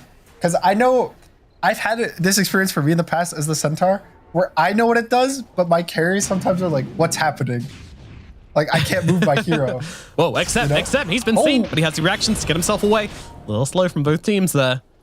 Not really expecting to kind of meet each other in this situation. DY sitting at the front lines. I mean, if he can just get off an ulti, start this off. They see Noob. They're going to go for him right now. How much are they going to throw onto him? There comes the static skip. Oh, Omar! He goes for the save. The back holds out, but it's only onto Omar. This is not good. Or maybe it is. Noob dies regardless. And now they look for more. Refresh are out. They look at the TA 2000 build. Turn around. Look over towards Malik. The black hole comes in for the reload. Ducalis, he read it like a book. Gets him away. TA 2000, though, he's getting all of his damage taken away by Arme. And Arme just turns him into Swiss cheese. Turns around, deals with Ducalis as well. The buybacks are coming out from PSG. They do not want to give up on this right now, but I'm not sure they have a choice. Malik's trying to run down DY on the sidelines, but he's just going to get glimpsed back as Noob and Omar combo up, looking for someone. It's going to be XG just kind of leaving for now. They've got their waves to sort out. Those mega creeps are pushing into the base. They need to push them out. Is that going to be enough to just secure Roshan for the side of PSG Quest, along with the Enigma being dead? It very well might. Buyback from the IO. TP across. 4 buybacks per quest just to secure this Roche. And for Extreme, it was what, 0 buybacks? Like they lose only a Disruptor or only Enigma in the whole fight? Only one without buyback is the Tiny, and that's just because of money. Yeah, and so that feels... They lose an Aegis, but I think it still feels really good for them. you kind of know that Quest now has this like 8-minute window, which even after Roche, they're gonna have 2.5 minutes where they don't have buybacks. And really quick question: why does Tiny have a butterfly? I don't have an answer. Okay. He's pushing waves, but sure. Doesn't he have no base attack speed for the base attack speed percentage? That was what I was thinking. But we just had that conversation earlier about. Anyway, tier 2000 is coming to end the game. That's the important thing right now. There's Maybe no black hole for 30 death, seconds. but he's going to get stunned right now. We talked about him not having buyback. They're going to go in. The Hex is out onto Jar, but he's so damn fast. He's a quick little pick, and he's going straight in for the Ancient. The fortification is out. Arme looking for the targets right now. He needs to connect with tier 2000, and he's going to do it. He needs the damage. Tier 2000 trying to win the game. He's not going to be able to do so in his first life. The workhorse is there, but he didn't pick anybody up. It's an empty cart. I've never seen a sadder thing, and now they move over towards the gyrocopter. Gyro and Malik trying to stand their ground. Not going to work. GG. And GG is called. Extreme Gaming, they win it without even having to leave their base. Oh my god. What did we just witness? Ame. Yeah. But Ame, you know, he got a lot of kills in the end, but I feel like it was XXS. Like I said earlier in the game, he had to, you know, basically be the win condition. And it was those black holes. I think he kept getting like 2, 3, 4-man black holes pretty much every fight back to back. A lot of it as well, ZinQ had some like really nice tossbacks. Like he tossed back the gyro, which kind of forced this like really awkward engagement in the enemy base. But I mean, everyone from Extreme, right, did their jobs. It's hard to say like any standout players, I think, in this game. Like, I think all of them had to do very specific things for them to win the game. And that feels really bad for Quest. It feels like a more extreme version of the first game, where it does. You're so far ahead, and then you lose the game just like randomly.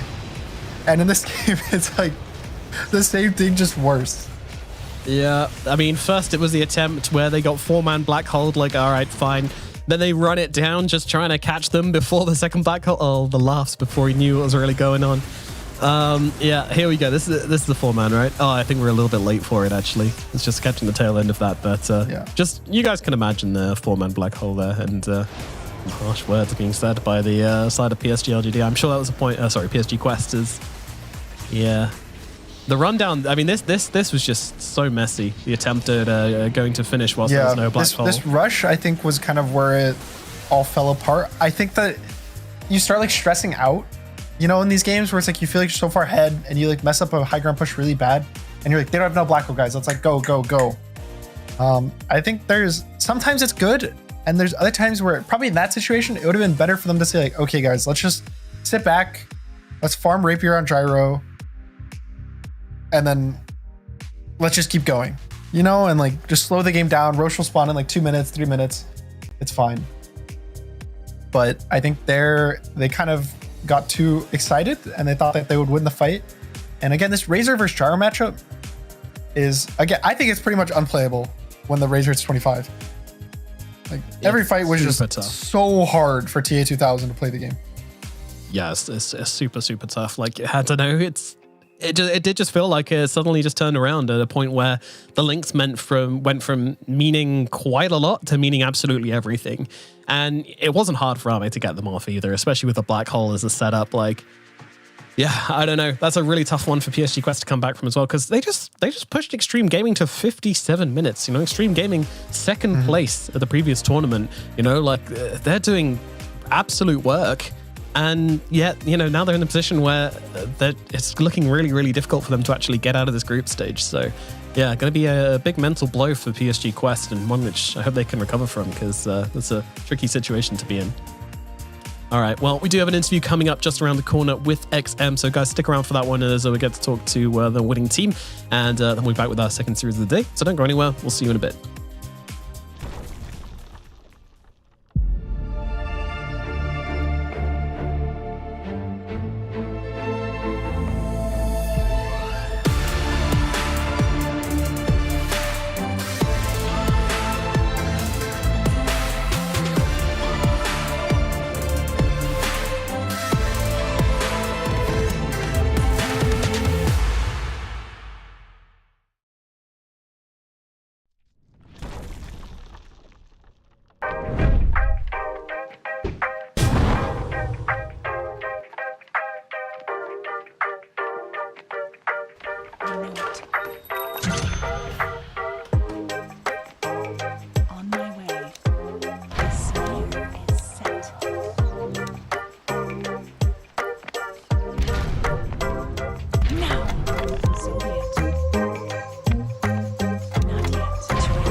seconds to battle.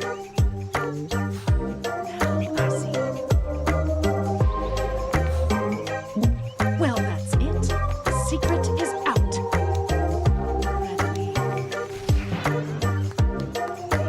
Set. By my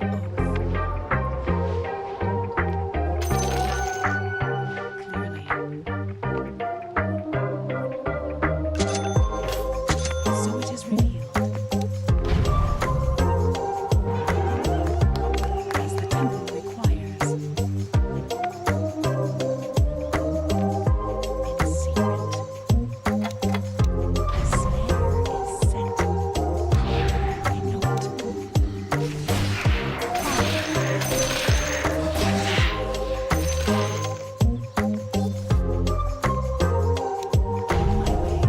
It's not time yet. So it is revealed.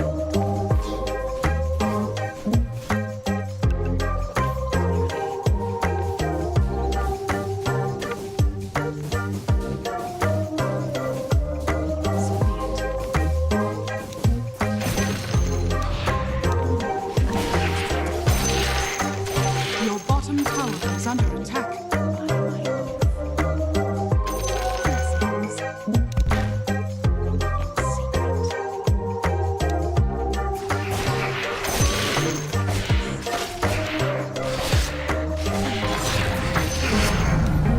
Next level of my ordination will be met.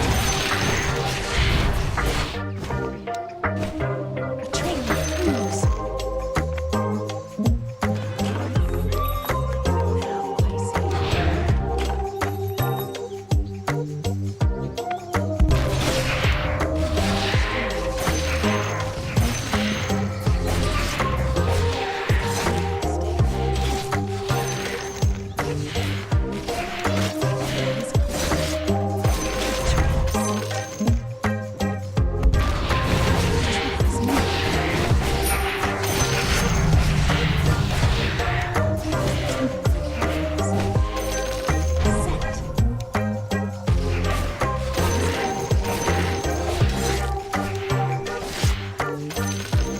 I see.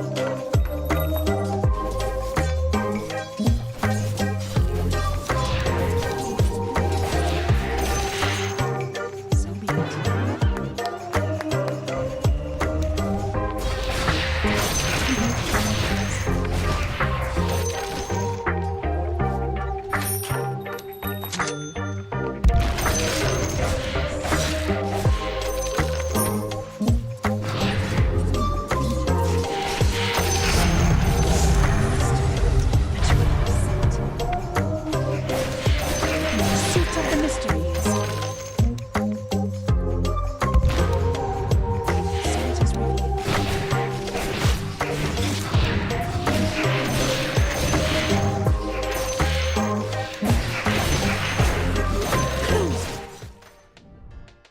Hello and welcome back, as we are now here with our interview with XM, the winners of that last very, very crazy series. I mean, not quite going the 60 minutes, but certainly a long one indeed. Firstly, XM, and how are you feeling after your 2-0 win over PSG Quest?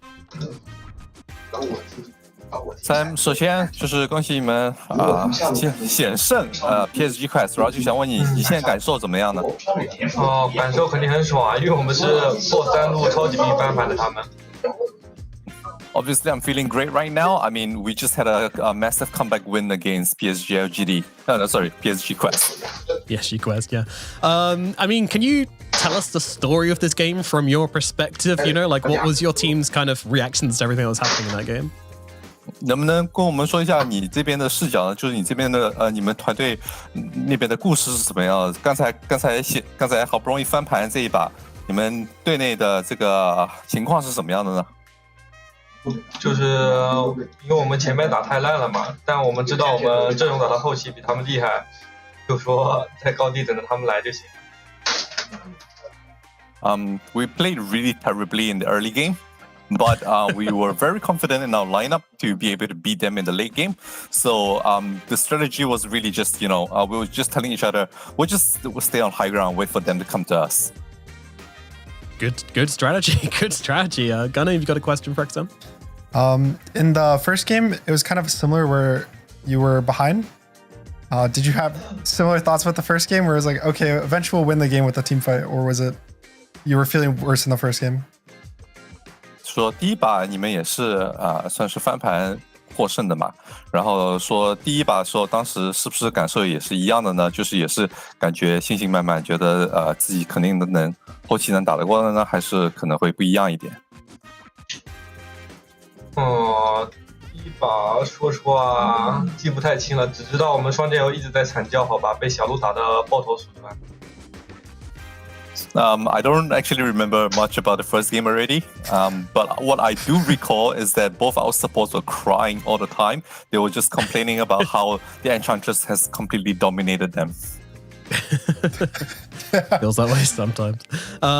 So obviously Viper is not a super popular hero right now. What are the strengths and weaknesses of this hero? 就想问毒龙王毛哥这边就是毒龙现在不是一个很热门的英雄，但是你自己认为毒龙目前的就是他强在哪里，弱在哪里？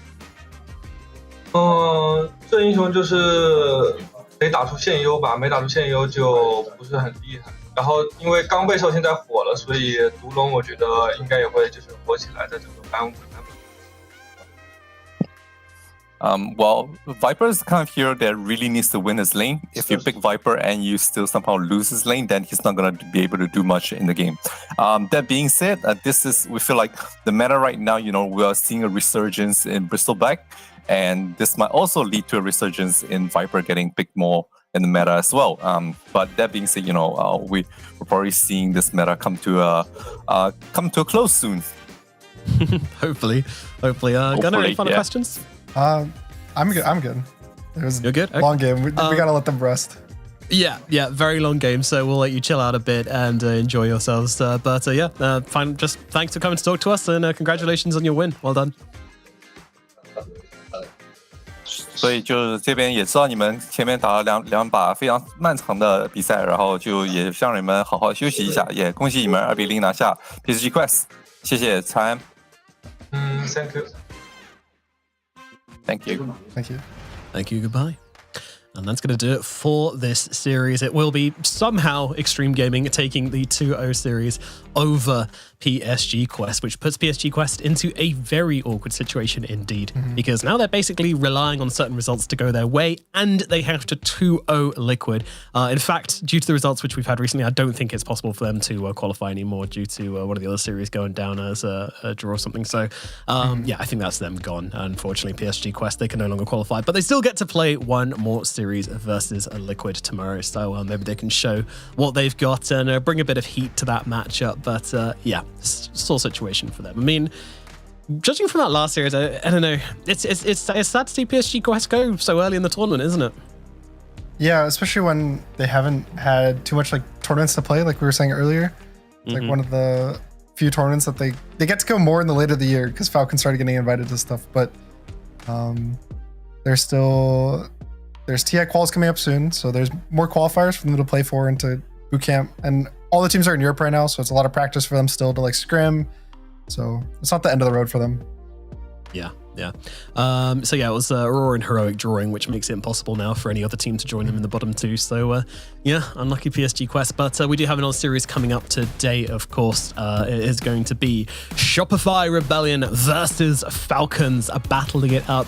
And, this is another team which is in a pretty sticky situation. Shopify Rebellion really need to start pulling out some wins here if they are going to break free of the bottom two of Group B. Meanwhile, Falcons are yet to be beaten. It is a tricky series for Shopify Rebellion. They got to pull it out of the bag right now, and Falcons are just looking so hot. I mean, I'm not going to ask you for your prediction because it's going to be a tough one. But what does Shopify really need to do to pull off a win here? I think they probably just need to. It's hard to draft versus Falcons. Like, we'll have to see what they do in this draft versus Falcons. But now that they have Maureen back, I don't know. It's hard. It's a tough time. We'll see if they can pull it off. We're going to throw it over to a break, and then we will be back with our final series of the day, Shopify Rebellion versus Falcons.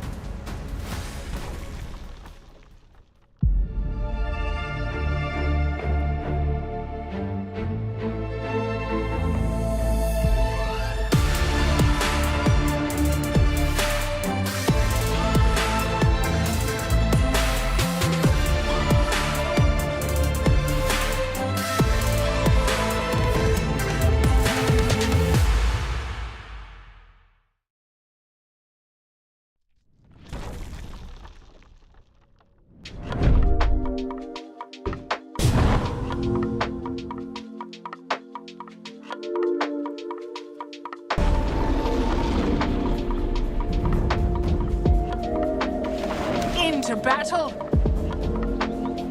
I'm not ready. Illuminating.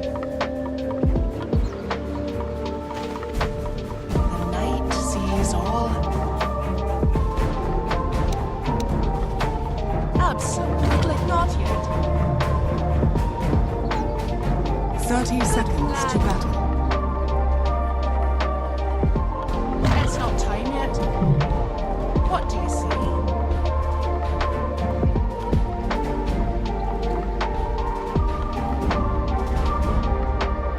For night silver.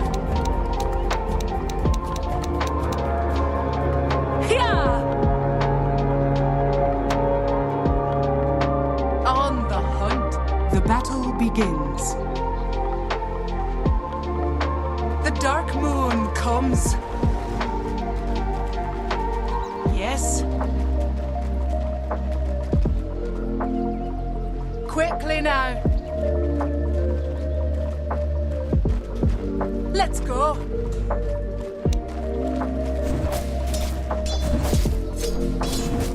The hunt. Unworthy. Crescent steel. We ride.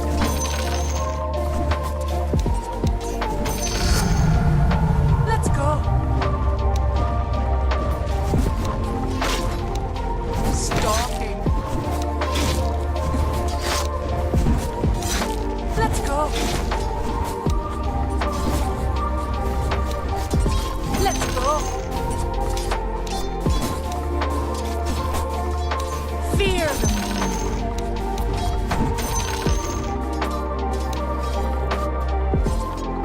What do you see?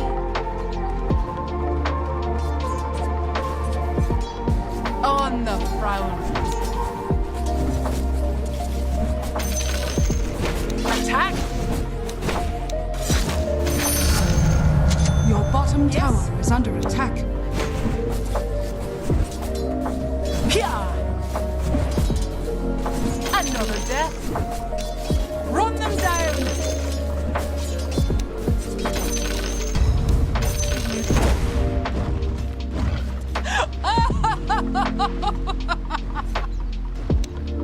Quickly now.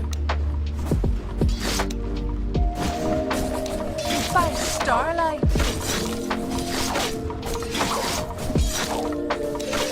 Yes. Catch. Good plan. Absolutely. Your middle tower is under attack. Yeah! The night sees all. Not yet. On the hunt. Unworthy. Slice.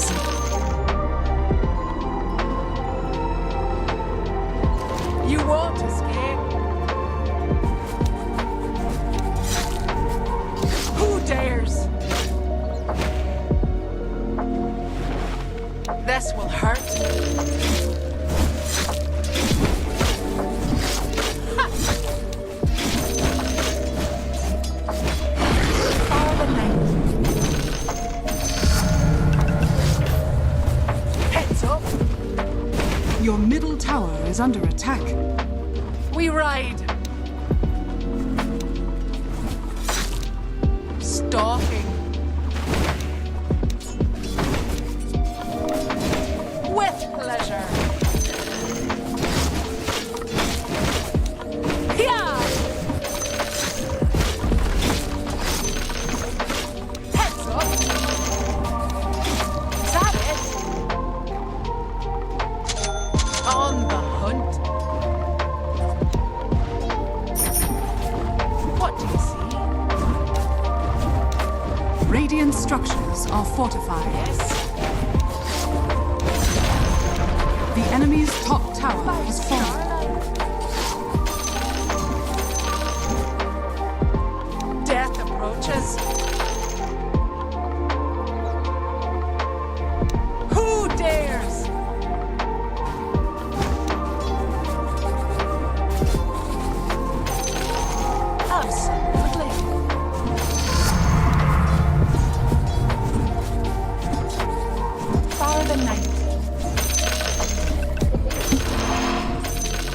We ride. The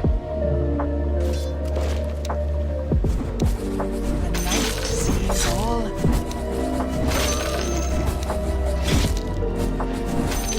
On the proud. Let's go. DreamLeague Season 23 is brought to you in part by Intel Arc, Acer Predator, DHL, Kadia, Monster Energy, 1xBet, and the United States Air Force.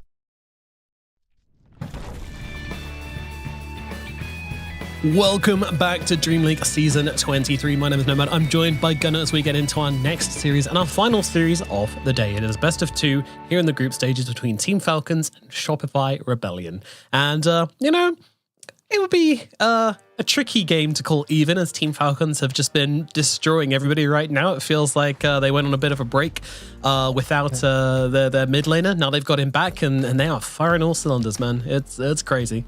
Yeah, they only got third place with a stand-in. Yeah. What can you do?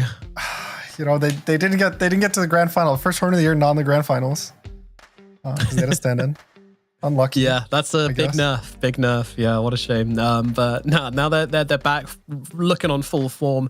And man, Falcons kind of honestly terrifying to play against. And Shopify Rebellion, unfortunately, their form just hasn't been too sharp throughout the year. They've been having issues, and yeah, it's no big change here. They are not looking super good. You know, heading towards the bottom of the group, making some switches before the tournament. I mean, you can talk a little bit about the swaps they've made.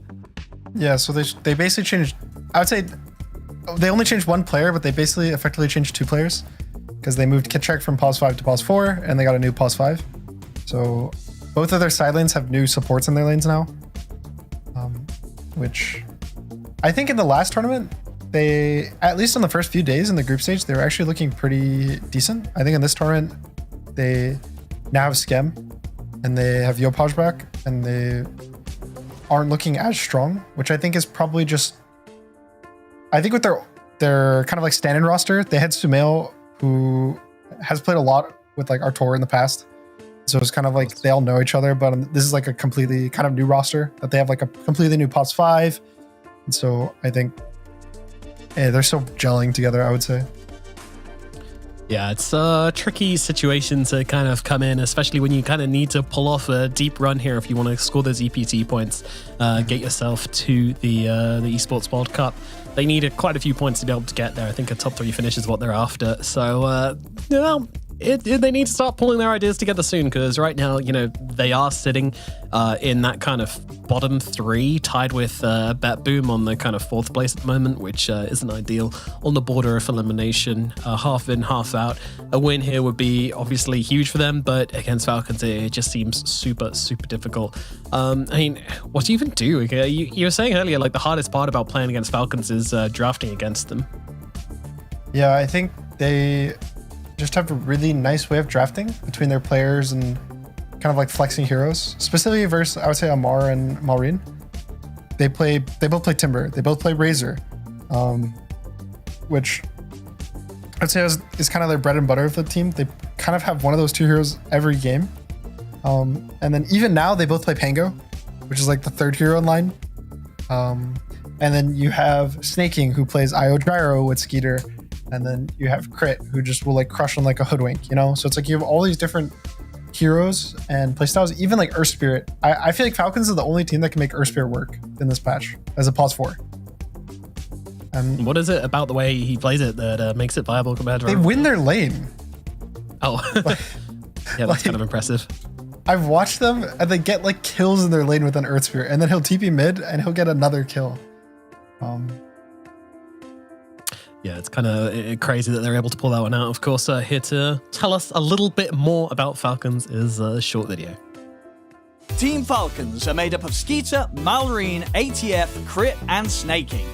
Together, they make the undisputed best team in the world right now, getting first place in pretty much any event they attend.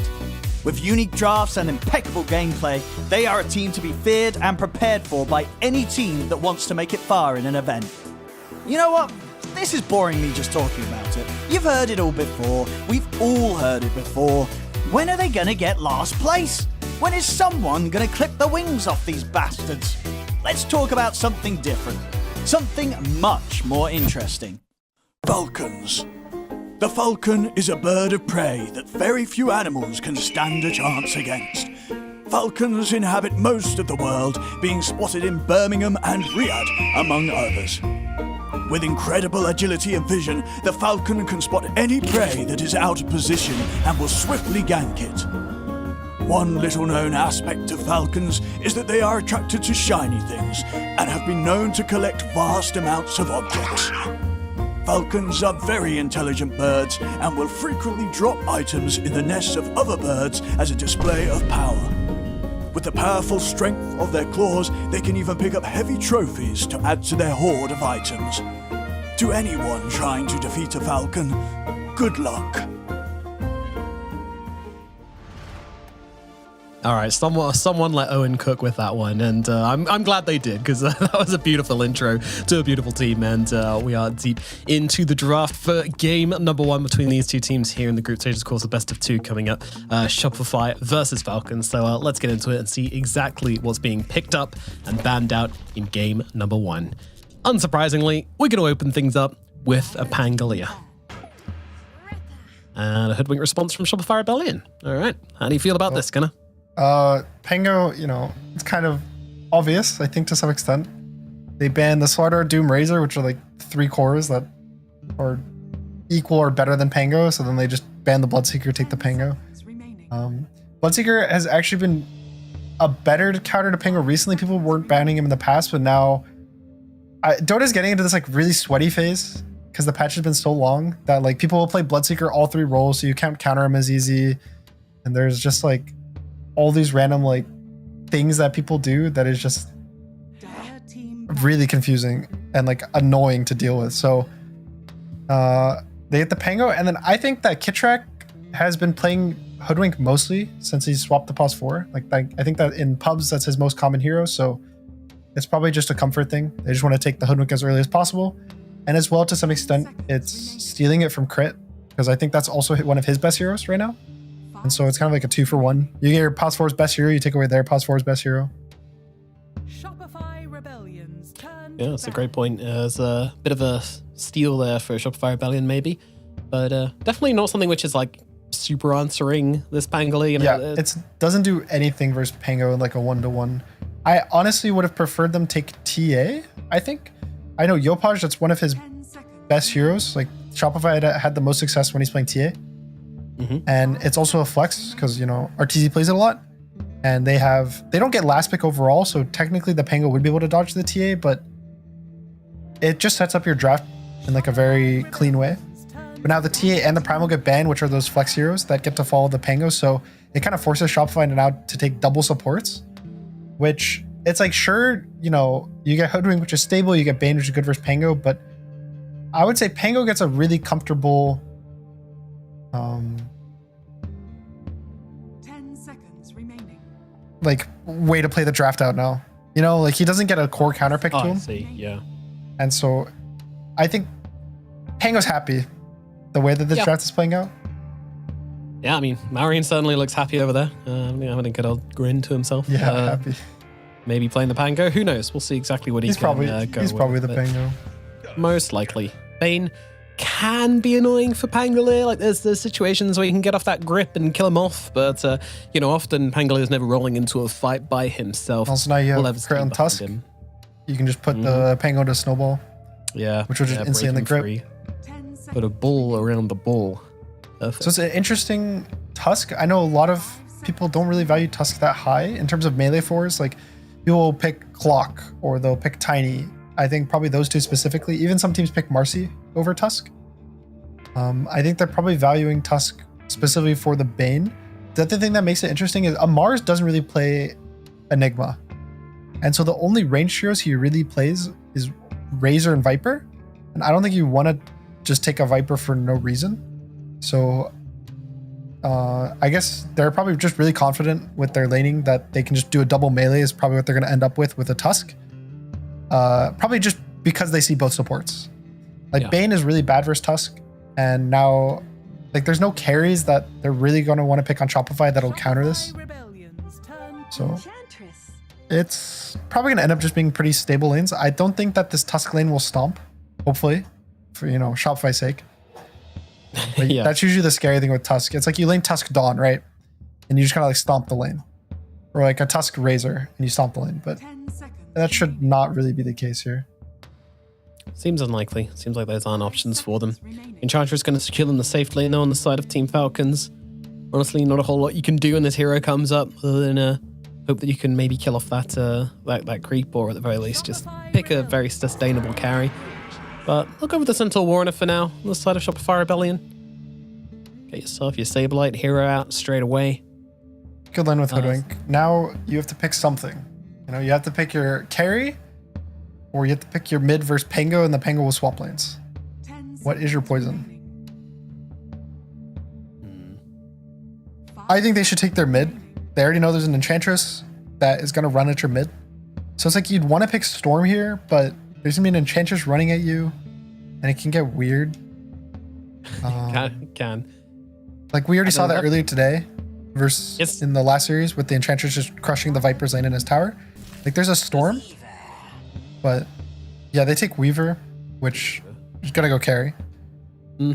Yeah, that's kind of maybe not sustainable being the best word, but a hero which can survive in the safe lane by himself, can't just run away.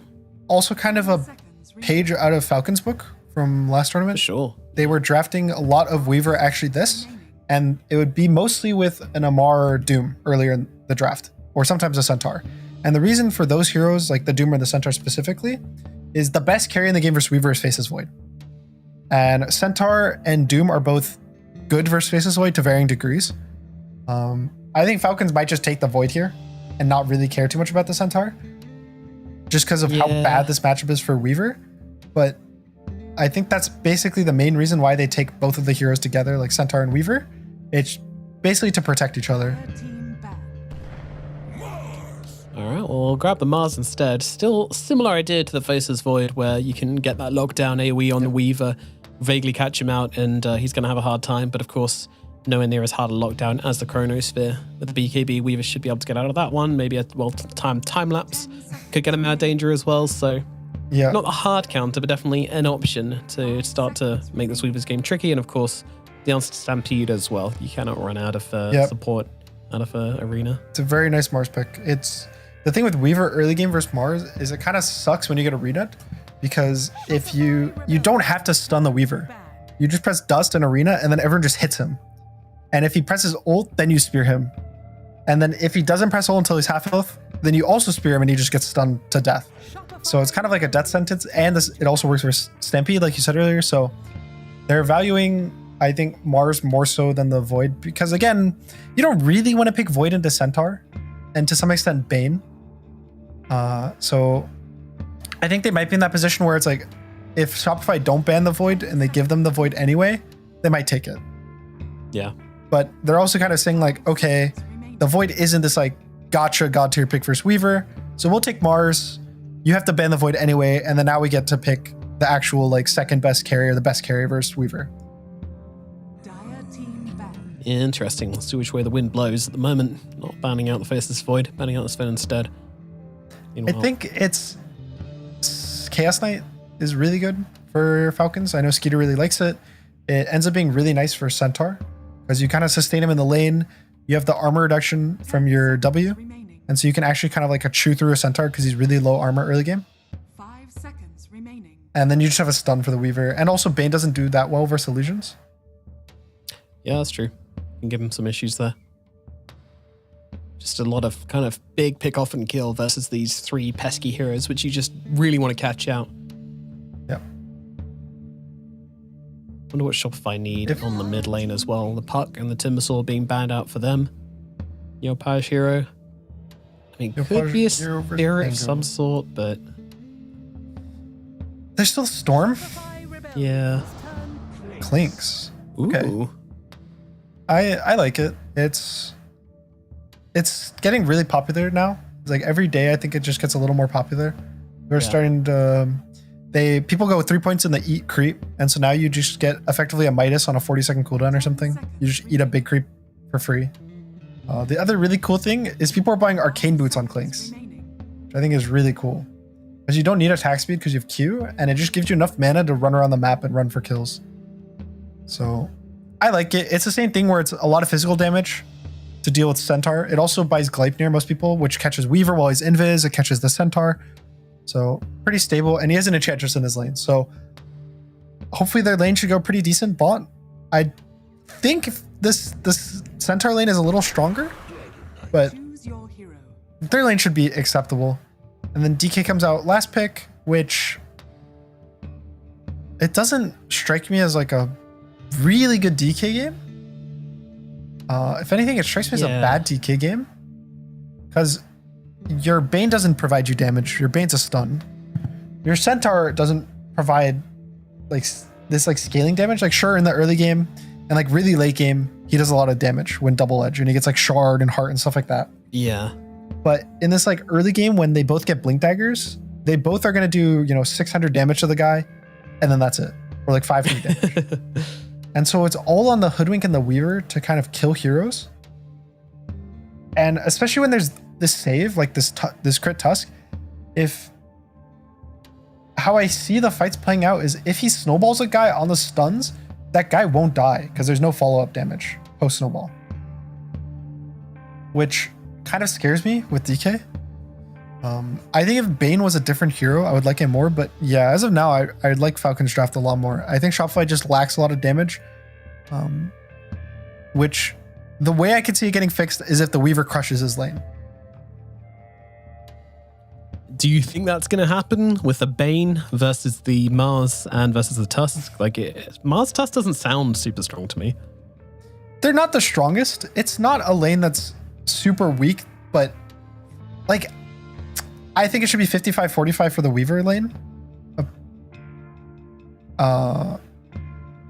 It's like really hard.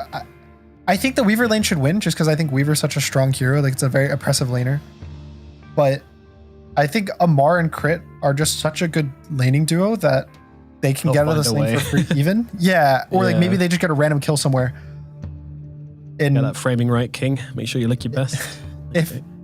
I just don't, I don't know. I think that they have to win the lane is the thing. It's like, that's why I'm struggling it's not like it's like, how do they win the lane? It's like, I think if they don't crush this lane, the game's going to be so hard for Shopify that you have to find ways for them to crush the lane.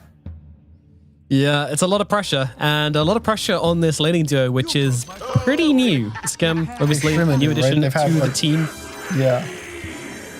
They've probably had 3 days to scrim. Right. And no, not even. Because unless they started scrimming during the last tournament with their new roster. Oh, rank 100 mid laner, epic. Jesus, Maureen, no chill, straight off the bat. Damn. Flaming Yopaj. These guys like their all chats. Yeah, they do. They're getting straight and personal straight away. Like, no hesitation, just... No response from Shopify. They probably... A lot of people just mute them. Yeah, I'm sure they do. I do like how you have just a PMA crit halfway through, like, have fun. 30 seconds to battle. Getting roasted, and Chris just still keeping up the positive appearances. Of course, he's played with a lot of guys on this team before. Kurt's always a have fun and no good luck kind of guy in his pregame. Well, why would you miss your enemy's luck? That makes no sense. Saberlight is. Well, here we go. Jump into the middle of everybody, and it's going to be a 4-man shield crash to start things off. And Scam looking like he's going to be the first one to go down here. Amar going to be the one to grab that first blood for himself. Okay, now he does good luck, have fun. Okay. Yopaj going to be able to grab that bounty rune at the very least, so that should secure them 3 bounties. But 3 bounties versus the first blood? I definitely don't have them muted. Oh, I see. Is that a big faux pas in the competitive world, Gunner? No, it's just like a meme where it's like you say good luck, have fun after you get a kill. Like you smoking, you have first blood, or you do it like as you're smoking up. So maybe someone's like typing back, and then you kill them. It's more of I think it's more of like a funny meme than. Yeah, I think it's a meme. All right, let's have a look at these lanes. Most importantly, the bottom lane, of course. It's Arteezy and Scam versus Amar and Crit. Need to make sure that you win this lane on the Weaver and the Bane. Tough debut for Scam here. This tournament. The other thing that's kind of sad about this whole first blood thing is Kitrak got Bushwhack, which I think is one of the sad spells to get level 1. Acorn Shot just has so much just potential. Like you get to CS the range creep for free.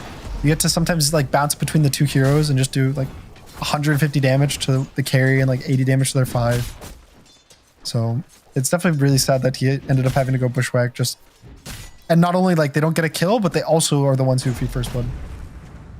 Yeah, it's very, very painful. Smoking up, going that deep, and then not coming out with the goods. Tough situation to be in. I'm going to be interested to see Skitters build this game as well, because we've seen a lot of these Clinxes, some of them have different ideas on how to approach this thing. Do they buy the shard early? Do they not? Do they go for just straight up lockdown? I've even seen I think it was just Orchid into Hex build before. I don't think that was Skitter, but people get pretty wild with these Clinx builds. What are you expecting from him this game? I think Gleipnir is just really solid this game.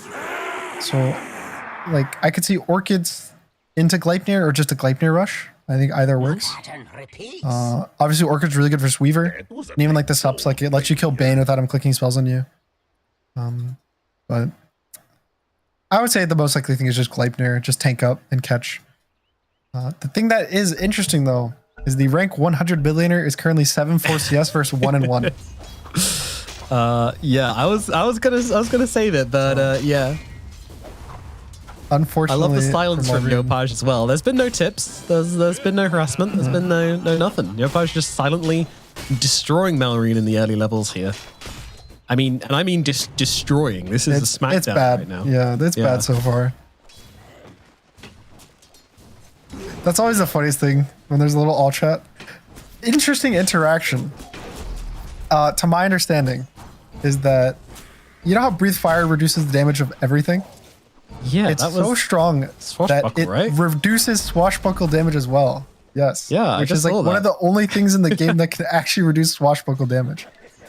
So this matchup is even worse than you think it is, just based on that.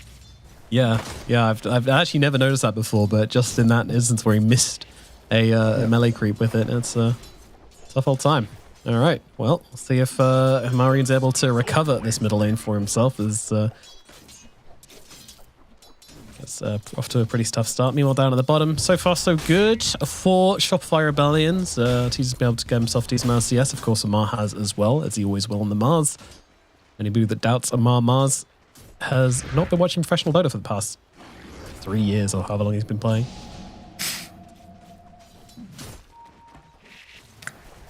Amar Mars. This guy also I think he changed a lot of starting line builds and just laning builds for people. He was the first one I think to start doing the double bracer a lot. He also repopularized Yules on Mars. And I think it was the Betboom Dubai tournament is when he first started rushing Yules again on Mars. After it'd been a year since people were doing it. So this guy's kind of he's okay on Mars, I would say. He's okay. Yeah. Yeah, everybody copies what he does, which makes him all right. He's okay. He's only won a few tournaments here and there. Couple. Yeah, this has been one of the most dominant just formation into just owning teams we've seen in Dota. And yeah, Amar's been kind of fulcrum of that. And they're just meta defining players, honestly. That's a lot of people are just kind of copying a lot of stuff they do, even just the laning from Falcons off lane, Malrine's hero pool. I think a lot of people are just kind of looking at and trying to replicate. Yeah. Now the bottle has kind of brought Malrine back into this middle lane a bit. He's been able to get off a lot more spells and kind of survive against Yopaj much better. But still even now very he's nice down 500 gold at 4.5 minutes. It's a lot, especially for the mid lane, being behind this much gold. unusual, honestly. Like in the current state of things, like we just so many mid lanes are just trades, you know. Well, especially, I mean, unusual for most players. For Malrine, it's like unheard of. This guy is very good like, laner.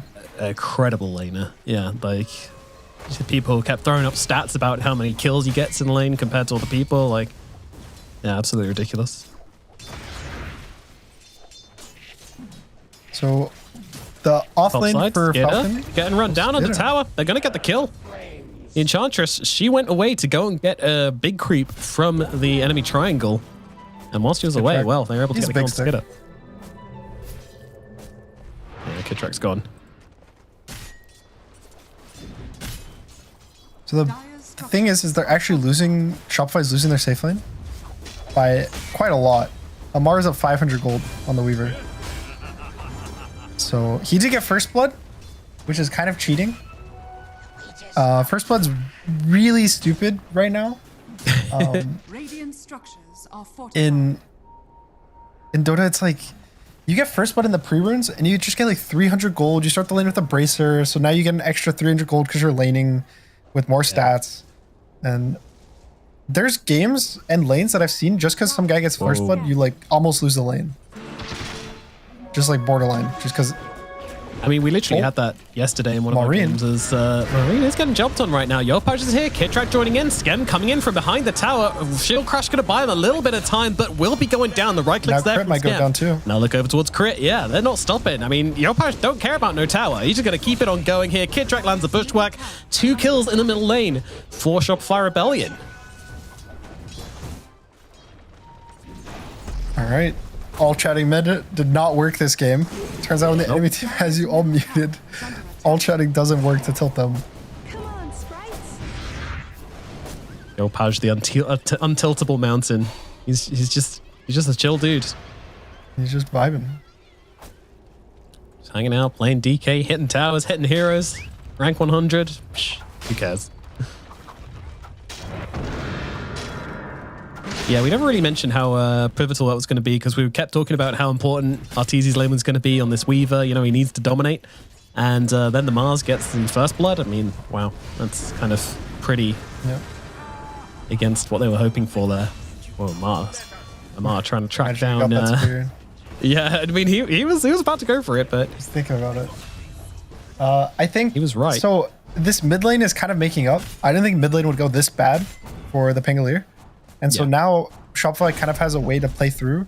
And if DK does have this like really nice start, he does do a lot of damage and he scales really nicely. It just usually when you see DK, he does like okay in his lane. He slightly wins. And then he just gets like blink and he gets like 1 kill and then he kind of falls off really fast. But whenever his game is this fast, he gets like 2-3 kills with dagger because it's so fast and the map gets closed off so fast that he's actually able to get a lot of gold and scale really well. And like I think he can go just blink Orchid on the DK and just kill the Chaos Knight and the Clink, sorry. The Clinks, yeah. Yeah. I mean, if that's one of the big problems which Clinks has, you know, if you've got like a Night Stalker or a DK, you know, one of these really mobile, sticky heroes on you for the fight, you can't stand your ground and play. You have to run around and it's not pleasant, so. And Skitter's not having a good game right now. Out of all the people inside of Dire, you know, obviously Pango's doing the worst, but close behind him, Skitter's kind of being zoned out of the lane right now, which is really surprising to me. I mean, I felt like Snaking would have been able to secure this one. I think just that one death on the Clinks mattered a lot for how the lane state is going, because it allowed Saberlight to get all these armor items. Rotation onto Snaking. They're going to be able to bring him down. Kitrak baiting quite a lot there, just trying to annoy Skitter, but also setting up for a gank with his teammates. Top lane is kind of over for Falcons. They can't really lane much, especially now DK's going to walk over and just take the tower with his form. So Clinks isn't sad about jungling, but he's not like the fastest jungler. You usually want to sit in your lane because you get really tanky with the Death Pact and just eat creeps, sit in the lane, kind of exist, bully the offlaner out. Because he's one of the better heroes versus these like tanky offlaners because he does so much physical damage that you actually like get to chew through their high HP. But now he just has to jungle, and if you compare him to like Arteezy, Arteezy actually still gets to lane. Even though he's behind a net worth, he still gets to lane and be like kind of annoying. And he still has his tier 1 tower. So Shopify is actually going to keep progressing the map further and further. And if Skeeter dies here, which is looking like he won't. No vision down from Kidrak. Hit level 6 just as they were went on him. That like final creep right before the gank was his level 6 timing. Yeah, lucky for Skitter. And no vision on Kidrak either. Oh, I was going to say there was some coming in the courier, but there wasn't. It's just a clarity. So yeah, I'm going to have to wait a while before they ever try this one again. Yopaj still have to look for his Blink Dagger some other way, and Stacks will certainly help out in trying to do that.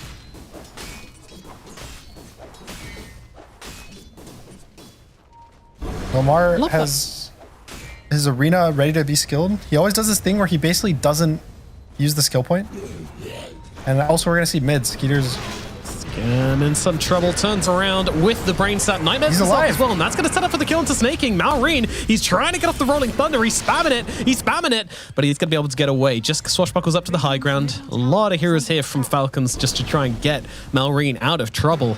They've got themselves the swashbuckle. It actually hurts quite a lot. Turn around, but they get the kill. Scams there from the high ground with the brain sap, going through the magic immunity and getting the kill onto Malrine. And now Saberlight caught inside the arena. Amar is here, is going to bring him down. The nightmare delay is inevitable, but down he shall go. Yopaj just says, all right, see you later. Goes for the TP, and there is no cancel. He's gone. Scam maybe in some trouble here, though. Trying to run away, but Amar, Snaking, Skidder, Crit, they're all on the chase right now, and they will be bringing him down. Kidrak can all but watch from the sidelines under the cover of his Invis rune. I feel like, I mean, I always forget about that too, just the brain sap that goes fully through BKB now. It's... Yeah, I don't think Malrine was expecting it. Wow. That was... It was like everything was fine. He completely cut it away. He got the rune, and you roll and you die. But it ends up not being the worst. They do get Saberlight and Scam for it, but I don't know. I think Shopify feels better because the Weaver also didn't have to show up to that, right? So Clinks has to show up to this like mid fight, which ends up just being like a 2-for-2, whereas Arteezy gets the whole time to just farm, push in the wave, kind of recover his game. So everything's looking pretty good for Shopify right now. It is, yeah. Amar, the one kind of consistent, but you know, life, death, taxes, and Amar doing well on Mars. Top 2 net worth every game. Yeah. He's going. So he's looking like he's gonna rush Blink, which I think most games these days he just rushes his Blink rather than going for the Yules first. I think the only times that I've seen him go Yules first recently are when his mid is a hero that either has a built-in Blink, like Storm or Puck or something like that. Even like Timber to some extent, or that's like pretty much the only situations. Sometimes if he's for his Faceless Void, I know he goes for it because it's the best way to guarantee a spear on him. But in this game, it's really easy to just press Blink Arena on the Weaver, the DK, even the Centaur, and just kind of get a guaranteed kill. Yeah, their cast times are a little too long for them to really get out of it. And Falcons now going for the middle tower. Fortification is out, but there's not really many Shopify heroes in the neighborhood to stop this happening. All these creeps from Snaking, plus Skidder, his skeletons. Yeah, it's just too much. Blink Dagger Falcons are definitely securing the game state. Like, they're stabilizing. I think from how bad the mid lane was. Pango's game is still not that good. DK is a really, really good game, but I think Amar is one of the best players at using his laning strength on the map. Like, he shows up to this mid-team fight, gets 2 kills, shows up to the mid tower, takes the tower, and even though he's not kicking the Weaver out and taking the tower, I think that's kind of like a hard ask to be like, okay, Amar, kill the Weaver, kick him out of the lane. So instead, he's actually using his hero where there's easy pressure. In trouble here, but nice pushback before he goes down, setting up for the 2-man stop from Saberlight. They're trying to finish off Malrine. Wait, Centaur assisting or griefing? I'm not too sure, but either way, Arteezy is going to be able to finish off the kill and kill off Malrine. And now Crit's in an awkward position indeed. Schem coming across as well, just to make sure they can absolutely bring down this Tusk. And it is going to be Weaver cleaning up a not. Oh, okay. All right. I'll make him work for it. Gets his courier killed, though. Doesn't get to the low ground, and Arteezy will come off his ex-teammate. And down to the bottom side straight away, looking to Skidder. Hello. Skem, Saberlight, they're setting up onto the Clinks. Breeze fires out onto him. Corrosive shots there. A beautiful sharpshooter just to finish the job. Kid Trap brings down Skidder. And that'll be another kill going the way of Shopify Rebellion. That was really fast. That was like, what, 4 TPs? Almost instantly, just right after killing the Tusk top. They Power Ranger all the way to bot. And really nice I thought map he movement. gripped him. He didn't even grip him on Skem. That was just straight up a read into Nightmare. Crazy. It's the net worth lead still isn't growing that much. Like, if the game is still close, but I think, you know, 1 more kill, maybe 2 more kills for Shopify, and the game could start getting really, really awkward. And so Falcons are going to try to put a stop to that. They're going to smoke, Scan which connect. again, they have Mars Blink, but I think at best they might only get a Bane kill. I mean, they scanned it out. They know what's going on here. Kid Track, he's running way to the portal. They're not going to find him. Saberlight should know. They get nothing. Absolutely nada. Very hopeful spear, but yeah, they scanned out just the last second there. It was a really, really good scan from Shopify Rebellion. Yeah. I really like how Shopify is playing this game. Just like even their map movement and kind of how they're deciding to, like where they're placing their heroes and how fast they're moving their heroes. It's really nice. I think they are outmaneuvering Falcons on the map, which is, I think, if you outmaneuver Falcons on the map, that's like their biggest strength as a team. They've gotten Snake King 3 times now, which is pretty uncharacteristic. I would say Snake King's really good at just getting fat and not dying as a position 5. And it's one of those things that's like, it doesn't feel that bad that your pos 5's dying on the map, but every kill adds up for Shopify. Yeah, it does. Skim's the one grabbing them as well. I wonder what item he's going to go for first. Hasn't really shown us with a quick buy just yet. You know, it could just be something simple like a Glimmer, maybe like an Aether Lens, or maybe he's feeling fruity with the start he's had and he's thinking about the Ags. We'll see. Jump in, stun down, Arena coming out, Skidder looking to set up here onto Yopaj. Yopaj, all he's got is a wand and an ulti. Nightmare lasts for about half a second to try and keep him away, but now, oh, nice grip along with the Stampede, allowing Yopaj to stand his ground a little bit as Mars being killed off in the backlines by Arteezy. The Weaver is in, and he is getting off his damage. A blink back in from Yopaj there to give them the breathe fire to work with. Jump in, stun, damage is out. Snaking's going to go down again. Shopify Rebellion, they respond beautifully to Falcon's moves. That was a really nice fight. And something I was going to mention right before the fight was the gold is really close between these two teams, but Shopify was actually up in total like 7 levels worth of experience between all of their heroes. And I think the biggest difference, which showed in that fight, is the supports. Like, both supports on Dire are 7, both supports on Radiant are about to hit level 9, and even Skeeter is level 10, whereas Arteezy is level 12. So it's like all these like levels kind of matter for these damage instances, right? You see Yopaj barely lives, and the supports for Falcon just like go down so fast. Skemberlu being such a high level, he's able to just have like a really nice grip on the Pango, stop his roll. And I think this is like the tipping point, right? It's like when the game's really close, one team's ahead because of like XP or a slight amount of gold, and then they win that one team fight, the lead just shoots up. Like now they went from being up like 500, 600 gold to now they're just up 4,000 gold. And now Falcons are behind, and they know they're behind. Yep. How do they play into that? Well, we're going to find out. Usually for this team, it's a case of hit your timings. But then also sometimes they just go when they don't hit any timings. They like to catch people off guard as well, so it's really hard to predict what Falcons are going to do in this situation.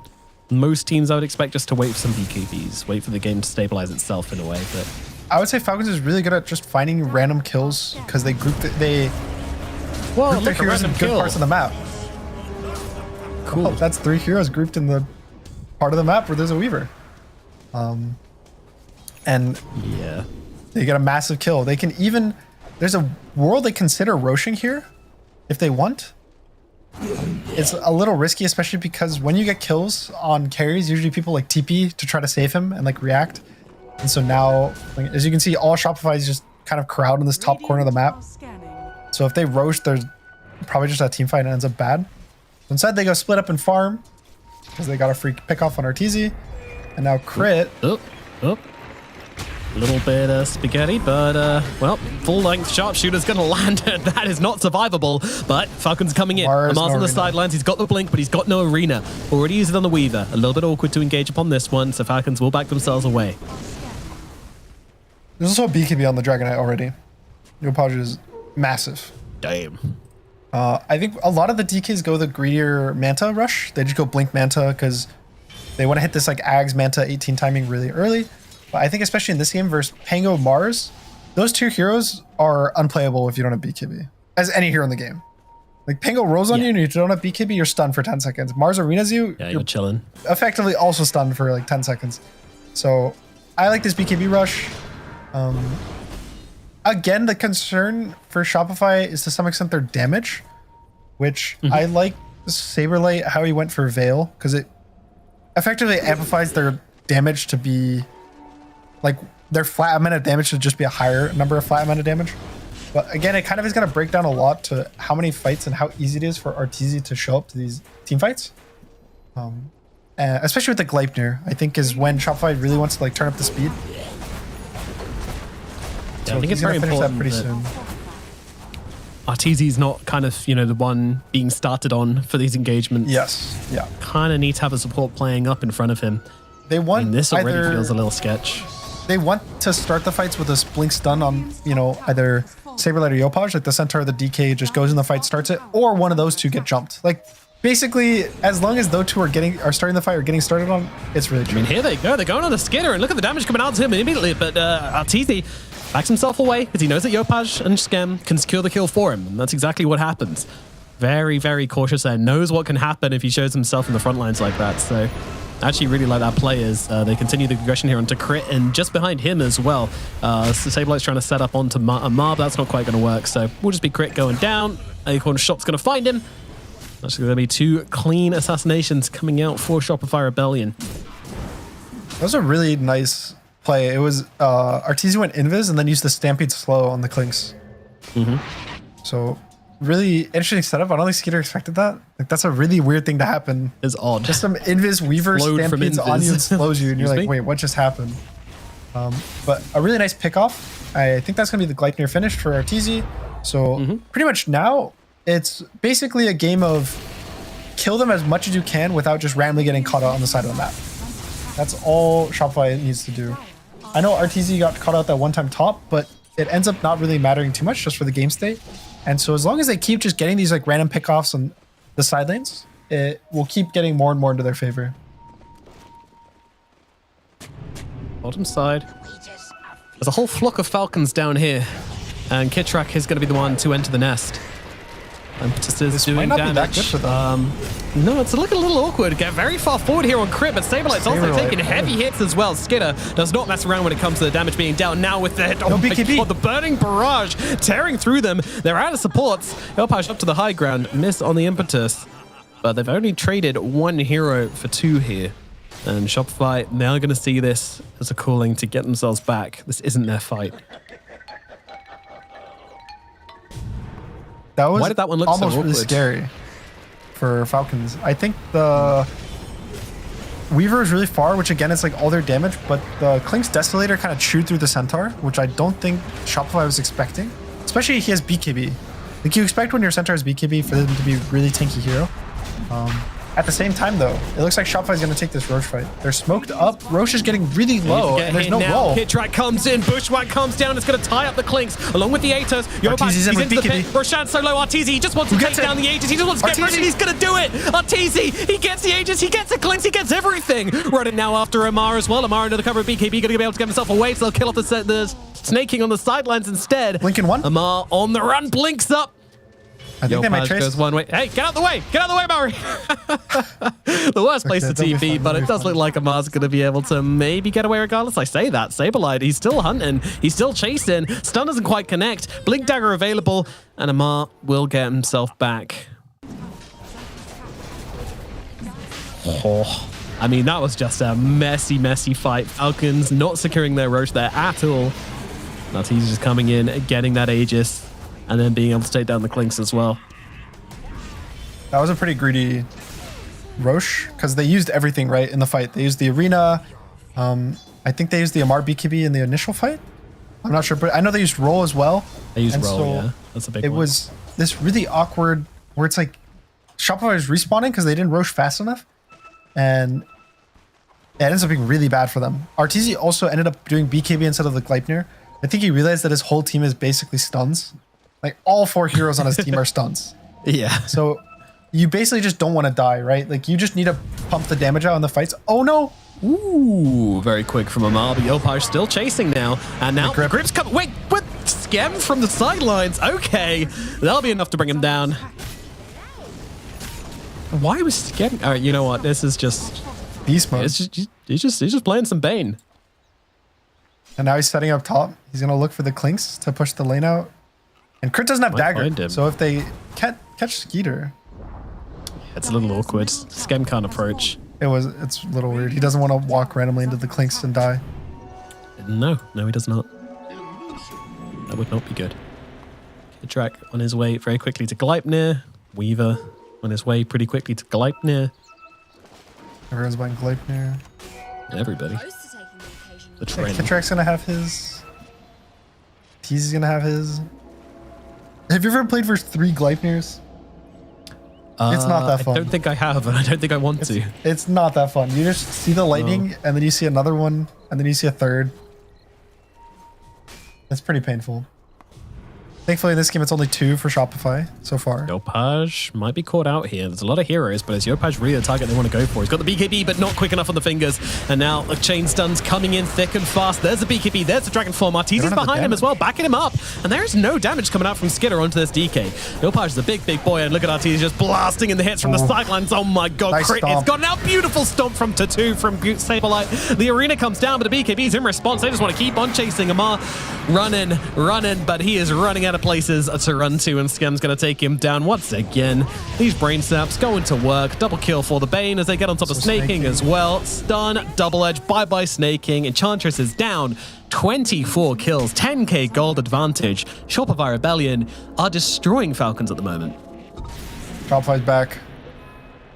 Let's not carry it away. But yes, in this Shopify's game, back. they're looking damn good. I mean, they jumped Yopaj. I think when DK is, 5,000 net worth above your highest hero, you should just never jump him.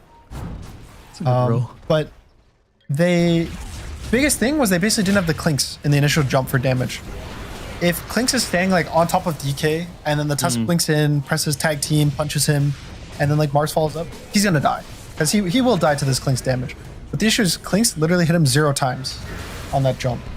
And so they don't have like damage.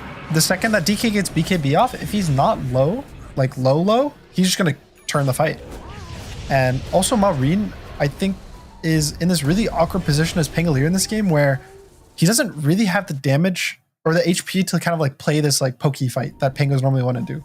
You don't normally want to just pop your roll and just go in instantly. You want to get press like swash once or twice. You maybe want to defusal, press shield crash, but he can't. There's so much damage on Round 2, jumping onto Yopaj. This time, is it going to be any better? Well, no, because time will be Saberlight's jumping into the different, backlines. 2-man stomp. The arena is down, but the BKBs are out. So they don't really give a damn. Nice They're trying to trip. finish off Skidder here. Skidder with a full staff away, and the arena might just protect him. I don't know, though. They're on the case, and they're going to connect with a Breathe Fire. And now Arteezy's going to look for Crit as well. In the backline, Snaking has brought down Kitrak.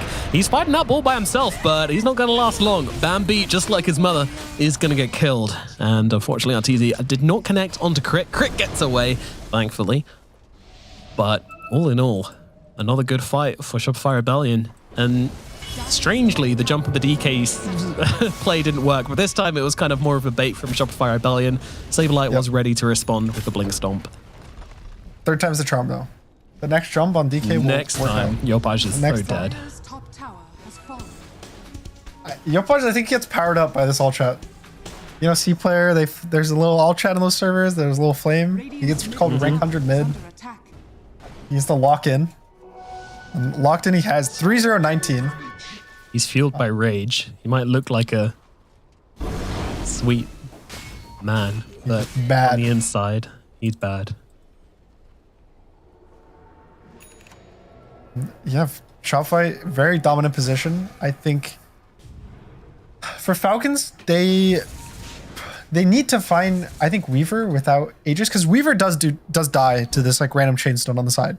Like both of these jumps on the DK would have killed the Weaver if Weaver was the target.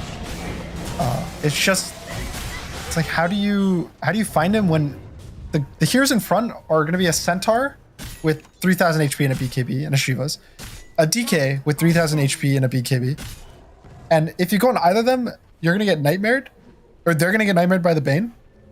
Your Pengu's going to get gripped, and the other one's going to stun your backline so that you don't kill their friend. And so I think Falcons really need to just split the map and stop trying to take team fights. And they need to pick off. They need to abuse like the Klings shoving out lanes, and basically just need to, I don't know how to describe it besides just like play the map better than Shopify. Like don't get picked off and pick them off. Hear me out. They could also run at Yopaj again. They could. They could do it the third time. Yeah. There's a chance that Yopaj blinks into the fountain and they'll kill him there. That's true. So they could try that. Always a risk. Yeah. Yeah.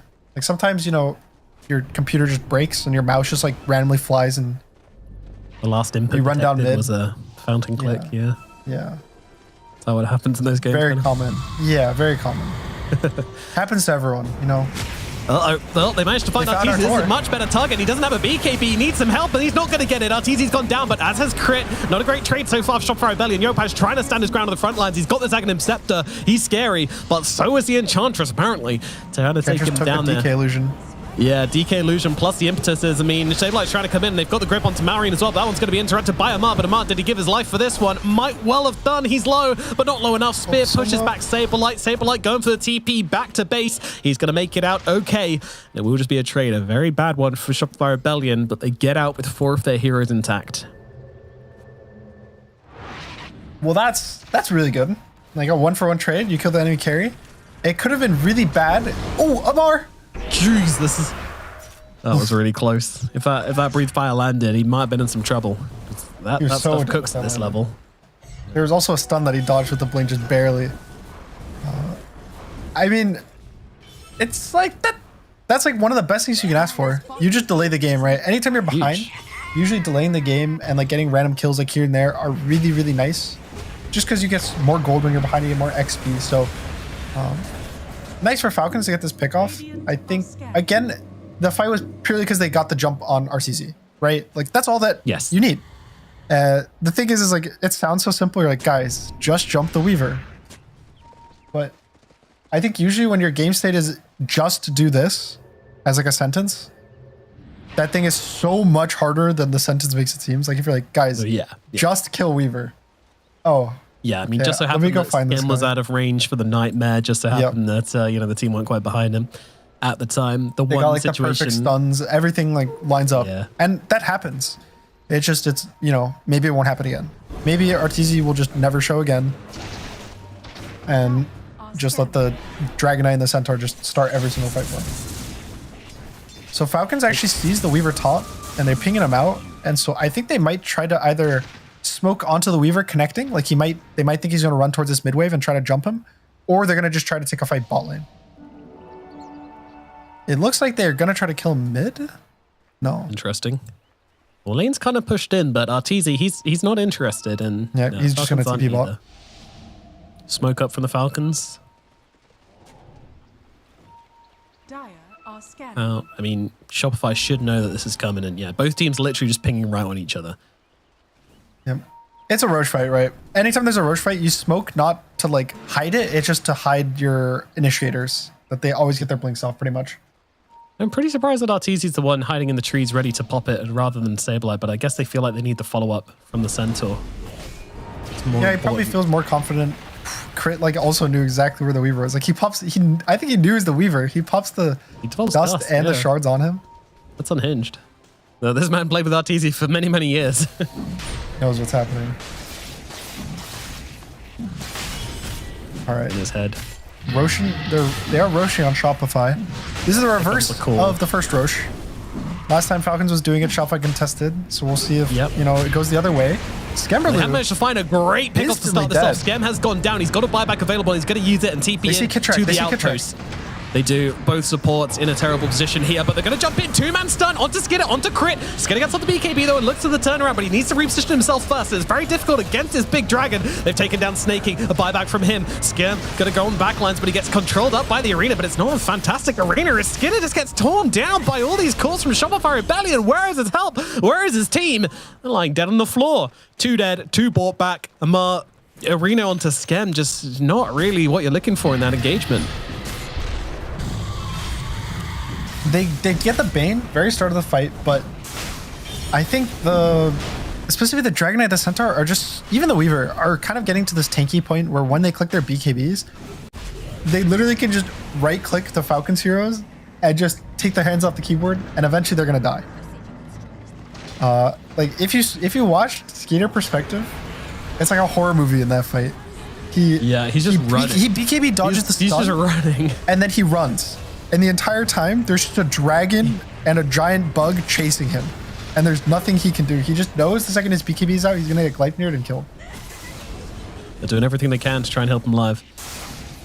I mean, yeah, like the arena had to come into the back lines to stop the. Oh, okay. We've got a bit of a play coming on down here as Kidtrack's being caught out a little bit, but the Scurry might keep him alive a little bit longer. Nightmare as well. It's cute, and it might just be enough. And now with the Gleipnir setup, oh, beautiful plays coming out from Scam and Kidtrack. And well, Skinner's going to put an end to the shenanigans here as he does kill off the Hoodwink, but he's just going to die himself. That's not worth it.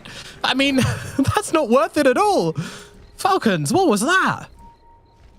Really nice Nightmare from the Bane. It like incredible. Honestly, the 2-play there from the Glimmer Cape, and then they dropped the Sentry, but it was like too late because they already had disjointed the impetus hit. I like really how Skinner committed to that kill as well. You know, it's like would have been super embarrassing if the Hoodwink survived. So, guys, we 3-man ganked him and we all died. You know that's what it was. It wasn't him dying to kill the Hoodwink. It was just a team fight. Yep. It's a 3-for-1 team fight. And now I think Yopaj can just siege. He has Manta, he's Ags finished, he's level 20. So he's by himself in the middle lane, just sieging the tier 3 tower. The rest of his team were off taking Tormentor. There's nothing they can do to Dragon. There's no Clinks. Clinks is their only real damage. So anytime that he's dead or he shows in the fight, or honestly, even if he doesn't have BKB, the Dragon Knight's free to do anything. He could probably just go Throne if he wanted to. Damn. That's severe. Falcons, I mean, we've seen them come back from some games like this, but honestly, this one's feeling.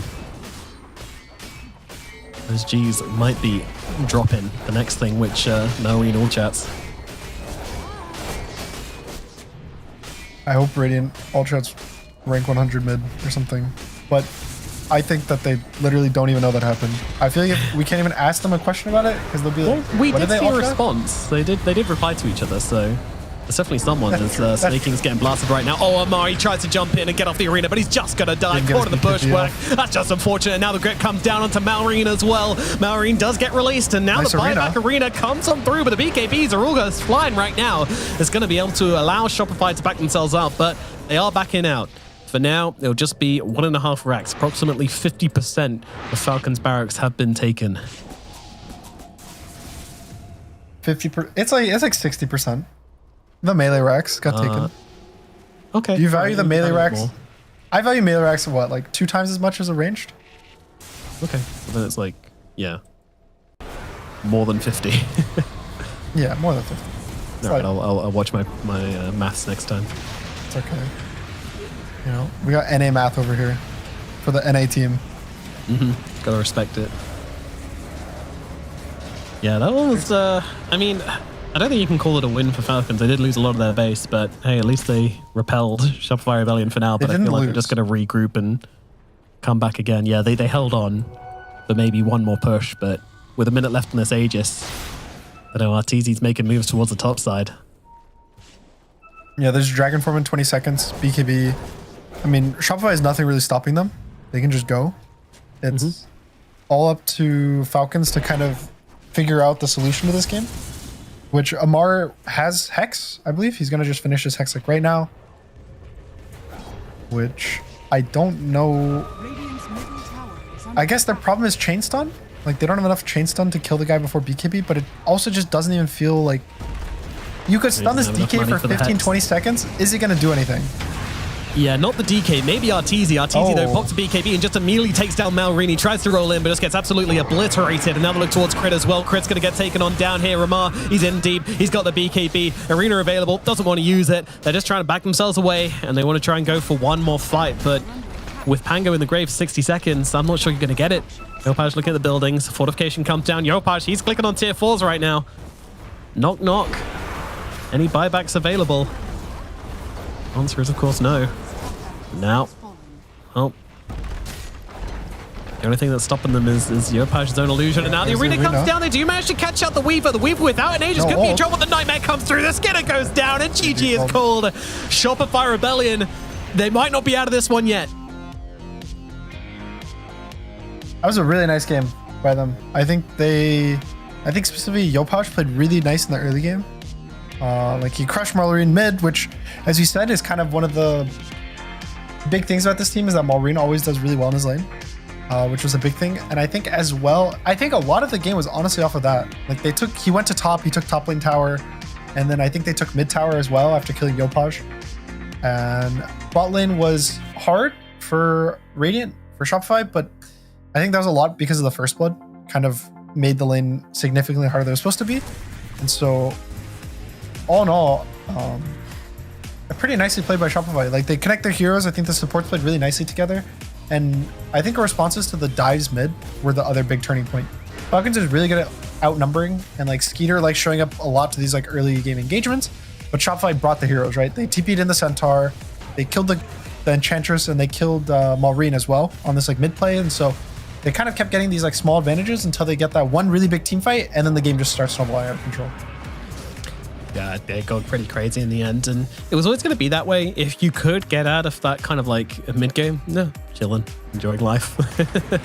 If you can get out of like the kind of early mid with your DK having a good game, you know, with your Centaur having his items as well, it was always going to create enough pressure for the Weaver to be able to have good team fights. But it was tricky to see how they were going to arrive there without just kind of dying, without Falcons being able to find the pickoffs. Like their draft honestly looked pretty easy to execute, but yeah, I mean, they just had no mid laner to work with. Like, Malrine just really kind of taken out of the equation pretty early on. 1 and 6 by the end, just wasn't able to play its hero very much, and that made it super difficult for Skidder. I mean, they kind of had mirror drafts in that way, where you have like the big Mars and the big Pangolier to absorb the pressure, to create the opportunities for Skidder to come in. But Skidder, whilst having all the farm in the world, just wasn't given those opportunities. His big boys just weren't big enough compared to the Shopify Rebellion big boys. And add to that some really nice support plays as well. Like Kid Track and Skem just really feeling it this game, like really showing off on their support play. It was good to see. Yep. Yeah, they just played really nicely as a team. I think they all connected when they were supposed to connect, and it was just it just feels good, right, for them to get this kind of game, especially versus Falcons. Whenever you get like a really nice game versus a good team, it's just kind of a good boost to motivation. Big time. Hopefully they can carry that through to the next game. This is the first loss which Falcons have faced here in this tournament as well. So if that doesn't give you some morale, then I don't know what will. You've got to be feeling good about this one. Shopify Rebellion take the first game here, 41 kills to 13 into 39 minutes. Very good stuff indeed. Can they repeat it in game number 2 is my question. Well, we're going to be finding out after this break. We'll see you in a bit.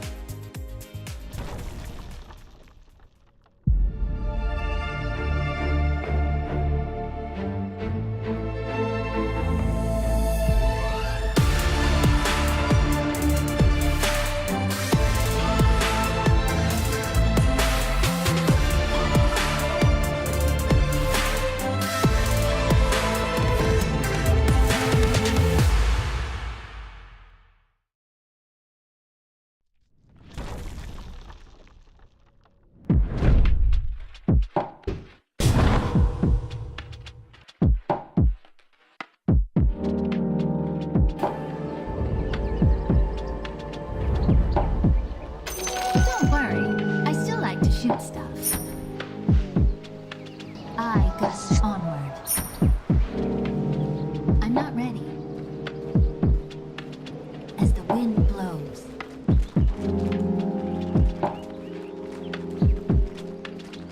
I go. It's not time yet. Leaves in my wake.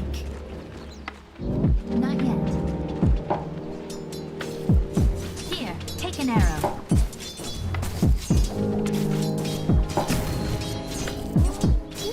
run.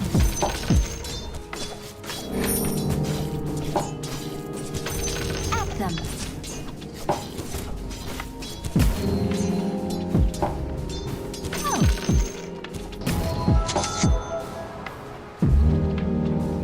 Is it raining arrows?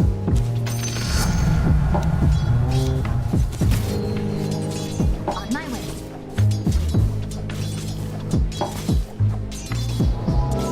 Calling it.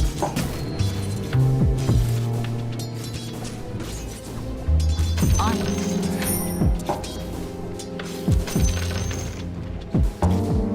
It's not time yet. Pretty sure it's this way. I'm not ready. I'm way ahead.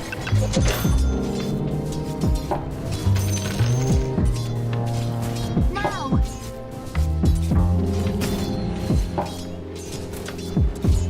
Of course. How about blindfolded? Not yet. As the arrow flies.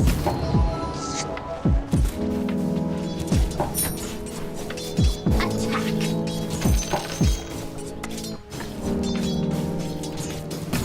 My purpose set.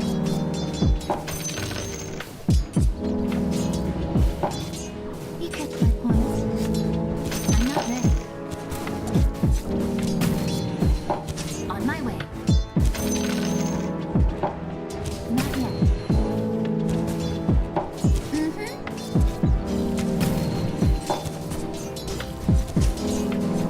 Of course.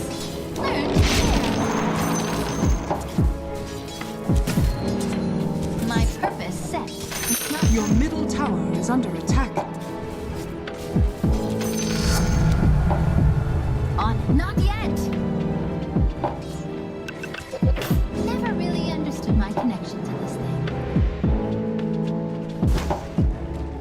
Pretty sure it's this way.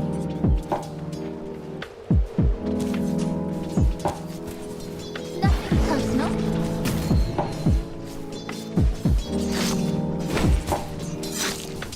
Go for the kill shot. Your top tower is under attack. Come on. Your top tower is under attack. Let's do this.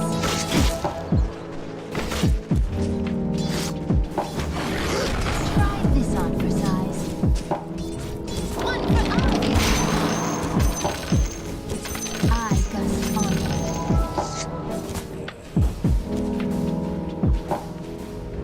Taste my arrow. Want to see something new? Oh, it's not time yet. As the arrow flies. Make room! Have another?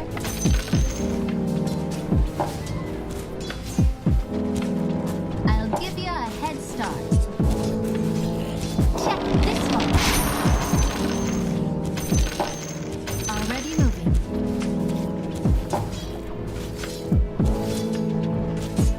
Hey, guess what?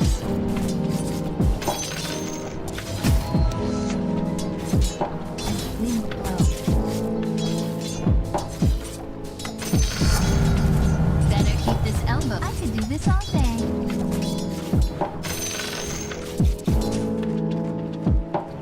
You get all in the bow. The arm and the super pointy arrow tip. I go. Here it goes. Go! Leaves in my wake.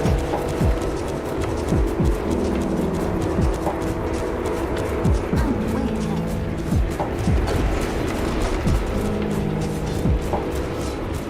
Oh. The enemy's bottom tower has fallen.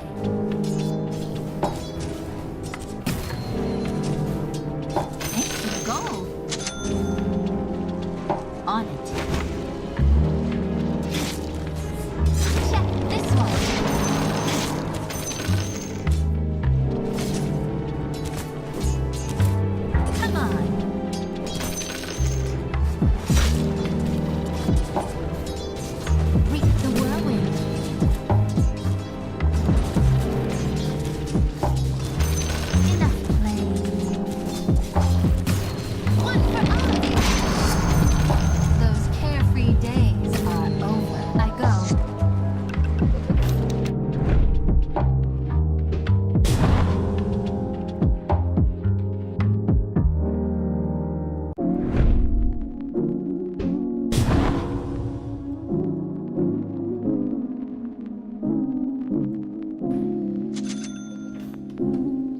position of power.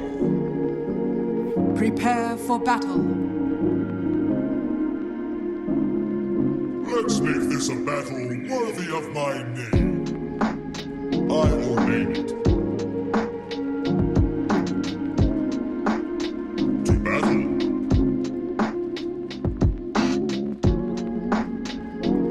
Onward.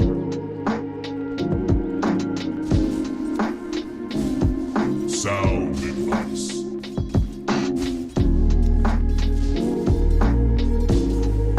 By my whisper. Let me a tribute. God giveth you feelings. Your prayer answered. Very good.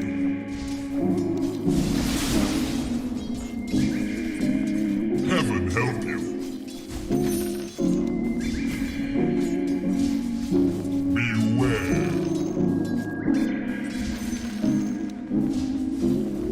Attack.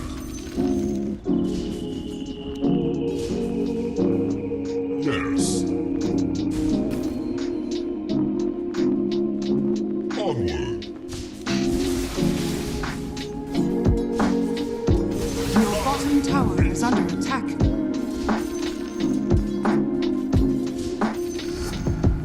A divine infusion. Form.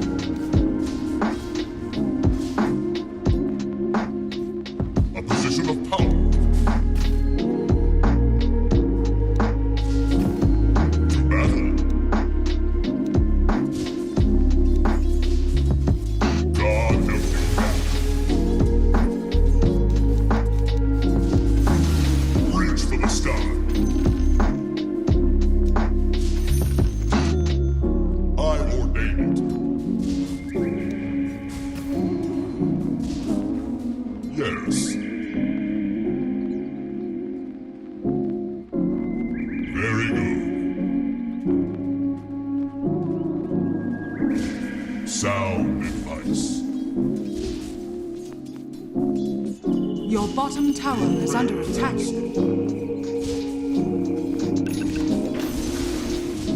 To battle.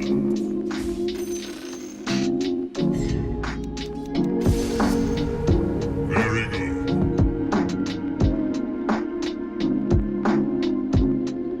Your prayer answered. Form.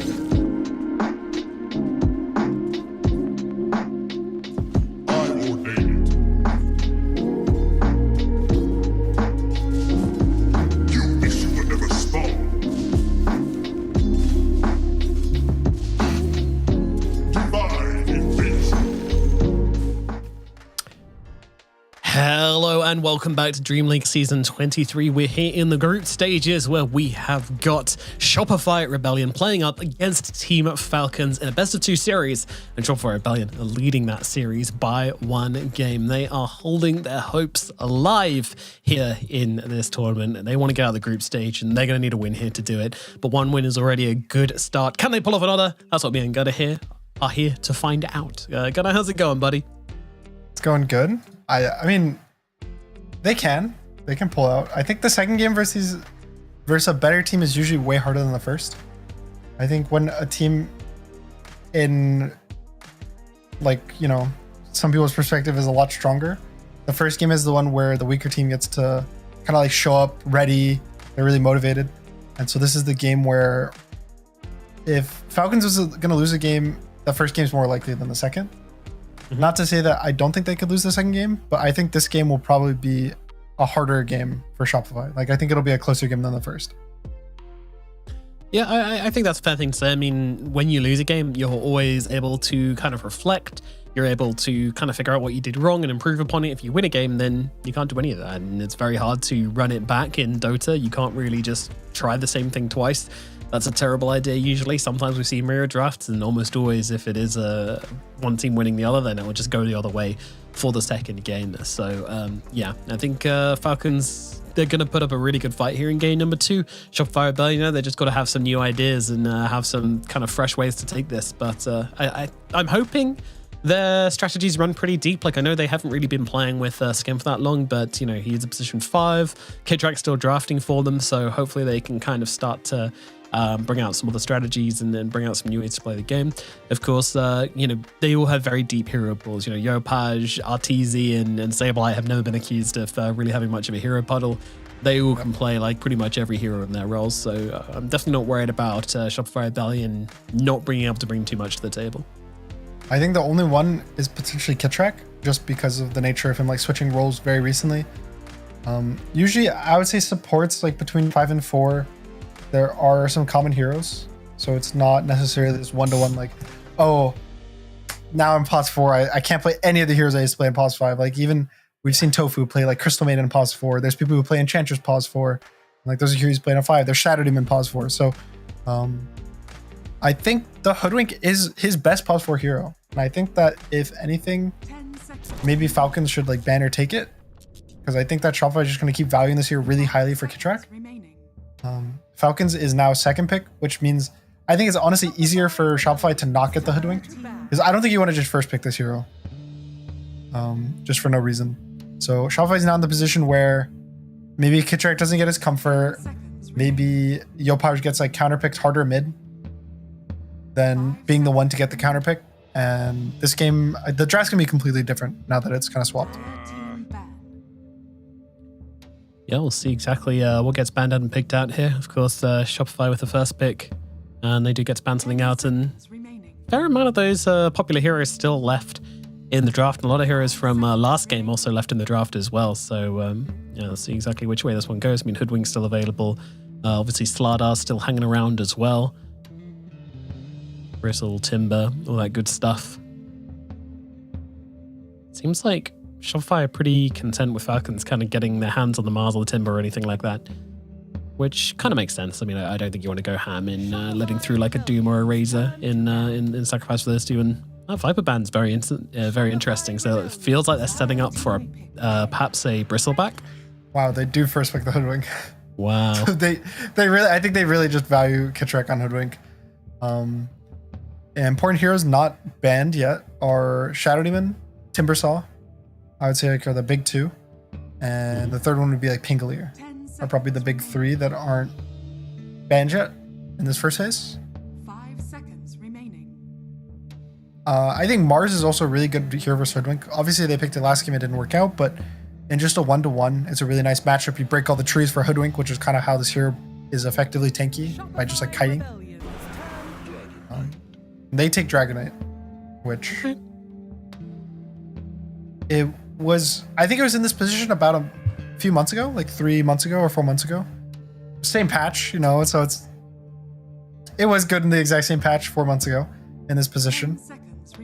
And Falcons is also one of the few teams that actually flexes this all 3 roles. Because Skeeter likes playing Dragonite, he's played it for a long time. So this is another one of those, like, they pick it, it can go any role, it can flex.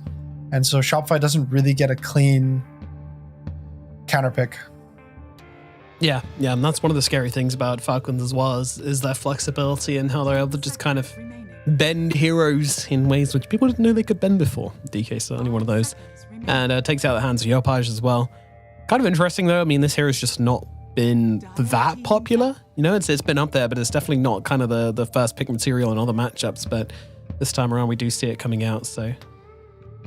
I did want to go back to the Viper ban. I mean, do you think this Viper ban was specifically for because they wanted to pick DK? Probably to some extent. I think, was the Viper ban before the starter? I believe it was, right? Yeah. Yeah, so it's probably more so for the Slardar, because Viper is really good for starter drafting wise and gameplay wise, because you break him in the game so he can't bash you. But also just that when you pick the Viper, the starter effectively can't go mid when it's not last pick. So basically, the Viper forces out a starter ban, I think, is how they see it. And you don't really want to play for starter. And so if you get to make them have to ban the starter because you ban the Viper, it's a win in terms of drafting. Interesting. Well, it certainly worked out for them as we come into the second phase of bans now. And yeah, Falcons. I don't want to say they're rattled, but they are taking their time over these bans, which is sort of interesting here as they set up for that kind of middle phase of picking. They want to pick a sup out of phase that does damage. Pause 5 is probably the easiest for them to pick. I could see them picking Techies. I think is decent for Hoodwink. There's like a CM as well, but I would like the Techies. There's also the Techies can flex. There's like Bane. It's another hero that actually flexes, and picking a support that flexes here is really nice because it doesn't force your carry and or your offlaner to have to pick a combo with that. Like either of them can be like, oh, let the Bane lane with me bot and I'll pick this, or let me lane with the top, I'll pick this. So it keeps your draft kind of open. And I think people are just valuing Bane a lot because it sets up on the map really nicely when people want to do this, like, let's farm everything and split push. And it's just a pretty stable, strong heal that scales well with the Ags. But Veno is a very good hero versus Bane. Ooh. Why really, so? The wards, you can wake up your allies with wards from Nightmare.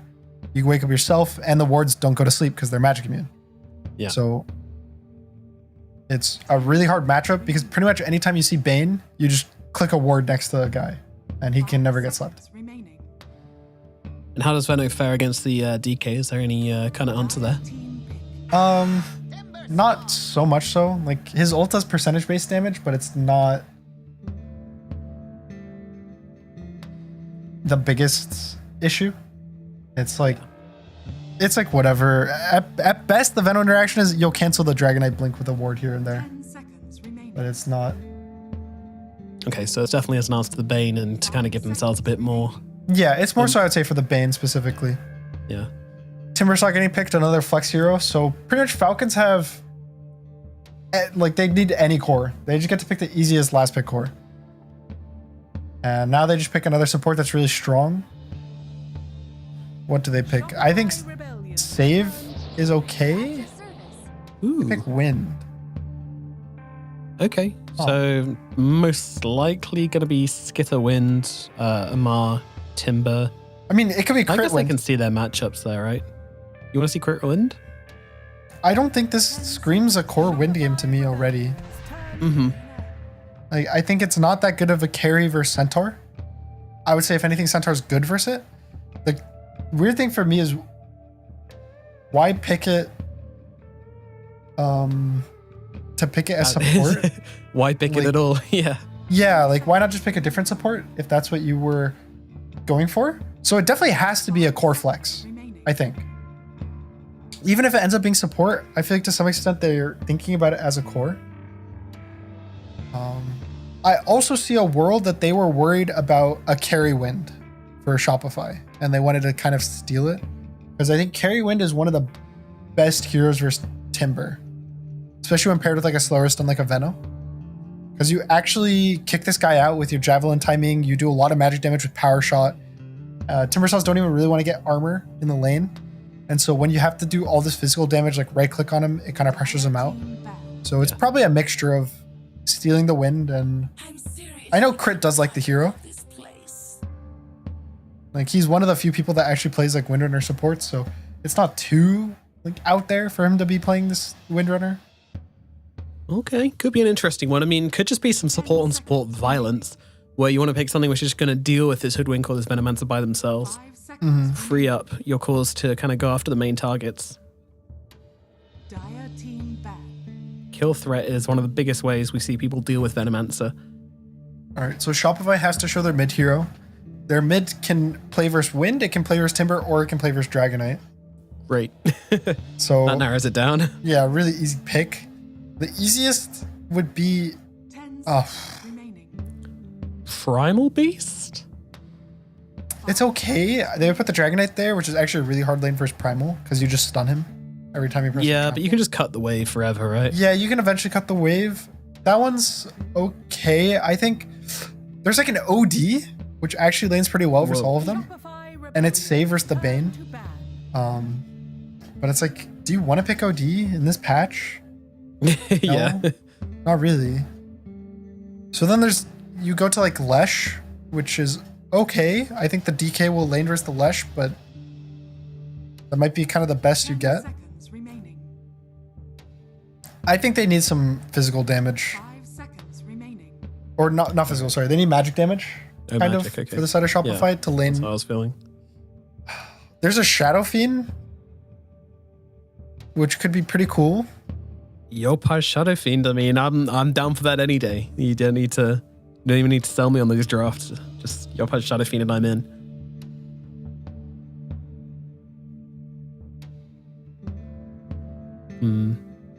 It's an annoying draft. It's a super annoying draft. Yeah, I feel like Falcons have. This is the Falcons drafting. They just pick such annoying heroes. And you don't know where anything's going. It's just a soup.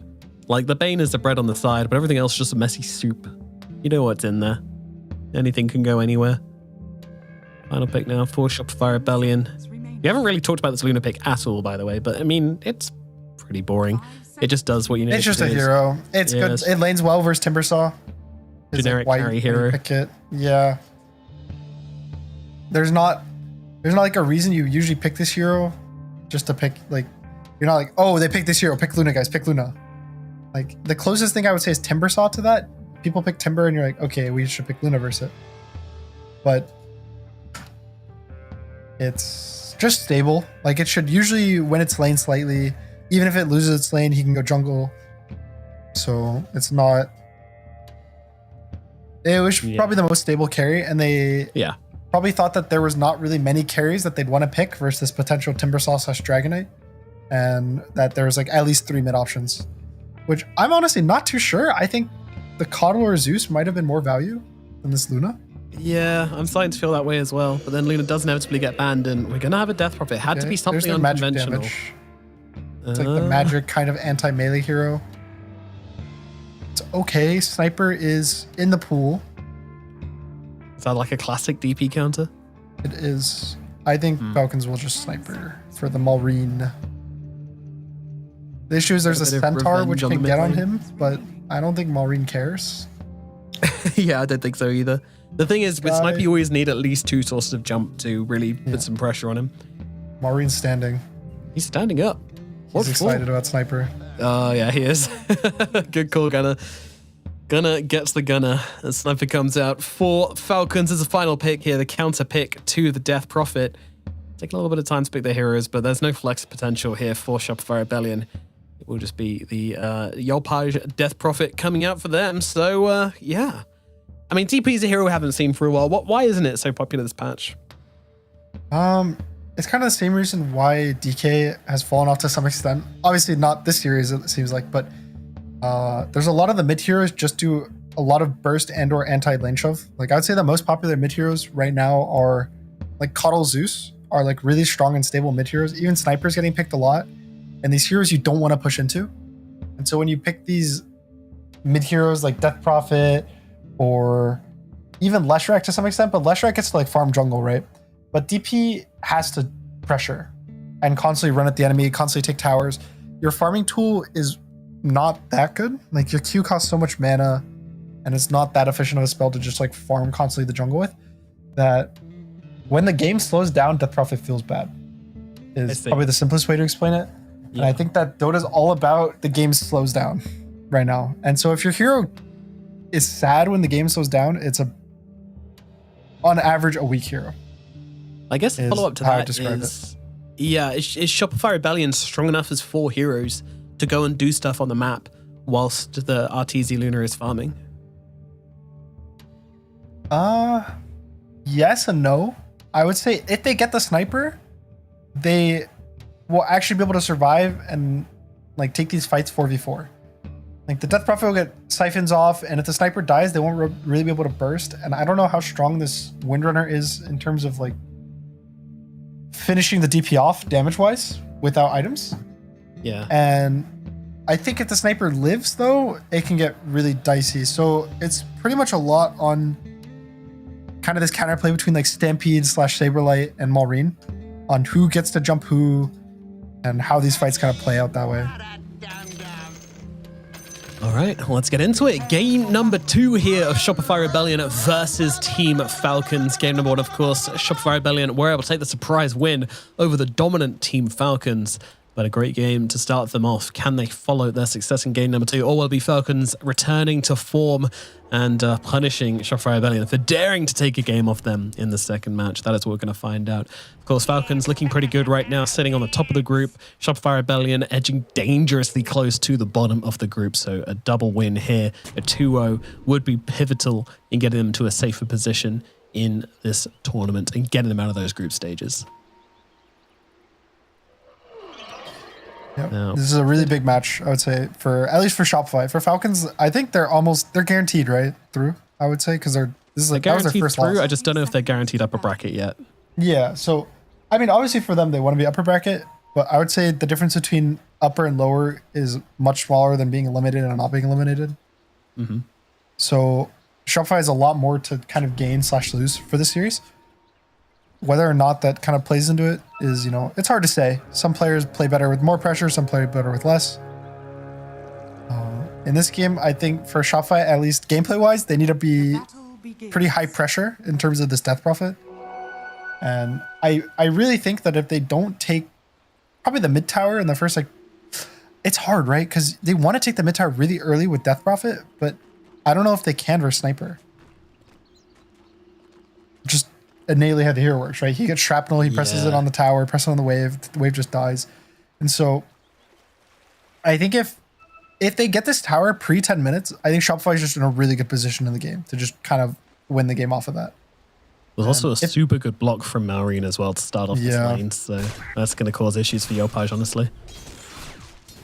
I think if they don't take this mid lane tower in the first 10 minutes, they have to have taken the safe lane tower at least and be pressuring the map to some extent. But if the game's just really slow with nothing crazy happening, I think Falcons is in a nice drafting position. Yeah, the backswing on the DP is going to... that wasn't an ideal script, so I'm going to lose 2 range creeps for that one. Yeah, the backswing for DP is really punishing against the 0 backswing of Sniper. It makes it kind of hard to secure CS against him. Yeah, pretty much. But, I mean, so far so good. 5-2 versus 5-2. Just the range creep difference, which is going to come into play when it comes to the gold. Meanwhile, Lamar getting Venomous Galed up down to the bottom side. Luna going to be able to follow up with a decent amount of damage. Decent beam coming down. Just both these silence are pretty chill for both sides. I think bot lane, if Amar doesn't die at this level 2 timing, he's just never going to die in this lane. I think, if anything, Arteezy is the one in pressure, with Amar just committing on him really hard. But he goes passive, so this lane should be pretty boring. And top lane is 2 strength heroes with 1 million HP. Just going to sit there. And so there shouldn't really be much just activity in the 2v2s. I think it's a lot of probably one of the 5s doing a gate play, like snaking gating behind Luna bot, or maybe the Veno gating behind the Dragonite top, but that one's a little worse, I would say. Just because it's you're ganking a Dragonite, and then he might not even die to being galed because the Centaur might not be strong enough. Yeah. So I would be scarier for Luna. That's what I think is the scary one. Snaking just going through. If he presses Nightmare on the Luna dies. Because the Veno won't have the Plague Wards early enough to take off Nightmare at this 4-minute mark. Because usually they go, I think 0 or 1-2-0, if I'm not mistaken, 2 points in Poison Sting. Okay, yeah. So no little buddies till later on for the Plague Ward. Be an issue. Mid, Malrine's doing relatively decent.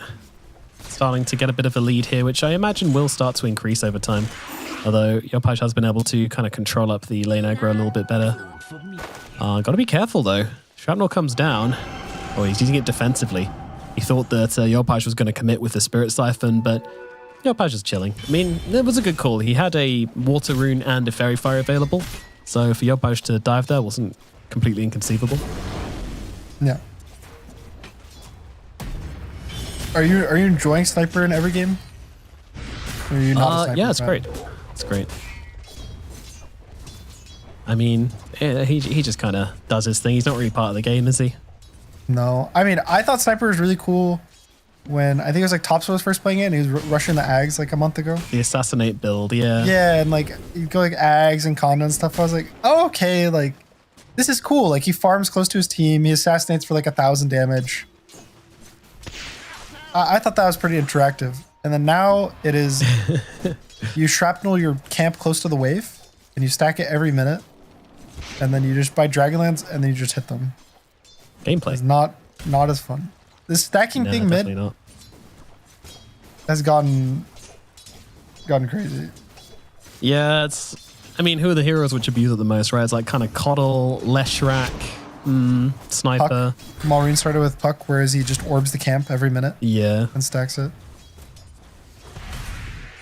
Yeah, I think they, I don't know, do you think these camps need to be positioned further away? But like, how much further could you get? They're already pretty far away from mid lane. It's hard. It's hard. Imagine just being like, oh yeah, just remove the camp from the game. It just doesn't move. Unstackable. Yeah. Make it a small camp again. True. I don't know if that'd be better or worse to be. I don't know, because you can kill them so easily. It's a problem. Like one shrapnel and the small camp's dead. Much less commitment. Kidtrack going for the double stack in the triangle. There's one way you can always edge out a bit of efficiency over another team, and Luna's always going to appreciate those stacks, but you can already see Arteezy kind of being chased off the lane now. Even to the trees, risky move against Timbersaw. Moving away from crit, more importantly. He gets galed up, stung up as well. I'm honestly interested to see how much impact crit has in this game. I know he plays Win. I just haven't really watched too many games of the Win pos 4.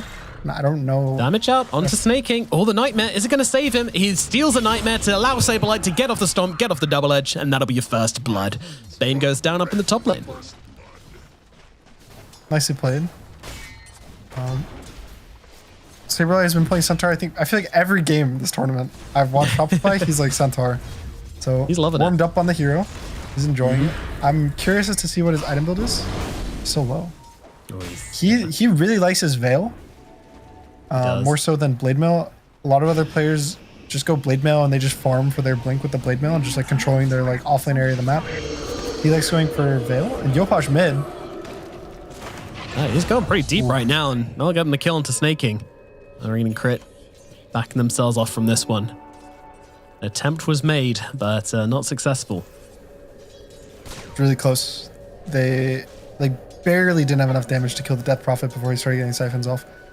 But the big thing about goes like that on Death Prophet are when you force him to pop ult, he TP's top actually with the ult to the on top Skeeter. lane, this could be huge, yes. Skitter's going to be the target. Kidtrack roaming across from the sidelines as well. Bushwhack is available, it has to land and it will, and that's going to give them the damage they need to bring down Skitter. Beautiful movements from Yopaj. That's really big. So the worry is that you force this Death Prophet to press ult, she gets like a kill and a support, and then now she's completely useless. She can't pressure, she doesn't do anything, she can't gank. But the fact is that he TP's top now, he uses his ult to get another kill, and it's actually a win.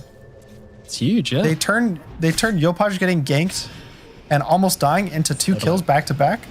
Really big for Shopify in this early game. Kidtrack's trying to do something, but a little bit too late to help out. Was away getting that all important wisdom rune, so they were like finally punished for hanging out in lane for like 10% HP for the last 5 minutes. Does go down. Yeah, I mean, this is all space for Arteezy as well. That's the thing. And we've seen what a Luna can do with free farm. We watched Ame earlier. Just have a completely amazing game on the Luna. Not off to quite the same start just yet, but we'll see. Yeah, they're actually losing this lane to the Timbersaw, which is not too surprising, I would say, just based on, I think that Luna's not that strong of a laner. And I think that Timbersaw is obviously a really strong laner. Especially when the Luna pos 5 is Veno. I think if this lane was like Crystal Maiden Luna, that's when it gets way harder for the Timbersaw.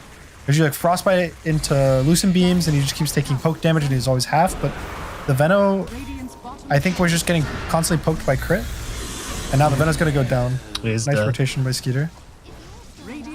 He's gone. This kill should lead them into a tower here on the bottom side. I mean, it always happens eventually with a Venomancer. He tries to just set up some plague walls or just throw out a couple of poisons behind the tower. I actually want to defend it on Shopify. They They're are two-man coming, smoking. yeah. This could be a really good fight. If they get this Timber Saw kill, it's going to be a lot of golden XP going their way. Even Skeeter is worth it just to take Skeeter's down going to be that target. Yeah, absolutely. They're thrown in with the Spirit Siphon, haven't quite got in with the Exorcism just yet. I mean, Amar is nearby, and they do see him. He's running away. The damage is thrown to Skittis. Kitrak gets that kill. Amar just hanging around on the sidelines, not looking to commit to save his buddy, but the rest of the team are coming over. Nice and that's a shackle. beautiful shackle coming out from Crit. The follow-up, though, it's not there. The Stampede comes in. Arteezy's able to get himself away. Shopify still losing nothing other than their tower right now. That was a really nice shackle. And the move, I would say it ends up not being that worth. They lose their tower anyway. They bring all their heroes. They get 1 kill. And Luna doesn't really get to farm the whole time. Like, sure, yeah, you get Skeeter. His game is now pretty bad. He's died twice now. But he's not really the biggest like win condition for that team. Like, I would say it's more so Sniper's like their number 1. Like, this guy was last picked, right? He's 24 picked. He's gonna have a really good game. He'll do a lot of the damage in the fights, carry them, and then you have a Timber Saw. So Skeeter, just get your blink, press blink stun, show up to the fights, like you're fine. Yeah. He has a very low responsibility pool this game, which means that these deaths on him don't really hurt that much as long as like Amar's not dying and Maureen's not dying in the ganks. Yeah, they certainly haven't been so far. Skitter happy to be the sacrificial lamb despite being the carry player of the team, but again, like flexibility of Falcons, it extends not just from the draft but throughout the game as well. It's the thing which Amar has always been bringing to pro Dota for such a long time now. Happy to step up and be that rich damage dealer on the front lines if you need him to be. Oh no, Skem got a hurricane. That creep is the funniest thing when it just randomly hurricanes some guy into you or away from you. Yeah. It's so silly. Funny. I thought it says it's like it only works when there's 3 heroes, but there's only 2. I feel like sometimes creeps just cast spells for fun. And like, I'm not sure if it was patch notes or something, it said like, oh, it'll only push you like away from enemies or something, and that's not true. That would definitely directly towards Amar. Yeah, as usual. It's an evil pigeon, that's for sure. Snaking smoked up. I think he smoked with Maureen, but there wasn't really a kill to be had, so Maureen just hit the jungle. I'd say that this game's gonna be quiet. It's not gonna be as action-packed as the last game. There's no Weaver to be running around making kills. And Falcons, I would say, is usually a pretty aggressive and active team. Like, they want to keep trying to look for kills. You know, in the last game, they pretty much just kept running at them and losing the fights, but they kept forcing the fights because that's how they kind of want to play. And this game, they don't really have a good way to force fights until the Skeeter Blink Dagger. And even then, I'm not expecting him to be this psycho, constantly running fights. Like, he's still gonna try to carry and try to farm and play the game. Yeah. And he won't just ruin his own game for fun. So for them, it's more of a, you know, slow the game down, defend your towers from the Death Prophet, don't get picked off by some random smokes like snaking. Is doing here, yeah.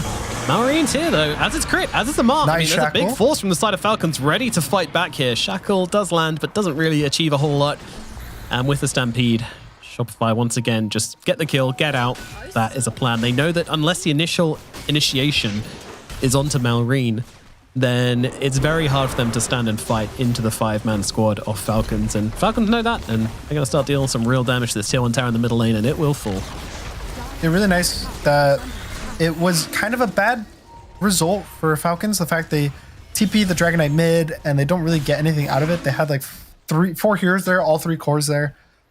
So they turn it into a tower push, which is one of the things that when all your heroes end up grouped together, if you get an objective really fast, it kind of makes it so that map play doesn't feel as bad as it normally would. And so now they're jumping Kitrak. He might just be dead. Tries to get away with the sharpshooter, but the assassinate comes back his way. And yeah, Crit's just kind of messing with Saberlight and with Yopaj on the sidelines. So he's going to try and TP out. Is successful in doing so. Snaking can't quite connect there. Yopaj, the little piggy, running down the middle lane. I mean, this guy is fast, but Skitter is faster. Closes the gap. Skem trying to help out. Throws down the ultimate. Throws down The right clicks, the poisons. I mean, it's going to spread to just about everybody. Needs to be a little bit careful here on Falcons. But Snake King coming in, trying to get the ultimate. Doesn't quite connect onto Yopaj. Yopaj's going to have those heals coming back to him soon as well. And the Falcons will be left empty-handed. The way Crit started that fight, he just ran up the high ground blind into the Death Prophet Timber, and then he pressed Windrunner and just ran away. Just Windrunner things. We're starting to see why he likes the hero so much, I guess. Yeah. Little He is awkward level now, 5, though. I mean, they're going to go into Yopaj. He has no ultimate. He's got Spirit Siphons. He's got a Stampede to get himself to safety. The Assassinate comes through. Doesn't finish the job, though. Again, just another Spirit Siphon. Skinner just keeps going in and out with these Spirit Siphons. 1 second Blink on Blink. Dagger going to be available. Blinks over Yopaj. Doesn't matter, though. Still closes the gap. Amar's here to finish the job. And Yopaj will go down. Now Kit Track's going to be the next target. Can he get the Wisdom Rune? Ah, he gets it. He can die happy. Did Falcons get both of their Wisdom Runes stolen? I feel like Crit is such a low level. Like he just hit 6 off of those kills. And it's still there. No, he took the 7-minute one. Oh, right, the 7-minute one. The 7-minute one, yeah. Crit took the 7-minute one. So, I guess just not having the greatest game in terms of XP. But what's Scam and Snaking doing here? He's actually got a blood grenade which he's thrown at Snaking. I don't know what this attempt is, but oh, he's making space for Arteezy to come through.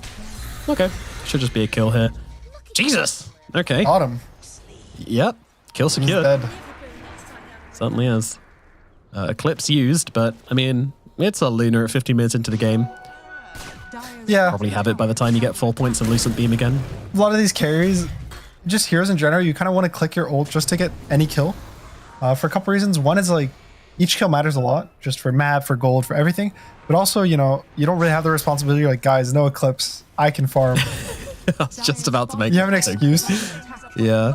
It creeps. You know, you void, you chrono like the pause 5 CM, and then you're like, oh, sorry guys, I can't team fight. I guess I have to queue up a Midas, sorry. I have to farm. Yeah. The classic. That's why you always got to play carries with like nice big cooldowns. Yep. Interesting that they're going for the steal here onto the Ancients on Shopify, but I mean, Falcons aren't going to know about it. Ain't going to be able to do nothing about it. Scam sleeping in the river. Didn't place the Plague Warden. He's just dead though? Oh, he's dead actually, yeah. That was a very aggressive, just like walking up. Oh, I think anytime you walk up with no vision, another, and he's got the Fiend's Grip available. This is just Yopaj dead. Yeah, he's gone. Malrine getting the double kill. Snaking setting up for 2 in a row for his sniper. That is. I feel like that was so just casual. Like they're playing around these power runes in the mid with no vision on the side of Shopify, and they're just walking to a ward. And they just randomly Return die. kill though onto Crit. Saberlight's just going to use this Stampede to try and get them both away, but not going to be able to do so. Skidder finds him in the trees, stuns out, and Saberlight will drop eventually. He is blinking one. Oh, hold. Malaya. He blinked up. They know he blinked up. Yeah, he's got nowhere to go. He's got no TP, so it's just a case of wasting time at this point. You can't get through that gate, my friend. That is not allowed for you, and Amar's here to deal the real damage. Welling Death is in, and Saberlight will fall. That was really bad for Shopify. All those deaths, just like random. Like I call it just very casual because it doesn't feel like they weren't making a move. They weren't just like holding an air on the map. They just like randomly just died one by one. And those are kind of the worst deaths. I would say Saberlight's the least bad because he made an aggressive move. They got a kill on Crit, and then he was running towards the enemy base, which is like, you know, wasting time, pulling them away from doing anything aggressive to your team. And so now it just starts getting good and or bad. If they get Malrine here because he's under a ward. This is a huge target here, and they will be able to bring him down. Beautiful bushwhack coming in from Kid Track. Nice setup there from Arteezy. No response from Falcons right now. They don't want to fight without their damage, without Malrine. Now, does this result in a tier 1 tower as well for Shopify? I feel like it should, considering how Arteezy's positioned right now.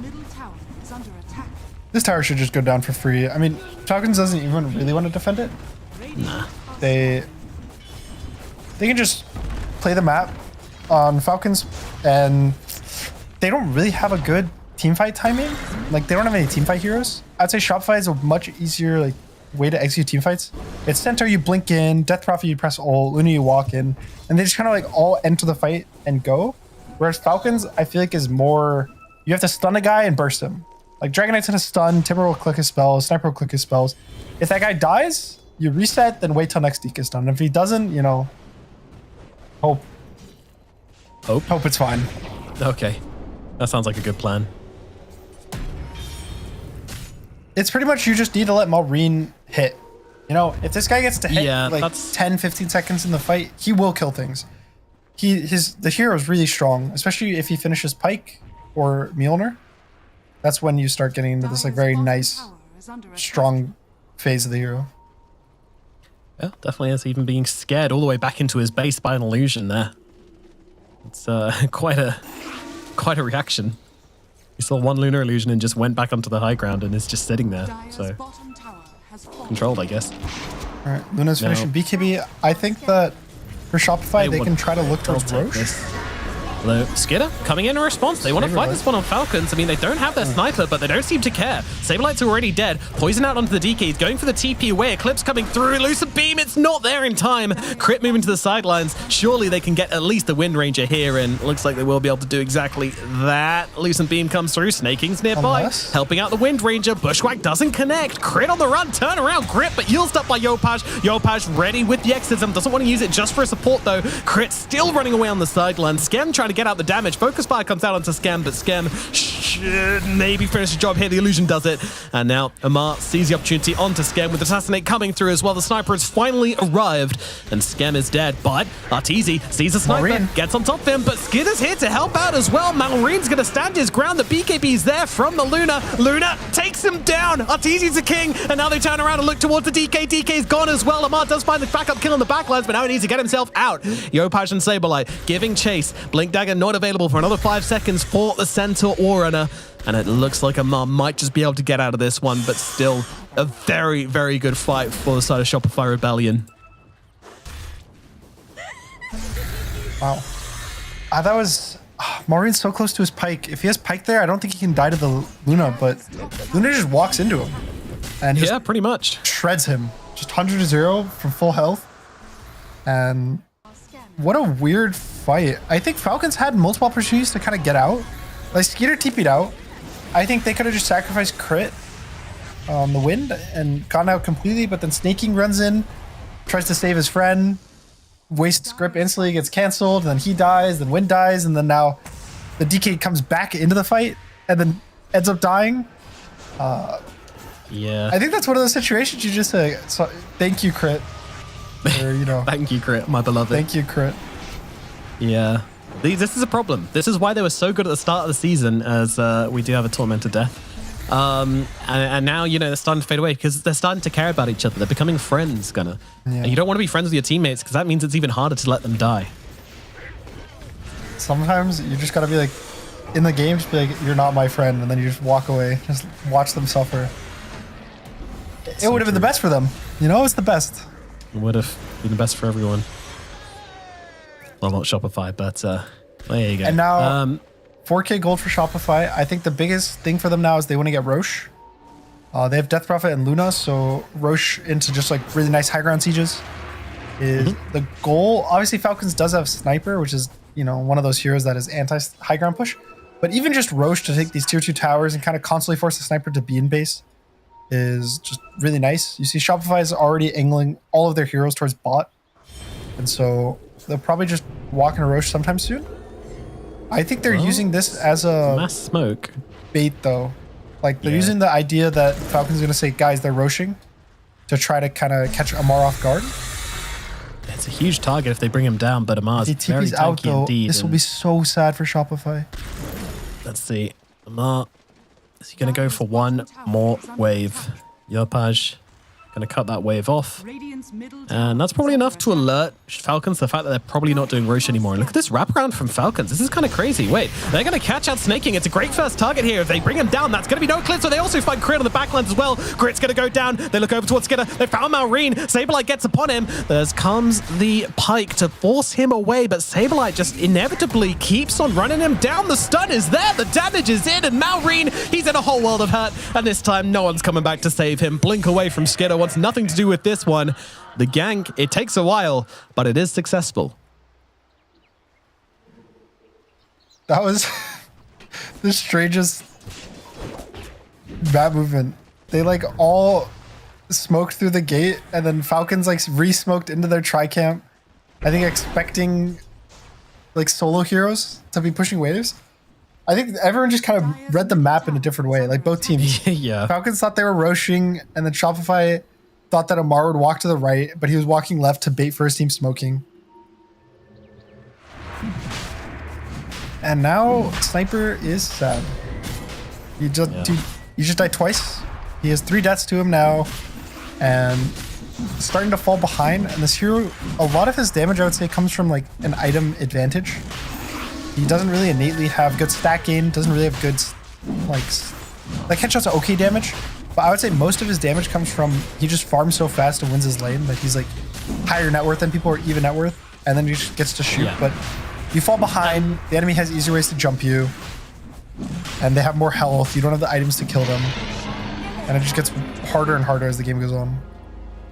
One thing which I can't remember who was saying in an interview, but they were saying that like any damage you get on Sniper is more valuable than any other hero because Sniper is always clicking in fights for the most part. You know, as long as people aren't on your head, you know, your range and your attack speed means that like you're always being able to get off clicks, and just compared to any other hero in the game, any damage item you get on Sniper is just almost always going to be used in the fight. So you always want to be that item ahead. When you right click once, you usually get to right click an extra like 5, 6, 7, 8 seconds. As opposed to a lot of carries like Luna, if you think about how she fights, a lot of it is walking around. Like she has to like keep moving forward for eclipse, or like obviously does her damage with like eclipse while moving, and she'll loosen beam while chasing and stuff, but it's not item damage, right? Where Sniper just sits there on the DK stun, he gets to right click the whole stun, even if they're forced. So we'll see. I think that he needs Mjolnir before they should take a fight again, which is about 800 gold away. And if he goes down one more time before this Mjolnir, I think the game just is really hard. It's still acceptable, I think, for Falcons, just because Shopify does have a high ground pushing team. They have Luna Death Prophet, and they can't really go high ground. Stampede used just to get on top of Snaking here. Snaking will be falling. It's yet another kill for Arteezy. Hand her up, by the way. A rough one. Yeah, rough series. 1 and actually. 7. Yeah, even in the first game, he was having a lot of random deaths across the map. I think Shopify is playing really nicely, noticing.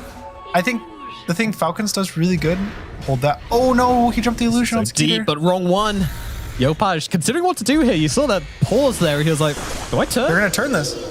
I think I'm going to turn. Yeah, blink up to the high ground. There's the Spirit Siphon coming down. I mean, Skidder, what do you do against this? No TP. You're slowed up to Oblivion by Skem, and no TP out available. He's going to try for the deny onto the Ancients, but that's never going to happen. And meanwhile, Saberlight, Arteezy, and Kitrak are able to find crit on the sidelines as well. So 2 kills going the way of Shopify Rebellion, and this feels like a very good map plays from Shopify coming out, and some uncharacteristic mistakes coming out from Falcons as well.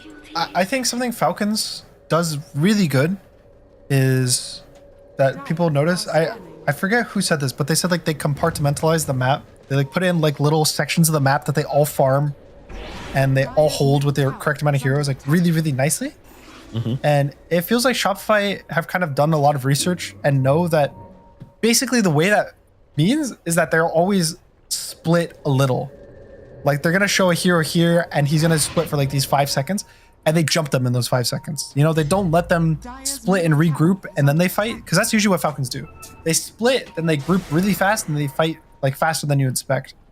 But it's really nice that effectively Shopify is just playing faster. Like, they're just playing faster Dota than Falcons. Yo, the bait on the Wisdom Rune, but it's so quick. But Arteezy is there. He's got the Glades out. He's got the BKB. He's got the Eclipse. Amar and Skidder won't last 2 seconds. Blink away from crit. He'll be okay. But still, big bait. Big play. And like, I don't know. I just didn't expect Shopify Rebellion, like, not to disrespect them at all, but for them to be like outplaying Falcons like this, just baiting them and catching them out with these sort of map moves is just great to see for this team as they're running down Bane, desperately trying to go for the Invis rune, but yeah, that ain't happening, Snaking. He'll go down again here. They still have Aegis for about a minute. I don't know if they can really go high ground. Just a fun hero sniper. It's the same thing. You're versus Sniper or Coddle or Zeus. This guy's enjoyment of the game is delaying the high ground forever. But if Malrine gets caught here... Not again. Same place as before. Where are you, Malrine? He's gonna get Seal caught. Totem. That's No gonna TP need on more him. than 10 that. seconds. Yeah. Do they see him? Yes, they do. All right. Bye, Malrine. They can just go high ground off this. Like, none of the other heroes on Falcons do anything for high ground, so they'll probably just take this Tormentor and just start walking to the tier 3 bot if they want. It's kind of awkward Tormentor. It is a little awkward. Okay, never mind. They're too low. Okay. It is mode farm. Was that worth better? The Tormentor, yeah, I think it's always the thing that it's like, you know, from the outside perspective, you're like, you can go high ground. Even in the game, sometimes you think it, but I would say 90% of the time, if you just don't go high ground there, it's the correct play. Sad truth about Dota in the current state. Yeah, it's like, yeah, I can say like, oh, they should have went high ground, but going high ground is like an 80% chance for some crazy thing to happen, that they dive too far or they get poked down and they die and the Aegis is going to expire at a bad time. And they can just back and they can just wait till they get like 2 more kills or an extra item or the next Roche, and then they can go high ground. And it's just so much simpler. Big blink from crit. Illusion's doing the pushing for them. Arteezy, no more Aegis, meaning he does not want to show for this tier 2 push. They do have the burst, they do have the damage. Shopify certainly willing to jump somebody here, and yeah, Nopage just kind of sitting on the front lines. Again, Amar jumping far. Here's BKB. Ooh, nice blink from Skeeter to dodge Saberlight's initiation. Falcons are just kind of poking. They're trying to bait out a fight, and it's just awkward. It's going to be... I mean, it's just Spirit Vessel, you know, Poison is out onto the Sniper though. I mean, this is going to hurt. Illusions from the Lunar as well, like, get away from those. I feel like their poke is just worse than Shopify. Like, obviously they're down a lot of gold, so the poke's gonna feel worse because they take more damage, do less damage. But just hero-wise, I think, you know, there's just gonna be some casual Lucent Beams, some casual Hoodwink spells. Even the Veno is just... The way the Plague Warriors are is like, as you move in slower and slower, you just get more vision and you slow them more because there's more random Plague Wards everywhere. Yeah. And for Falcons, it's bait way more committal. Doesn't work out though. They really don't want to run into Shopify's map, so they're just really trying to dangle Amar, but not working out. So they're going to see if anybody comes to try and defend this. If not, the Dragons will likely take the tower. They will probably just try to trade this tower for their safe lane tier 2 and just farm the map. I don't think there's any items that they're really close to. Looks like Malrine's deciding between Shard or Mask of Madness just to try to find burst. Amar is going for a Veil, which I think could possibly help, and Crit just finished his Shard. But these items aren't really like go time items, you know? They're not like a BKB, they're not a Daedalus or something like that, or a Blink. They're kind of just set up onto Saberlight here. That is going to be their target, but Arteezy is hit by Bump, but it's not enough. He's already dead, and the call is to get away, but the Gale, it's doing work. It's heckin' windy. They'll have to back themselves away, and Arteezy is able to do that. Yopaj considers TPing, decides against it. He's just going to have to run himself out the normal way as Luna goes for the BKB TP and will survive. Little bit of an awkward getaway, but successful. 4 heroes do survive. Saberlight loses his life. Falcons, they claim back a large part of their map from this play.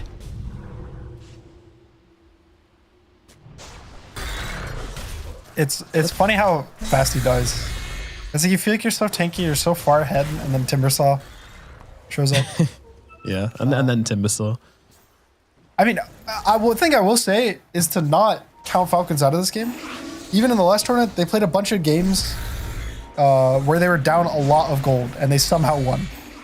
I think they kind of have this similar magic to Extreme. And I think the biggest similarity between the two teams is I think they're the best team fighting teams right now, along with Spirit. I'd say those are the three best kind of like team fight teams. And which is why, you know, they're probably the three best teams in the world. And so if Falcons finds a way to kind of like delay the game, get some random ass team play where there's no BKBs on Radiant. Back into the enemy team, but with Arteezy to follow up there, they've lost 2 already and make it 3 as Snaking goes down. Now they're looking for more. Malreen's going to be the next target. He's already taken so much damage. Saberlight's here to follow up. Double Edge comes in, damage comes out, and Malreen has fallen. Yopaj does die on the backlines to Amar, who is taking a trip to the enemy fountain. There's a courier upon him. Kitrak is here, and he's going to be able to run him down. Although he's got to be a little bit careful. There is a lot of damage here. The 2 supports, once again, just trying to bully poor old Amar. And slowly but surely, they will whittle him down. Saberlight coming on through. The pre-stun is interesting, but it doesn't really matter. Slowly but surely, he will die. Bye, Amar. And, yeah, 5-man team wipe. It was, unfortunately, one of the best circumstances you guys for Falcons. Because they had baited out the BKBs like prior. Remember on that top fight where they killed the Centaur? And so the BKBs were still cooldown for like 20 seconds on that jump. 20, 25 seconds. But they weren't actually able to get into the fight. Amar, I think, didn't have Blink, so he wasn't able to just insta-burst Death Prophet. And then he wasted the whole fight chasing Death Prophet. And at the same time, Malreen doesn't really get protected, so Luna just sprints at him. Death Prophet just is kind of a bait. Like, Luna's the one killing the sniper. Roche, and I think they're going to get it just in time. Yeah. Was about to start running across the map, but they had a lot of damage to bring him stuns. down, and they have stuns, yeah. That's my favorite thing, just you stun Roche when it starts moving. Yeah. It feels so fun. It's like a little mini game. You have to like tell everyone to start like, you know, not stacking their stuns and who's stunning first. Or you have like an Earthshaker and you tell them to fissure it. Yeah.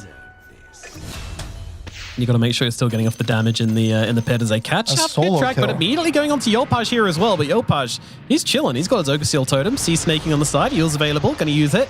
And Snaking is going to take yet another death in this game, reaching double figures now on the Bane. Kitrak might find Skeeter. He has no Manta. Oh, it's a little tricky, but Boomerang does miss. So Skeeter gets to blink away to the low ground. We'll be right for the time being. So also in the top lane when that was happening, Kitrak literally just solo killed Crit. He has Nemesis Curse, and Crit just exploded to the damage. Just pretty much just one shot. And now Hoodwink is effectively a core. Like, he's a core. He's not a support anymore. So Shopify just has 4 cores, whereas Falcons has like 3. I think this wind hasn't really had the impact I think they're hoping for. And the Bane as well, I think the subs for Falcons have a very big difference between the subs for Radiant. I think Kitrak on the Hoodwink, this was a first pick Hoodwink. And he's just running around the map, getting catches everywhere on the map, even solo killing heroes from time to time. And I think the Falcons sub duo is just having a much harder game, which I think also is just hero based, but it's also the early game didn't go as well for Falcons. Yeah, definitely. Crit, he's had some nice shackle shots, but ultimately it's kind of just hard to have as much impact in a game like this versus the heroes on the enemy team. And Skim's been super annoying just getting out these poisons inside the team fights. He's also picked up a full Aghanim Scepter now as well, so Poison Nova's going to be available as well. It's a super scary one. There is a bit of shenanigans happening in the top lane as Saberlight's fighting with Amar, but Amar is pretty good against strength heroes. So Saberlight, well, he's going to pop the BKB and try to turn it around, or maybe just help himself survive. Feels really bad. Just has to waste a BKB. Amar's game is really good. Is the one redeeming factor for Falcons is that Amar's playing really good. He's really high level, really high gold. He's ahead of the Death Prophet. You know, we can't really compare to Luna. I would say Luna just unfair, but Yeah, TZ looks like he's playing a different game right now. Yeah, he just has 10,000 more net worth than the Timbersaw. And now they really want to jump. They have a ward. They see Skeeter. Quick blink. I mean, I can't believe the reaction is of some of these Falcon players. Every time I watch them, that's always mind-blowing. How quick they are. Blinks, BKBs, and whatnot. So, choices, do they ever go high ground versus Sniper? Yeah. Not yet. It's a tricky choice. I mean, they do have themselves an Aegis, but at the same time, you're also waiting for Saberlight to have his BKB back up as well. You don't really want to go high ground unless you've got every single resource available to you.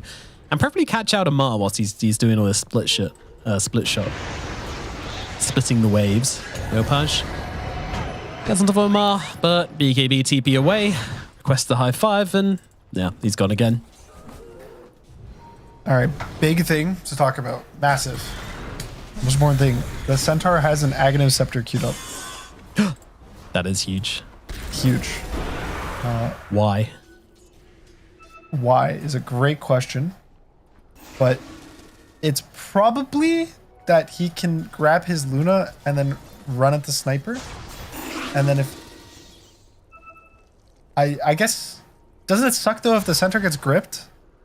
Kinda. Because then you two can jump heroes are out, kind of can't you? gripped. No, you can't jump out. You can't jump out. Oh, you're locked in. You're Damn. locked in. You're ride or die, quite literally. Yeah. It's like 8 Okay, seconds so- of being in that cart.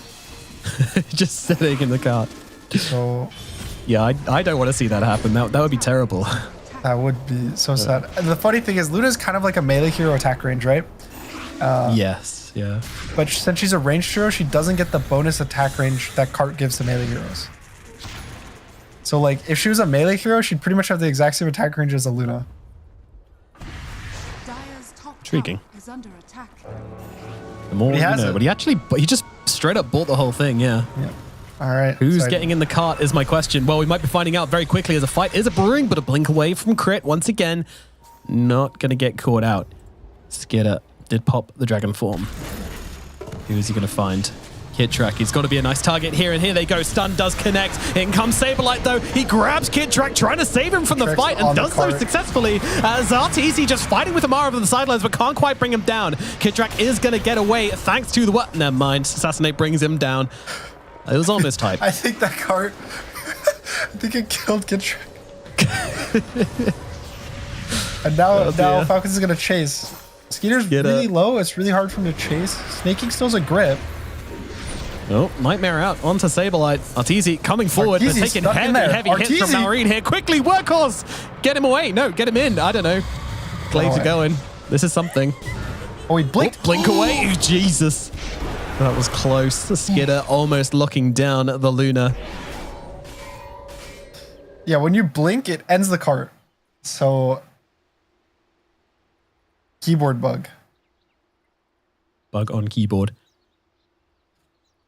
Yeah, that was okay, terrifying. well, you wanted to see Workhorse. We saw some Workhorse, and yeah, that's that was pretty scary usages. But I guess it kind of worked. Why did you think it got Kidtrack killed? Because it looked like he saved him.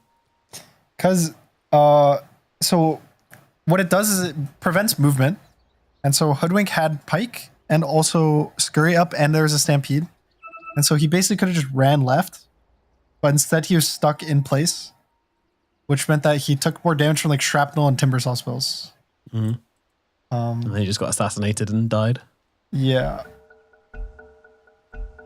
So it's like you don't really want to use it on these like squishy heroes. You want to use it on like the heroes that just need to keep staying in there to do damage. Like you wouldn't want to use it on a Zeus. Noted. Because he wants to like run away from the fight and kite spells at max range. But like a Luna, you know, this guy can run in. I kind of want to see it on Yopaj, you know, get him in there, get some spirit Yopaj, that one's a good cycles one off. too. Yep. Yeah, I'm down for that. I'm worried about Luna. I just feel like it'll end in tears. What, the Centaur eggs? Yeah. If you scoop Arteezy up into that cart, then I don't know, he'll find a way to clip him or something. That'd be really cool. I'd be excited if that happened. I don't know how you would do it. I'm trying to they'll find a way. I wonder if you could force and then angle your force that you leave the cart on the cliff behind you and then you stop moving? Or maybe you can just reverse into it like a dump truck. Is under attack. I'm not sure if the cart adheres to the rules of the, physics, mortal realm. I don't think anything in Dota really does. True enough. All right, snaking with the shard. Yeah, it's kind of not super exciting. Can be kind of good against the lunar illusions if they're all kind of... It's cool. It's a cool shard versus just illusions in general. Like, if you've ever seen it versus like a PL, Bane will just full heal every time he presses Brain Sap. Yeah, that's true. But the lunar illusions, he's been splitting them up pretty much every time. It's been quite useful for baiting out a couple of cheap abilities. All right, Refresher Orb finished for Luna.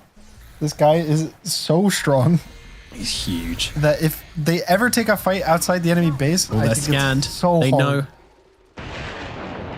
But they do connect onto the Bane and immediately drop in with the Eclipse, but Eclipse not really connecting onto anybody, and Malreen's going to be able to take a few shots here onto Arteezy. So Stampede will be used just to get them out to safety. And that will be that. Just a clean kill. I say clean kill. I mean, Eclipse and Stampede was used. It was quite a big commitment for a Bane. No high ground, just though. Happy on his high ground. When will Radiant go high ground? Is that a URL you're investing in right now? Or? Yeah. How long until the team goes high ground? It's just, you look at when the game starts at 10k gold lead, and then you have to see how much gold lead till they actually decide to go high ground. Yeah. Roshan is the consideration right now, and Falcons are pretty deep, and they're actually going to look onto Skem here. Skem could be a great target, of course. Going to release that poison over as he goes down. He tries to stay from the workhorse, unable to do so. No cart for you, little Venomancer. And poison over not really doing enough to dissuade Falcons, so now Falcons being a man up may be looking to keep this fight going. If they can delay good Roche, info. Nice initiation. Yeah, Sableye stuns up onto Skidder. BKB out from the Luna. I mean, it's early, but he's got the Refresher and immediately blinking past, looking for the backline targets. Skidder is gone, and Crit is going to follow him to the grave as well. Dude, under the cover of these BKBs, with the shards bouncing around him, the Moonglade bouncing around him, there is nothing they can do about Arteezy. Nothing at all. And they're going to move it to the top side of the map right now. Maybe claim their free snaking kill as they go. Oh, nice blink. He lives. I forgot he's a Falcons player with Blink Dagger. You're never catching him that easily. Damn, they want death number 13, it seems. And whoa, Malreen just waiting for Malreen. Unloading an entire mag into Arteezy. Here's another BKB. They can just go Roche. Let's go Roche, yeah. This chases up for fun. Chase. It is a little bit. So like literally just spamming the workhorse. It's good. For his own mobility and to scoop up his team. Yeah, it's just a 24-second cooldown Stampede. Yep. So you just gotta click it. I think it does all the effects of Stampede, like the damage and the slow. It's just like a normal Stampede. So it's even if you don't click it on your allies, it's still a good Ags. You just click. Fair enough. Falcons approaching the pit. Crit leading the charge once again. Gale available. Snaking in the trees as well. But Roshan very low. Amar jumps in. Can he steal this right now? It is on the deck. Arteezy is going to be the one to pick it up right now. And he gets the cheese. Amar, what did he get? I'm not sure he got anything from this. He got the Ags. He got the Ags. He's used it immediately as well to give himself the extra strengthness inside this fight. Sableye, BKB, TP away. They want nothing to do with this Arteezy. one. Falcons going to... Wait. This is the biggest target they can get, but he blinks past him. Oh, Crit. Oh, Crit. A huge misplay from Crit. I mean, he just doesn't catch until the last second. Arteezy getting away with murder there. I mean, if he gets caught out the once, he's definitely dying the twice. Yeah, no BKB. Oh my, if Amar got the Aegis there, that's also just, they can just commit the fight really hard to going forward. That's like a 6k gold swing. Just because he picked the bags on Amar. Yeah, true. It's a big chunk. Immediately eats it up. Gets himself reactive armor. This Great guy items as well to is have. trying to 1v5 his heart out on Timber. Like, he's doing everything. He really is. Getting into the pit at just the right time, but gets the Roche kill, gets the Aghanims, doesn't get the Aegis, doesn't get the cheese. Yelpaj cut down by the sniper in the middle of that fight. Finally, the Death Prophet counter coming into play. Finally. Only took 50 minutes. So, Falcons, I'm going to be real. After a fight like that, you kind of get to like catch your breath. Like slow down. You know that you're actually able to fight them because the game's getting later. It's getting closer to 50 minutes. This gold lead's mattering less and less, especially when you have a strong hero like a Timbersaw. When you have this like one really, really strong guy and the others are like kind of getting there, the game feels a lot easier because you know that the Timbersaw is like similar strength to the Luna, that it's not RTZ just one-shotting the entire team like it was 20 minutes ago. Yeah. And so the game's honestly not in too bad of a state for Falcons. I think Shopify is still pretty happy with the game state. It's just this high ground, you know? It's like, when can you break this high ground? Like, Falcons is never giving them an opportunity to get random kills on the map that matter for high ground push, right? And the times that they were, I don't think Shopify was really able to capitalize on it. Like, the 2 times that they got Maureen, I thought it was just too awkward of a situation for them to go high ground.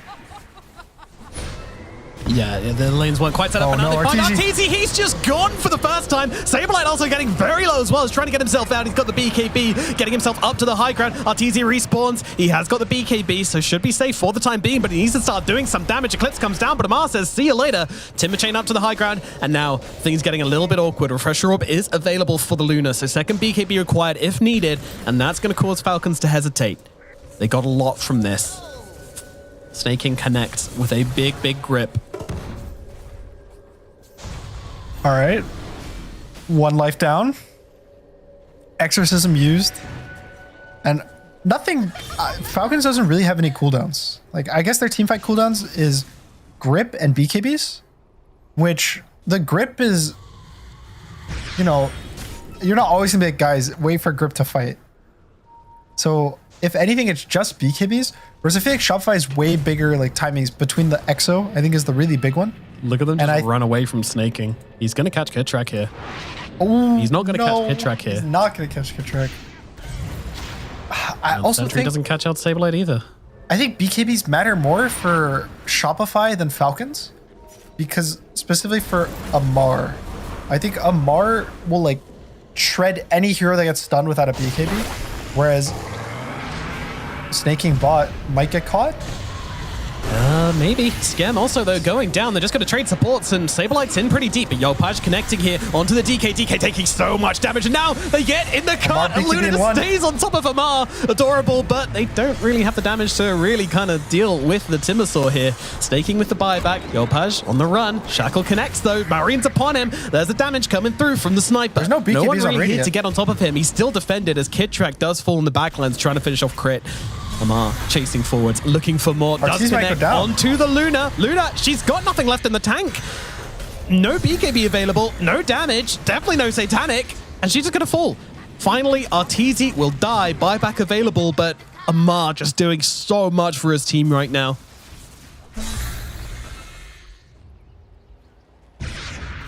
He has a sheep queued up. I wonder what he's gonna swap out for the Hex. He just queues up an overwhelming blink, I guess. Because you don't really want to swap out any of your items. Like, all his items seem so kind of useful, I think. Eternal Shroud at 50 minutes, still good. Yeah, the item's just broken. Okay. Especially when they have so much magic damage, it kind of just gives you mana. Like, he runs into the Luna and the Veno, and you have an extra 800 mana to fight with. Which just feels really nice.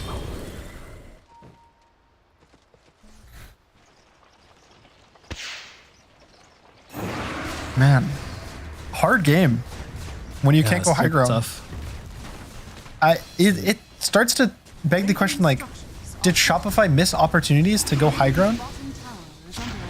And you start trying to think back, and we had that one moment where they ran away, and we said, well, 90% chance it goes wrong there, but 90% chance is better than nothing. Which has ended up being the case, but I don't know, a lot of things to look back on here for both teams. It's been a crazy 50 minutes. Skidder in deep, 4-staffed out. They've already taken the melee barracks, and that is the first barrack that has been taken this game.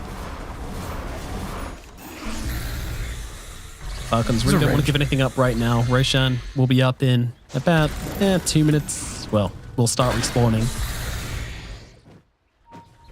The game is now... I would say Falcons is ahead. I don't even think it's like an even game. I think Falcons is, stronger. They've won the last 2 fights, I would say. And Timbersaw is scaling so hard. He is a monster. And Shopify... All right. I think that's what they needed. They needed a Rapier on the Luna. And they have it. Arteezy, Luna, Rapier. Arteezy needs to go ham in this next fight.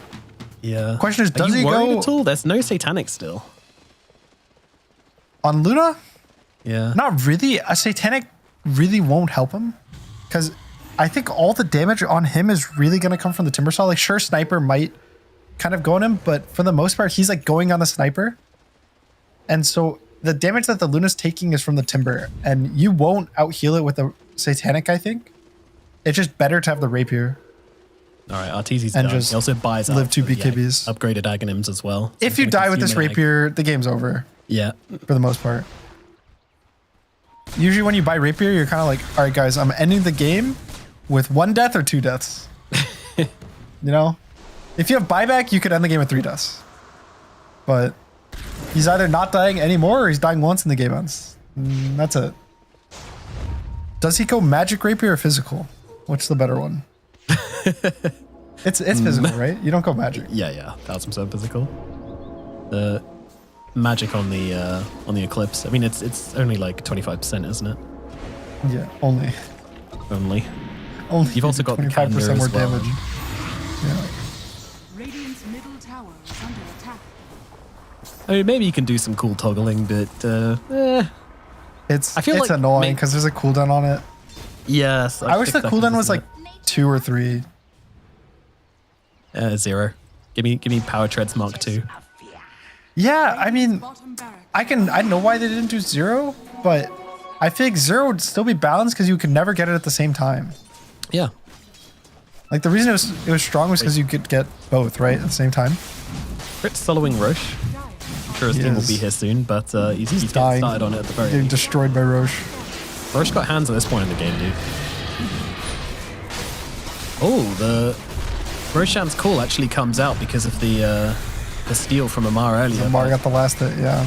Yeah, they run into the other side, but they're not going to get there in time. Is that a grip? Okay. Just grip Roshan just to make sure he's not going anywhere. Keep him in place, stop him moving. And, well, Shopify at the very least are going to see if anybody comes through the portal, but that ain't happening.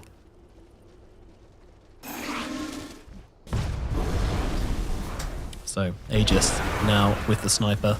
All right, okay, never mind. I was gonna say, does Shopify try to set up for some crazy, base race thing? But I think that's way too all in, especially with the Rapier. All tier 3s up, that's not gonna work, is it?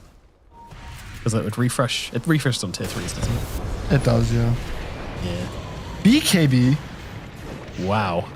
Arteezy is. I mean, he's respecting Falcons. I mean, you don't want to lose his Rapier, but you just shouldn't put yourself in a position where you have to click it like that, is the issue.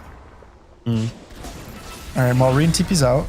Maureen knows high ground sucks, so he goes to defend his own high ground. Returns to his rightful place, king of the high ground. But they see this now, and they're going to go. Immediately looking towards the Timbersaw, but he's just out. How can they do no damage to a Timbersaw? You have Rapier on Luna.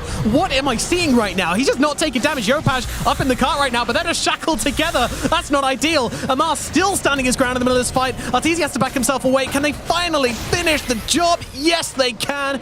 Amar goes down. And Yopaj already looking for the +1, and that is going to come through. Crit falls. Buybacks available on 2 out of the 3 heroes, which just died.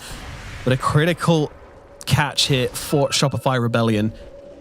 Dude, how much damage did this Timbersaw take in that fight? Did he even take damage? It's probably 500 damage he took. I don't know. I felt like he wasn't taking anything in the whole fight. Absolutely absurd, but yeah. That's the issue when you TP back, right? And they see you on the map. They see Maureen top and they instantly jump mid. And they know that there's no way for him to connect to the fight. And now you can force buyback out on Amar. I'll certainly try to. Or can you? It's a little tricky because you don't really want to put your Luna in a position where she's shoving high ground. Yeah, and the other thing is Maureen has Aegis and buyback. So it's like you don't... If you dive in to kill him once, they'll all buy back. And then even if you somehow kill him the second time, like through their buybacks, he just will buy back and keep killing you because you're in his base that deep. You used everything. Yeah. No Exorcism, no Luna. I think they're realizing now in Shopify they ain't getting no buybacks here unless they really want to commit to this. Also, creeps inside their base. Luna TP's away. Everybody's out. All right. Don't do the reverse, guys. Shopify, get out. Your carry has shown TP'd. Yeah, Saberlight is taking an outpost. That is interesting. He has got himself a Stampede, though, so should be able to get himself away. Scam just backing him up. TPs are coming from Falcons, but would be nearly enough to help out Saberlight here. All right, 60-minute items in 2 minutes. Falcons are approaching, though. They don't want to wait for no tier 5 items. They still have the Aegis for 2 minutes, so yeah, that's it's true. like Maureen gets a jump. There's a nice Saberlight here. Oh, That's a lot of damage coming out onto Maureen. My goodness, that's going to be the first life. But now the grip comes down on Saberlight. Saberlight taking a lot of damage. Yopaj unable to do anything really to help him out here. So he's going to fall for that Aegis. And no buyback critically for the Centaur. 300 gold off. Oh no. I mean, they don't know it, but at the same time, Falcons never been much of a team to give teams a chance. As Kitrak also getting caught out here. Kitrak is gone. Buyback is available. Arteezy BKB forced in the bot lane. Oh yeah, he's got the refresher. They're kind of just getting everything right now. They really are. Falcons, they're putting on the pressure in Shopify. They're just starting to crumble. Falcons. They have creeps coming mid. Yeah, they'll be here. Maureen with a Moon Shard, with the Mjolnir, the MKB. But in they go! There comes the Eclipse out onto Yopaj, sending Yopaj deep onto Maureen. Maureen trying to save through, and he's actually going to live with the Satanic. He's up to full health. Arteezy, he's in trouble. He needs to get away from this sniper right now. His BKB is gone. He needs some help. The Assassinate's coming through, but it won't finish the job. Lincoln is there to blink away. He lives. I don't know how, but he does it. And also, the Death Prophet gets away on the sidelines. I mean, this is one hell of a delaying tactic, but it seems to be worth it. But have they used the resources? Because Falcons don't really need to worry about resources. They don't need to worry about BKBs. No cooldowns. You said it earlier. Yeah. Oh my god, it's so close. I can't believe everyone. It was so close for everyone. Yeah. Arteezy so close to dying. Yolpash so close to dying. Skidder so close to dying. What a game. Falcons, can they finish this up right here? I mean, 10 seconds till Saberlight's back up, and I think they just play for the items. I think so. There's some really big ones they can get the tier 5s and then go for the finishing blow. Let's see, Maureen, what do you got? They will be split for a bit here. I don't know. Ooh, not getting anything from those Ancients there on Amar, but he steals the Ancients away from Shopify. That's going to be an annoying one. They're going to try to kill him if he goes for this greedy one. Never mind, he reads. Wait, Book of Shadows is what the sniper opts for. Huh. Okay. I mean, surely all of them had to be really bad. You'd imagine so. I guess he didn't get Stygian or Pirate's Hat. That's at least, and probably not Apex either. Yeah. Book of Shadows. Huh. Okay. Skeeter did get Pirate Hat. They're still waiting on the other 3. A Seer Stone actually on Snake King, which is really crazy. Like that's... And Seer Stone as well in the Luna. Ooh. Seer Stone Luna? Okay. All right. I actually like that one. The Blink and the Q is like really far. Like if you ever... range. Yeah. It's just kind of Arcane funny. Blink being... Or have you ever had Arcane Blink and Seer Stone? That one is crazy. But even just with the Swift Blink, it basically enables you to like enter the fight from anywhere and just press Q from anywhere. So it also gives you true sight or of like an area, I guess is what I mean. You get to like see where they are. You get to see the sniper for the initiation on the Luna. So it kind of helps them play these fights. It's 2 Pirate Hats versus 1. But their base is sort of being taken by the Dragons right now. The barracks aren't looking so pretty, and Skidder's going to come in and finish the job. Pirate's Hat, DK, doesn't mess around with buildings. No. Range Amar still has lost. not picked his tier 5 token. He just has it in his inventory. Who? Amar. It's interesting. Maybe he's holding it like he holds his ulti as they jump forward here onto Saberlight. Saberlight's just going to get taken down immediately. This time he does have the buyback available, but they've got to back themselves away. Amar is coming and he is mad. That Aghanim's is going to run out, leaving him, I mean, some would say exposed, but more sensible people would say absolutely fine. This Timbersaw is not approachable. And Malrine gets to work on the buildings. The Eclipse on the back line. God, he takes almost 50% of HP. Yeah, the Eclipse is doing work. Bane's Once dead. again, used onto Yopaj, just sending him through. Snaking's out. Crit as well. Also going to get taken out here. No buyback on the Bane critically, and they find Skinner as well. Big kills coming up as Saberlight gives his buddy a lift over towards Malrine. Malrine has a TP out under the cover of BKB. He's going to be okay. Amar also going to be able to TP himself out in the tree lines on the side. So 2 heroes escape, 3 lying dead, 2 with buyback. What can you do now on the side of Shopify? Second Rapier queued up for Arteezy. Buyback available as well. So even if it goes down the once, you can come back with another Rapier for round 2. I would imagine he doesn't load up with the second Rapier. That would be sort of... You can just buy it if he wants, but yeah, there's no way he has 2 in his inventory. He doesn't need it. No. All right, Yeah, this armor? combo is so sick though. Like the Arcanist armor, interesting. It's Sending really the good. DP in with the Eclipse on him. The is Eclipse, just, yeah, just to burst the so hero. good. There's no Lincolns on Dire, so this like Blink Hex is just amazing. And there's no mirror shields either. This, I'm struggling with this Book of Shadows pickup by Maureen. Yeah. That's like the one thing I always wish that you kind of get to see what the options were. Yeah, for sure. Hold that. No punch, though, Maureen. going in deep. Oh my god, Maureen! You don't need to worry about Wait, this he didn't swing. die. Maybe you do.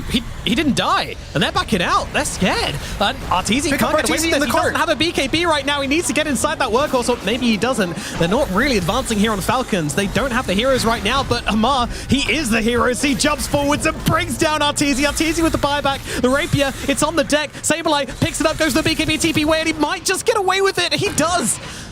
Oh my goodness. Survives, drops it in the base. Rapier saved. But Arteezy's buyback has been used, and Diopaj's going to have to go for the BKB TP out as well. Good lord. I mean, Amar just all by himself jumps into 4 heroes, brings down Arteezy, who was already kind of low. They don't get the kill onto the sniper. They don't get the buyback on the sniper either.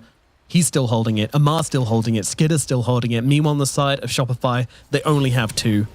Yopaj and Scam. They have to make these buybacks work. All right, Falcons. there are now 3 Rapiers on Radiant. There's 2 on the Luna, 1 on the Hoodwink. Oh, Hoodwink has one. Cool, neat.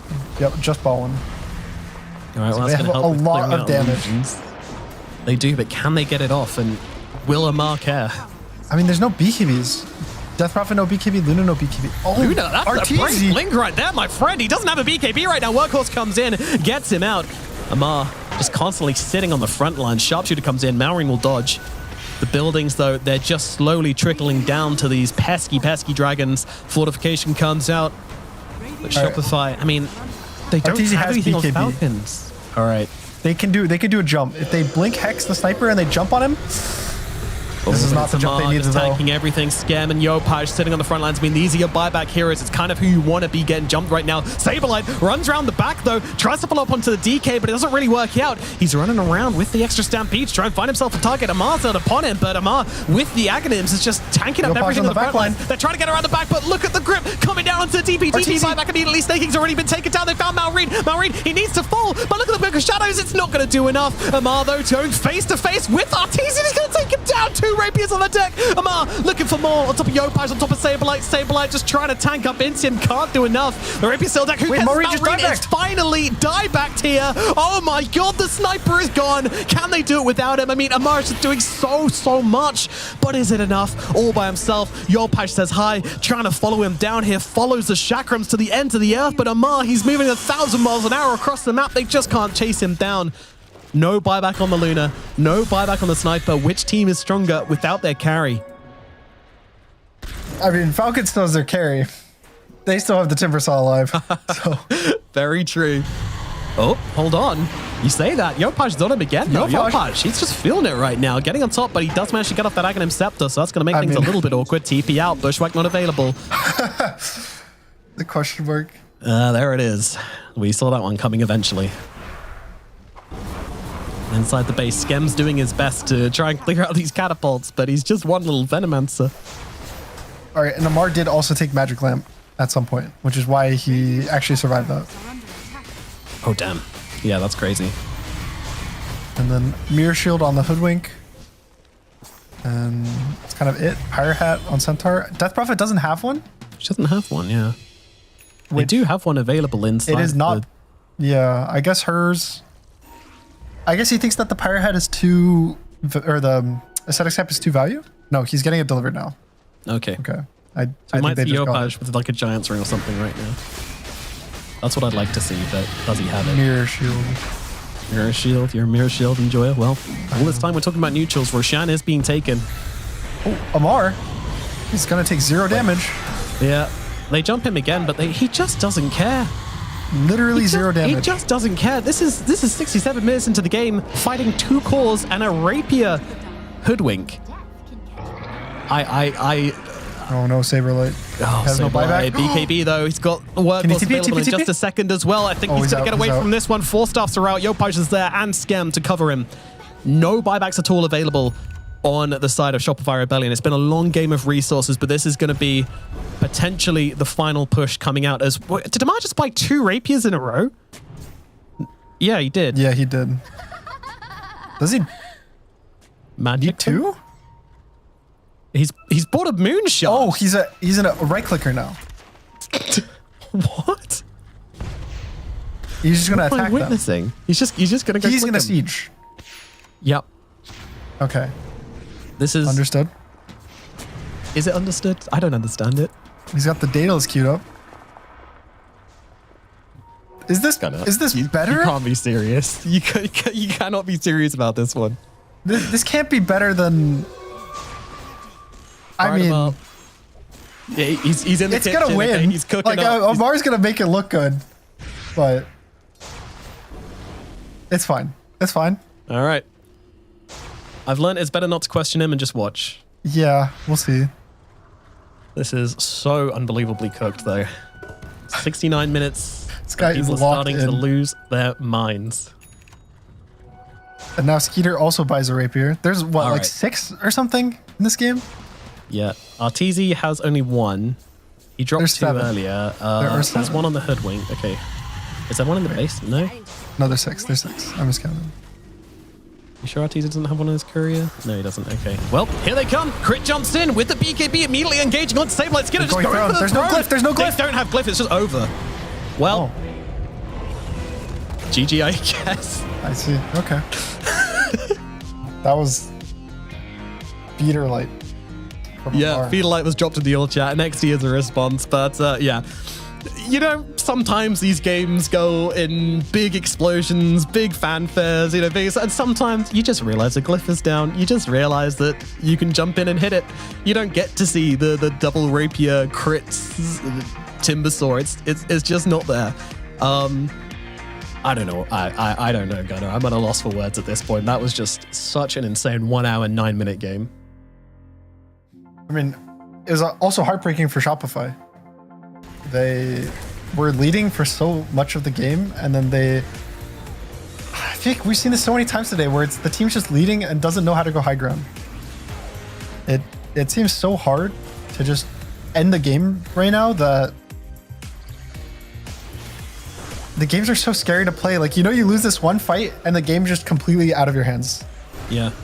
All of a It sudden, just all that feels so lead you bad. built is just gone in one engagement, and yeah, that's a really hard position to play into, and kind of freeing for the other teams. They're like, hey, we were never meant to win this, so yeah, they're kind of chilling. They don't mind, and yeah, absolutely crazy stuff coming out from Falcons, and in the end, just buying the rapiers, going for the ancient, and that'll do it in the end. All it took was Skinner just to come in, ulti, ancient, dead, and that's all it takes. Yeah, I was hoping for, one more fight. But yeah, but when you don't have fortification, you don't have fortification. There's nothing to be done. yeah, sometimes the game just ends. I mean, they had like a cool idea where they were all just going to run in and hit it, but in the end, it was really only like Skitter. I think Yeah, he hit I think like 4 Marine got a few clicks in, but yeah, that's all that was needed. Just click it down, get the damage dealt, and yeah, look, there's some rapiers for you guys if you enjoy those kind of things. A bunch of those scattered around. Any crazy ass damage numbers? I mean, 91k on Arteezy. I need to see the damage taken for Amar. Yeah, hang on, I can. It was 219,000 damage taken. 77% reduced. Yes. So work that out for yourselves. Yeah, I don't know. That was absolutely crazy. Obviously, a crazy good performance here from Falcons in the end, and a great read to finish off this game. But yeah, I mean, that's gonna do it for this one. Shopify do get beaten, and it'll be the 1-1 result in the end. And I believe we can run straight into the interview, if I'm not mistaken, and have a chat with. Okay, quick break first, and then we'll chat with Skitter. So I'll throw it over to a break, and then we'll get into the interview nice and quickly for you guys to end up the day. See you in a bit.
Hello, everybody, and welcome back as we get into the interview for this series. Of course, it is 1-1 Shopify Rebellion versus Team Falcons, and we're here to talk to Mr. Skitter about this game and about this performance. So, firstly, congrats on the win. Congratulations. You did manage to get this game in the bag. How was that? I don't know. It's a game, I guess. That was a game. That was one of the game in Dota 2. I mean, this whole series, I feel like, everyone is sick. AY got us all sick. And we expected, like, we are like under impression it's gonna be new patch, you know. Mallory is playing back with us, so there's like a lot of fucking random shit happening, but yeah. I see. So, I mean, what was the reaction to obviously Amar going for the double rapier Moonshard and then queuing up the Daedalus? Like, I mean, at the end there, what was going on there? Like, what was the communication like? Well, we knew they had no glyph, so we made a decision that we're gonna just spend all the gold and like try to throne them. And the funny thing is, he bought AC, 2 rapiers or whatever, but he ended up not hitting Tron a single time. So he was actually the most useless one at the end. Yeah, it was just you and the sniper right at the end. Gunny, got questions? Yeah, I guess in the second game, because that was the more fun one, were you guys ever like stressed about the game, or were you always chilling when they were gonna go high ground? I mean, we always had like some sort of plan how to defend. I mean, me personally, I was stressed a little bit, a couple of times, because I was thinking there has to be some way they can jump the sniper without us. Like,